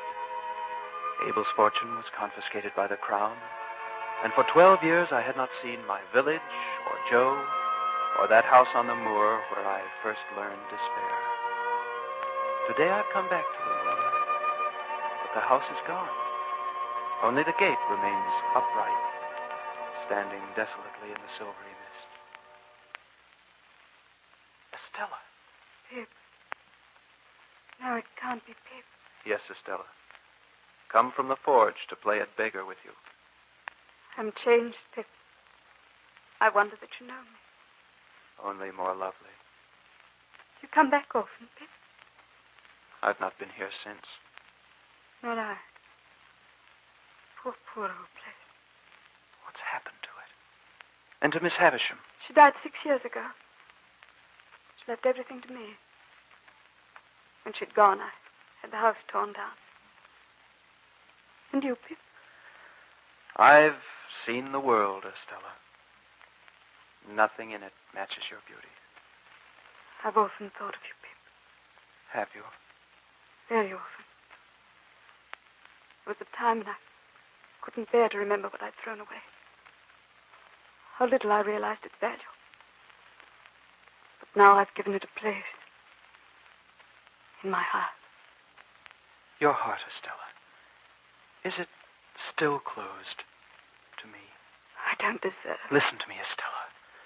A new house can rise from the old. Shall we build one, my dear? High into the mist, where its towers will catch the sun. Dear Pip. Yes. Yes.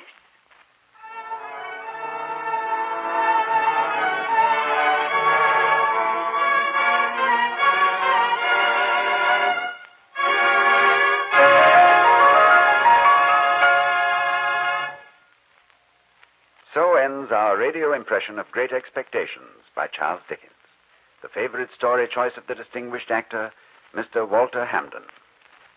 We had two Pips. Pip as a boy was young Joel Davis. And the grown-up version was Elliot Reed. Our thanks to all the members of the cast and to Claude Sweden for his score. We hope we have brought you some of the flavor and mellowness of Dickens on this favorite story. Do you like ghost stories? Who doesn't? We have a very famous ghost story for you on Favorite Story next week. It's Rudyard Kipling's strange yarn about an non-existent rickshaw, which keeps rolling through the streets under the hot sun of India. It's a story of madness and of death. Kipling called it The Phantom Rickshaw. The eminent composer and critic, Mr. Deems Taylor, chose it as his favorite story. We hope you'll be listening.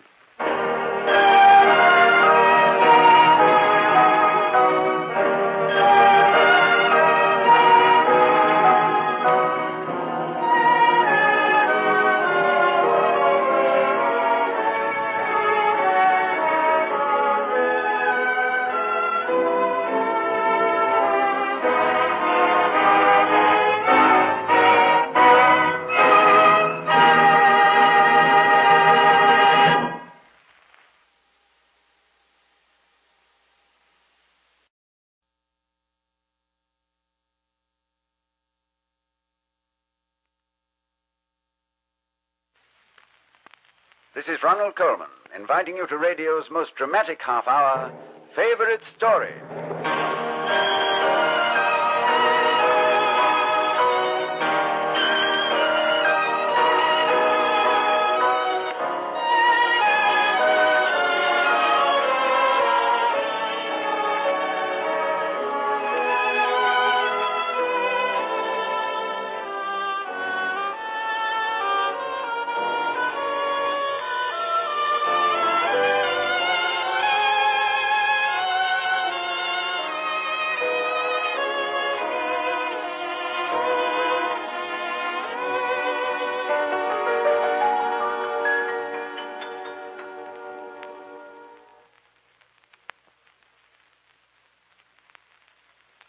You've probably never ridden in a rickshaw.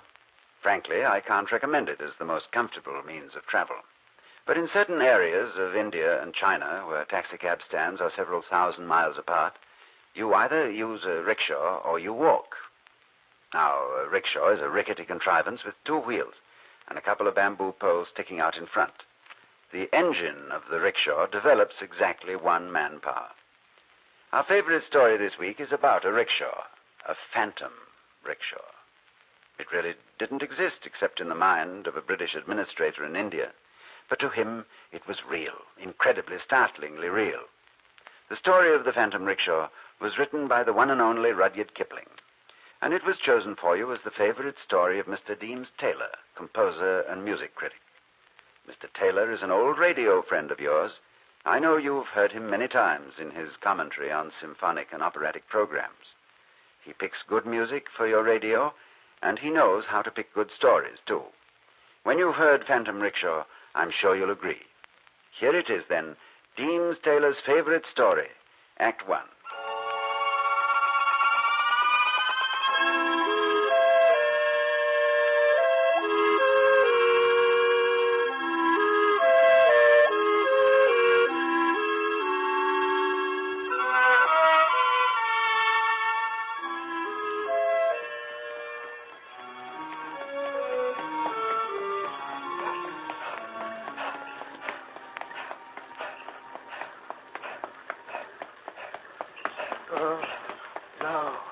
No.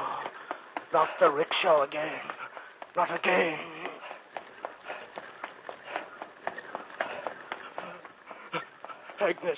Agnes, why don't you let me alone? I'll stay with you all the rest of your life. Pansy, snap out of it. Agnes, why do you haunt me? Pansy, stop this nonsense. Lie back in bed now. She's calling me. There's no one calling you. You've got a fever and you're imagining things. I'm sure it's all a mistake. A hideous mistake. You're dead, Agnes. Dead for a month now. Let me rest. Leave me alone. Go away and take that ghastly rickshaw with you. I hear it continually. The rickshaw. The black rickshaw with the yellow panels. The rickshaw and your voice. We should be as good friends someday, Jack, as we ever were. No, Agnes. You're dead. Go away. Stop it, Pansy. Talk to me if you like. There's no one else here. You're wrong. Agnes is here. April is gone, Agnes.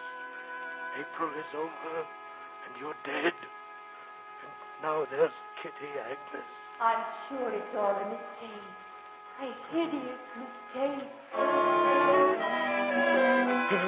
I'm sick of you, Agnes. It's all a mistake. Do you hear me? I'm sick of you. Let me alone. Let me rest or let me die, but let me alone.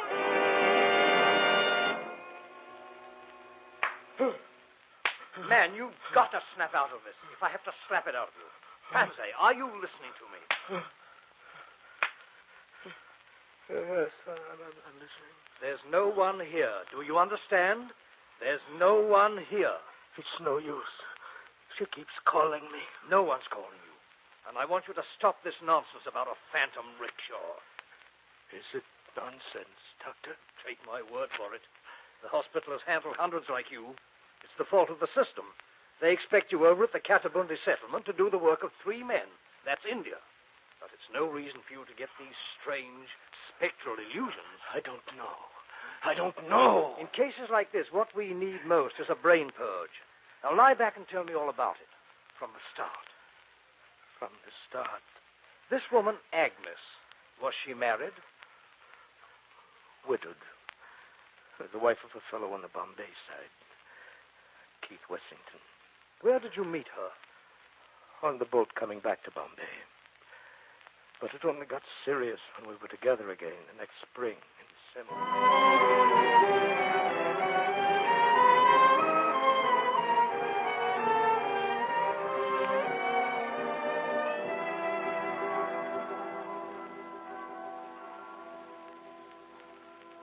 Darling, let's sit down here a moment and rest.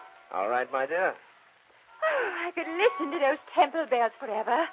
Jack, do you suppose we can afford a bungalow here someday for the year round? Perhaps, darling. Oh, it could be so wonderful. Looking up to the snow peaks, feeling the crisp air. Don't you love the snow? Not when I have to climb a mountain for it. Oh, dear, it's late. I must change. Change? We're going to a party at the Colonel's. Oh, must we go? Well, if you love me, you won't say another word. But, darling... I won't listen to you. You don't want to go anywhere with me. You only want to make love to me. Is that bad? But I have a new dress. And if I don't get short off tonight, I'll be angry. Good heavens, what's that? The sacred monkeys at the temple. You're disturbing them with your chatter. I don't chatter. All right. I don't chatter, do I, darling? No, but sometimes you talk too much. Jack. If there's anything I detest, it's a garrulous woman. Darling, do you suppose we could have a fall out of love. Huh? I never gave it a thought. No. We've been too much to each other, haven't we? Yes. I'll stay with you all the rest of your life, Jack. You'll never be rid of me. Oh, come, my dear. Don't sound so grim. Mhm. That's how much I love you, darling. That's how much I love you.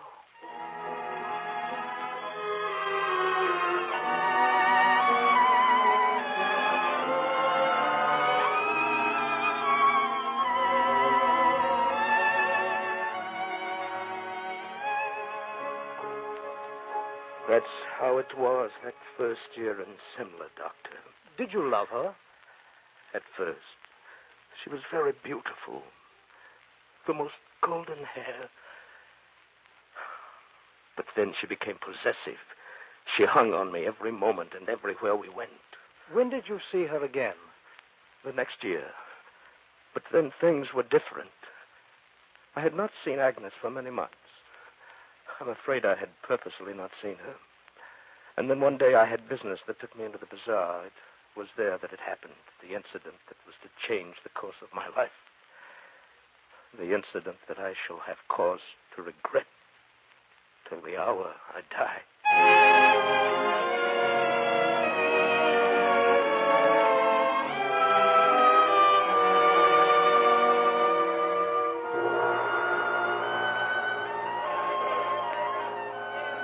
Gems, beautiful gems. Ivory.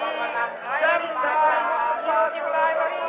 Oh, Sahib, if you would buy a walking stick. This is a walking stick the gods might envy. Is it a tough wood? Like an elephant, Sahib. And yet it has spring, Sahib, like a fine blade. Listen. Huh. Sahib, the very air sings to this stick. Sahib, a woman calls. Where? There, Sahib, in the black rickshaw.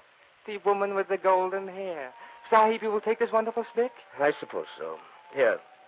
Oh, Sahib, it is 2 coins of such a brightness for such a stick. Robber.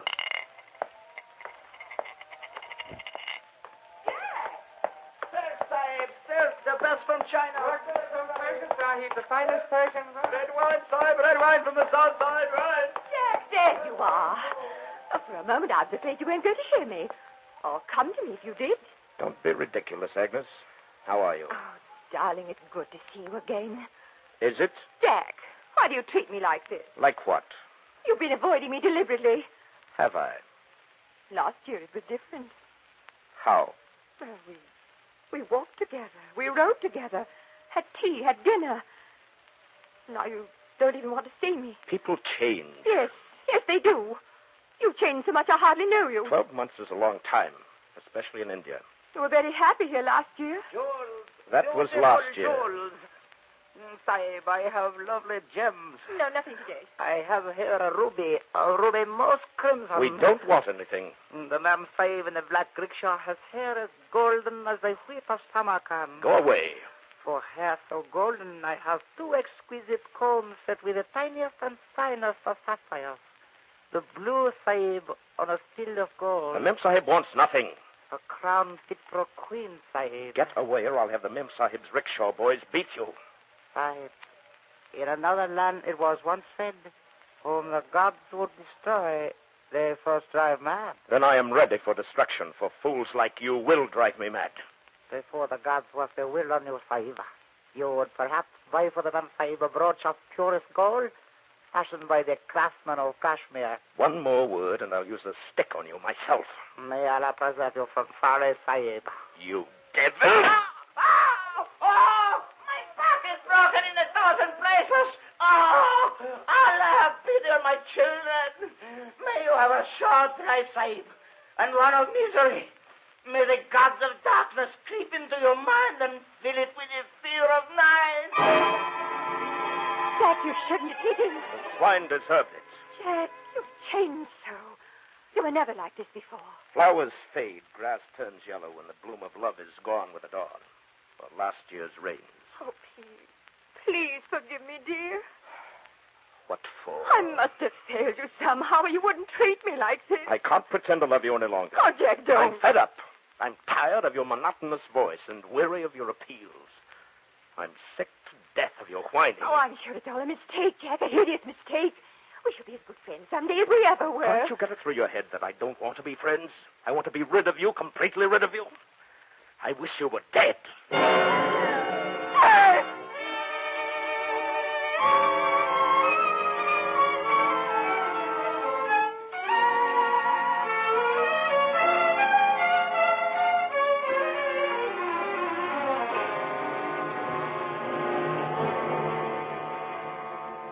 That's what I said to her.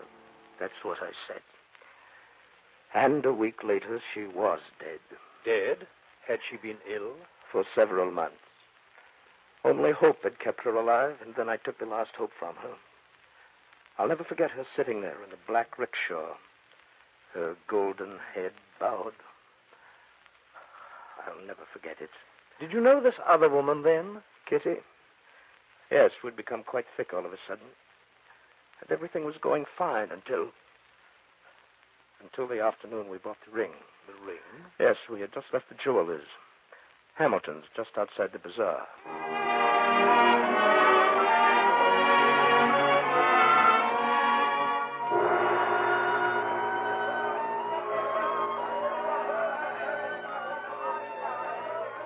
Jack, dear, there's never been such a ring in the whole world. Oh, my darling, there's never been a love like ours in the whole world. Oh. Oh, Kitty, if you but knew what your coming into my life has meant to me. The freshness, the beauty, the understanding of you. And, yes, the unselfishness.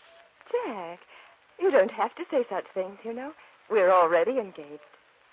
Unless it's all been a dream these last days. Is it true, darling? Are we engaged? Well, let me see your left hand. We must be. Kitty. What's the matter, Jack? Those rickshaw boys. They used to work for Agnes. Who? Agnes. Mrs. Keith Wessington. Is she the poor woman who died last month? Yes, that's the one. Someone said she died of a broken heart. I didn't think anyone died of a broken heart. So old-fashioned. That's her rickshaw over there. Where? On the bridge near the railing. Are you joking? There's no rickshaw on the bridge. No rickshaw. There's nothing there. You're blind. The black rickshaw's there. It's turning around now. Jack, are you all right? Tell me you see the rickshaw. It's off the bridge now. It's coming toward us. Oh, let's not stand here in the middle of the street, dear. It's the rickshaw. Agnes's rickshaw. Kitty, stop the rickshaw. Try to run us down, Kitty. Stop the rickshaw. Stop it, Kitty.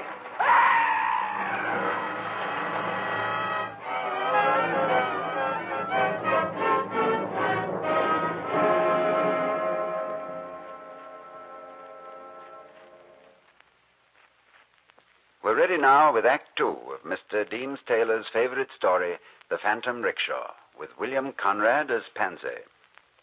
Was it the insufferable heat of India? Or the influence of a native curse? Or could it have been the persistent memory of Agnes and the summer at Simla?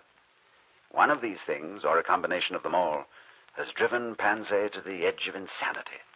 We hear him now, continuing his story to the doctor.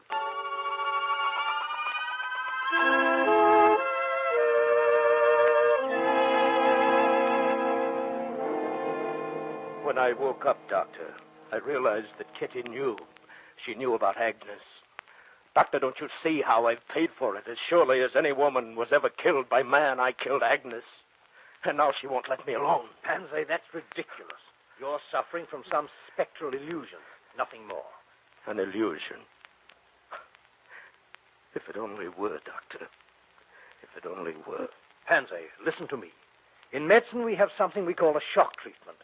Right now, we're going to saddle up a couple of horses, ride to the spot where you saw that specter, and I'm going to prove to you that it was merely a combination of overwork, nerves, and the hot sun of India.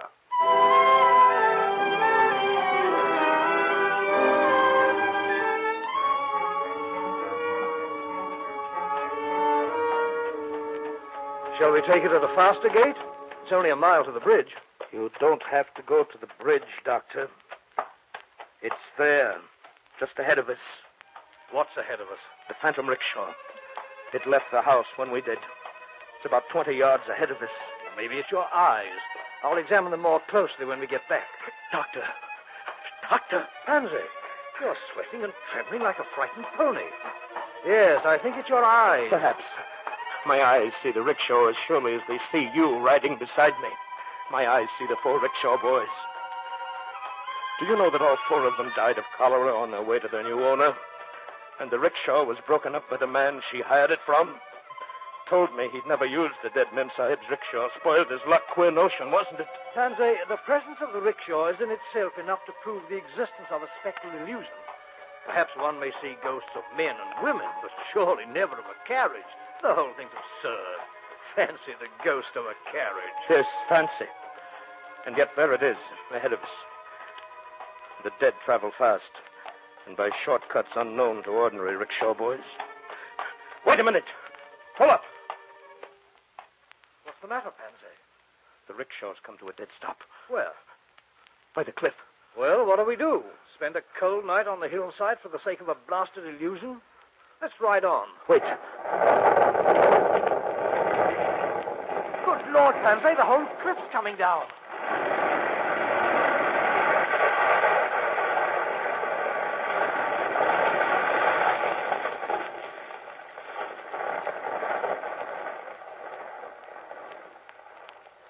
I told you we should stop, Doctor. Man, if we'd gone forward, we should have been 10 feet deep in our graves by now. We'll have to turn round and go by way of the church ridge.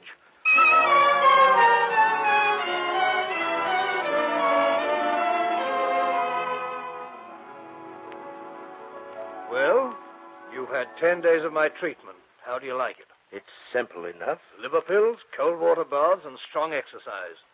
And you agree the little incident at the cliff had nothing to do with the rickshaw, don't you? Don't you? Yes, Doctor. It's eyes, brain, and stomach, isn't that it? Exactly. At the end of the week, you won't know yourself. You're sure of that, Doctor? You're very sure of that? What do you mean? What's the matter with you this morning, Pansy? Kitty sent back my letters, and here's a note from her father. Says that a man who behaved as I did to Mrs. Wessington ought to kill himself. And Agnes won't let me rest. I keep repeating to myself, I'm on leave in Simla, ordinary, everyday Simla. I'm in Simla, and there are no phantoms here. But sometimes it seems that the rickshaw and I are the only realities in a world of shadows. That Kitty was a ghost, and that all the other men and women I know are all phantoms. And the hills themselves are just shadows to torture me. Why can't I be left alone? Don't get excited now. Get back into bed and rest. A few more days and you'll be fit. You'll be laughing yourself at these fantasies of yours.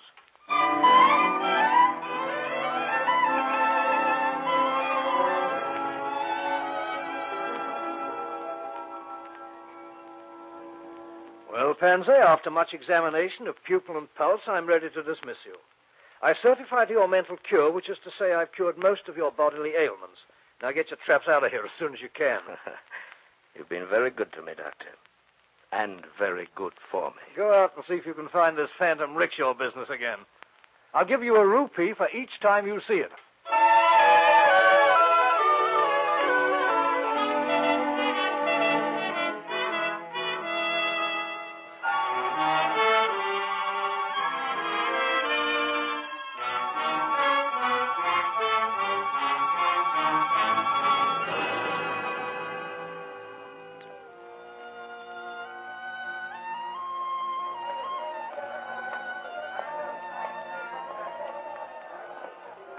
Your friend is here, Sahib.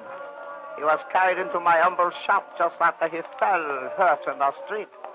As you see, the commissioner is already here. Oh, Commissioner. Doctor? I fear your friend is near death, Sahib. Pansy, can you hear me? Yes, Doctor. I can hear you. Are you all right now? You've been much too good to me already, old man, but I don't think I'll trouble you further. Are you hurt? Should I be? I don't know. Commissioner, tell me what happened. When we got to him, he was lying in the middle of the mall like he'd been run over. Picked him up and brought him to this shop. Tell me, Commissioner, will you carry the investigation of my death into the spirit world? Oh, you're going to be all right, Pansy. You know, I debated with myself. Shall I die in my bed decently and as an English gentleman should die? Or in one last walk on the Mall will my soul be wrenched from me to take its place by the side of that ghost of a woman, the ghost of Agnes? Stop it, Pansy. Shall I return to my old lost allegiance in the next world? Or shall I meet her, loathing her and riding by her side in that rickshaw through all eternity? Shall we... shall...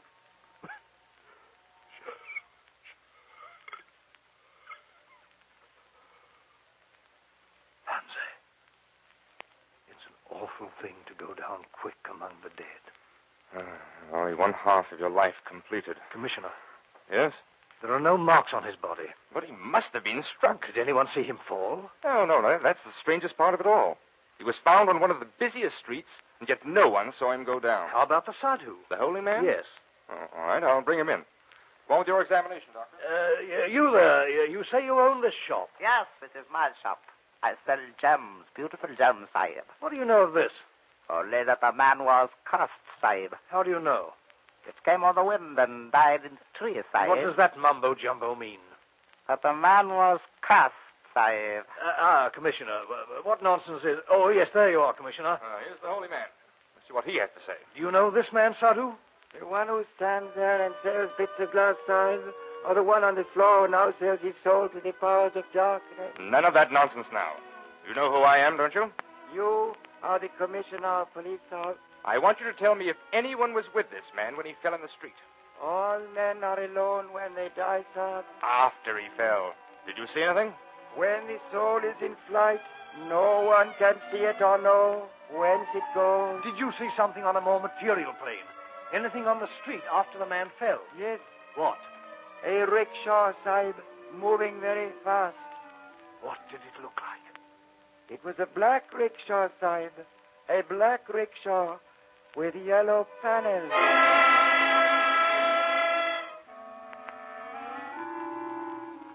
It was his destiny to die slowly and a little every day.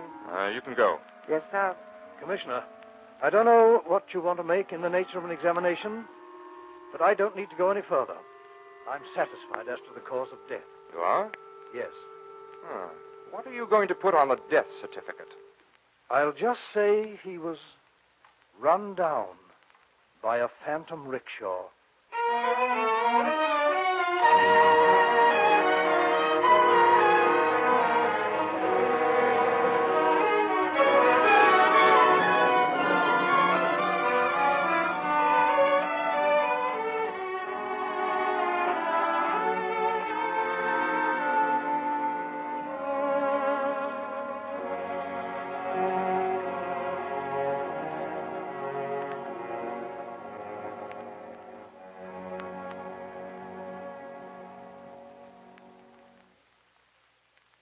Peculiar story, isn't it?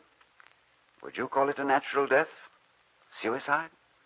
Or would you say Pansy was murdered by his own conscience?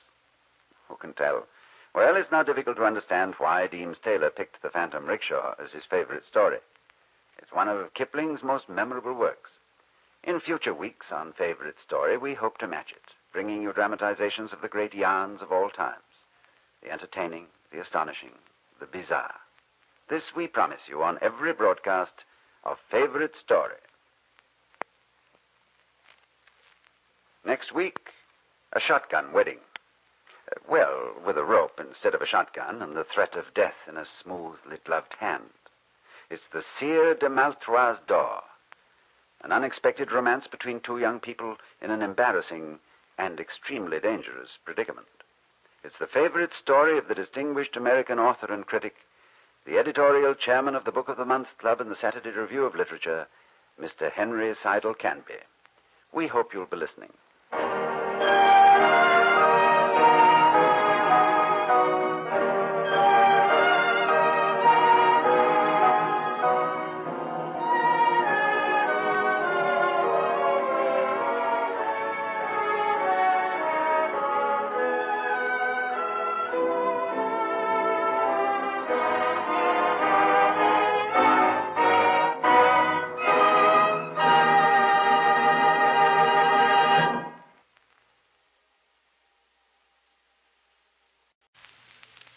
This is Ronald Coleman, inviting you to radio's most dramatic half hour, Favorite Story.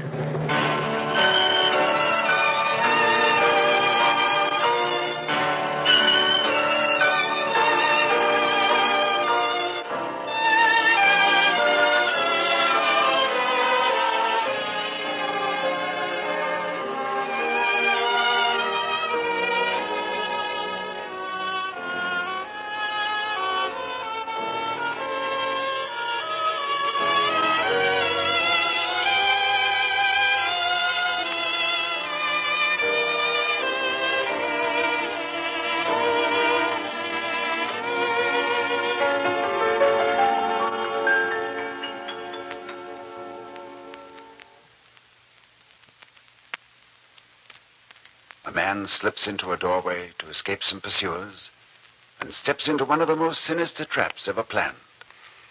But wait, I don't want to be like the chap who saw the movie before you did and spills the whole yarn.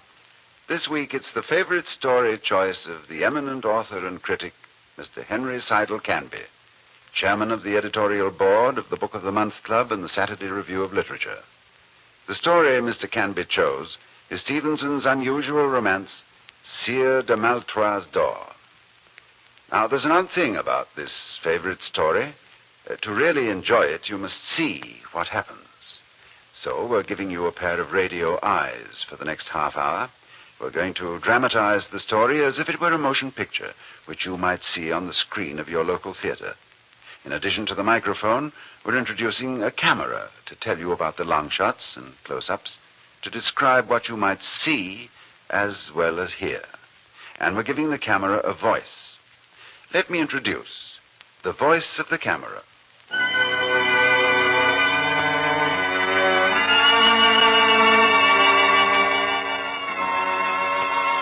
Long shot. Night. A jagged hilltop somewhere in northern France.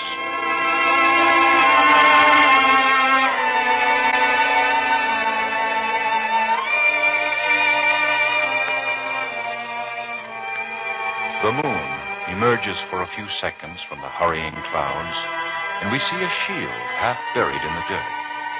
Nearby, a broken helmet, crisscrossed with the scratchings of a broadsword. All around us, the debris of hand-to-hand battle.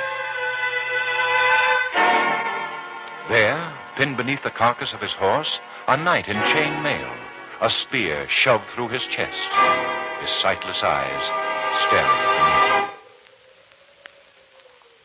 What was that? Someone moving in the shadows. A man making his way across the battlefield. We cannot see him clearly. The moon has gone again. Who goes there? Who's there, friend or foe? That depends on who you are. If you salute King Henry of England, I'm a friend. If you follow the coward King of France, sir, you've seen the last day of your life. Put away your sword, friend. I'm an Englishman and sick to death of Normandy. Rain is all it does in this foul country. I've heard it rains in England, too, sir. Oh, but that's English rain. This French rain. Ah. Let me see your safe conduct. Have you got one? Here. Signed by the Lord Constable himself. Eh? Let me see. Grant safe conduct to Dennis de Beau. Dennis de Beaulieu. Is that your name? It is. It sounds like a French name. I'm a loyal subject of the English crown and a close friend of King Henry. Do you challenge my safe conduct? I don't challenge it. Pass. Pass, Sire de Beaulieu. Are you headed for the town? Yes. Why do you laugh, sir? Better go back to camp. I wouldn't give a farthing for your life in the town tonight. Why not? Don't you know the place is full of soldiers? I can take care of myself. One look at your name on that safe conduct and you'll be stabbed in the throat quick as a blink. Say Dennis de Beaulieu to an English soldier, why, it's like waving a red flag at a bull. What a name. Dennis de Beaulieu. Do you insult my name, sir? Put away your sword, young hothead. But I'm warning you. You'd live longer in the town tonight if your name was Herbert Askins.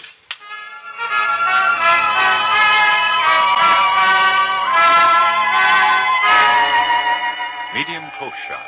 Exterior. Night. Dennis is striding into the outskirts of the town. He stops by the light of a window to scrape the caked mud off his shoes. He's a handsome fellow, this Dennis. Tall, young, richly dressed. And that sword he carries so proudly, it has the color of Toledo steel. Close up. Dennis, listening. Long shot. Down a twisting alleyway, we see a glimmer of torchlight.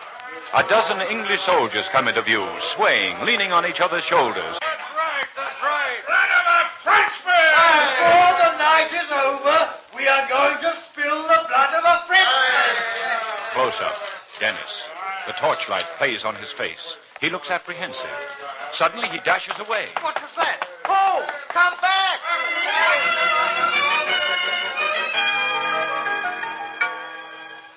Montage. Dennis runs through the shadows. The men with torches close behind him. He twists up a dark side street. They follow. He doubles back into a courtyard. His pursuers lose him for a moment. Dennis pauses in a doorway. Close up.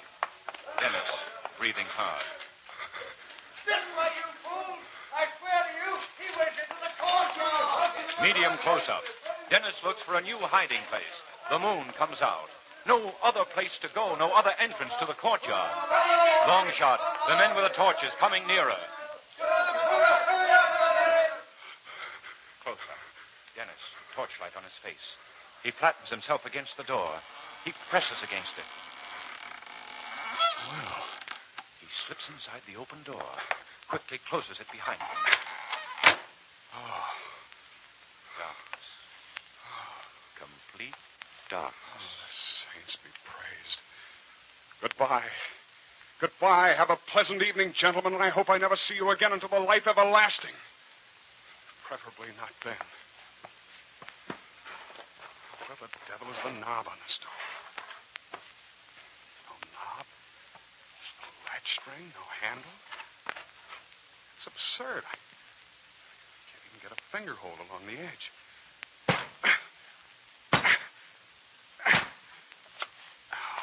Budge. Well, Dennis, it looks as if you've got yourself out of one stew right into another. Where am I? As black as the pit. Maybe I'm...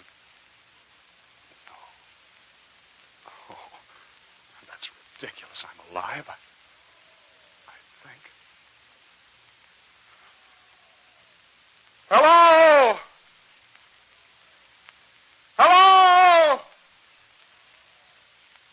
There's no need to raise your voice, What? young man. I have been expecting you all the evening. Where are you? I can't see. Of course you can't see. There is no light. I have often observed it is difficult to see when there is no light. You've been expecting me? All evening. Pray sit down. There's a chair close behind you. Sir, I'm afraid you're mistaken. My coming here was extremely accidental. I'm not who you think I am. If you were expecting a visitor, let me assure you I'm not your man. No. No, my coming in here was an accident. I was pursued. Well, here you are, which is the main point. For the time being, you may put yourself entirely at ease, my young friend. We shall arrange our little affairs presently. Affairs? How can we have any business together? I don't know you. You shall. Your door, I was leaning up against... About my door. A little piece of ingenuity. A hospitable fancy. As you said yourself, you had no intention of meeting me tonight. We old people look for such reluctance now and then. That is why I had the door constructed in, shall we say, a one-way fashion. Sir, my name is Dennis de Beaulieu.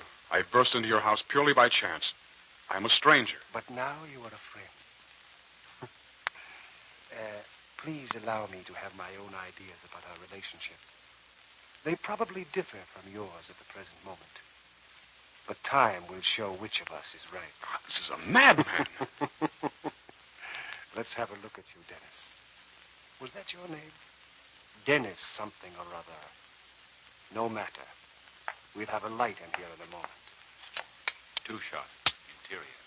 Night. Sparks in the darkness, as from the striking of a flint. A candlewick sputters, catches flame. The old man grins in the pale yellow light. He has a withered skin, small, strong eyes, a beard that seems first white, then pink, then white again, depending on how the light strikes it. He stares at Dennis patiently, without blinking. Sir, I've never seen you before in my life. No? A pity. If you have your wits, old man, you've insulted me. And if you're insane, I flatter myself that I have better things to do with my time than to talk with lunatics. You made a fool of me since I came in that crazy door of yours. I'm leaving, sir. If you won't show me a decent way out, I'll hack down your door with my sword. My dear nephew, sit down. Nephew? You lie in your throat. Sit down, you rogue. If you prefer to be bound hand and foot until your bones ache, then try to go away. What? But if you choose to remain a free young buck, chatting agreeably with an old gentleman, why, sit where you are, and peace be with you. Do you mean I'm a prisoner? I state the facts. Draw your own conclusions. Of course, you know who I am. Now, how in the name of heaven will I know who you are? How indeed. Allow me to introduce myself. I am the Sire de Maletroit. You belong to the House of Maletroit? I am the head of the House of Maletroit. Oh, this clears up everything. Your house is closely allied with King Henry. I am a lieutenant in the English army. We are friends. We shall soon learn whether or not we are friends. Well, let us get on with it. Monsieur de Beaulieu, have the goodness to come with me. I shall have the honor of introducing you to my niece, who has been awaiting your arrival with great impatience. Medium long shot. The Sire de Maletroit rises and walks down a long, stone-vaulted corridor. Dennis follows behind him. At the end, they come to a curtained archway. The Sire de Maletroit pauses, then pulls the curtains aside. Medium close shot. Interior of a little chapel with glazed windows. Kneeling on the steps of the altar, a fresh young girl, 19 perhaps, dressed in a bridal gown. She holds her head lowered, as if in shame. Blanche, I have brought a friend to see you. Oh, Uncle, spare me. Turn around, my dear, and give him your pretty hand. Very well. Uncle, that is not the man. I swear to you, that is not the man. Of course not. I expected as much. It was so unfortunate you could not remember his name. Oh, I have never set eyes on him before. Sir, if you're a gentleman, bear me out. Have you ever seen me in all your life? I have never had that pleasure, mademoiselle. Oh? Monsieur, believe me, this is the first time that I have ever met with your engaging niece. How sad. In that case, I shall give you 20 minutes to get acquainted. At the end of which time, Blanche de Maletroit and Dennis de Beaulieu will become husband and wife.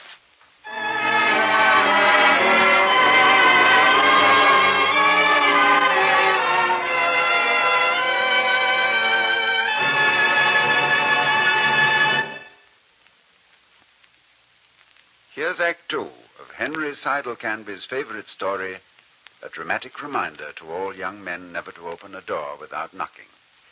For on the other side, you might find the Sire de Maletroit. Well, our two young friends, Blanche and Dennis, are in a rather delicate dilemma. It's not easy to fall passionately in love in 20 minutes, especially when someone is timing you. Even though the young man may be handsome, and the young lady, as the troubadours might say, passing fair. To give you a vivid picture of what's happening in the story, I return you to the voice of the camera.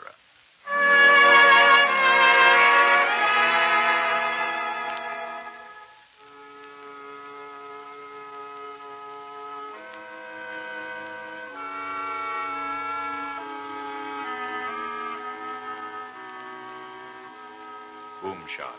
Interior. Night. Candlelight. 3 figures in the little French chapel. The Sire de Maletroit, cold, grim, and smiling. Dennis de Beaulieu, scratching his head, bewildered.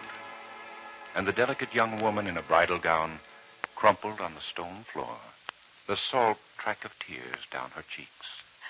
I swear before God I will stab myself rather than be forced on that young man. I swear to you, sir, I have never seen this girl before. I think you have. But if I'm wrong, I don't care one jackstraw. You'll marry her just the same. Blanche, Yes, Uncle. be nice to this young fellow, Dennis something or other. The next one may not be so appetizing. 20 minutes. The priest and I will be waiting. Oh, my poor headache. Tell me, mademoiselle, if you have your wits about you, what is the meaning of all this? It's my uncle. 3 months ago, a young captain began to stand near me every day in church. I could see that I pleased him, and I know I'm as much to blame as he is, but when he passed me a letter, I took it home and read it. He asked me to leave a door open so that we could have a few words together on the stair. Without a chaperone? Oh, you're as bad as my uncle. Will there never be a day when a girl and a young man can hold hands together without being marked as criminals? And your uncle found out what was going on? I don't know how he found out, but he is very shrewd. Yes. Every day at church, the young man hands me a letter.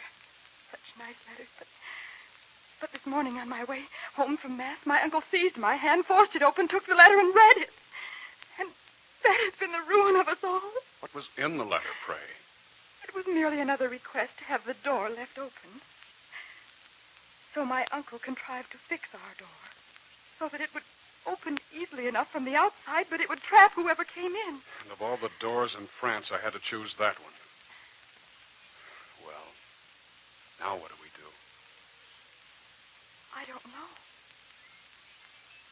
Neither do I.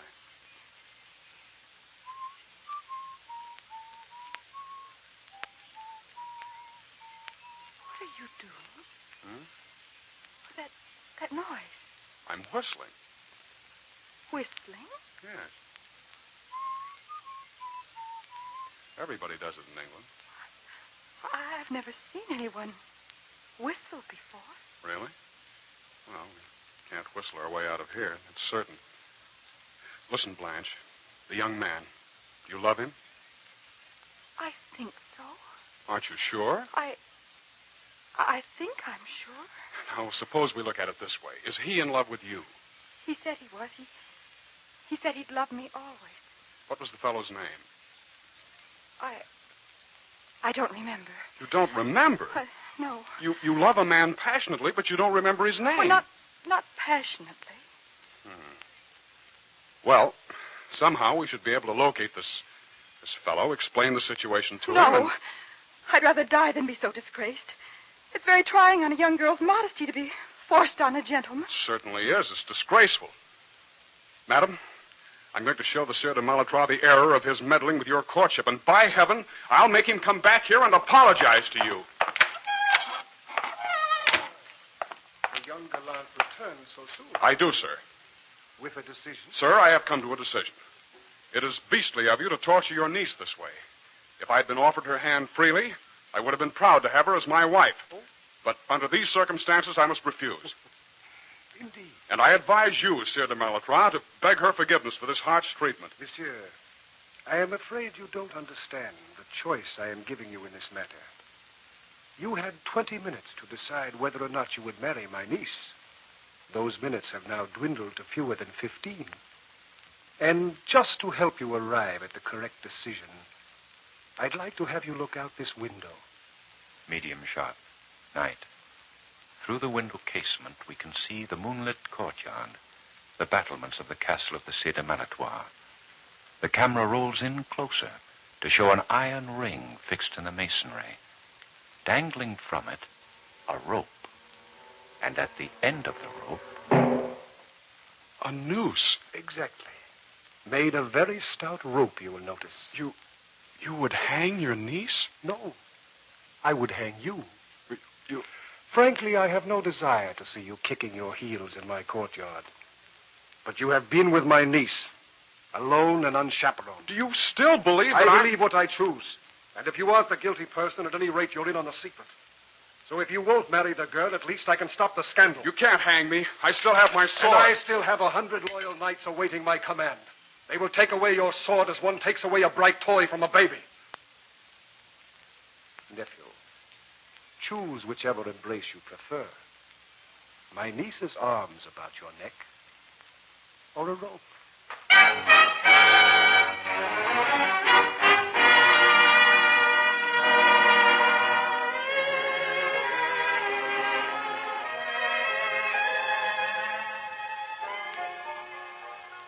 Hello.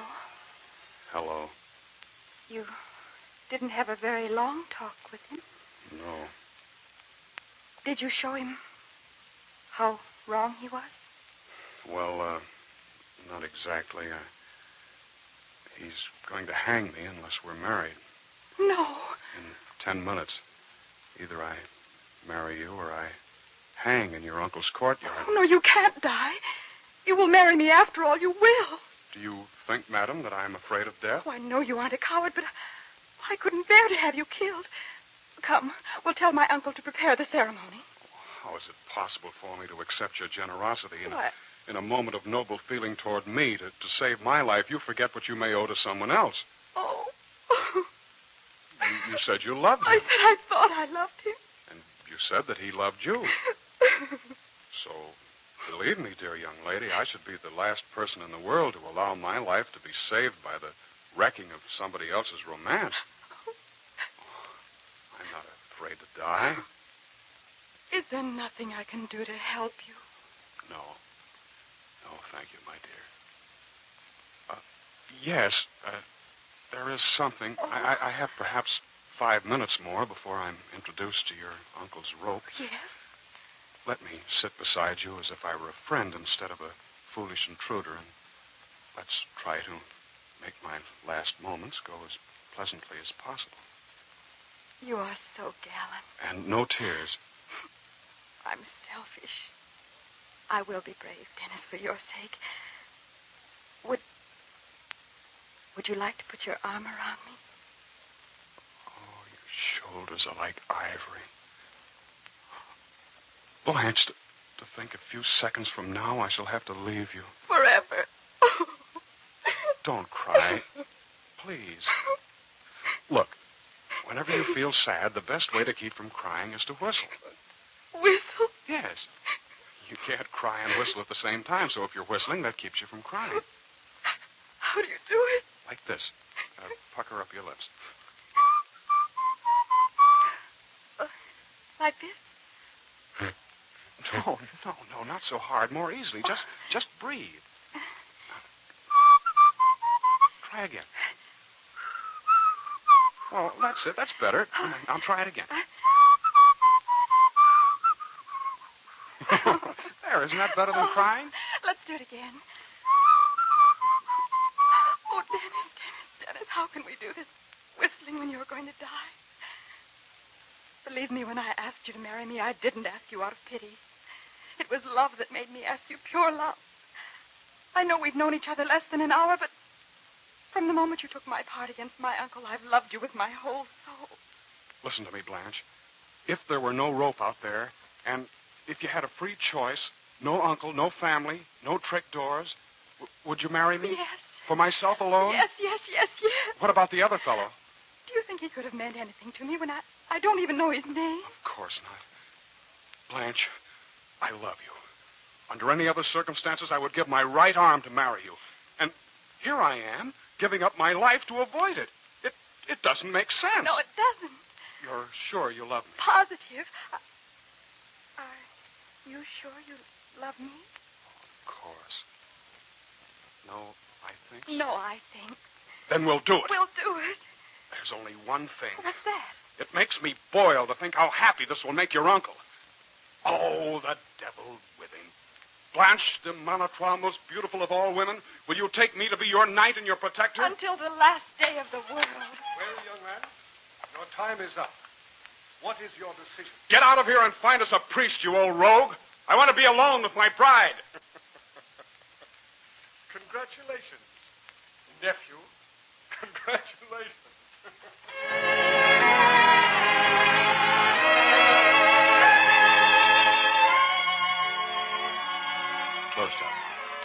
Dennis and Blanche in each other's arms.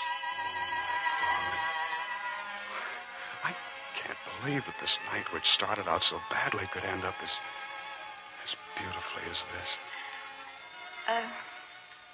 Dennis, Yes, my love. there's something I ought to tell you. Later, my darling. Oh, no, now. The captain What captain? in the church What church? who asked me to leave the door open. What door? His name was Ormond de Champs-de-Vert. I didn't hear you. I didn't hear a word you said.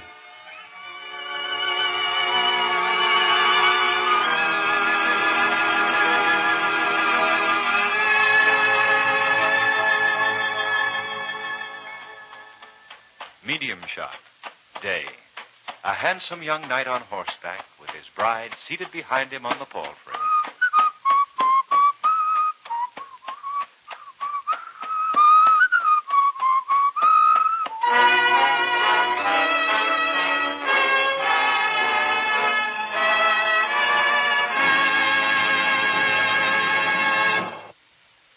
A happy ending is always fashionable, and we're grateful to Robert Louis Stevenson for rescuing the young lovers from their difficulties. And our thanks to Dennis and Blanche in the persons of Howard Duff and Janet Waldo. We all hope you and Mr. Henry Seidel Canby enjoyed hearing his favorite story. It's a Russian adventure next week by that greatest of all Russian storytellers, Leo Tolstoy. An innocent man is sent to Siberia by the Tsarist government. And what happens to him is told in Broadway producer Eddie Dowling's favorite story, God Sees the Truth But Waits. We hope you'll be listening.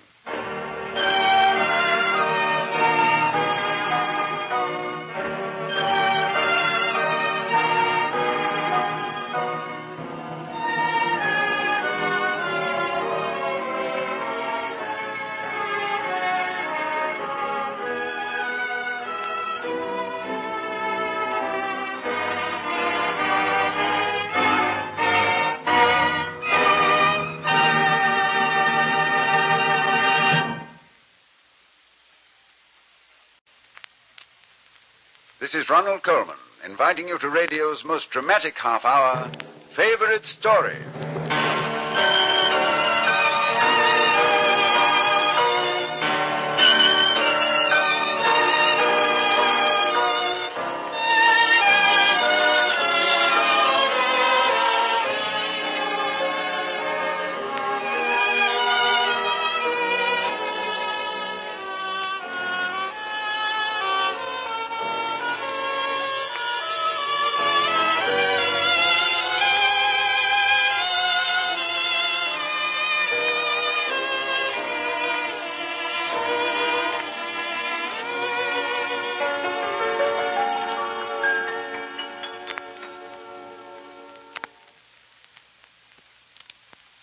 We invite you to an adventure, a moving and surprising adventure. It was written by the man who has often been called the Russian Shakespeare, Count Leo Tolstoy. Most people know him as the author of War and Peace, but few know the wonderfully touching short stories he wrote.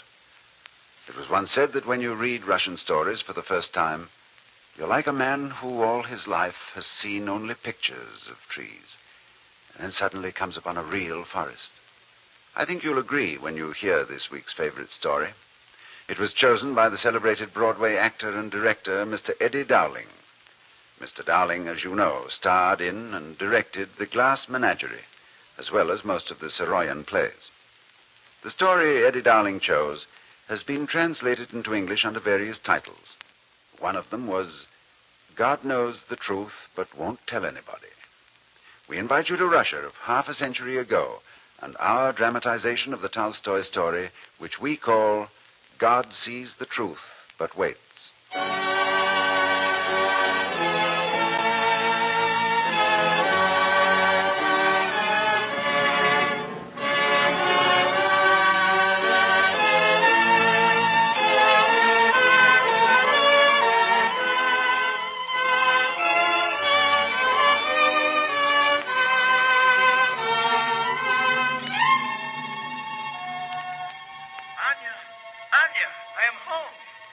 your cap, husband.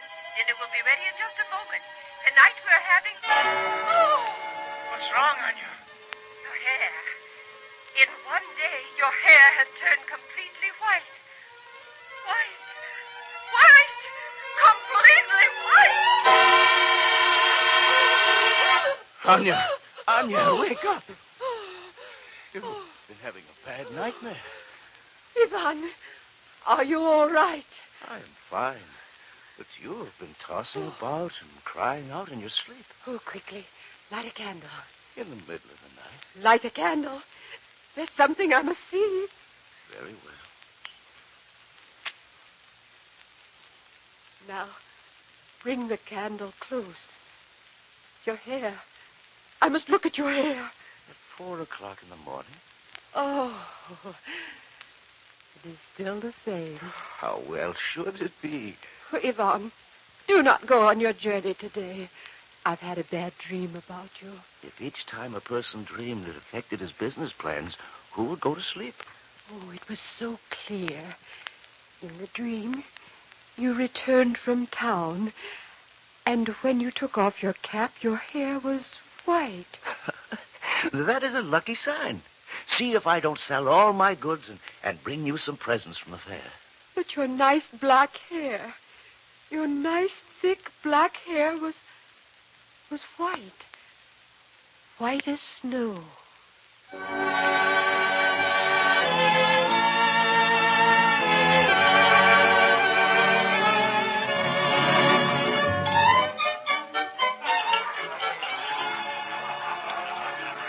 May I pour you more tea, Ivan Aksionov? No, my friend, I've had sufficient. No, this is comfortable. Each time I take this journey, I give a blessing to the halfway inn. A hot glass of tea, a few hours' sleep, and a chance to talk to my fellow merchants. Oh, you will do well in the town up ahead. I've had much success. 20,000 rubles profit I made. I congratulate you. May such good fortune shine on me. To celebrate your good luck, I shall play you a melody on my fiddle. A pleasure. Oh, now what shall it be? Let me see. I shall compose you a little melody out of my head. My fiddle will make a conversation with you. It will say that life is good.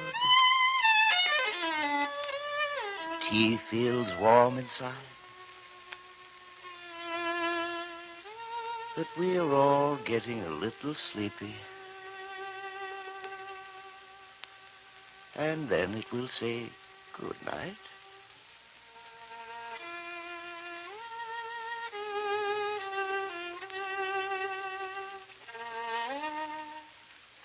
Did you hear it? Good night.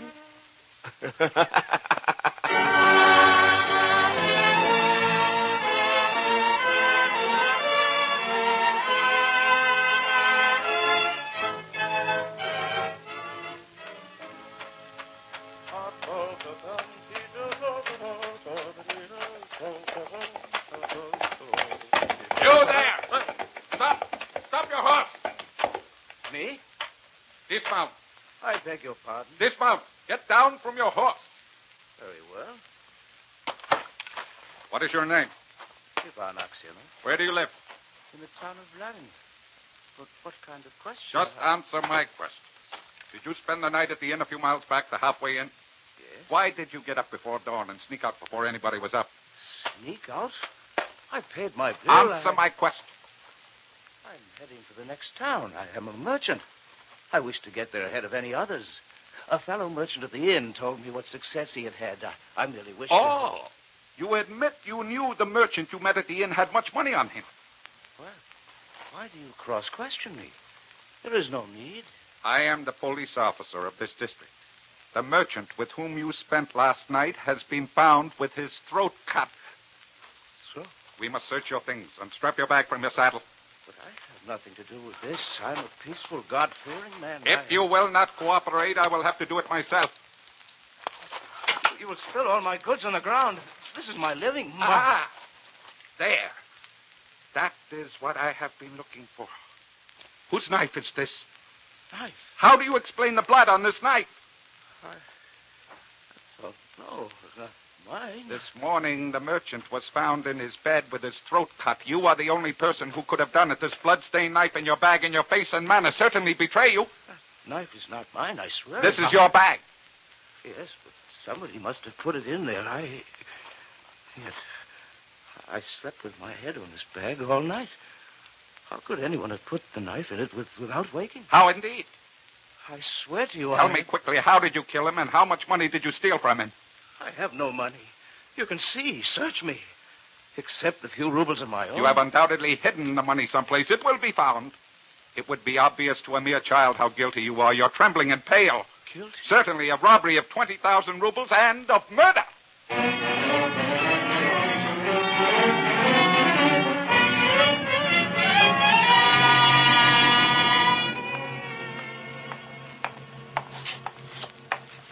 You may see him for 3 minutes only.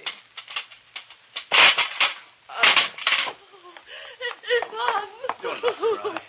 Please do not cry, Anya. It will do no I good. cannot stand to see you here with thieves and criminals. I've waited a long time to see your face. Do not cover it with tears. Please, Anya. Yes, Ivan. I've begged them for many weeks to let me see you. They refused again and again. Are you well, Ivan? Do they treat you badly? It is a prison, a cage. What more can you say? Oh, The children, tell me quickly. Are they in good health? oh, they're well enough. I thank God they're so young we do not know about this. What has happened in our village? Tell me. What do people say? Is it possible they can believe I'm guilty of such a crime as this? What can we do, Ivan? Tell me, what can we do? We must petition the Tsar. Oh, I've sent many petitions to the Tsar. The answer's always the same. This is a case for the local police authorities. His Imperial Majesty cannot be bothered. It was not for nothing I dreamt your hair had turned gray. You remember? You should not have started that day. Ivan, tell your wife the truth. Was it not you who did it? Anya. Anya. So you too suspect me. You too. The time is up. You must go away now. Ivan? Ivan? Is there nothing you wish to say to me before they make me go? Is there nothing you wish me to tell your children? Ivan! Come, madam. I told you the time is up. Say goodbye to me, Ivan. Look at me. Wave to me. Ivan, please. Madam, you will have to go now. Very well.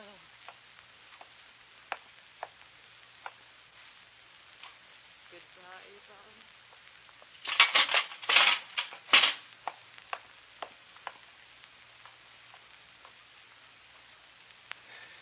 She does not believe me. Who will?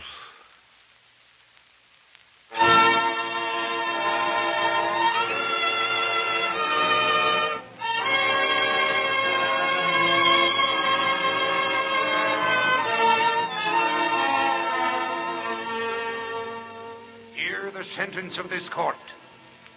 Ivan Oksyanov, you are found guilty of murdering a fellow merchant and robbing him of 20,000 rubles.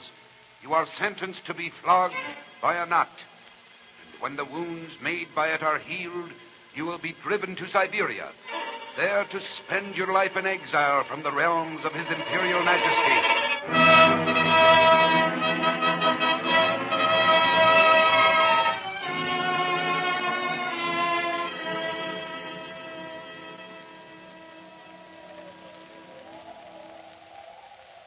Remove the prisoner's shirt. Guard, bind his hands to the post. Begin. 1, 2, 3.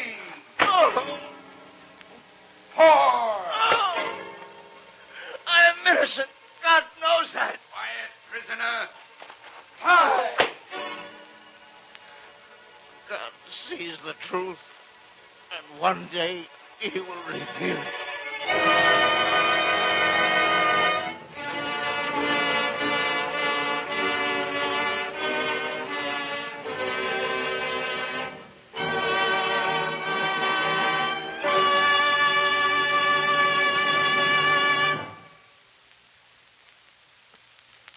We're ready for the second part of Leo Tolstoy's short story, God Sees the Truth, But Waits.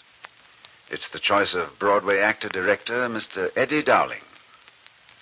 Dostoevsky once said something that fits the character of Ivan Aksionov. Love all God's creation, he said. Love every leaf, every ray of light, every grain of sand. If you love everything, you will begin to see the divine mystery in things. Once you see it, you will begin to understand it better each day. And you will come at last to love the whole world with an all-embracing love. With the passing years, Ivan Aksionov becomes such a man. An old man now in a cold cell in Siberia.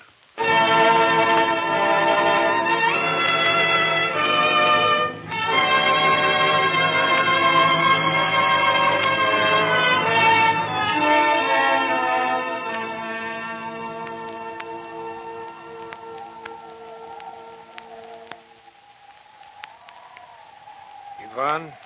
Yes, Sergei? I've just been computing. Today is an anniversary. I've been in Siberia 7 years. Congratulations. I've lost track. Perhaps it's 26 years, perhaps 27. You never hear from your family, Ivan? Why would they write? What would they say? Is it possible to write the news of a town to a man who sits like a piece of ice 4,000 miles away? Be comforted. You have books. You're alive. Alive? But, Sergei, you are right about the books. Each is a little fire to warm the soul. The good, beautiful words are little lights in the darkness. One thing only. I wish I had my fiddle here. In the old days, such a way to name it. Young days. In the young days, I used to make up little melodies out of my head. They said intimate little things which it was not always possible to say with the mouth. I love my wife. The fire feels so good, so warm. A glass of tea goes down well, with a lump and a half of sugar, no more. Ah, what words you could say with a bow and 4 strings. Forgive me, my friend. I talk too much. It is a disease among old men to break out all over with their memories. You in there. Yes? Clear a corner of that cell. Here's a new prisoner. New prisoner? Poor man. Get in there. You don't have to push. Dog. Sit down, my friend. Where are you from? Town called Vladimir. My name is Makar. Did you say Vladimir? Yes. What of it? Tell me, Makar, do you know anything of the family Aksionov? Are they still alive? Know them? Well, of course I do. The Aksionov are rich merchants. Though their father is in Siberia, a sinner like ourselves, it seems. The mother of the family, Anya, her name is. What of her? She's been dead these 6 years. Dead. And what about you, old man? What are you doing here? I do not like to speak of it. Oh, come now, old man. I've told you why I'm here. For my sins, I've been in prison these 26 years. What sins? I must have deserved it. That is all I can say. I will tell you. It is a great injustice. Somebody killed a merchant and put the knife among Ivan's things. Knife?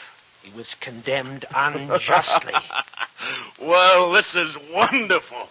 Really wonderful. But how old you've grown, huh?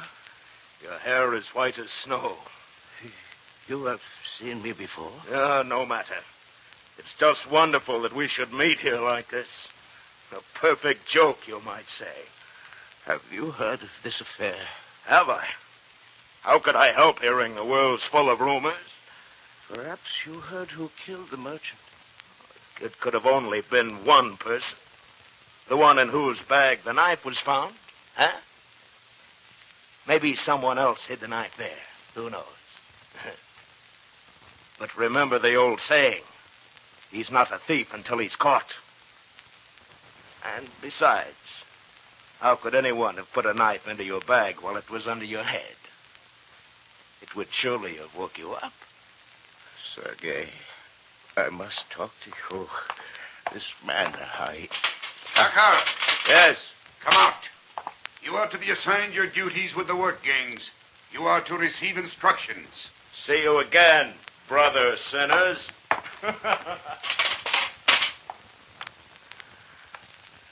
Sergei, he is the man. I feel it. He is the man. How can you be sure? I'm not sure. When he spoke, I felt again the knot against my bare back. The shame, the long years. I'll kill him. I'll kill him as he has killed me. Ivan, my friend. Listen to me. I have learned much from you of goodness. Remember what you have taught me and apply it to yourself. Yes. Vengeance is mine, saith the Lord. Oh, God of my fathers, give me the strength not to suspect a man, perhaps unjustly as I was. Give me the strength, O Lord, who leave the judgment to you.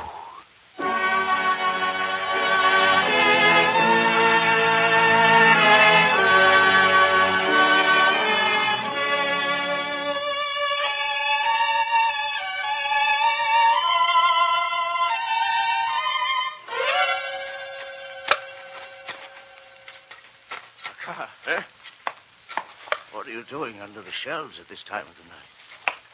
Since you've discovered me, I'll have to tell you. I've been digging a hole under the wall. It's almost through. What do you do with the earth? I'm more clever than you think, old man. I put it in my high boots, empty it every day out on the road where we're working. You'd better not tell, or they'll flog me. If you tell them, I'll kill you. That you did many years ago. What? Nothing. Will you tell them? Answer me. Maybe so. Maybe not.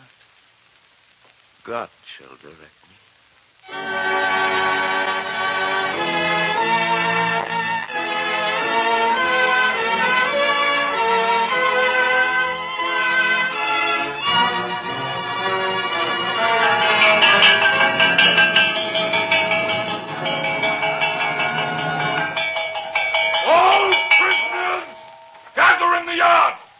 Immediately! Yesterday, one of the guards noticed at a distance one of you prisoners emptying some earth out of his boots. Today, the prison has been searched. An escape tunnel has been found. Who has any knowledge of this? We do not intend to stand out here in the cold forever. Speak up now! You, whom they call Sergei, step forward. What do you know of this? Nothing. You, Ivan Aksionov. Yes? Step forward. The hole we found was near the place you sleep. You are a truthful old man. Now tell me, before God, who dug the hole? Speak up, old man, and quickly. Do you know who dug this hole? Yes, I know. Good. We're making some progress. Well, name the man. I said name the man. It is not God's will that I should tell. You must tell. If I do, you will beat him to death. Would this not be the same as if I had committed the murder? Why, we will beat you if you do not tell. Do what you like with me. I'm in your hands. Why do you shield this prisoner? Is he a friend of yours? He is a man. I have learned that in this life it is necessary to be a friend of man. In your world of coldness, is it possible to grasp the hand of a snowflake? Take the gibbering old idiot back to his cell. The assembly is dismissed!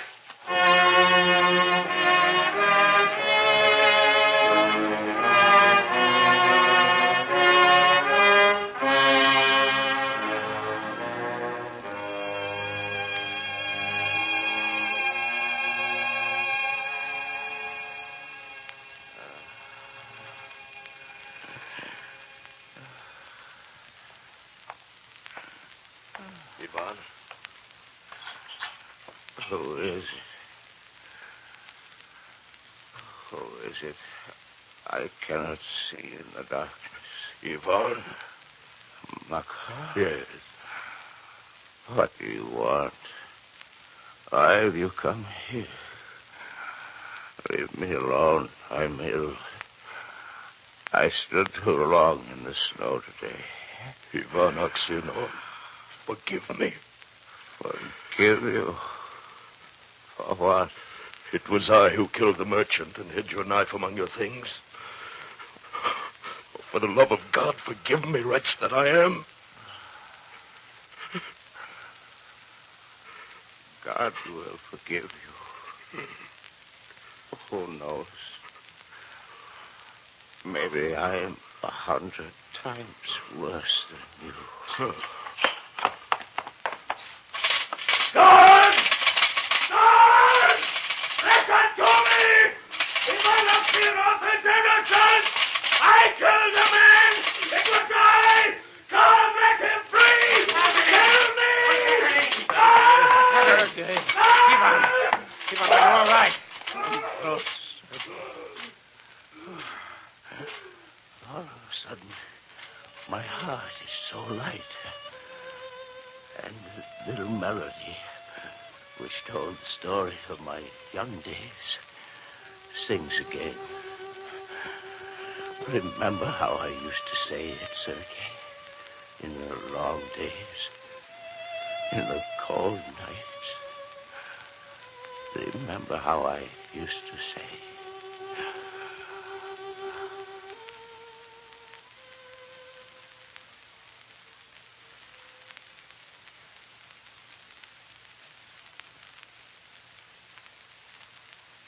Ivan. What's wrong? Yes. I remember how he said it. God sees the truth, he said. God sees the truth, but waits.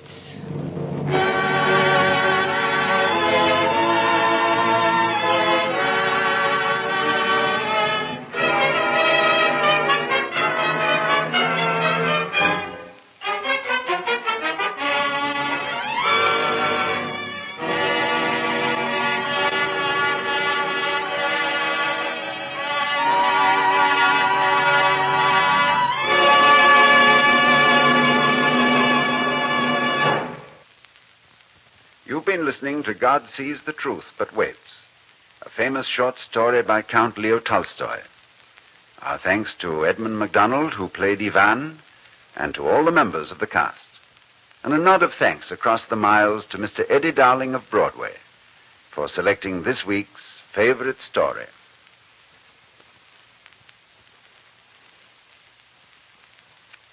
What would you do if you had a fortune in crisp, green, $1,000 bills, all yours and only 15 feet away from you? But no matter how hard you tried, you couldn't reach the money. Wouldn't it drive you crazy? Well, that's the problem that faces a young man in next week's favorite story. It was chosen by Van Johnson, and it's a real mystery thriller, The Debt Collector. We hope you'll be listening.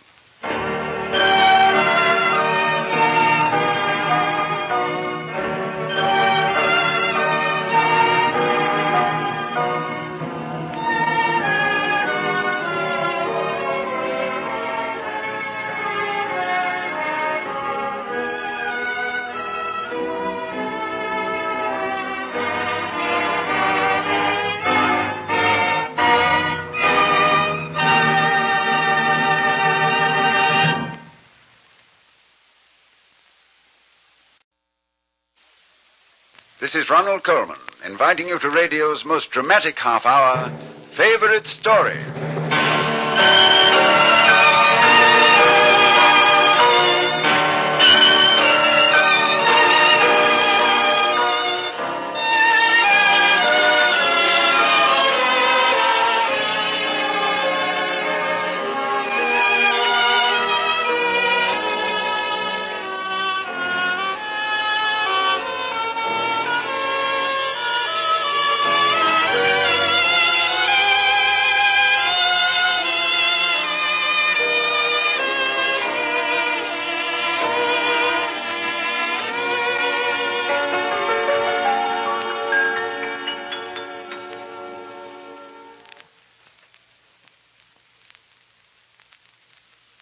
During the course of this Favorite Story series, we've brought you many famous titles by famous authors. But this is an exception. I'll wager 3-1 you've never heard of the story we're going to tell you now. But I'll wager 10-1 that you'll never forget it. The man who wrote this story is a French doctor named Maurice Lavelle, a well-known sportsman, patriot, war hero, a distinguished brain surgeon, and, by way of a hobby, a writer. Now, this Dr. Lavelle is quite a psychiatrist, an authority on that thin line which separates sanity from madness. And this favorite story takes place exactly on that borderline, that razor-sharp division between the crazy man and you. The story is called The Debt Collector, and it was chosen by one of your favorite movie stars, Van Johnson. Dr. Lavelle wrote this story originally in French, but somehow we thought you'd enjoy it more if we translated it into English. And in so doing, we've transferred the locale from Paris to New York City. Are you ready for a thriller? All right, here it is. Van Johnson's favorite story, The Debt Collector. Act 1. Hey, can you hear me? Good, most people can't. You see, I'm not exactly alive.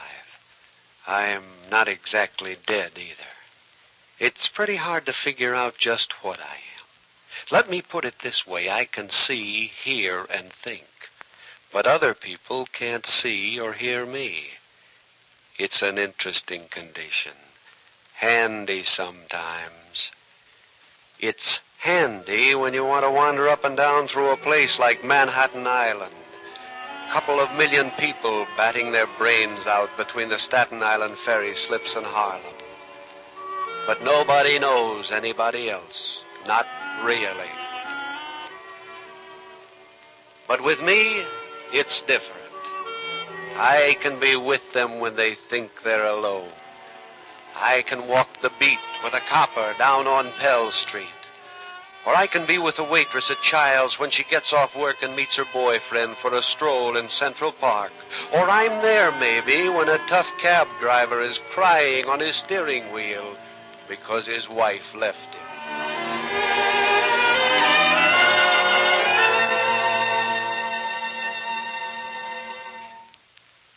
It's hard to figure people right off.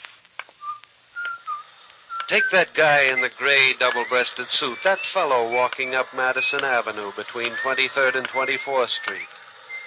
How would you figure him?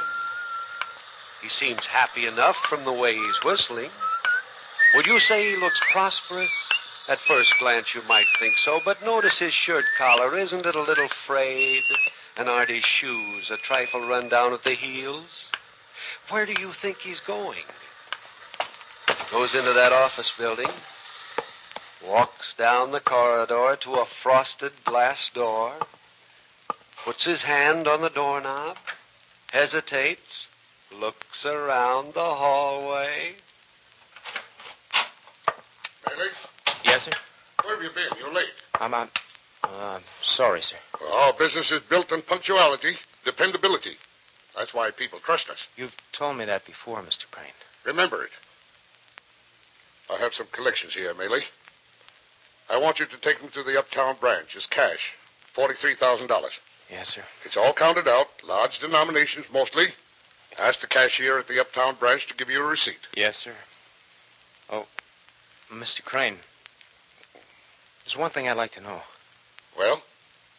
Do you, mark these bills? Mark them? Yeah, do you write down the serial numbers in case the money should be stolen? Why should money be stolen? We hire only dependable people. Why do you think you've been with us all these years, Mayerling? I know, sir. Dependability.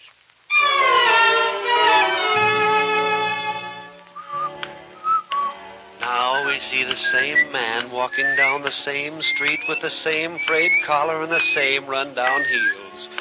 Take a good look at him. Would you ever guess that he had $43,000 in that yellow leather briefcase? $43,000.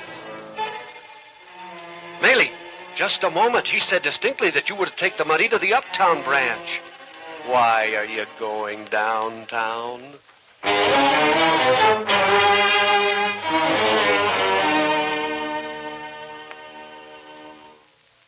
Yes, sir? Excuse me. I want to inquire about leaving something in your vault for safekeeping. Well, we have safe deposit boxes for that purpose. They may be rented on a monthly or a yearly basis. Well, I'll need a safe deposit box for about 10 years. I'll pay in advance. That really isn't necessary. We can send you a statement. No, that won't be practical. You see, I'm going away on a long trip. I understand. What's the procedure for claiming the contents of a safe deposit box? We make the identification by name and signature. When I want to claim the box, I simply sign my name in your presence? That's correct. I'll compare the signature with the one you give me now. In that way, we can identify you as the owner of the contents of the box. And no one can touch the box without writing that signature? Not even the president of our bank. That's good. That's fine. I want to deposit this parcel, please.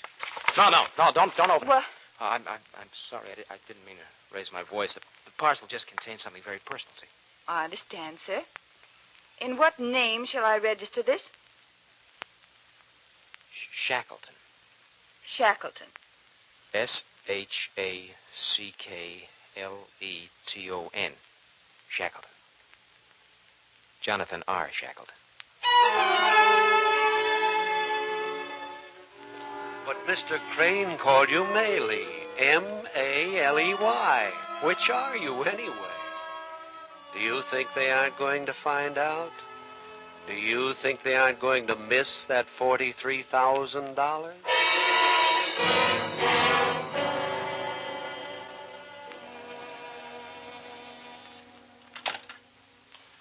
Crane speaking. What? It should have been there hours ago. 43,000. I sent one of the boys with it, Dick Maley. Oh, something must have happened to him. You'd better call the police. I'll ring his apartment. Check with me later. Right.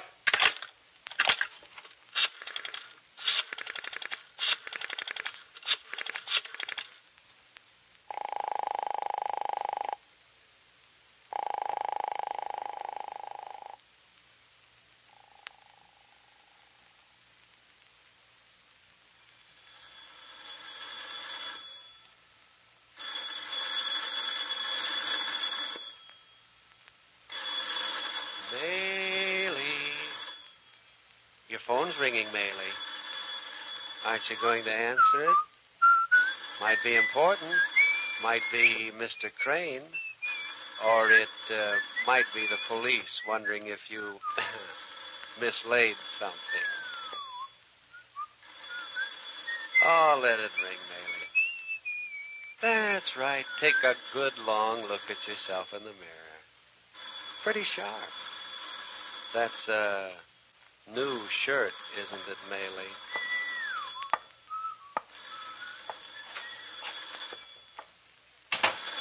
Good night, Mayerling. Or should I call you... What was that other name?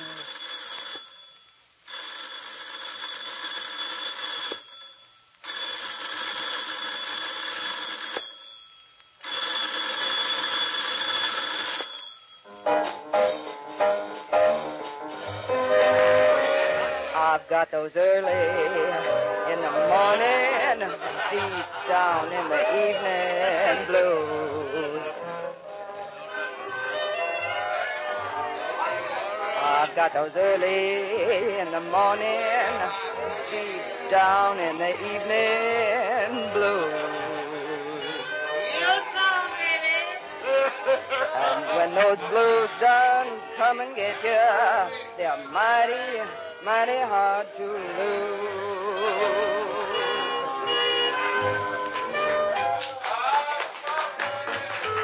Hey, what's the big idea? Mayerling, Sang that song very pretty, baby. you're hurting my arm. Go tell the manager you've done your last number for the night. We got us a big date, just you and me. Sorry, Mayerling. I've had enough of your big date. Besides, I go in again right after this number. I say you don't go on again.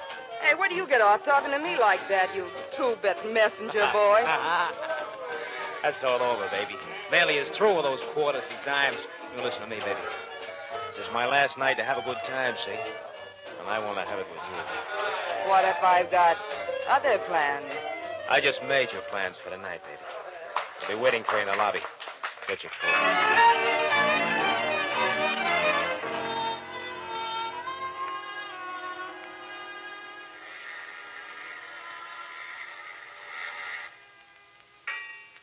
What'd you want to come down here for? I was having a wonderful time doing this spot.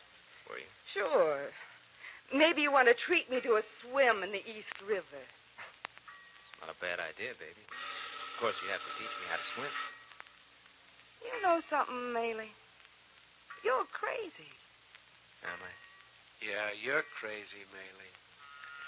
Any guy who'd take a date to the Queensboro Bridge is a little bit off his rocker. What do you see out there, Mayerling? What are you looking at? What are you looking at, Mayerling? The river, the city. 2 cities, and a bridge in between. You know, baby, when I was a kid, I lived on the wrong side of this river. The dull side. I lived out there where they make islands out of garbage. You can never get the smell of rotten orange peel out of your living room. I used to stand right here by the bridge, and look across the river at the walled-off towers. Big place. Bridges are hard to get across, baby.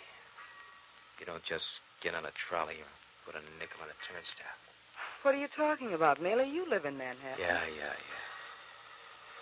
I never got away from the garbage smell.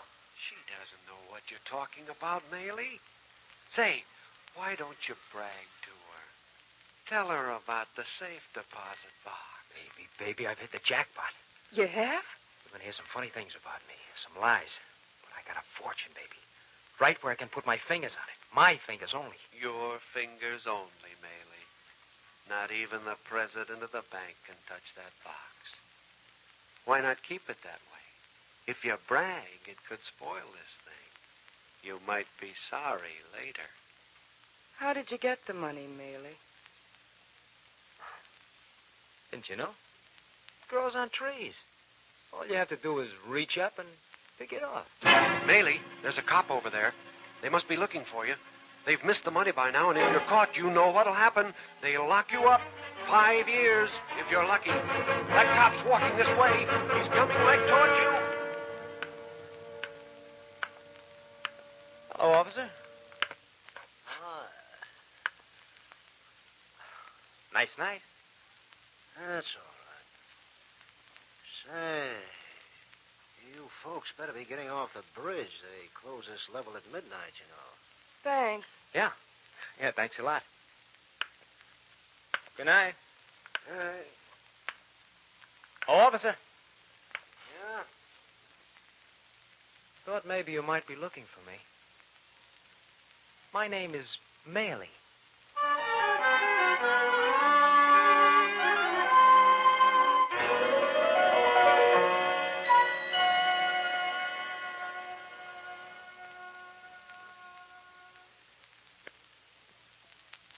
Did you ever hear of the Grand Guignol in Paris?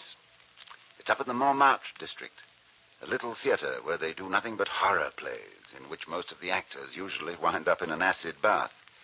Well, Maurice Lavelle, who wrote this week's favorite story, is considered more or less the William Shakespeare of the Grand Guignol. He's really the past master of the subtle horror story, as you're soon going to find out in the second act of The Debt Collector. Our erstwhile hero, Richard Mayley, has just stolen $43,000 from his employer and, surprisingly enough, has promptly turned himself over to the police. Would you like to know why? Then keep right on listening to Van Johnson's favorite story.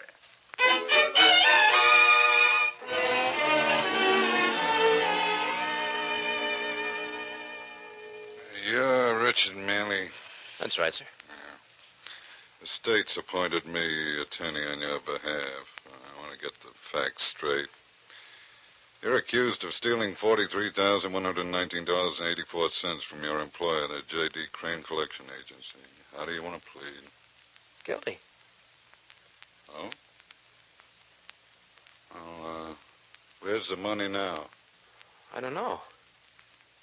I had the money in my briefcase, but instead of taking it to the Uptown branch where I was supposed to take it, I got on the subway to go home. Well, in the subway jam, somebody just took my briefcase away from me, and when I got out of the crowd, all I had in my hand was an empty leatherette bag. Somebody must have substituted it for my briefcase. Well, you know, of course, we can check up on that story. Huh? Oh, of course you can. I know. You can search my room, my desk at the office, my clothes, everything. Now, look, Maley, I can't help you if you lie to me. Put myself up, didn't I? I stole the money. Yes, I admit that. But I was robbed less than an hour later. Will you swear to that in court? I have no idea where that money is. That's the truth, sir. I'll swear to it by everything I hold sacred. That gives a pretty good idea, Maley, about how much you hold sacred. I wonder who stole that money from you. Do you suppose it was the fella who gave a phony name when he got a safe deposit box? I'm beginning to see why you wanted to pay for that box for such a long time in advance. It's all beginning to make pretty good sense now.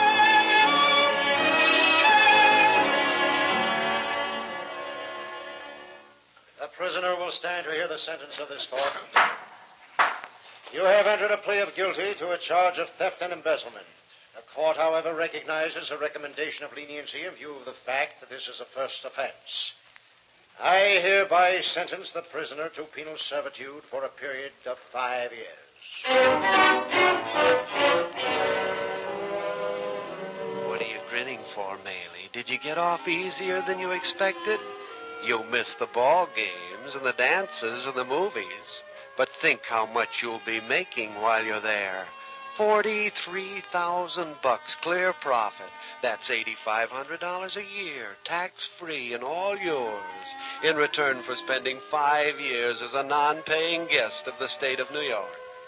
How many guys are smart enough to put away $43,000 in 5 years?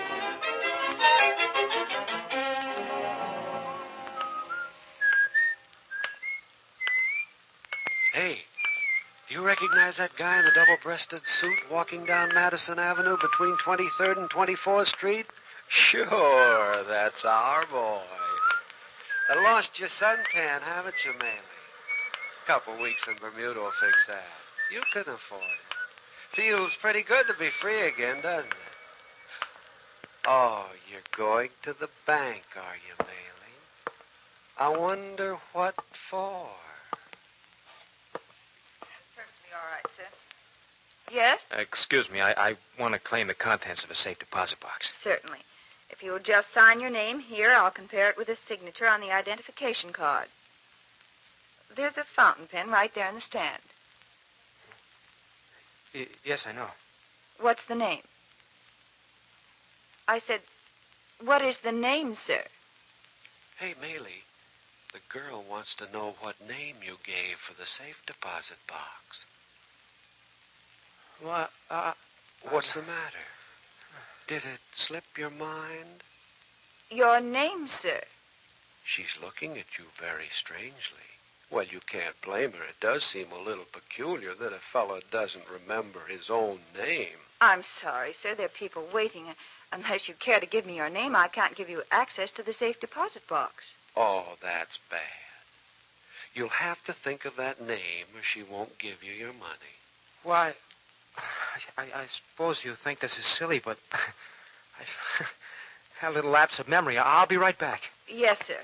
Who's next, please? I'd like to get it to my safe deposit. Better sit down a minute, Maley. Clear your head. We got to get this thing straightened out. I've got to get this thing straightened out. Now, start at the I beginning. know the name. You came up to that same window, up to that same girl 5 years ago. You gave her the money to put in the vault, in the safe deposit box, and you signed a name on a card. She's got it there in her file. Now, what was that name?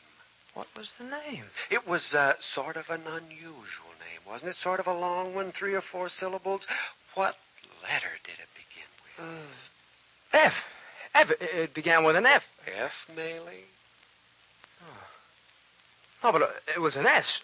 Stanton or Skipman or something like that. Well, what was the first name? Maybe you can get it that way. It was a biblical name. Jeroboam? No. Joshua. Jonah. Jonathan. That was it. Jonathan. Was that it, Maylie? Are you sure? Jonathan. Absolutely, positively sure? What if it doesn't come? What if I never think of the name? Oh, won't that be a pity? President of the bank can't even get to that money without signing the name. It's only a few feet away from you. Just behind the grill and through that metal door. Your money is in there, Maylie. That woman's going in, see? She signs her name, and they unlock the door, and in she goes. It's as easy as that when you know the name. Simple as 1, 2, 3. No, I gotta go about this systematically. Get a telephone book, that's it. A New York telephone book. I'll go right straight through it. I'll come to the name. I'll come to the name. I'll find it.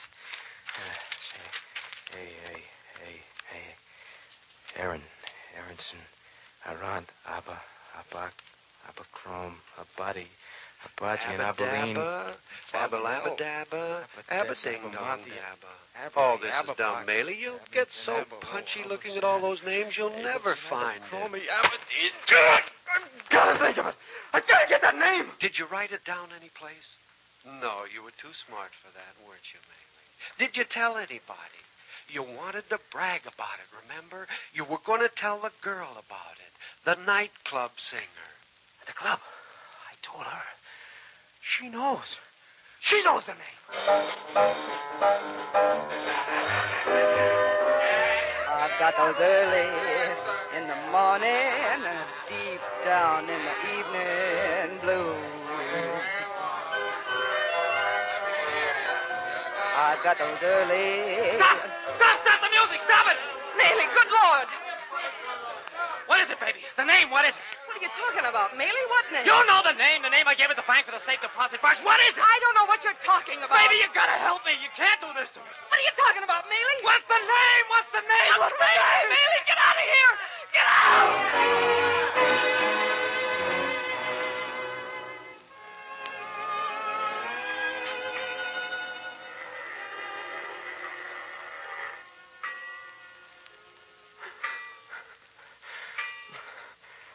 Rumpelmeyer, Toffenetti, Schiaparelli. You are crazy, Maylie. Crazy as a bat. Surrey, Netherlands, Park Central, St. Regis. It wasn't the name of a hotel, Maylie. It was just an ordinary name. A plain, ordinary, everyday name. I'll think of it. I've got to think of it. No, Maylie, it's gone. You'll never think of it. I will. The money will lie there in that bank vault until it's covered over with gray mold. Your money. But you won't be able to get it because you can't think of the name. Why not forget the whole thing? Enjoy yourself. You used to like this view from Queensboro Bridge. Used to stand here when you were a kid and dream of crossing over to the other side, to Park Avenue and Beekman Place. But bridges are hard things to get across, aren't they, Maylie? What are you looking down into the water for, Maylie? See your reflection down there in the moonlight? It's a long way down there, Maylie. Must be 100 feet straight down. Oh, I wouldn't climb up on the railing like that. If I were you, fella might fall off. It's deep down there, and you can't swim, remember? Careful, Maley. You'll lose your balance. Careful.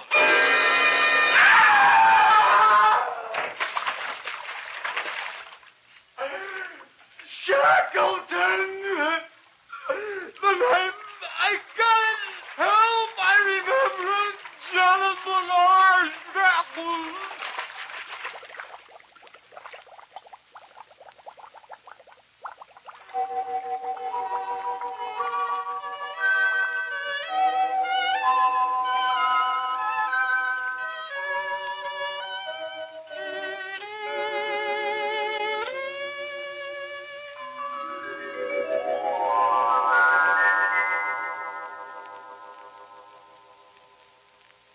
Poor Richard Maley. Rest in peace. A surprising story, isn't it? And any one of us who has ever tried to remember a forgotten name knows exactly how Maley must have felt. We've had a distinguished cast in the studio for this favorite story. Our invisible narrator was Tom Tully, whose face and voice are familiar to you in many fine motion pictures. Tony Barrett played Richard Maley. Tony was brought to Hollywood some time ago because of his startling resemblance to the late Rudolph Valentino. He has stayed on here to make a fine name for himself in both motion pictures and radio. Claude Sweeten composed and conducted the music with a slight assist from Anton Dvorak. As always, Jerome Lawrence and Robert E. Lee wrote and directed Favorite Story. Van Johnson, who chose The Debt Collector, will soon be seen in another motion picture for Metro-Goldwyn-Mayer, the studio which brings to the screen so many of your favorite stories. Next week, a delightful and fantastic half hour. Jonathan Swift's great satire, Gulliver's Travels. You're going to meet an amazing assortment of thumb-sized characters, including General Glumbuck, Admiral Flimnap, and His Royal Highness Galbasto Malialigo, Scourge of the Universe. Yes, we're all going to travel into the tiny kingdom of the Lilliputians. It's the favorite story of one of motion picture's top-flight actors, Academy Award winner Ray Milland. Gulliver's Travels is a very special treat, so we hope you'll be listening.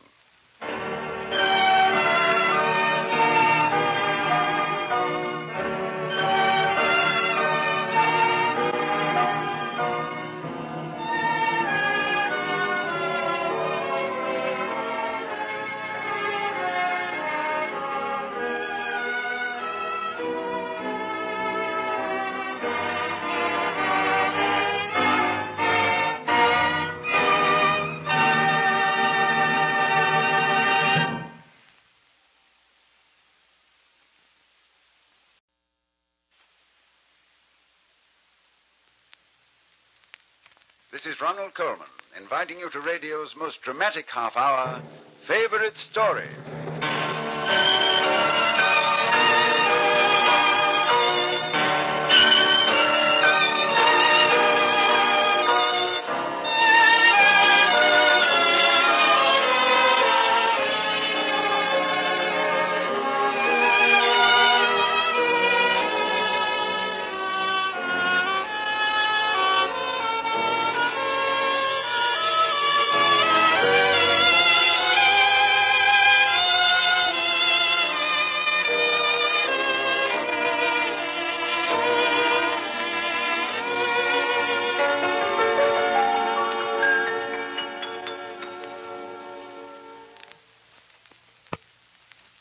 You know, every child dreams of traveling into a land where the inhabitants are all the size of toy soldiers, where a general can use the palm of your hand for a parade ground.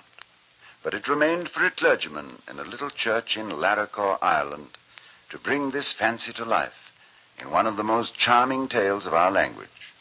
His name was Dean Jonathan Swift, and he used the fabulous voyages of a man he called Lemuel Gulliver to kid the living daylights out of the human race. This is one of the most fanciful satires ever penned, a devastating but delightful book that is as timely today as it was 2 centuries ago.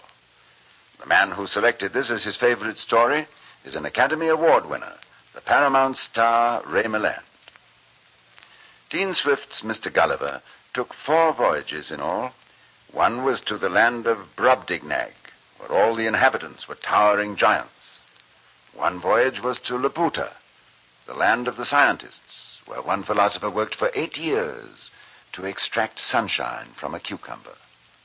A very famous voyage was to the land of the Houyhnhnms and the Yahoos, where the horses were the master race and human beings were tied up in stables. But the most celebrated voyage of all is the one you're going to hear as this week's favorite story. We're heading for the Isle of Lilliput, where the Lilliputians are as tall as one's thumb, and their behavior is pretty much on the same scale. So close your eyes, and before you know it, General Glumbach, Galbasto Malealigu, Admiral Flimnap, and a great many other distinguished personalities will be climbing up your sleeve in the general direction of your ear. Here's Ray Milland's favorite story, Act 1.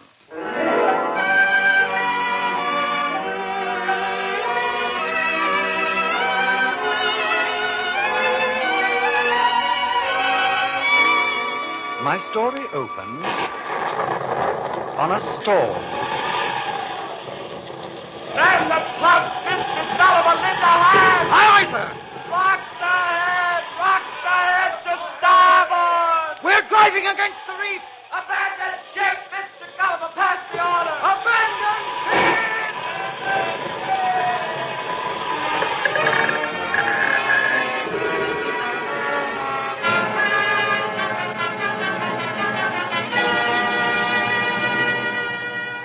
By some miracle, I alone was thrown clear of the stricken ship. I swam as fortune directed me, pushed forward by the wind and tide, until, when I was ready to sink from exhaustion, my feet touched ground, and I staggered onto a wide and desolate beach, so tired and weak that I dropped to the ground and fell into a heavy sleep.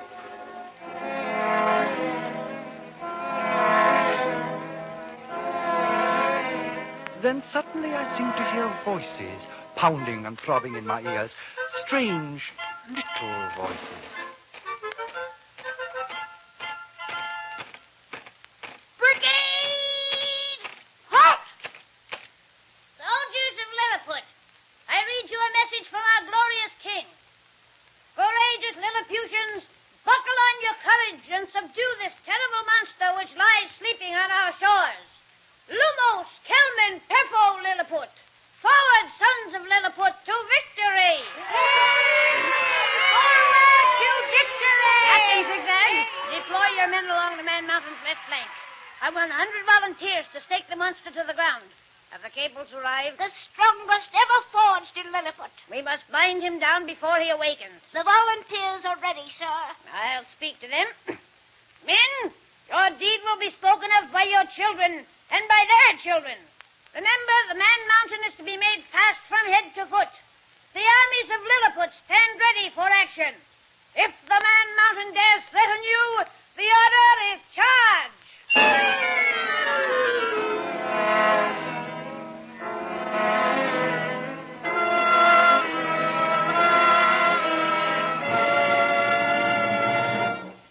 General Glumbach. Yes, Captain? I desire to report that the Man Mountain is secured. The cables are in place. Good. Instruct His Majesty's archers to draw their bows and prepare to fire on him if he attempts to stir himself. The Man Mountain's eyes, they are open and staring at us. Alert the army. Draw your sword. Draw mine. No, I'll draw myself. I'll stand up to this colossus. Now, sir, you, Man Mountain, in the name of His Imperial Majesty, Galbasto Malealigu, most mighty Emperor of Lilliput, I command you to remain where you are. Do not move a muscle, sir. Can I believe my eyes? Do I really see before me a human creature no larger than my big toe, strutting on my chest and brandishing a sword at me? Oh, no, this is some folly worked by my tired brain. I'll rise up and wipe away this mockery. I can't move. I seem to be tied, strapped down. My hair is fettered to the ground. If only I could turn my head. The Man Mountain's head, it moves. The cables are giving away. Captain, give the command to fire. Fire on the Man Mountain. Fire on the Man Mountain. Ow! Ow, stop! The devil! They're shooting shooting needles at me. Stop! Ow! What do you want of me? You are a prisoner of His Imperial Majesty. A prisoner of... Oh. Colonel, hear me. I am a peaceful man. General, sir. General Glumbach. General, I am a peaceful man. I mean no harm to your people. Please loosen my bonds so that I might stretch my limbs. Sorry, Man Mountain. Can't do it. I'd be hanged for a traitor. You see my position. But I must have food, General, and drink. I have a great hunger, and my thirst is terrible. Well, don't breathe so hard. Your chest heaves so I can scarcely hold my balance. I'm so sorry. And I think I'm growing a little sick with the motion. What were we discussing? My dinner, General. Well, yes. There I can oblige you, Man Mountain. While you slept, I arranged to have installed at the heel of your left foot a field kitchen where 60 of the king's finest cooks have prepared a meal for you. Oh, good. With your permission, the food will be conveyed to your mouth by means of ladders. Oh, splendid. Captain? Yes, General? Throw up the ladders and commandeer a troop of your bravest men to carry the food to the Man Mountain's mouth.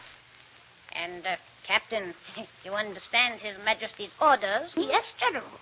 A powerful drug, strong enough to retire 3,000 Lilliputians, has been mixed into the drink. Excellent.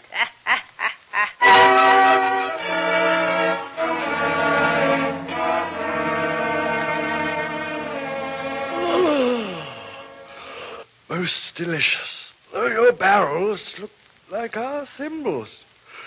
Oh, delicious. The drug has taken effect. Now to work.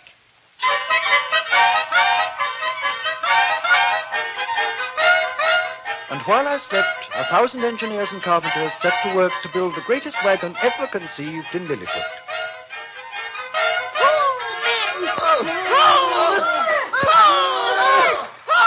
And by means of pulleys, 900 men lifted me up. Oh, easy, men. Let him down easy. Bring up the right foot. Who is in charge of the right foot? I am, Captain. Put 40 more men on the ankle rope. That ought to do it. Up! Up! He's in! The Man Mountain is in the wagon!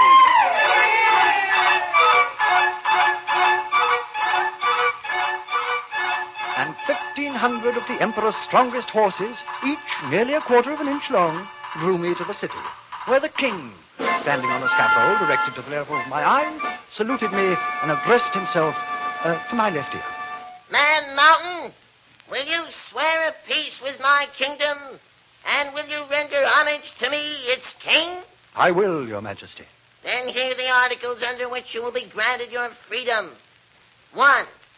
The Man Mountain shall not depart from our dominions without license from the king. Agreed. 2. He shall take the utmost care not to trample upon the bodies of our loving subjects or take any of our citizens into his hands without their consent. Well, of course not, of course. 3.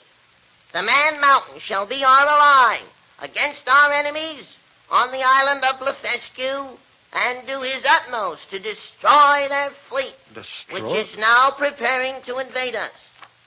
Given at the palace of Bergerac on the 12th day of the 91st moon of my reign, by Galbasto Mollyoligu, scourge of the universe, whose feet press down to the center and whose head touches the sun. Oh, that's me. Do you consent to these terms, Man Mountain? Most willingly, your majesty. Fine.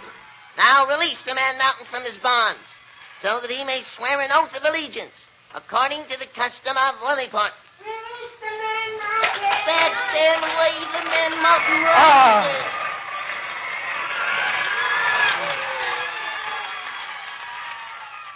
Ah, that's good. Mind if I stretch myself, your majesty? Not at all.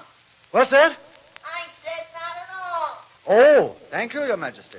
Man Mountain. I'll sit down, your majesty. We're rather out of touch with each other with me standing. Let the Man Mountain descend. Oh, now, in order that your pledge may have effect, you must make the Lilliputian sign of trust. And how is that done, your highness? Place your right foot in your left hand, the middle of your right hand on the crown of your head, and your thumb on the tip of your left ear. Middle, right hand, thumb. There.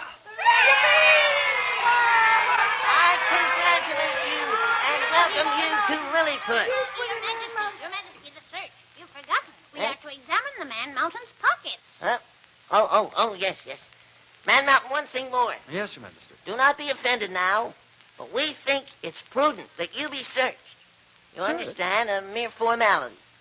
Anything we take from you will be returned when you leave the country. A receipt will be issued you. Well, I have nothing to hide, Your Majesty. Well, still, I must insist that you turn out your pockets and place whatever objects they may hold in the great field to the right of us, which has been cleared for the purpose. Very well. My minister will write down a description of these articles for publication in our newspapers. Let us commence with your coat pocket, Man Mountain. Here, let's see what he's got. One great piece of cloth large enough to serve as a rug in His Majesty's throne room. My handkerchief, Your Majesty. A great silver chest the size of His Majesty's coat. Open it up, Man Mountain. As you wish, sir. It is filled with a kind of earth, a kind of brown. Snuff, Your Majesty. Close it up. Close the chest. Snuff? What devil's substance is this? Men of my country sniff it for pleasure, sir. Oh, I don't believe it.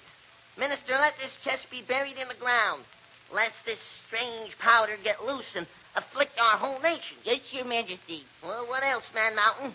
Turn out your pockets. Let's have it all. Let's see what he's got. A sort of entrance, from the back of which extend several long poles, resembling the palisades before His Majesty's castle. Only my comb, Your Majesty. And, last of all, this. A strange machine which appears to be a globe, half silver and half some transparent metal, and on its transparent side certain curious figures. By Clippers! It talks! What is the purpose of this instrument, Man Mountain? Men of my land seldom do anything without consulting such a machine. It governs all their actions. It's called a watch. I understand, Man Mountain. Minister, let this machine be placed in the great park outside my palace, and let a temple be built around it, and let the people come and bow down to it. No one shall say that the Emperor of Lilliput does not recognize the great god Watch.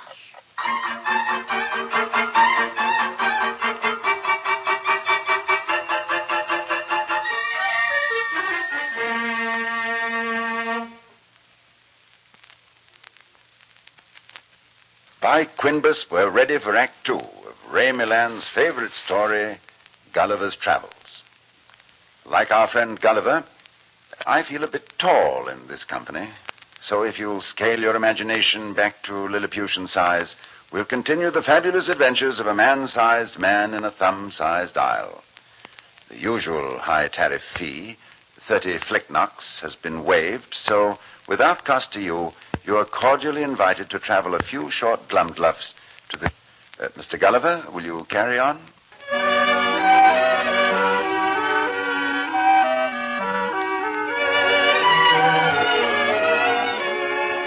By good behavior and a courteous observance of the laws of the land, I soon acquired the trust and confidence of the Lilliputians.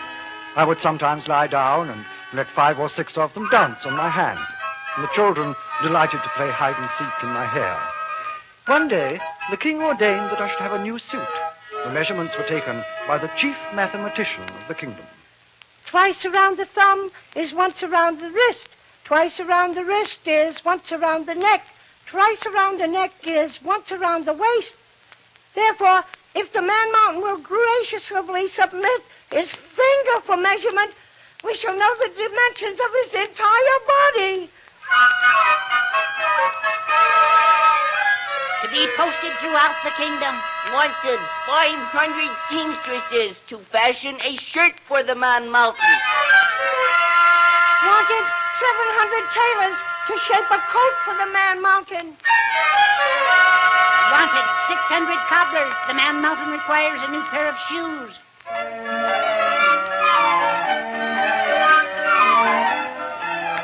On the outskirts of the palace grounds, a great house was thrown up for me by 6,000 carpenters, masons, and other craftsmen working night and day, and in the fields surrounding, hundreds of cows the size of bumblebees.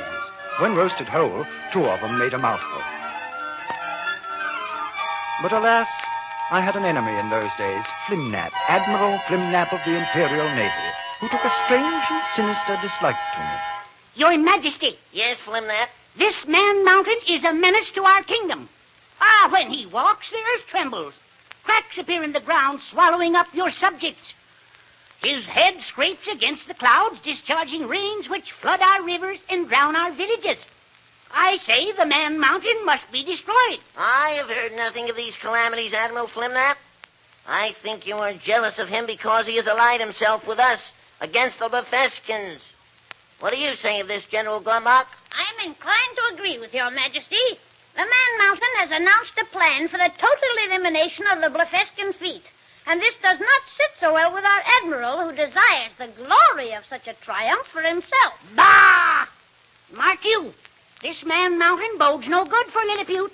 I warn you, he is a menace and must be removed.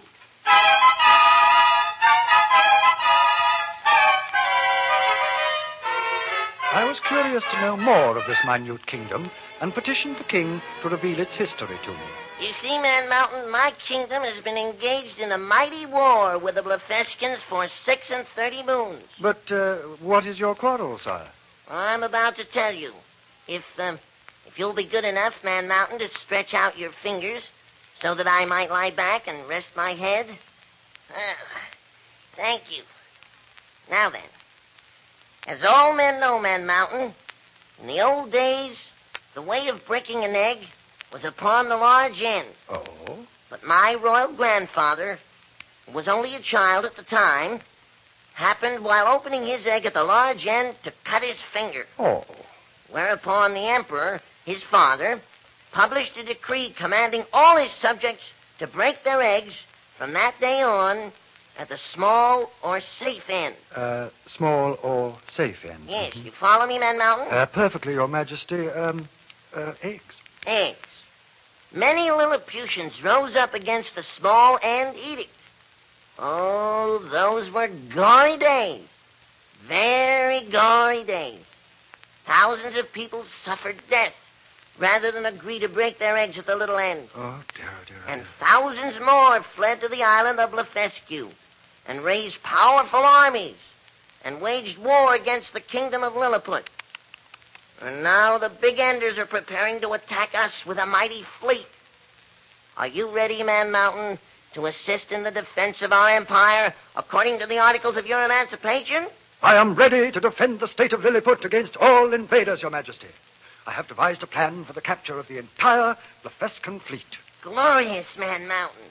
Tomorrow at dawn, I shall perform the greatest naval maneuver in history. Single-handed.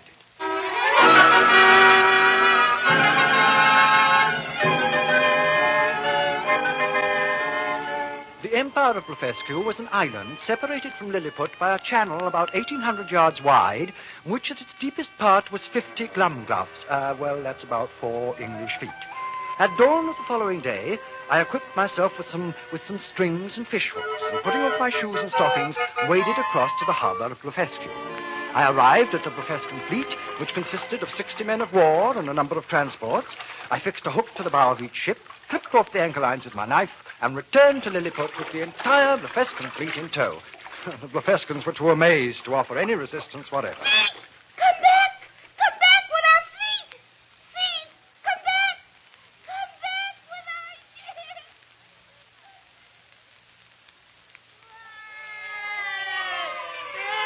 In Lilliput, a national holiday was declared to celebrate my achievement.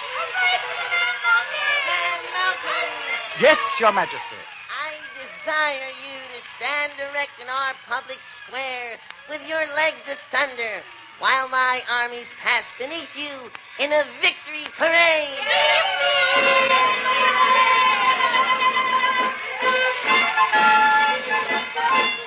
What a spectacle that was! 500,000 Lilliputians lined the streets as the soldiers of Lilliput marched under me, 24 abreast, while His Majesty reviewed them. seated on the buckle of my shoe.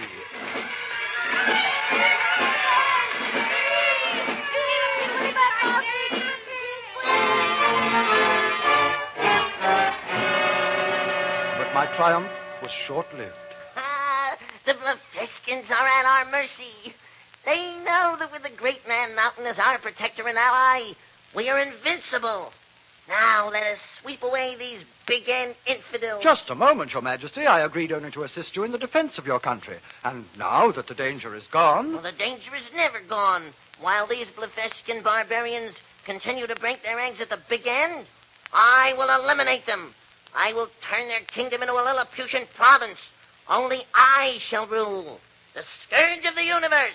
That's me. Well, I'm sorry, Your Majesty. I refuse. This quarrel is not worth the lives of innocent people. I beseech Your Majesty, send ambassadors to Blefescu to arrange a peace, an honorable peace. Traitor. I warned you, Your Majesty. I told you so. You did, Admiral Flimnap. Indeed, you did.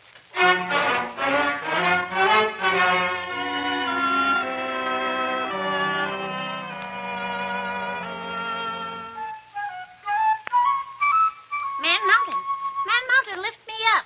General Glumborg. Put me in your pocket. If I was seen here at your house, my life would not be worth a plug flick knock. Well, what brings you to me, General, in the middle of the night? Your enemy, Admiral Flimnap, has convinced His Majesty that you must... Yes. Oh, I hate to say it, Man Mountain, but you must be put to death. What? It's true. I have with me a copy of your death warrant. It reads, since it is obvious that the Man Mountain is a big ender at heart, it is decreed that while he sleeps he shall suffer to have his eyes put out by means of poisoned arrows, whereupon he will grow weak and, lacking food, die in misery.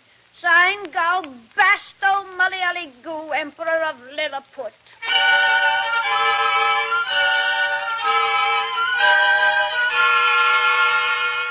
Though I might with my toe have kicked down the royal palace and ground out with my heel the lives of 100 Lilliputian men, I had no desire to harm these foolish little creatures. Instead, I made my way to the shore. It was my plan to wade across the channel again and seek haven with the Blefeskins. But there, floating against the beach, was the longboat of the Swallow, driven across the waters from the reef on which we had foundered weeks before. It was oarless but seaworthy. I stuffed my pockets with food and scooped up from a pasture a half-dozen fine fat Jersey cows, which I placed in my pocket. Then, without even a compass, I pushed off into the limitless sea.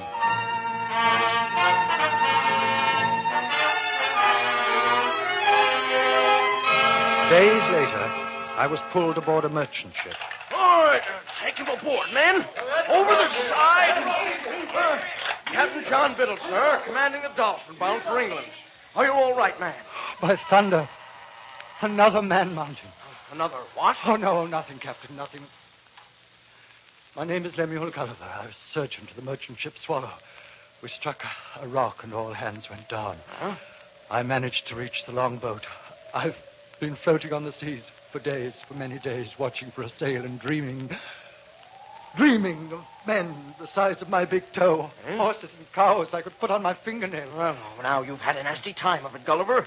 But some food and rest, time to forget England again, and you'll be a new man. Yes, dreams, strange dreams. Out there on the sea with only the sky for company, a man dreams. The Emperor's name was Galbasto Mali Ali Gu. Take him below. Fix him a bunk, Mr. Williams. I'll get the ship's doctor. Aye, aye, sir. Come along, Mr. Gulliver. Ah, dreams. Marvelous, incredible. Full sail ahead. Put her in the windmill, lads. Poor fellow. Curious what the sun and open sea will do to a man's head. Captain. Huh? Excuse me, Captain. You'd best have this man Gulliver's clothes burned. He's brought some strange insects aboard. Insects? Look, on the deck. Several of them have dropped from his pockets as he climbed aboard. What are they, man? Beetles? Mosquitoes? There's one at your foot, sir. Trample it out. Don't take it in your hand, son. It may be poisonous. Oh, nonsense. Let's have a look at it. Good Lord, man. This is a cow. A live cow. A quarter of an inch long.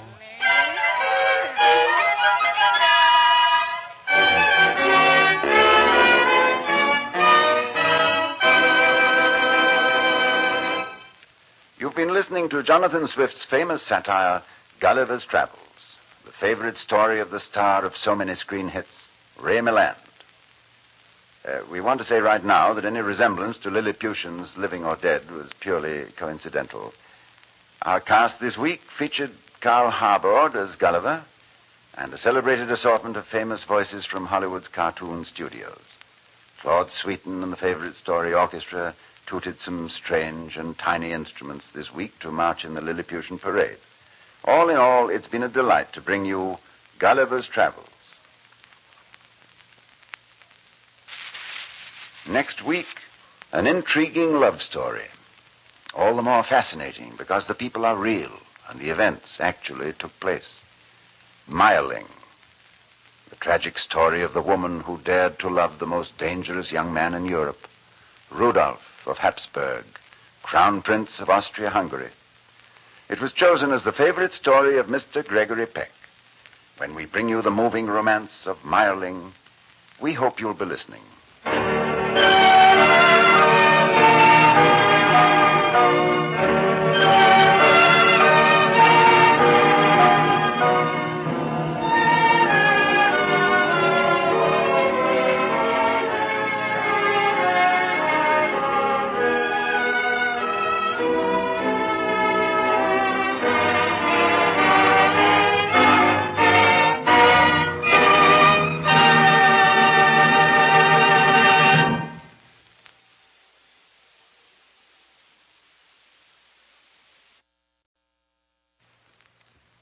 This is Ronald Coleman, inviting you to radio's most dramatic half hour, Favorite Story.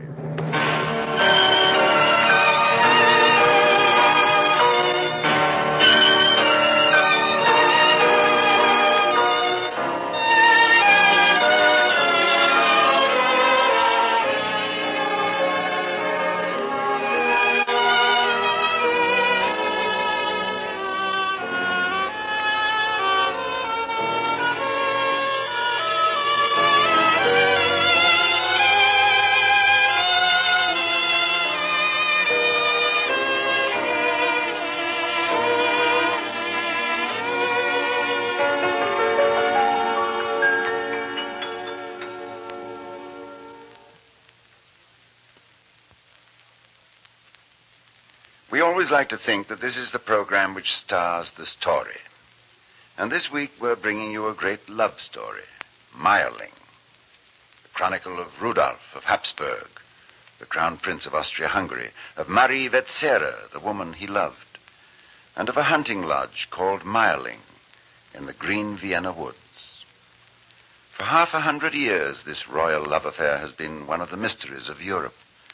6 plays, books, and motion pictures have centered around this timeless love. It was the end of a century, the end of an era. Vienna waltzed to the music of Johann Strauss. The river Danube seemed bluer than ever. Birds sang, chandeliers glittered, and a new century waited to be born. Mayerling was chosen as the favorite story of one of your favorite actors, Mr. Gregory Peck. William Conrad and Lurene Tuttle play Rudolph and Marie in Gregory Peck's favorite story, Mayerling.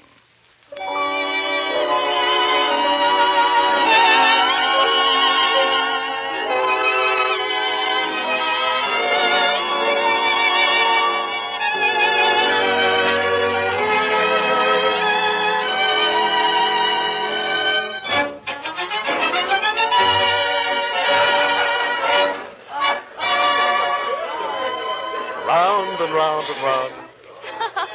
I've never danced with anybody quite like you in all my life. And I don't even know your name. Names are unimportant. Tell me, when you dance to this music, what do you think of? From now on, you.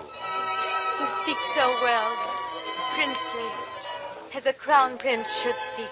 What do you think of? All kinds of things. Wonderful, sunny things. Greenness, a forest, a pattern of sunshine and shadow, a breeze that whispers. You're not only lovely, you're a poetess. No, not really. Just dreaming out loud. Oh, please, don't go away. Not until you've told me your name. Oh, I'd better not. Everybody's watching us, Your Highness. There'll be a scandal. Tell me, why haven't we ever danced together before this? This is my first court ball. Oh. Will you? Just one more. Your father is frowning. Oh, he wears that frown professionally. It's part of his official court uniform, like his fat medals. The music is extremely intriguing. That man Strauss has secret connections with everybody's feet. Well, just one more, since it's somewhat of a royal order. Ah, that's better.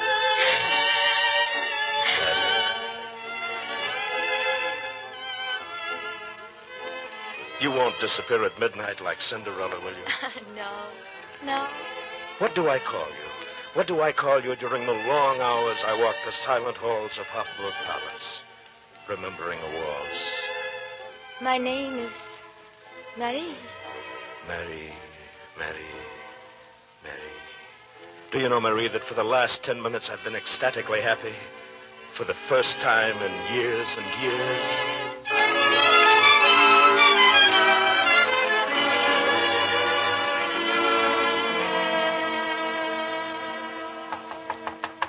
Come in. Good evening, Rudy. Oh, Dr. Wiederhofer, have you found her? No. Well, she must be somewhere in Vienna. Her name is Marie. Marie, that's Sarah. How did you find out her last name? Rudy, I can't lie to you. We know this girl. We know where she is. Well, where? Tell me. Have her brought here, I beg you. Rudy, no. Listen to me. Now, before the entire thing becomes involved, this can lead only to unhappiness. When I was a child, you helped me. When there was a toy I wanted, you brought it to me. But you are no longer a child, Rudy. And this is no toy. Because a man has the sad misfortune to be born a prince, must he be denied 5 minutes of happiness? Must he only associate with marble and gloom? You are to be a king, an emperor. Does that make me less of a man than a woodcutter or a shopkeeper? I don't want to be stamped out of a Habsburg mold or grow side whiskers on my soul. Then listen to me. I have always been your friend. Today I spoke with the journalist, Tokar. Tokar? Well, what news? If it is your wish, you can ascend the throne of Hungary this week, tomorrow. The people want you, Rudy. They know that you are one of them. Am I, Doctor? I am now when I sit here reading a book you've brought me, hating the things which monarchs have done to make their subjects less kingly. But when I'm in authority, will I be like them too? Will I, Doctor? What do you want me to say? When there is a race to be run, we send in the man with the sturdiest heart and the best endurance. But there is always the chance he will fall and sprain his ankle. I need, Lord in heaven, I need something to fill this great emptiness, this clawing loneliness. Doctor, bring this girl to me. I need a hand to hold, to keep me from being afraid of the dark. Rudy, Please. I cannot refuse my Rudy anything. I shall send for your toy.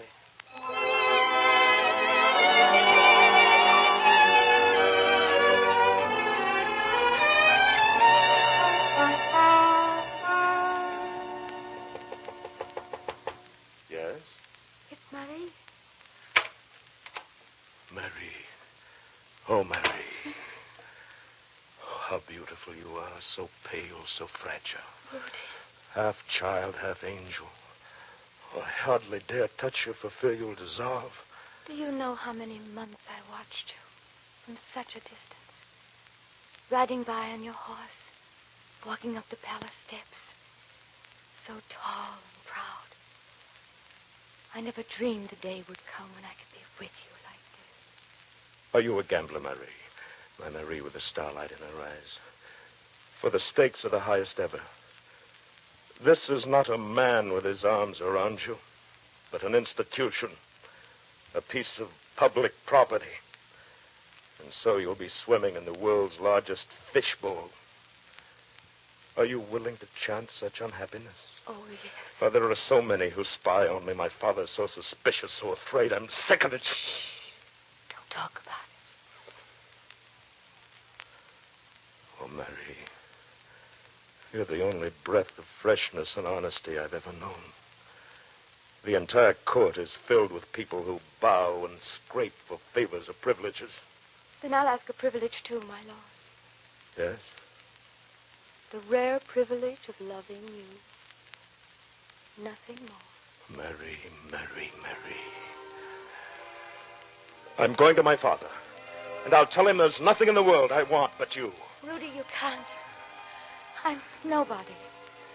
You're to be king. Oh, there'll be a day when every man will walk like a king. And right now, this is something I do not wish to whisper in corners.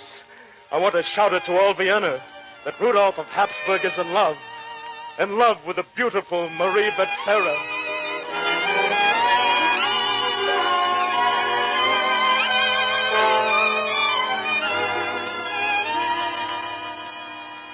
Father, I'm in love with Marie Betzera, and I want to marry her.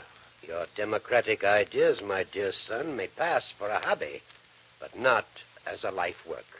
Any talk of your marrying a person of unworthy blood is, of course, out of the question.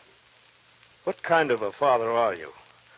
I love this woman very much. It's the only love I've ever had in my life.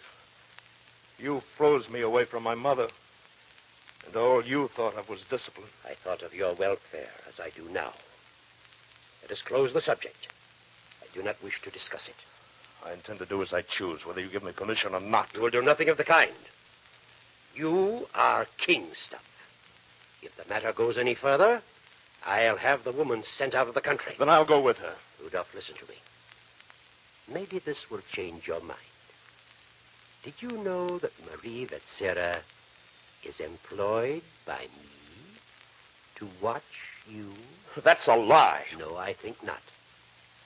Ask her yourself. Even my Marie can be bought and sold by kings. Even my Marie.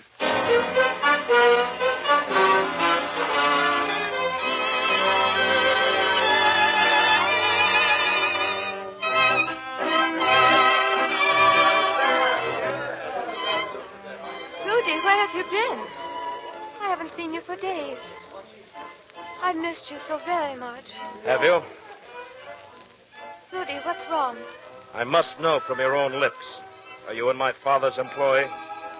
Rudy, dance with me. Answer my question. Does he pay you to spy on me as he does the others? Please dance with me. You begged me to once. Now I beg you. Tell me. I will if you'll dance with me. I give you my arm. Oh! Don't hold it as if you wanted to crush it. I love you, Rudy. Do you? Please listen to me. Listen with your heart. I only want one answer, yes or no. Yes. Oh. They wouldn't let me meet you otherwise. So at first I did come to you, to watch you. At first. Oh, Rudy, don't look at me that way. It's all over. I told them nothing. Even you. There was no harm. I had to meet you. I had to be near you. It was the only way. Oh, Rudy, don't hate me for telling you the truth. Stop the music! Rudy! Stop the music, I say! Stop it! Listen to me, all of you. Quiet! This game of royal intrigue that you play is enough to turn a man's insides to gold. Well, I've had enough of it. You've made me dance like a royal puppet long enough. And now you've mocked me with this woman. Well, take her back.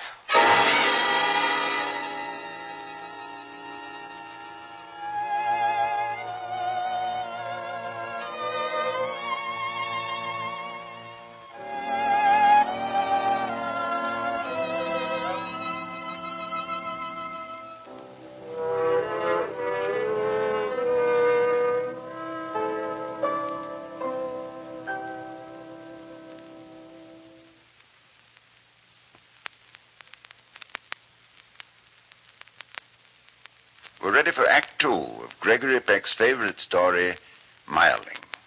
starring William Conrad as Rudolph of Habsburg and Lurine Tuttle as Marie Vetzera.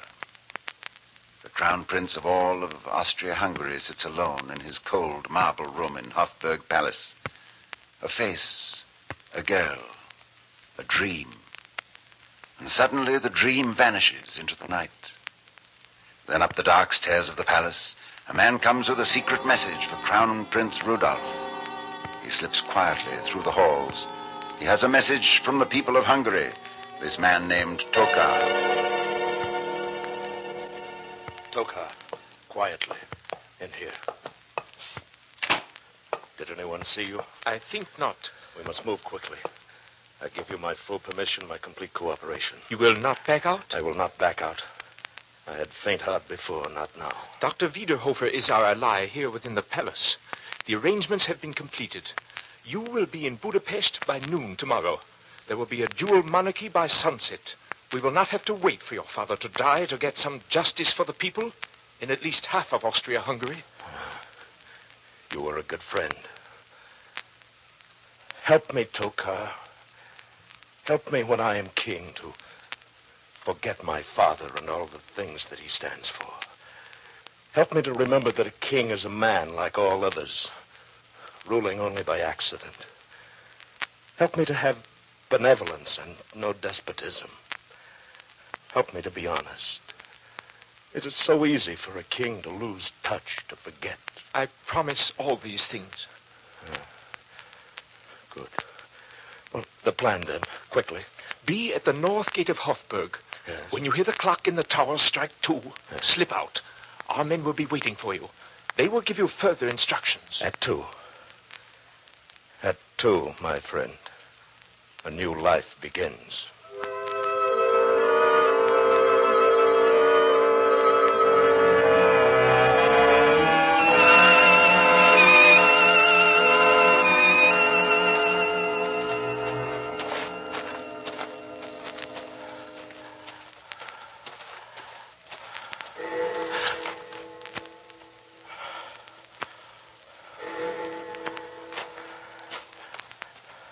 Your Highness? Yes? Will you follow me, sir? Yes.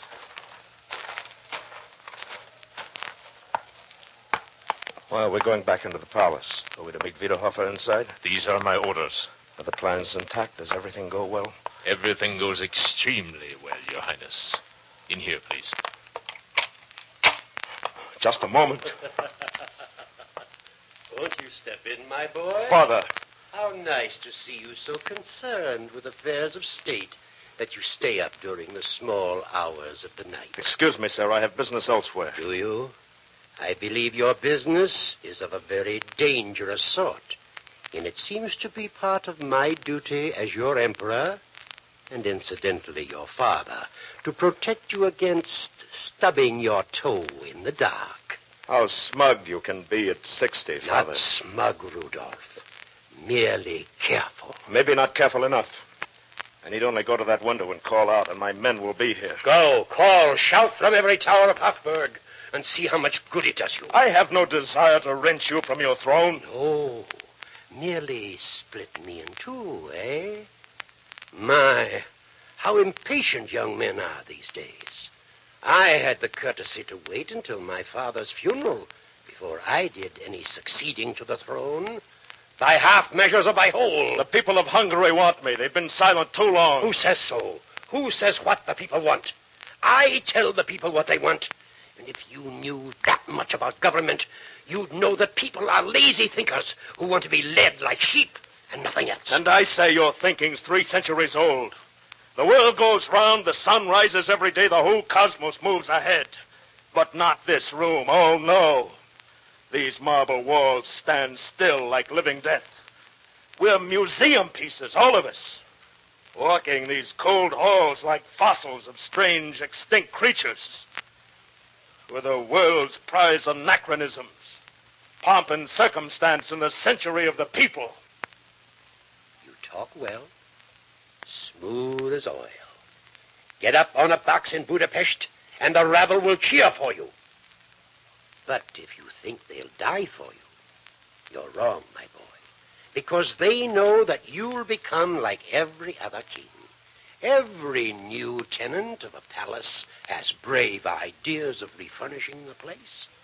A new coat of paint here, a bit of upholstering there, a law perhaps to give a farmer a temporary smile, so that the monarch can feel like a bigger man when he looks in his dressing mirror. But the first compromise comes, then more and more, and you must keep playing this game of put and take, or you find yourself with no empire. Then find yourself with no empire. Must we be gods, Father? No. Merely gamblers who win the biggest stake. Nothing more. Incidentally, that's where you made your biggest mistake. Only Hungary. Try for all of it. Next time, don't try for half an empire. It's an old political rule that it's the total stake or nothing. In politics, the gamble is never for half. I grew up wanting a father like every other boy. And I found only an emperor. I have too many children. And wanting your love so much, I came to hate you. That's another liability of our profession. I do the thinking for half of Europe. And everyone hates me. Even my own son spits in my beard. This conference grows tiresome. I have work to do, an appointment in Budapest. You move out of Hofburg Palace tonight. Though you are my blood and my heir, I will have you shot down as I did Tokar and Wiederhofer. You didn't. They were your friends. Because of that, I'm sorry. You're lying to trick me. They're waiting for me now at the North Gate. No. You couldn't have. Tokar! Dr. Wiederhofer! Tokar! You can shout for all eternity. They were traitors and are dead. They are very dead. Doctor! Doctor!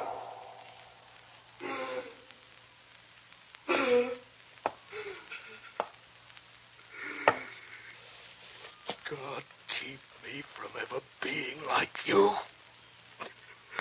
God keep me!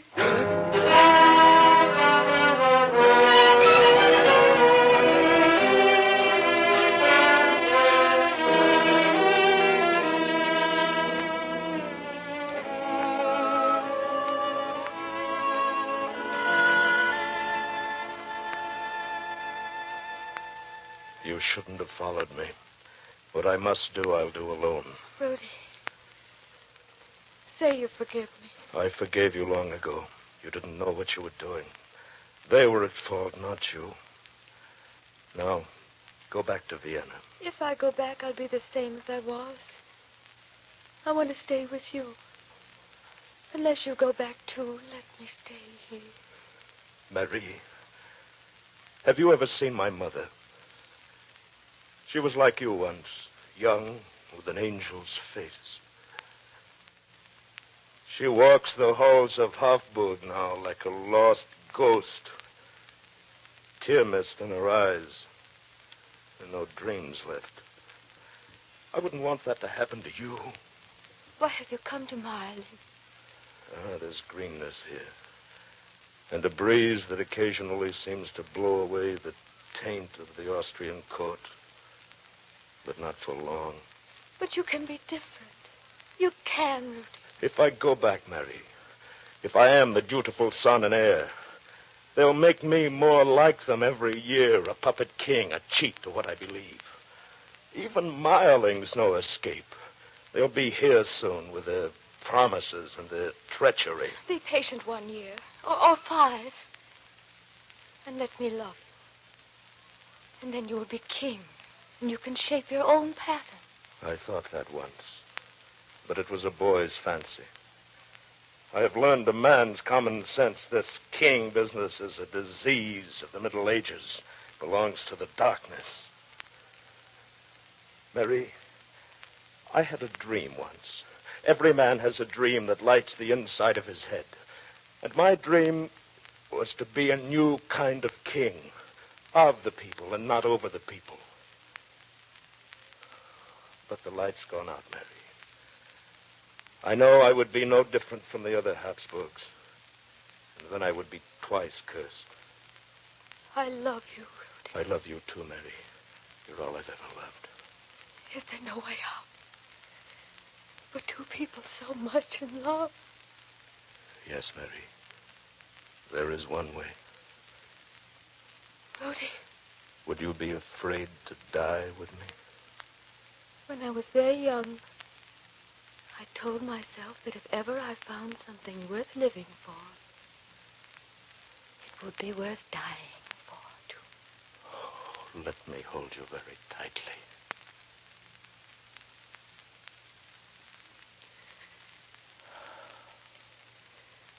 Mary, it's not you or I. We were born out of our time in this day of kings. And they want to make me one, too. It mustn't be, my darling, for I'll lose my love and my dreams. And I'll be like all the rest. My Marie with the starlight in her eyes. Let's keep this love. Keep it always the way it is now. Oh, Rudy.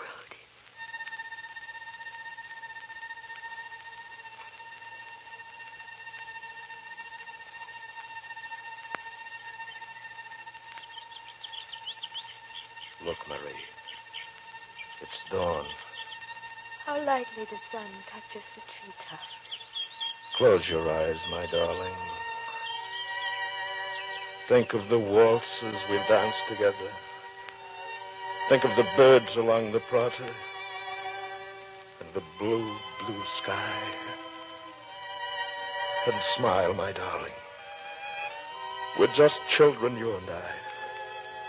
But it's something to die unflinching, unafraid, happy. It's something to die when one is young, untarnished by the years. They can take everything else away, Mary. But not our love. Not that. Ever. Not ever.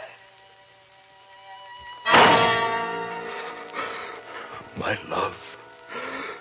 My love.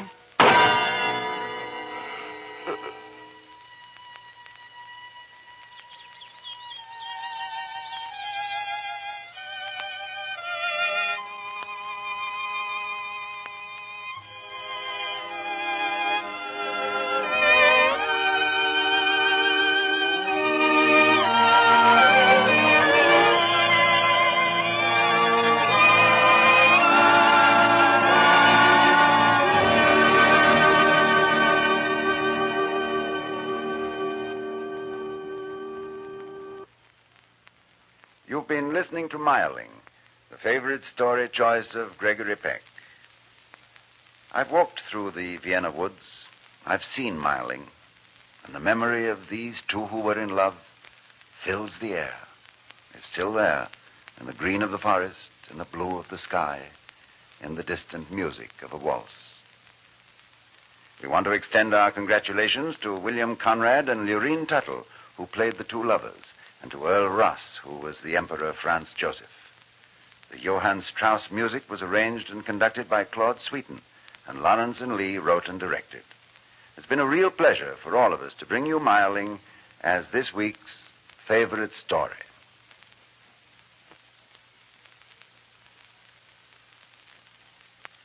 Favorite story next week will show you exactly what might happen if William Shakespeare went to work in Hollywood for a big movie studio. It promises to be a delightful farce, especially when the Bard of Avon finds out that the movie makers are shooting Romeo and Juliet under the title The Capulet Family. We couldn't get Shakespeare to play himself, but one of Hollywood's best actors has promised a substitute, Mr. Vincent Price. It's the rollicking comedy called Mr. Shakespeare, and it's Spencer Tracy's favorite story. We hope you'll be listening.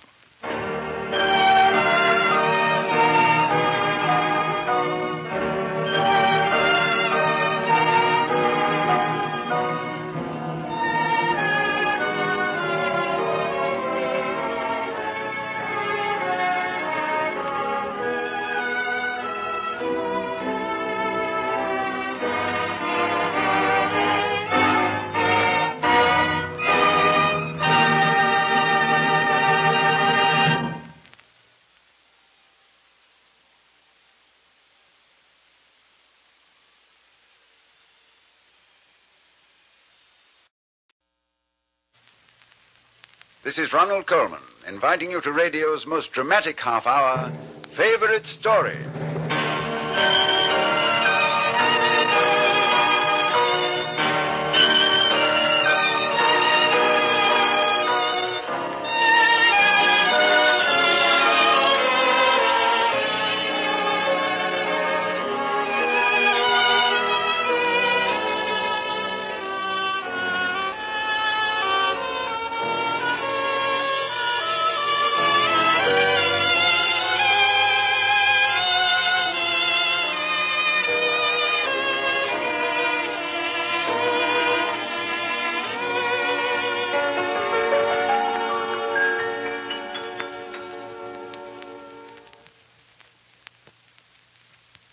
The sad treatment of writers by the motion picture studios is a frequent subject of discussion here in Hollywood, especially among the writers.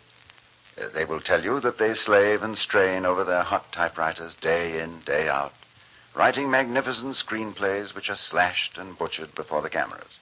And what does the poor writer have to show for all his work? Nothing but a miserable fortune. Well, frankly, there is some truth in the Hollywood writer's lament, for it has been said that even William Shakespeare himself couldn't get one of his plays on the screen without somebody in the front office rewriting his dialogue. Well, this gave a couple of writers an idea. Jerome Lawrence and Robert E. Lee decided to do a story about what might happen if the greatest of all playwrights could come back out of the past to work for a modern motion picture studio. They called their story Mr. Shakespeare, and it was broadcast around the world by the Armed Forces Radio Service. By vote, it was the favorite radio play of troops in every part of the globe. Spencer Tracy happened to hear it and named this amusing commentary on life in Hollywood as his favorite story. We're proud to bring you that splendid actor, Vincent Price, in the role of the Bard of Avon. So, if you're in a mood to go behind the scenes in crazy, charming Hollywood, I think you'll enjoy the next half hour. It's Spencer Tracy's favorite story, starring Vincent Price as Mr. Shakespeare.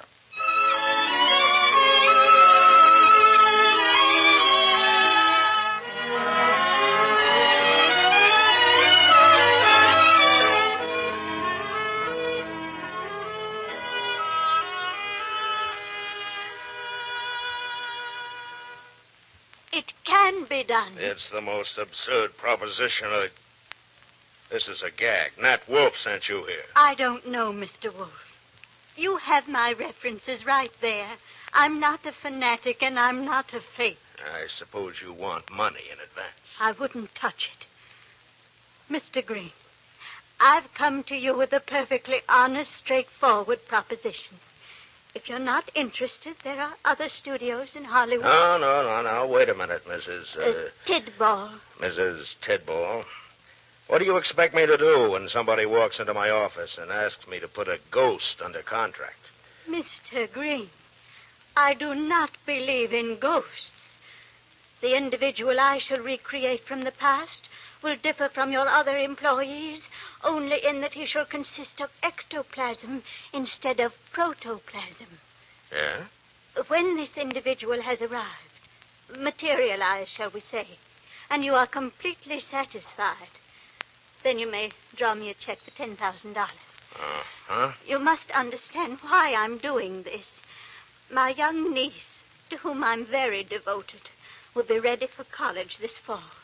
I want her to be amply provided for. That is the only reason that I would consent to this commercialization of my talent. How long does it take? Well, that depends on a number of factors. I should say several hours. It's a great physical strain. Uh-huh. And how many people could you bring back? Oh, just one. I wouldn't think of bringing back more than one. Oh, frankly, Mrs. Tidball. Frankly, I don't believe you. But I'm a gambler, a little bit crazy, and this is Hollywood. You got yourself a deal. Your niece is practically in Vassar.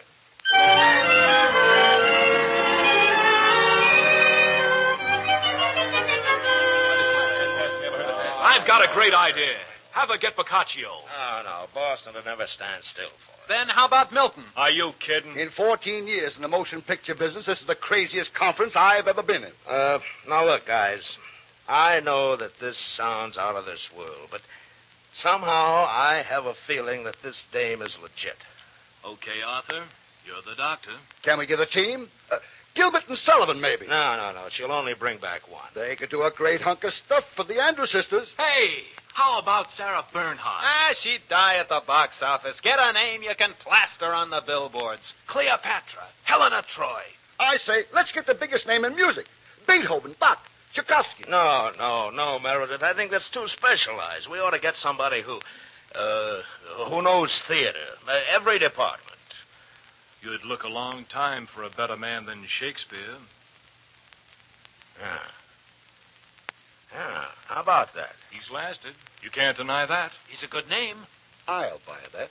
I think that's it. Shakespeare. Hey, how about that? I know I'd come across with a good idea. How old would he be? How old? Let's see. He was born in 15-something. That would make him about 400 years old. Man, I'd sure like to collect his back Social Security.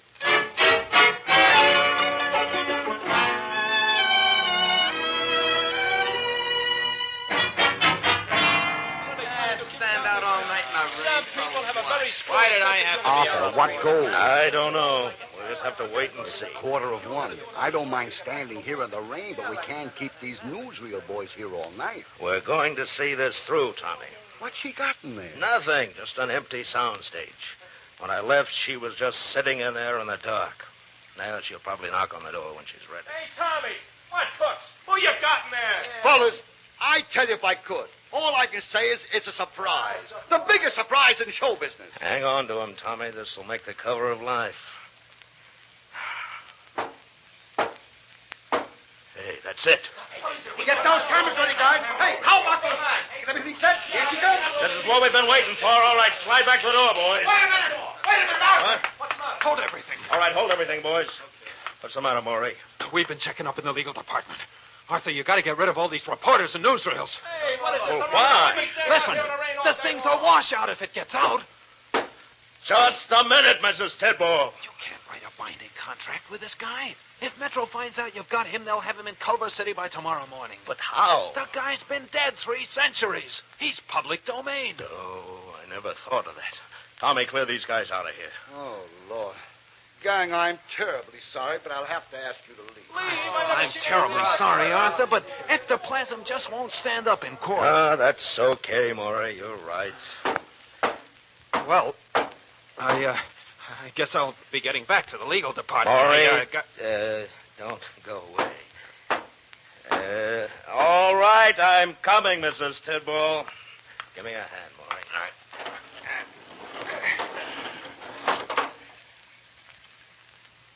Mr. Green, I should like to present Mr. Shakespeare.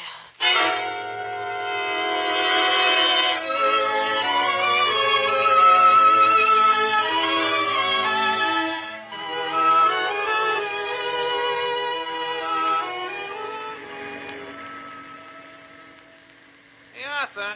Yes. Where are we taking him? The Beverly Wilshire. I've reserved a suite for him. Hey, don't you think it's kind of strange? He hasn't said anything. Give the guy a chance, will you? Listen. Gentlemen, I beg your forgiveness. I have been through a most harrowing experience. It seemed almost that I had been dead. But you... Maury, how are you feeling, Mr. Shakespeare? Strange. Quite strange. What manner of conveyance is this? Why, this is an automobile. You didn't have these in Stratford on the Avon, did you? This is not Stratford. What place is this? Wilshire Boulevard. Yes, we're in Beverly Hills. In England? Oh, no, in California, the United States of America. I have never even heard of these places. In what direction do they lie from England? Why, west. Not Ireland. Oh, far to the west, across the ocean. The New World? Yes. But I thought there were only savages here. Do they know of this in England? Here we are. Now, you'll be very careful, sir. The sidewalk's very slippery. To what king does this palace belong? Hey, come right inside. Why, it's like day. All right, go over to the desk and register. It's room 704. We don't want to attract any attention in the lobby. Don't worry about his clothes. Any place else in the country, yes. But in Hollywood, they'll just think he's another dress extra. I'll see you upstairs. This way, Mr. Shakespeare. The elevators are back here. Elevators? Yes. And now, I know that this is going to seem very confusing to you. I can offer no explanation, but this is the 20th century. 20th century? Well, somehow we've been able to bring you back from the past. I hope you're not angry or annoyed. Angry? Why, this is the greatest thing that ever happened to me. What an idea for a play. Going up. 7, please.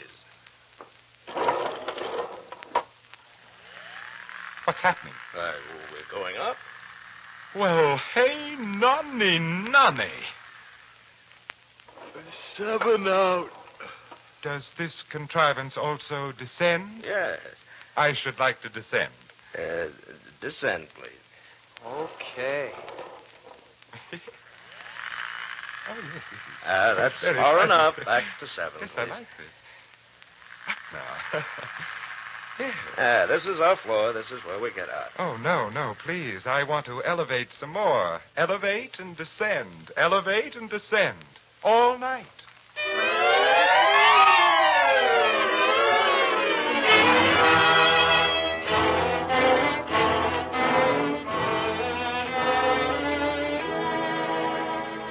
Well, where is he? You know as much as I do. We sent a car over for him at 10 o'clock. He'd already left the hotel. It's simple. He's a phony. He got scared. I got his name on a contract last night. I had a handwriting expert and 2 Shakespeare scholars over this morning to look at his signature. There's no doubt about it. He's the McCoy. It's 1 o'clock. Does ectoplasm eat? I don't know. All I'm afraid of is that Zanuck got a hold of him. Come in. Hi. Who are you? Well, don't you recognize me with my beard off? Why, Mr. Shakespeare. Where did you get those clothes? You like them? I've been shopping. This doublet is so much more comfortable than the old-fashioned ones, and look at the colors. Yes. This is the head of our story department, Bill Mosher. Hi. Hi. This is the most wondrous town I have ever seen. Have you had lunch? Already I have had strange and toothsome sweetmeats. Nut burgers. Won't you sit down, Mr. Shakespeare? Thank you. Now, I would like to tell you a little about our business here. We produce motion pictures. Motion pictures? Yes, it's a lot like the Globe Theater, Mr. Shakespeare, only we can do anything you can imagine with sound and color and music. And we could show the same performance at the same time in 500 different cities. Nothing in your world would astonish me. Well, you understand, of course, that your reappearance, shall we say, is of a very startling nature. Now, for your sake, we want to keep it quiet so that you can enjoy your return. We think it's best to keep your name and your identity a secret. Whatever you say. Now, while you're here, you're on your own. Write what you want to write anytime you want to write it. Now, we're sure that it will be box office. The studio has a lot of confidence in you, Mr. Shakespeare. Do you mind if we call you Bill? I prefer Will. Mosher, show our new writer to his cottage and introduce him to his secretary. We expect great things of you, Will.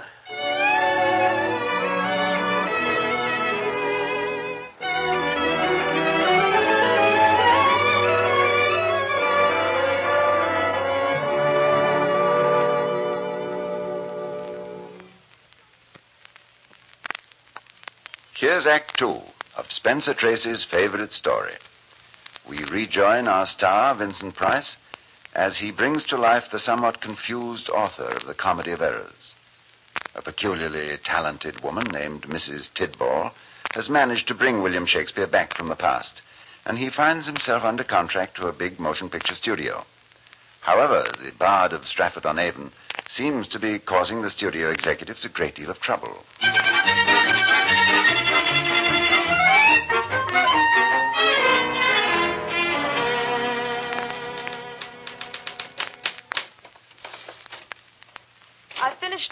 what you gave me, Mr. Just Will.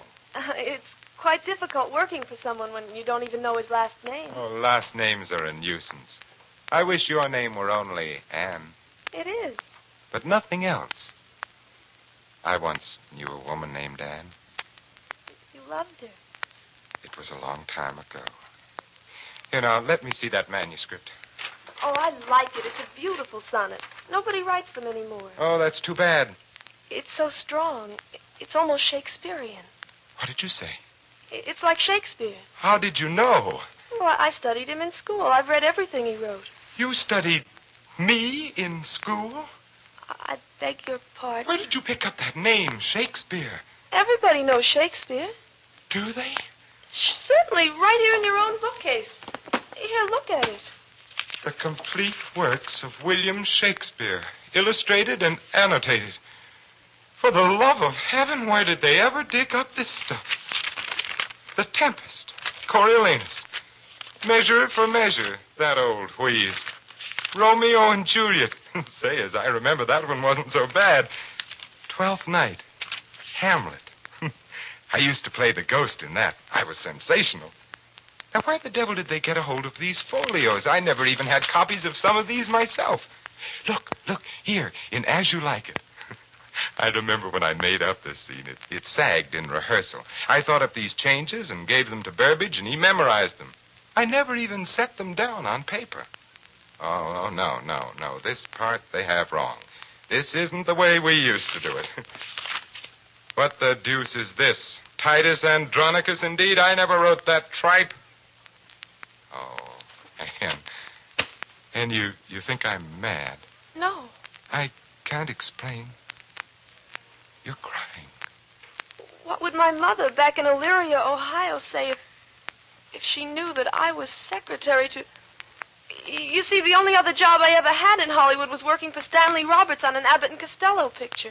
Well, what's wrong with Abbott and Costello? I wish I had 'em at the Globe. May I come in? Oh, come on in, Mr. Green. How are you doing? I've just finished something for you. Oh, you have, huh? Yes, here it is. See what you think of it. But this is poetry. Great poetry. Well, it's very nice, but we have no use for poetry. You told me to write whatever I pleased. Well, what we need from you is plays, screenplays, something commercial. Plays? I never wanted to write plays. I'm a poet, a sonneteer. But it's not box office. We've got to have something to show in movie theaters. Oh. After 3 centuries, I thought maybe people would learn to appreciate beautiful words by themselves without having them strung on stale plots. I was wrong. Anne, take a tragedy.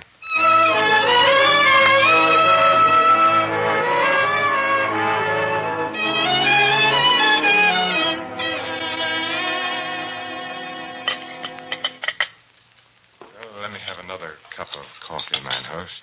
Cream and sugar? No, black. Very black. Spike, you're an intelligent citizen. I might even say a man of distinction. Suppose you were walking down Hollywood Boulevard. You see in bright lights in front of Grauman's Chinese, Romeo and the Cat People. What would you do? Is Simone in it? Granted. I'd go. Would it influence your behavior at the box office to know that Romeo and the Cat People was based on an omelet by William Shakespeare? Here's your coffee. Romeo and the Cat People.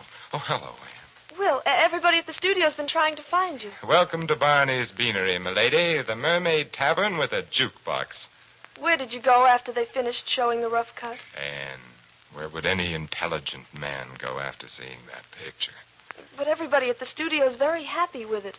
All they want's a little rewrite on the ending. That's why I've been looking for you. Just a little rewrite on the ending. And you know better than that. They should throw the whole thing out and start afresh. Especially that title. The Capulet Family. I could take almost everything except the scene where Judge Capulet has a man-to-man talk with his son. They want a sequel. Oh, I'll give them sequels. Romeo's Blonde Trouble. Romeo and Juliet Haunt a House. Romeo's Swing Fever. Romeo and the Cobra Woman. Can I interest you in some black coffee? I liked your first script.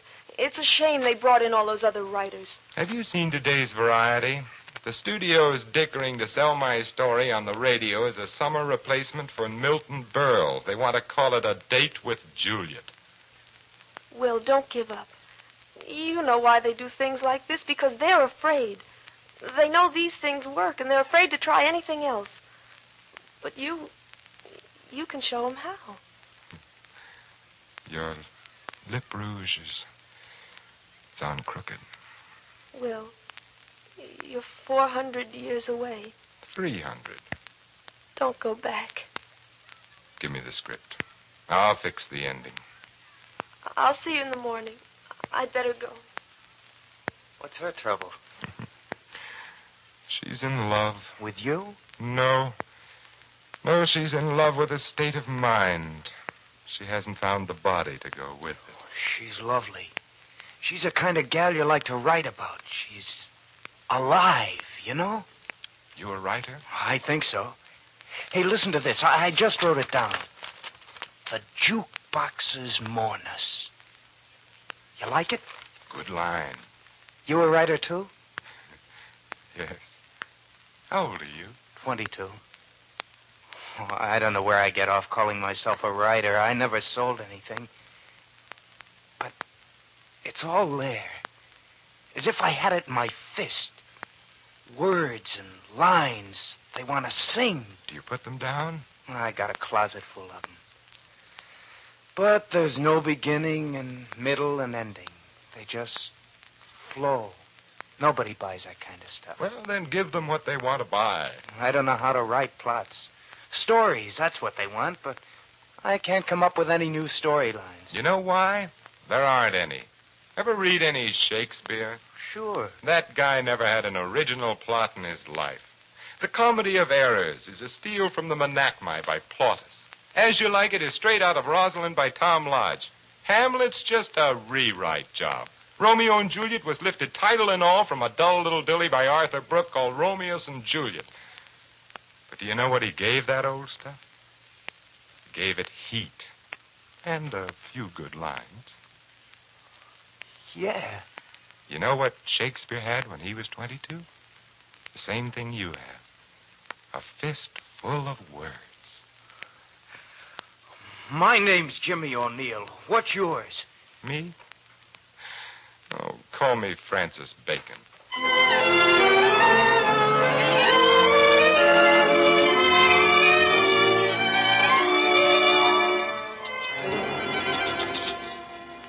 Call for Mr. Hellman. Mr. Jack Hellman. Telephone, please. Ah, well. Good evening, Mr. Will. Welcome to the Brown Derby. Good evening, Chilius. How are you? Never better. You use your table, sir? No, not tonight, Chilius. You can put me up front, right here. So, we put you right here. Thanks. You're holding my other reservation? A table for two, Mr. O'Neill, right? That's right. And, Chilius, put them in your famous corner booth across the dining room. Ah, eavesdropper, eh?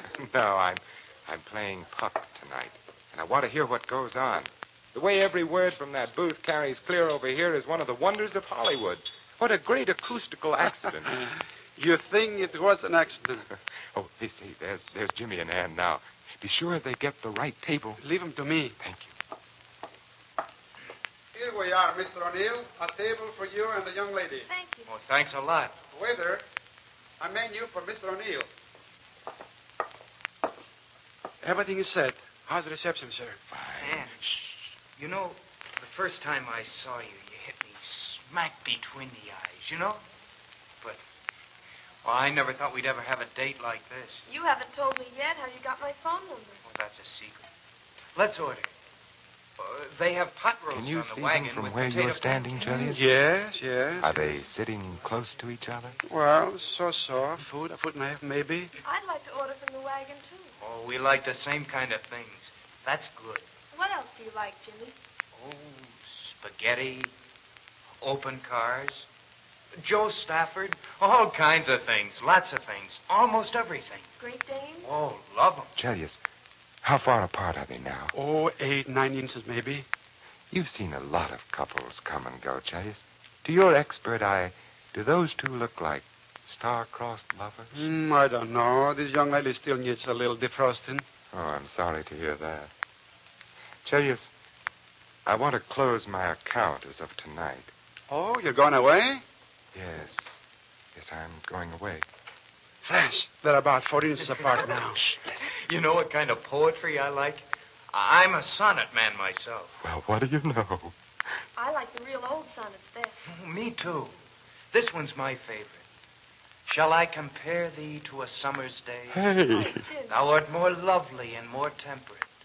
Rough winds do shake the darling buds of May, and summer's lease hath all too short a day. They're holding hands. No inches now. The old stuff still works. By heavens, I'm still in there pitching.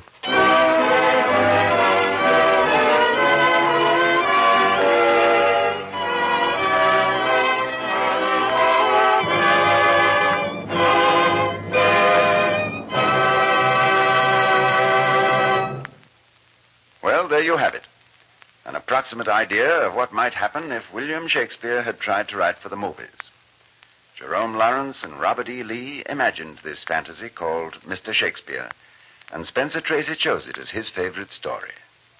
Vincent Price, who always gives such fine performances, gave us one more in the role of William Shakespeare. Vincent, we've really enjoyed having you with us on Favorite Story. Thank you, Ronnie. It was a pleasure to be with you here on Favorite Story. You know, a lot of actors have the opportunity to play Shakespearean roles, but it's not very often an actor has a chance to play Shakespeare. By the way, Vincent, our listeners may be interested to know that your secretary in this Favorite Story was Betsy Blair of the Broadway stage, known in these parts as Mrs. Jean Kelly. And the actor who played Chilius, the famous head waiter of the Hollywood Brown Derby, was Chilius, the famous head waiter of the Hollywood Brown Derby. Our thanks to all the cast, to Claude Sweeten for his splendid music, and to Spencer Tracy, who will soon be seen in another picture from Metro-Goldwyn-Mayer, the studio which films so many of your favorite stories. Next week, a special treat for all you baseball fans, Casey at the Bat, the exciting and nostalgic story about the good old days in the Bush Leagues. It's the favorite story of the baseball immortal Tris Speaker, and it will star Lionel Stander as the mighty Casey and sports commentator Hal Berger as the manager of the Mudville Nine. We hope you'll be listening.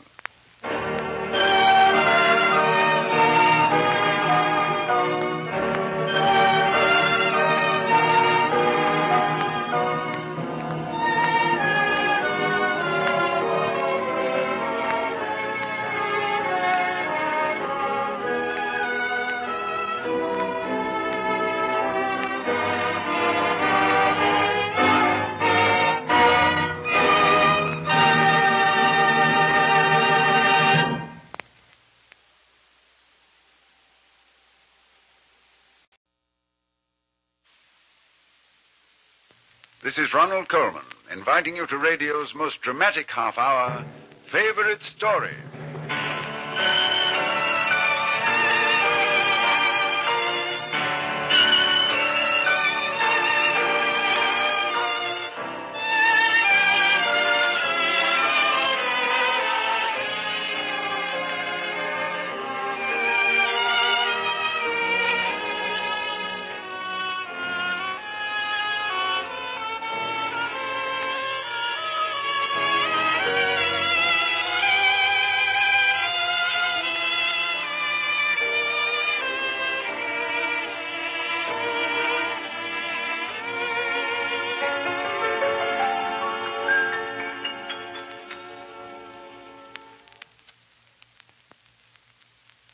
If you've ever cheered a home run hitter or sunned yourself in the bleachers of the great American game, you'll enjoy this week's favorite story.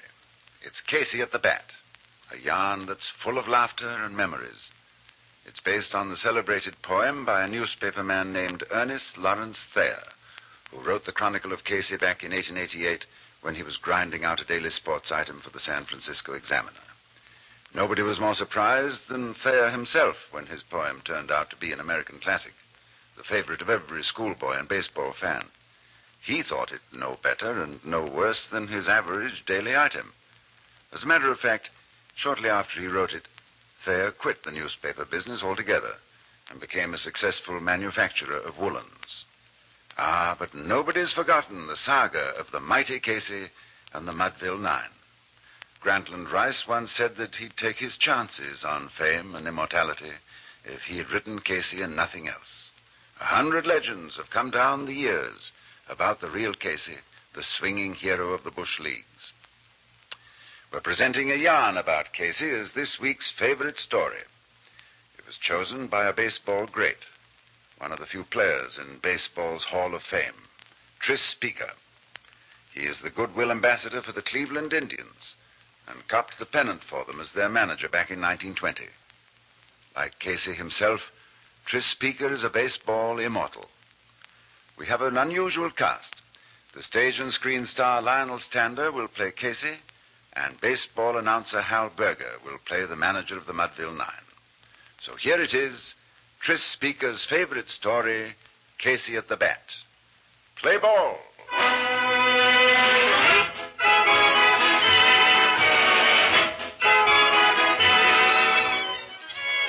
Hi. My name's Nickerson, Hank Nickerson. I'm the manager and part owner of the ball team in Mudville. Oh, yeah, there's a big frog in a little pond for you. Well, now, don't get me wrong. I like Mudville. It ain't Indianapolis, mind you, or Terre Haute, but it's a friendly place. And in my day, I've seen some of the best of them. The great Christy Matheson himself pitched an exhibition game here once. And one day I shook hands with Larry LaJoy. That's right, the great Napoleon LaJoy himself. Yes, sir.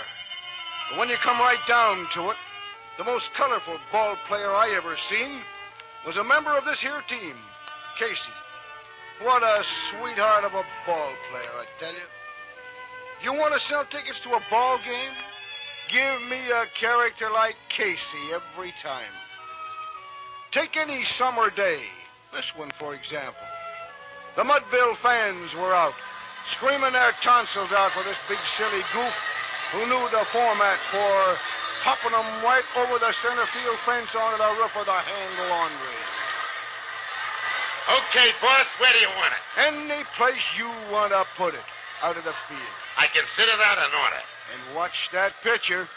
He's got a low one that's mean, and that ump doesn't like you.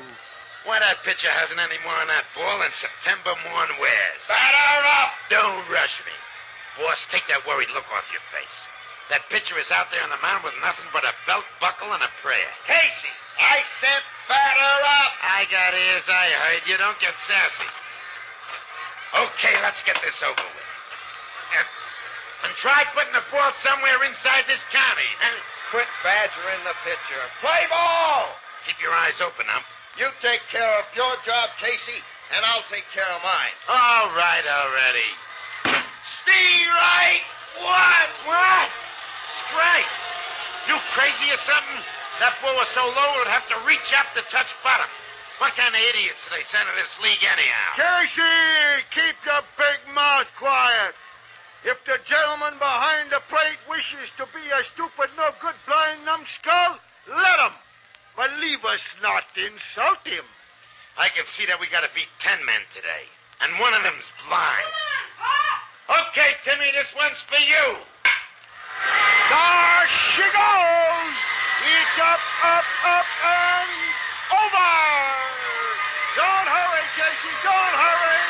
They'll never find that ball.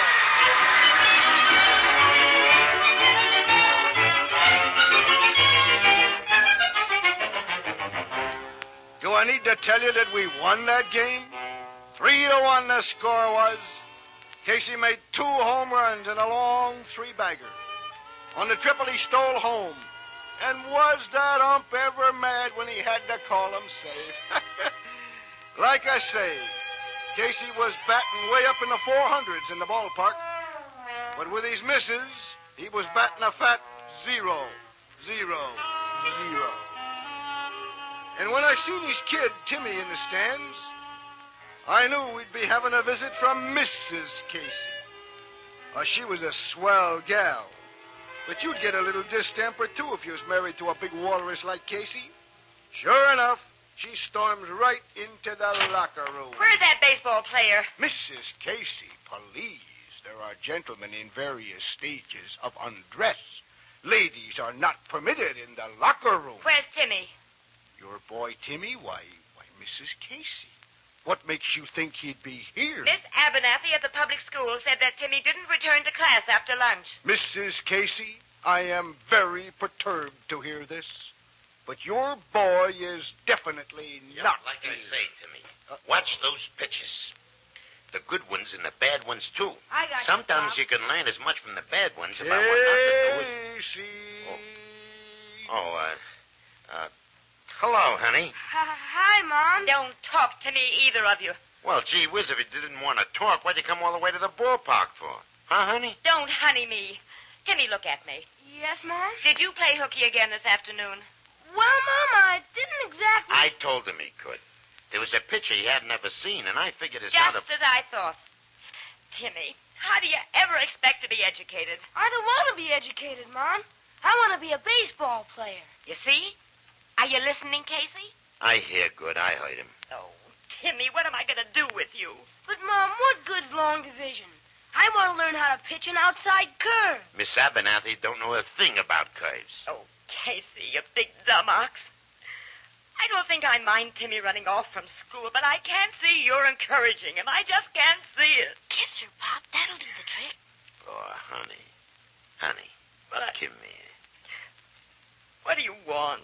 You got the prettiest hair of any girl I ever seen. Well, and the nicest smile.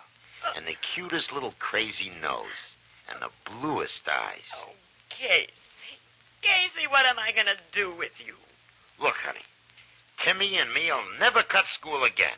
Will we, Tim? Well, if you say so, Pop. Oh, Casey, I wish I could tell you to go jump in the Mudsville Pond, but I can't. I just can't. Because I love you too much.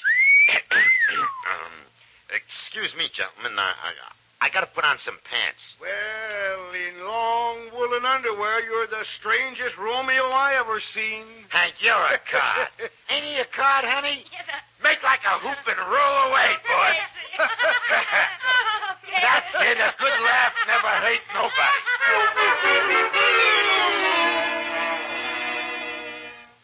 Me, I wasn't laughing. Because I saw the look in that doll's eyes. She wanted to get Casey out of Mudville. She wanted to get Timmy closer to culture.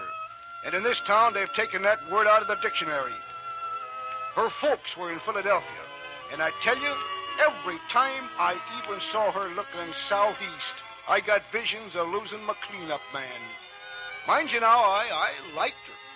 But in my book, she was like another opposition team on our schedule.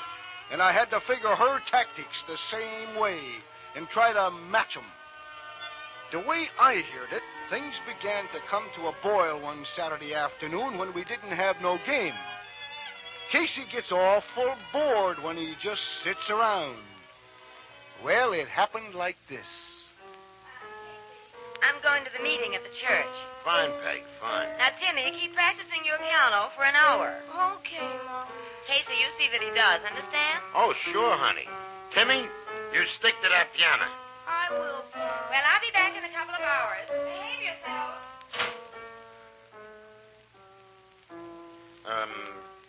What's that you're playing, Timmy? Let me see. It's called Scales. Scales, huh?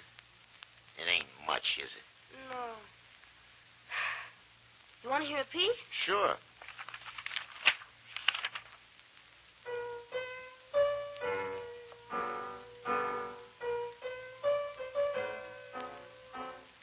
You like that, Pop? Sure. It's called Flight of the Butterflies. That's awful sissy stuff, isn't it? No, Timmy. Butterflies have got to live, too. Yeah.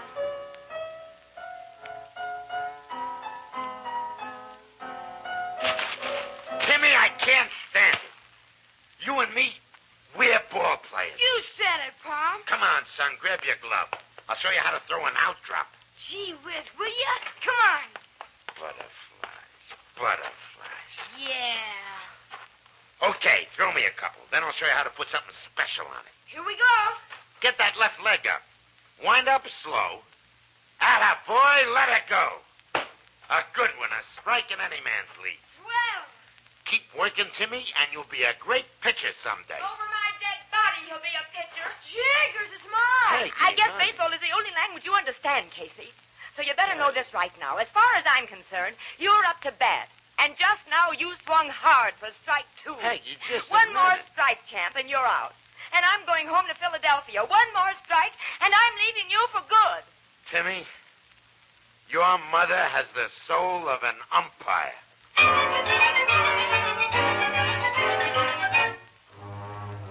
Have you ever looked into a dame's eyes when she gets a big idea? It's kind of wild, frenzied look. She starts fizzing like a sparkler on the 4th of July. Well, Peg got a big idea. She'd get to go to Philadelphia and have Casey, too. It was near the middle of the season. Timmy was there because school was out for the summer. And Mrs. Casey, with a smile on her pan from here to center field, charges into the locker room. Casey. It's your missus. What do you suppose I've done now? I don't think anything. She looks happy. Oh, Casey. Oh, there you are, honey. Hi, Peg. Hi, Mom. Oh, Casey, I just received a telegram from Philadelphia. Anything wrong? Everything's very right. It's from my dad. Oh, well, how is the old prune how is your father? Oh, he's fine. Well, Dad's got a good friend in the sporting goods business named Ben Shive. Honey, stop right there. I don't want to go into no sporting goods business. Oh, no. Ben Shive's bought a baseball team there, together with a young fella named Connie Mack. Mac. That name sounds awful familiar. Yeah, sure. He's a catcher, yeah. With the Milwaukee. Owns part of the Milwaukee team, too. Used to catch for Pittsburgh. Good kid. Sure.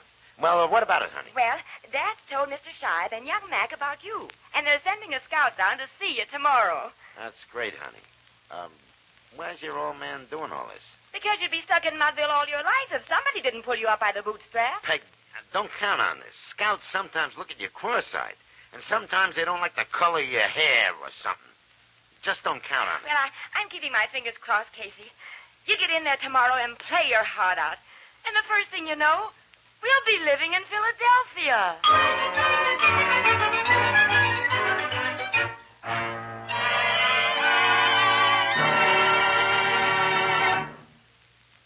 We're ready to go back to the days of wide-brimmed hats and bustles, mustachios and bicycles built for two.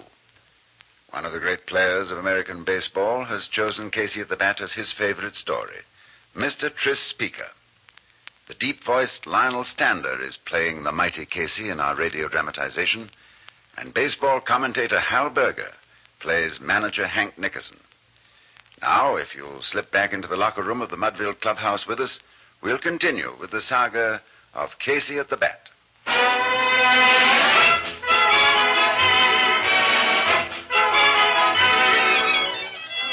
Well, that day in the locker room, I looks at Casey, and he looks at me. He sits there for a long time in his woolen underwear after everybody else had gone home. He just sits there, looking at that telegram from Philadelphia. Hey, you better get dressed, Case. Yeah, sure. Philadelphia's a big town. Yeah, Imagine they pay well at that ball club. imagine so. I was thinking, Case, any scout that sees you is sure to want to sign you. Hey, you like that color of your hair, all right. Nah. You know, I ain't got nothing in writing with you, Case. But even if I did, I wouldn't stop you from bettering yourself. You know that, don't you? That's real generous of you, Hank. You're like my own brother, kid. I wouldn't stop you from getting into the majors. They're starting these World Series things. They'll be real fat pickings. I don't stand a chance. Of course, I got to admit this won't be the same team without you. Won't be the same town. And without you, we can toss in the towel right now in our big playoff game with Midtown. Flynn and Blake, they're no darn good. Yeah. I wouldn't want to miss that game, boss. A scout sees you, he wants to sign you. He'll want you right away in a couple of weeks, maybe. Go on. And Philadelphia's a good town, yes, sir. Of course, you can't raise your voice there. Gotta talk in whispers all the time, you know. Can't raise your voice. No. Gotta wear a necktie everywhere. Can't go into a restaurant for a cup of coffee if you don't have on a necktie. You're kidding. No, I've been there. High society stuff. Anybody you meet on the street, you bow to 'em. Wow. Yeah. Last time I was there, I bowed so much I got the lumbago. That doesn't sound very tasty. Say, I didn't tell you. I had a talk with Hagen, you know, the Midtown pitcher. He says he's going to strike you out in the playoff game. He said that? Those were his words. Hank, I don't want to go to Philadelphia. I like Mudville. I like you. I like playing here. Maybe I'm a dope or something, but this is where I belong. I'm real happy here. Why, Casey, whatever made you come to that decision?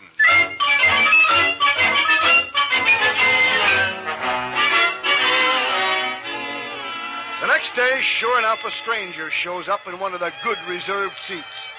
And he has on a necktie and a wing collar. Now, me, I've never been to Philadelphia, but I spotted him. He was the scout, all right. I was watching him out of the side of my eye when the officials from the field made an announcement. Ladies and gentlemen, a substitution in today's lineup for the Mudville Nine due to injuries sustained in warm-up. McClanahan for Casey.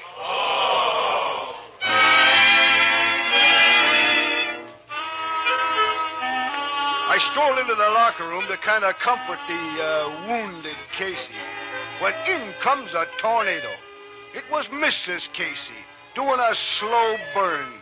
You could almost see the smoke pouring out. Casey, why aren't you in today's lineup? Well, I got a sore knee, honey. You got a sore knee like I got $1 million. Oh, honey, just a minute. You don't want me to have anything I want. You want to stay in Mudville all your life. Now, what's that got to do with my sore knee? I know your tricks. You just don't want that scout to see you, so you're playing possum. Well, you've just swung hard for strike 3. You're out. O-U-T, out. I'm taking Timmy, and we're going to Philadelphia. Honey, just a minute. Oh, honey.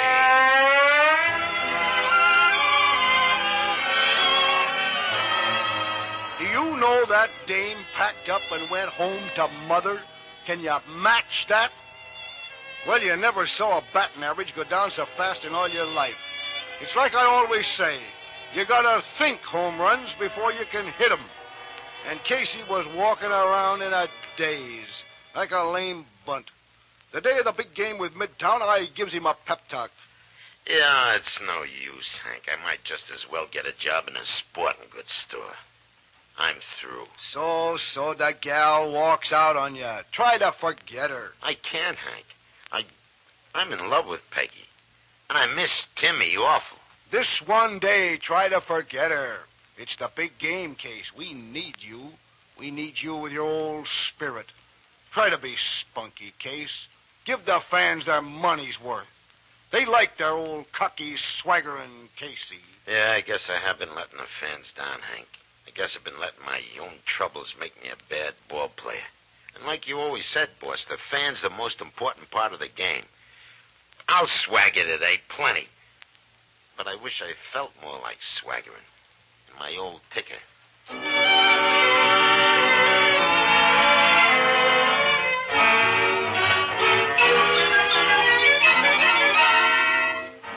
Well, you all know what happened that day. It was a pretty famous game. It got that way because a newspaper man named Eyre set it all down in sort of a poem. The way he says it was much better than the way I could say it. So if you don't mind, I'll borrow his stuff.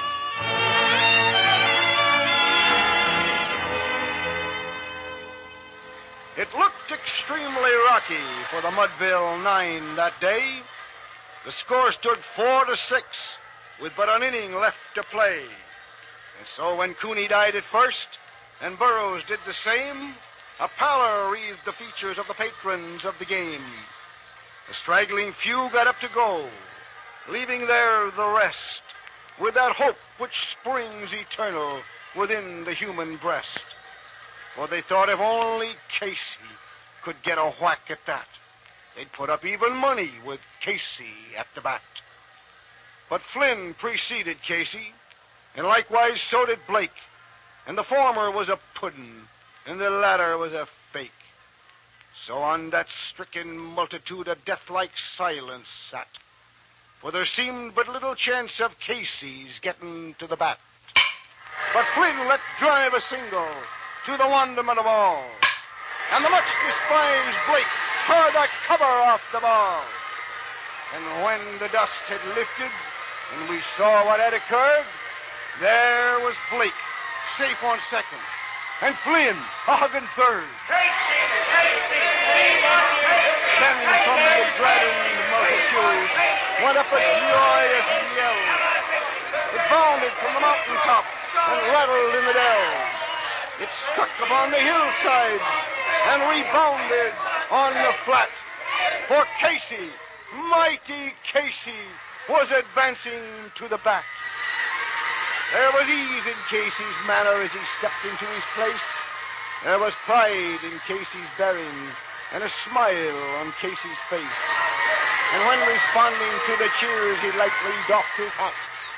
No stranger in the crowd could doubt 'twas Casey at the bat. 10,000 eyes were on him as he rubbed his hands with dirt. 5,000 tongues applauded as he wiped them on his shirt. And while the writhing pitcher ground the ball into his hip, defiance gleamed from Casey's eyes. A sneer curled Casey's lip. And now the leather-covered spear came hurtling through the air, and Casey stood a-watching it in haughty grandeur there. Close by the sturdy batsman, the ball unheeded sped.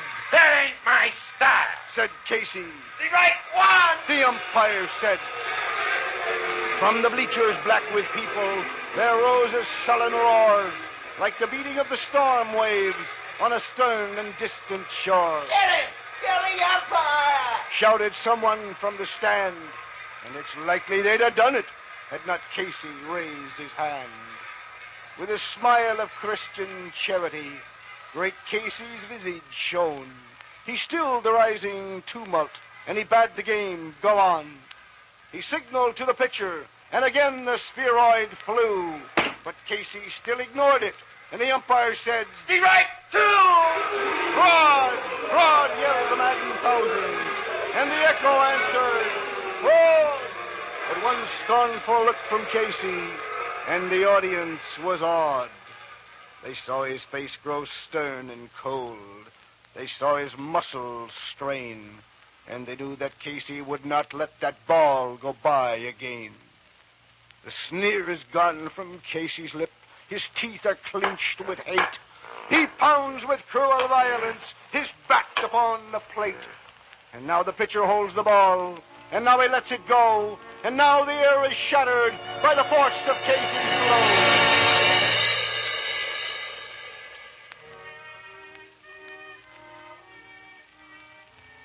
Somewhere in this favored land, the sun is shining bright. The band's playing somewhere. Somewhere hearts are light. Somewhere men are laughing. Somewhere children shout. But there is no joy in Mudville. Mighty Casey has stuck out.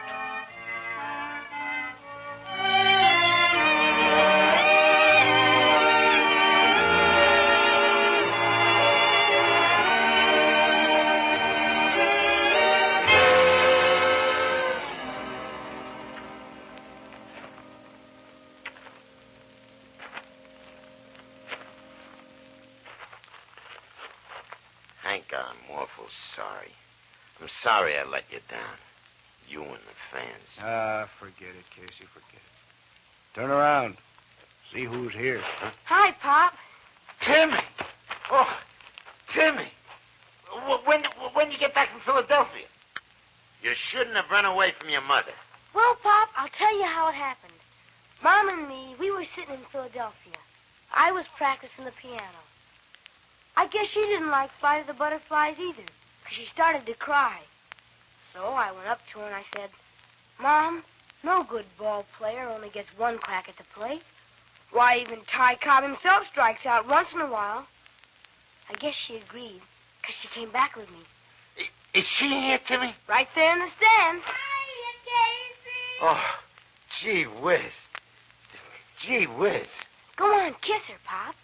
Hey, Pop, Hey, Casey. Hey, champ. Batter up.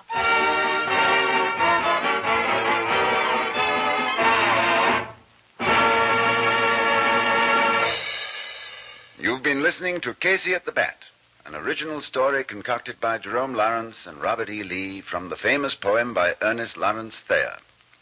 One of baseball's immortals, Mr. Tris Speaker, named Casey as his favorite story.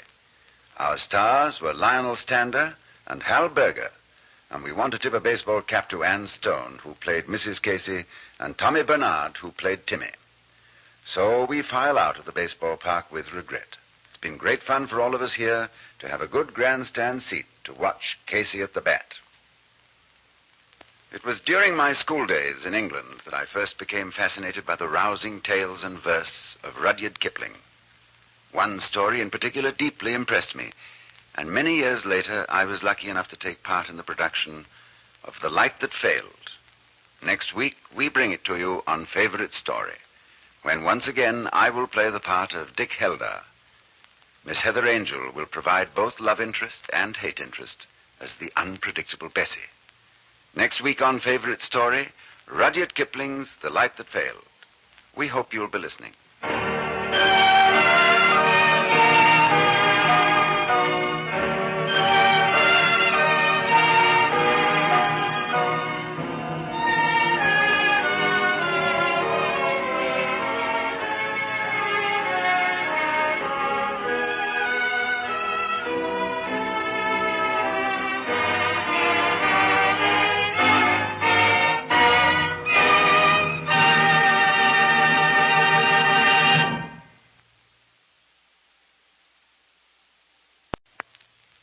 This is Ronald Coleman, inviting you to radio's most dramatic half hour, Favorite Story.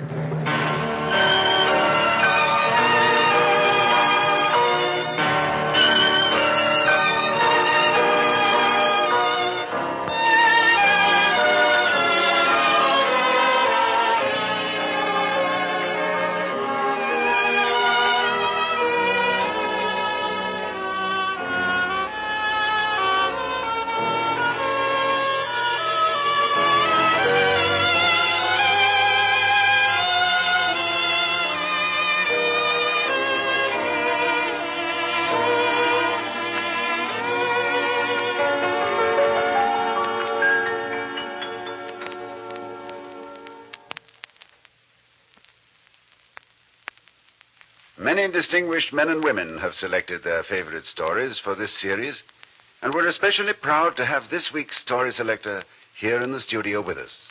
He's our literary advisor on Favorite Story and a very famous figure in the world of books. I dare say you'll find his name on many volumes in your own library. Here he is, author, explorer, editor, world traveler, Mr. George Palmer Putnam. Thank you, Mr. Coleman. It's a pleasure to choose a favorite story of my own to be broadcast in this half hour. It's Rudyard Kipling's The Light That Failed. In this favorite story production, ladies and gentlemen, Ronald Coleman will be heard as Dick Heldar, the same role he created for the screen. And co-starring with him are two lovely ladies from motion pictures and the theater, Miss Heather Angel and Miss Edna Best. So here it is, Act One of Rudyard Kipling's The Light That Failed.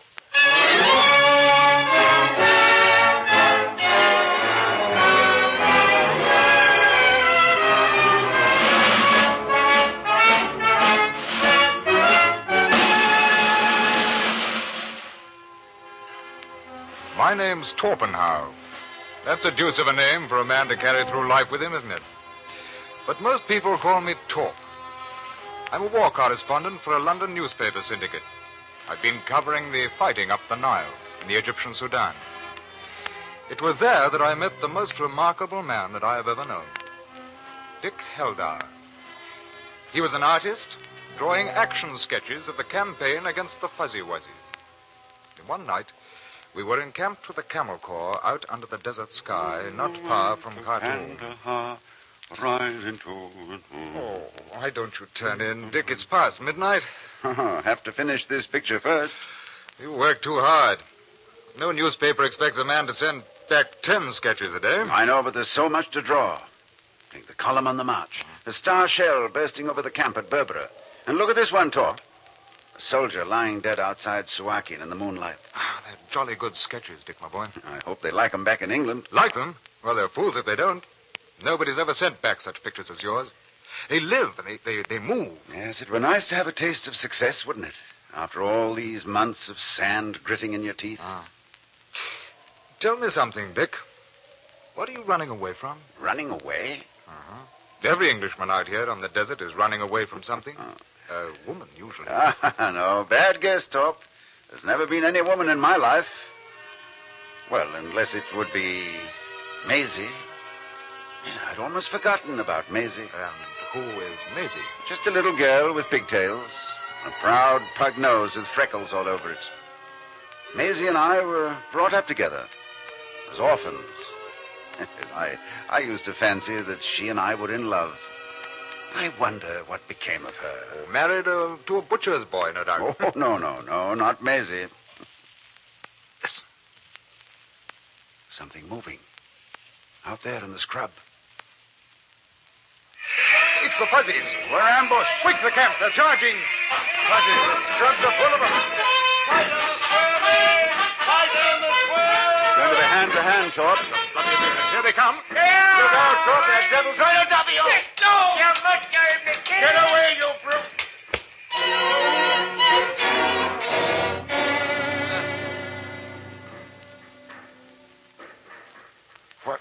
Well, you're hit rather badly, old man. It's a sword cut across the forehead. Did we throw them back, Torp? Yes, they won't attack again. You know, you saved my life when that big fellow was rushing down on me and you... Oh. Dick, steady, old man. Here, stretch a bear up. Over here, give me a hand. Coming, sir, coming. Now, careful. Mind his head. I'll mind his head, sir. Leave it to me, Maisie. sir. Where are you, Maisie? Behold a phenomenon. Here is a man, presumably human, who mentions the name of one woman only. Now, here, Dick, have a sip from my canteen. Thank you, Maisie.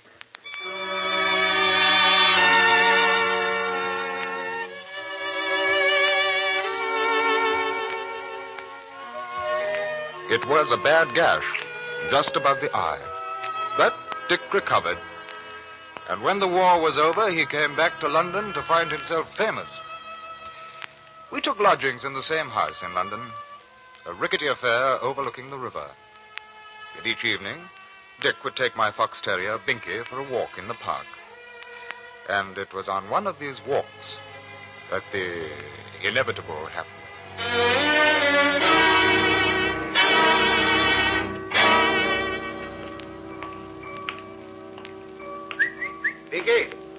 Binky, where the deuce are you, Bink?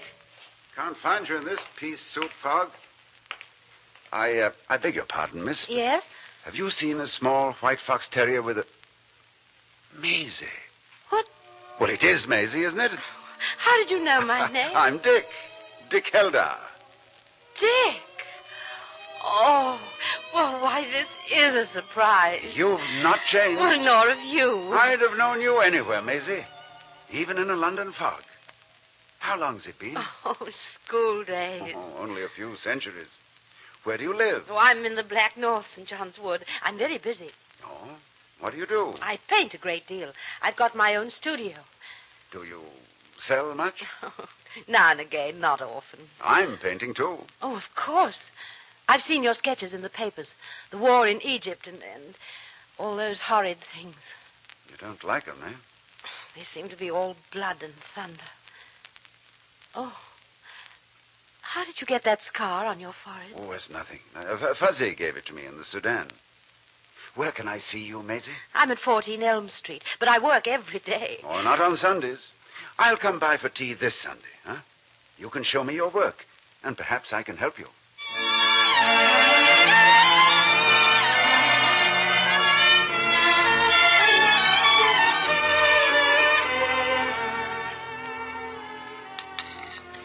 More tea? No, thank you, Maisie. No more. Dick, I wonder if I might show you a canvas of mine. Yes, I'd love to see one. It's a fancy head. I call it Melancholia. Here she is. She was a woman and she'd suffered a great deal, till she couldn't suffer any more. Then she began to laugh at it all, and I painted her. Oh, but Dick, it won't come. Melancholia, eh? Do you like it? Oh, there's something grim and Dutch about your painting that I like. The color's good, but you want form. And there's bad modeling there. That chin. Yes, I know, but how can I make it come? Give up this flashy stuff and drill yourself on line. Line work, that's what you need. Oh, I hate all that. Oh, Dick, I'm selfish. I want success. Success is nothing. Maisie, the whole thing, lock, stock, and barrel, isn't worth one of the hours we spent together back in the school days. You're alone now, and I'm alone. Come to me instead, darling. What about my work? I'll help you, Maisie. You see, I'm still in love with you. Oh, Dick, be sensible. You must forgive a man when he's in love. He's always a nuisance. Maisie, come with me. Come across the sea and be happy. I know so many places. Islands you can reach after weeks of crashing through water black as marble. There's a waterfall 300 feet high, like a sliver of green jade laced with silver. And millions of wild bees live up in the rocks. And an ivory white servant will sling you a long yellow hammock. And you put your feet up and hear the bees hum and the water fall until you go to sleep. I'd never make you happy, Dick. I'm strange. When we were children together, we had nothing for ourselves. Ever since those days, I've been fighting to get something for my very own. You need love, Maisie. Someone to care for. I've tried. Honestly. You're the best friend I have, Dick. But I can't really care for anyone. Well, love's like line work. Just keep at it long enough and it's sure to come.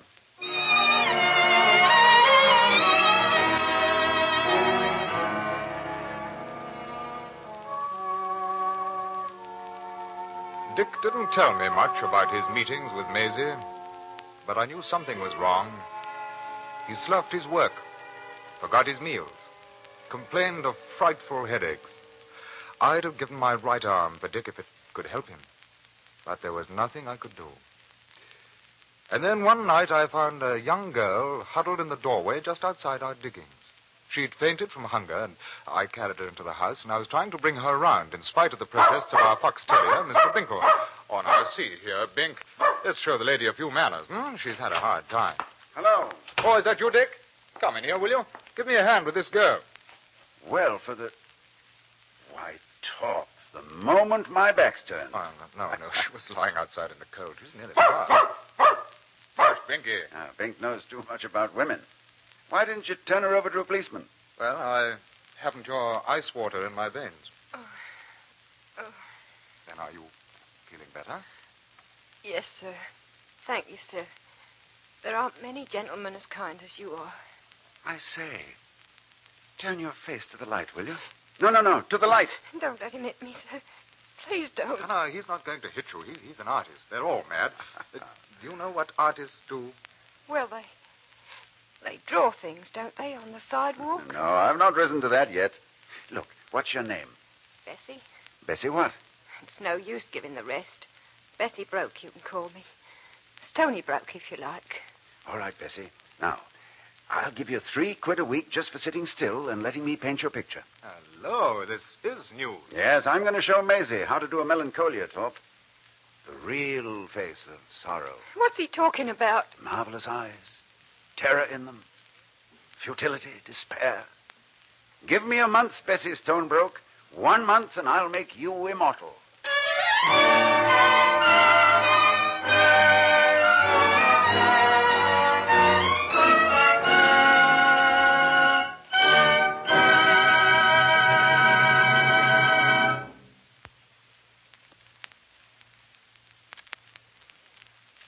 This is George Palmer Putnam again. Mr. Coleman has just signaled that he's ready to begin Act 2 of my favorite story, Rudyard Kipling's famous novel, The Light That Failed.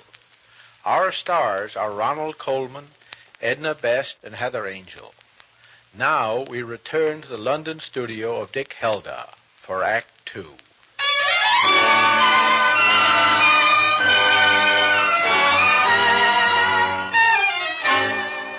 come on, Bessie. Raise your chin a little. I'm tired, Mr. Elder. Tired?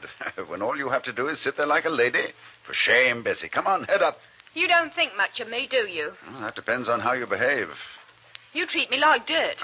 Mr. Torpenhow don't treat me that way. He makes me feel like a lady. He's a gentleman, Mr. Torpenhow is. Yeah, he's a bad boy. Now, stop your prattling, Bessie, and keep your head up.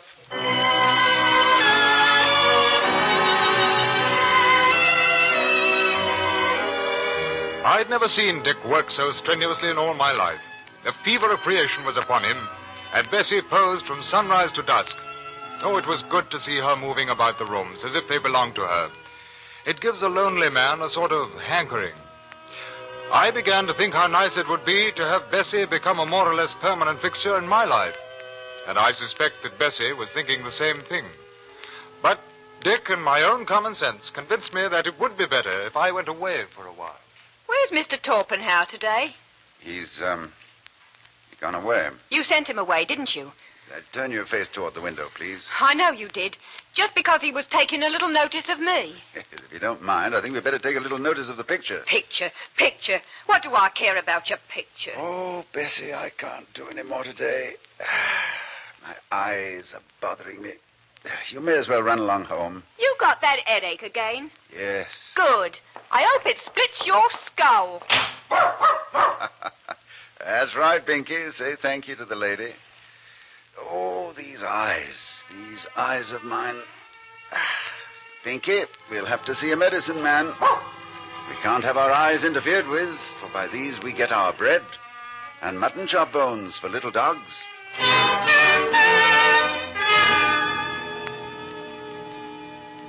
What's the verdict, Doctor? My business is painting, and I've no time to lose. Due to that head wound, you have symptoms of complete degeneration and decay of the optic nerve. Resulting in?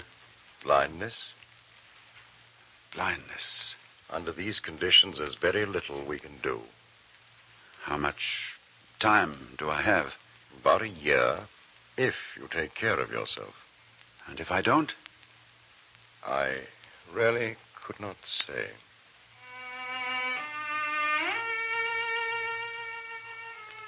Oh, Binky, where was Moses when the light went out? We've got it badly, little dog, just as badly as we can get it. Allah Almighty, help me through my time of waiting, and I won't whine when my punishment comes.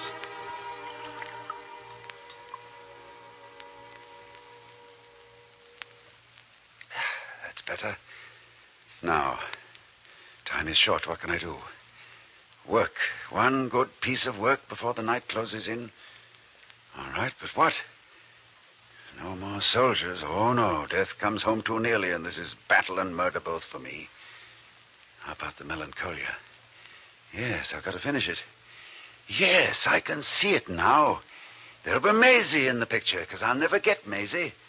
And Bessie, of course, because she knows all about Melancholia, although she doesn't know she knows. Yes, and she shall laugh right out of the canvas. That's it. That's it. I can do it now because I have it inside me. Bessie! Bessie, where are you, Bessie? We must work. Come on, hurry before the light goes. I won't do it. Come, get up in the chair, quick. Face toward the windows. I can hardly stand being near you. Come on, now throw your head back and laugh. I won't. I've had enough of this foolishness. Oh, come on, Bessie. Throw back your head and laugh. Laugh. I won't. Laugh, Bessie, laugh. I can't laugh. I can't. I'm going to get it out of you if I have to tear it out. Look, it's good. It's so good that I couldn't do it often, or I'd consider myself the equal of God and refuse to die at my appointed time. Why, you little fool, I'm giving you a soul on canvas. 100 years from now, they'll be looking at you when you're dust and water and a whisper of the wind, saying that is sorrow, that is every sorrow. It's sorrow so deep, it's laughter. Come on, Bessie. Throw back your head and laugh. Come on. Laugh. Laugh, Bessie, laugh. More. Come on. Laugh. I can't. I'll kill you if you don't let me out of here.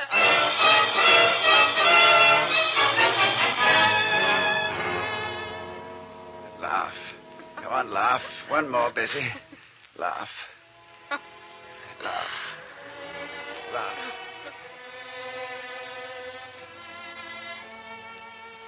When I came back to London, I found our lodgings in a shambles. Bessie was on the edge of nervous collapse, And Dick, gaunt and unshaven, was hunched over his canvas on the brink of total blindness.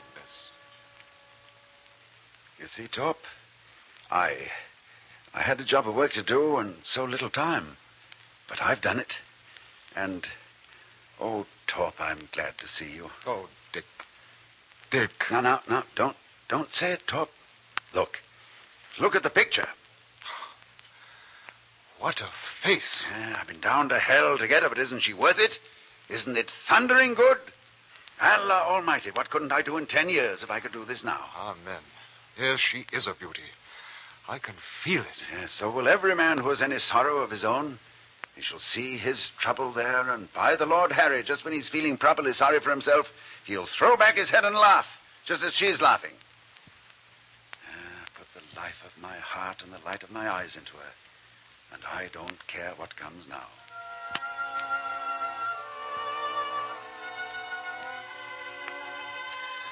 That night, after I'd gone to bed, and Dick had collapsed from exhaustion on the couch in his studio, Bessie crept up the stairs to our lodgings. She slipped in the door, pulled the canvas cover off Dick's painting of the Melancholia, and stood back, mocking it. Laugh, Bessie. Laugh. Laugh. She emptied a bottle of turpentine onto a dusting rag and wiped it across the face of the canvas, again and again and again, back and forth, until the picture was nothing but a senseless smear of sticky oil. Laugh, Bessie. Laugh.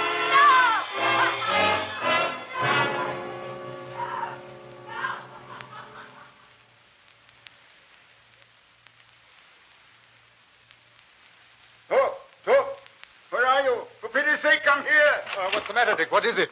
Light the lamp, Torp. Quickly. It's so dark. The lamp is burning. I've just turned up the wick. I can't see. It's black, quite black. And I feel as if I were falling through it all.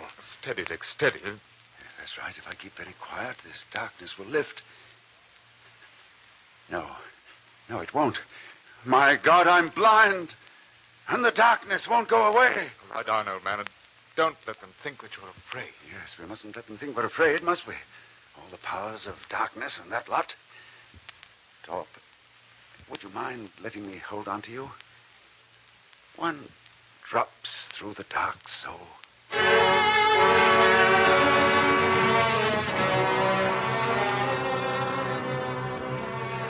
I could think of only one way, really, to help Dick, and that was to bring him the only woman he'd ever loved.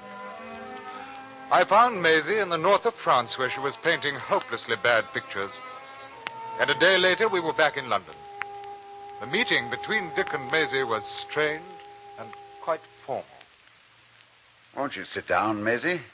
You see, I've had some bother with my eyes. I know. What are you doing here in London? I came to see you. Oh, that's very kind of you. Dick, isn't there anything that I can do for you? Oh, no, there's nothing, thanks. I'll stay in England to do it if you like. No, I can get on. You don't hate me. I hate you. Oh, Dick, I'm so desperately sorry. No, Maisie. Look, I've a picture to show you. You haven't seen my Melancholia. Well, let me... No, it's all right. I can find it by the feel of the frame. Ah, there she is. Ah. What do you think of her? Why,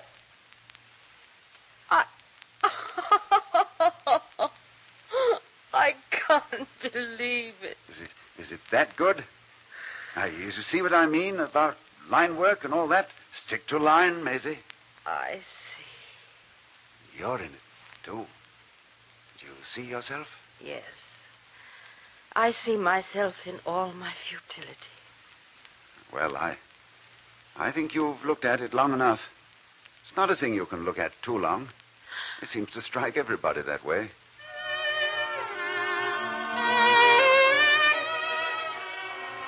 I thought that I'd done the finest thing in the world, bringing Maisie and Dick together again. I was sure it had solved everything, and when war broke out again in the Egyptian Sudan, I signed with the newspaper syndicate to go up the Nile with our troops and cover it. Dick wished me Godspeed and assured me that Maisie would take care of his every want. I didn't know that he was lying, that Maisie had gone out of his life forever. When I went to Egypt, Dick was left alone in the darkness. And in the desperation of his loneliness, he sent for Bessie. What a mess. You may be blind as a barn door, Mr. Elder, but it don't excuse you for looking like a chimney sweep. Oh, I'm sorry for you. I'm that sorry for you. Thank you, Bessie. What became of Mr. Torpenhower? He went away to the deserts. Where's that? Oh, east, out of the mouth of the river. Then south to the end of the world. How long have you been like this? Well, since you left, Bessie. In fact, it happened that night we finished the painting. Then you never seen it What? after I wiped it out. You... What? Say that again. I rubbed it out with turps and the knife. You... I was awful angry with you, I was. Isn't there anything left of it? You won't hit me, will you? Hit you? Yes. No. No, let me think. But that accounts for Maisie. She must have thought me mad.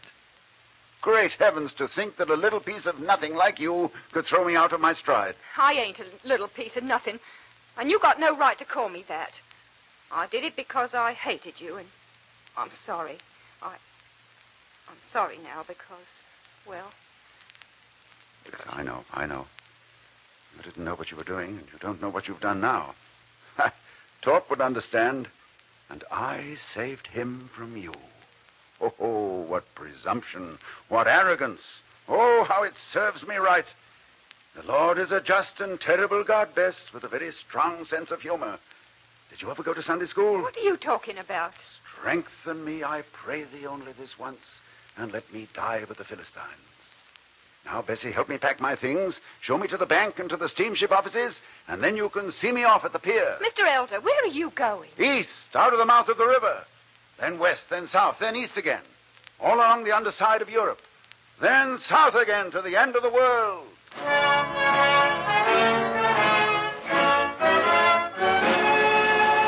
I saw Dick Heldar once again, on the last night of his life.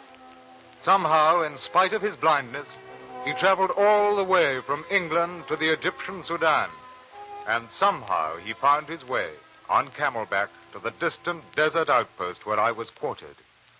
Oh, I saw him coming from afar off, and I could hardly believe my eyes. The scrub was alive with fuzzies, and Dick was a perfect target there in the moonlight. Dick! Dick! Torpenhower, quick, go! This way, Dick, here we are. Hurry, man. Torpenhower, hurry! Get down, man, get down behind that camel. Torpenhower, go! Dick! Dick! Oh, it's a bad hit. Ed, I'll get a doctor. No, it's all right. I didn't want to be a bother, Torp, but I couldn't stay away. Oh, Dick, does it hurt you? No. Oh, Torp, it's good to be alive again. It's good to be...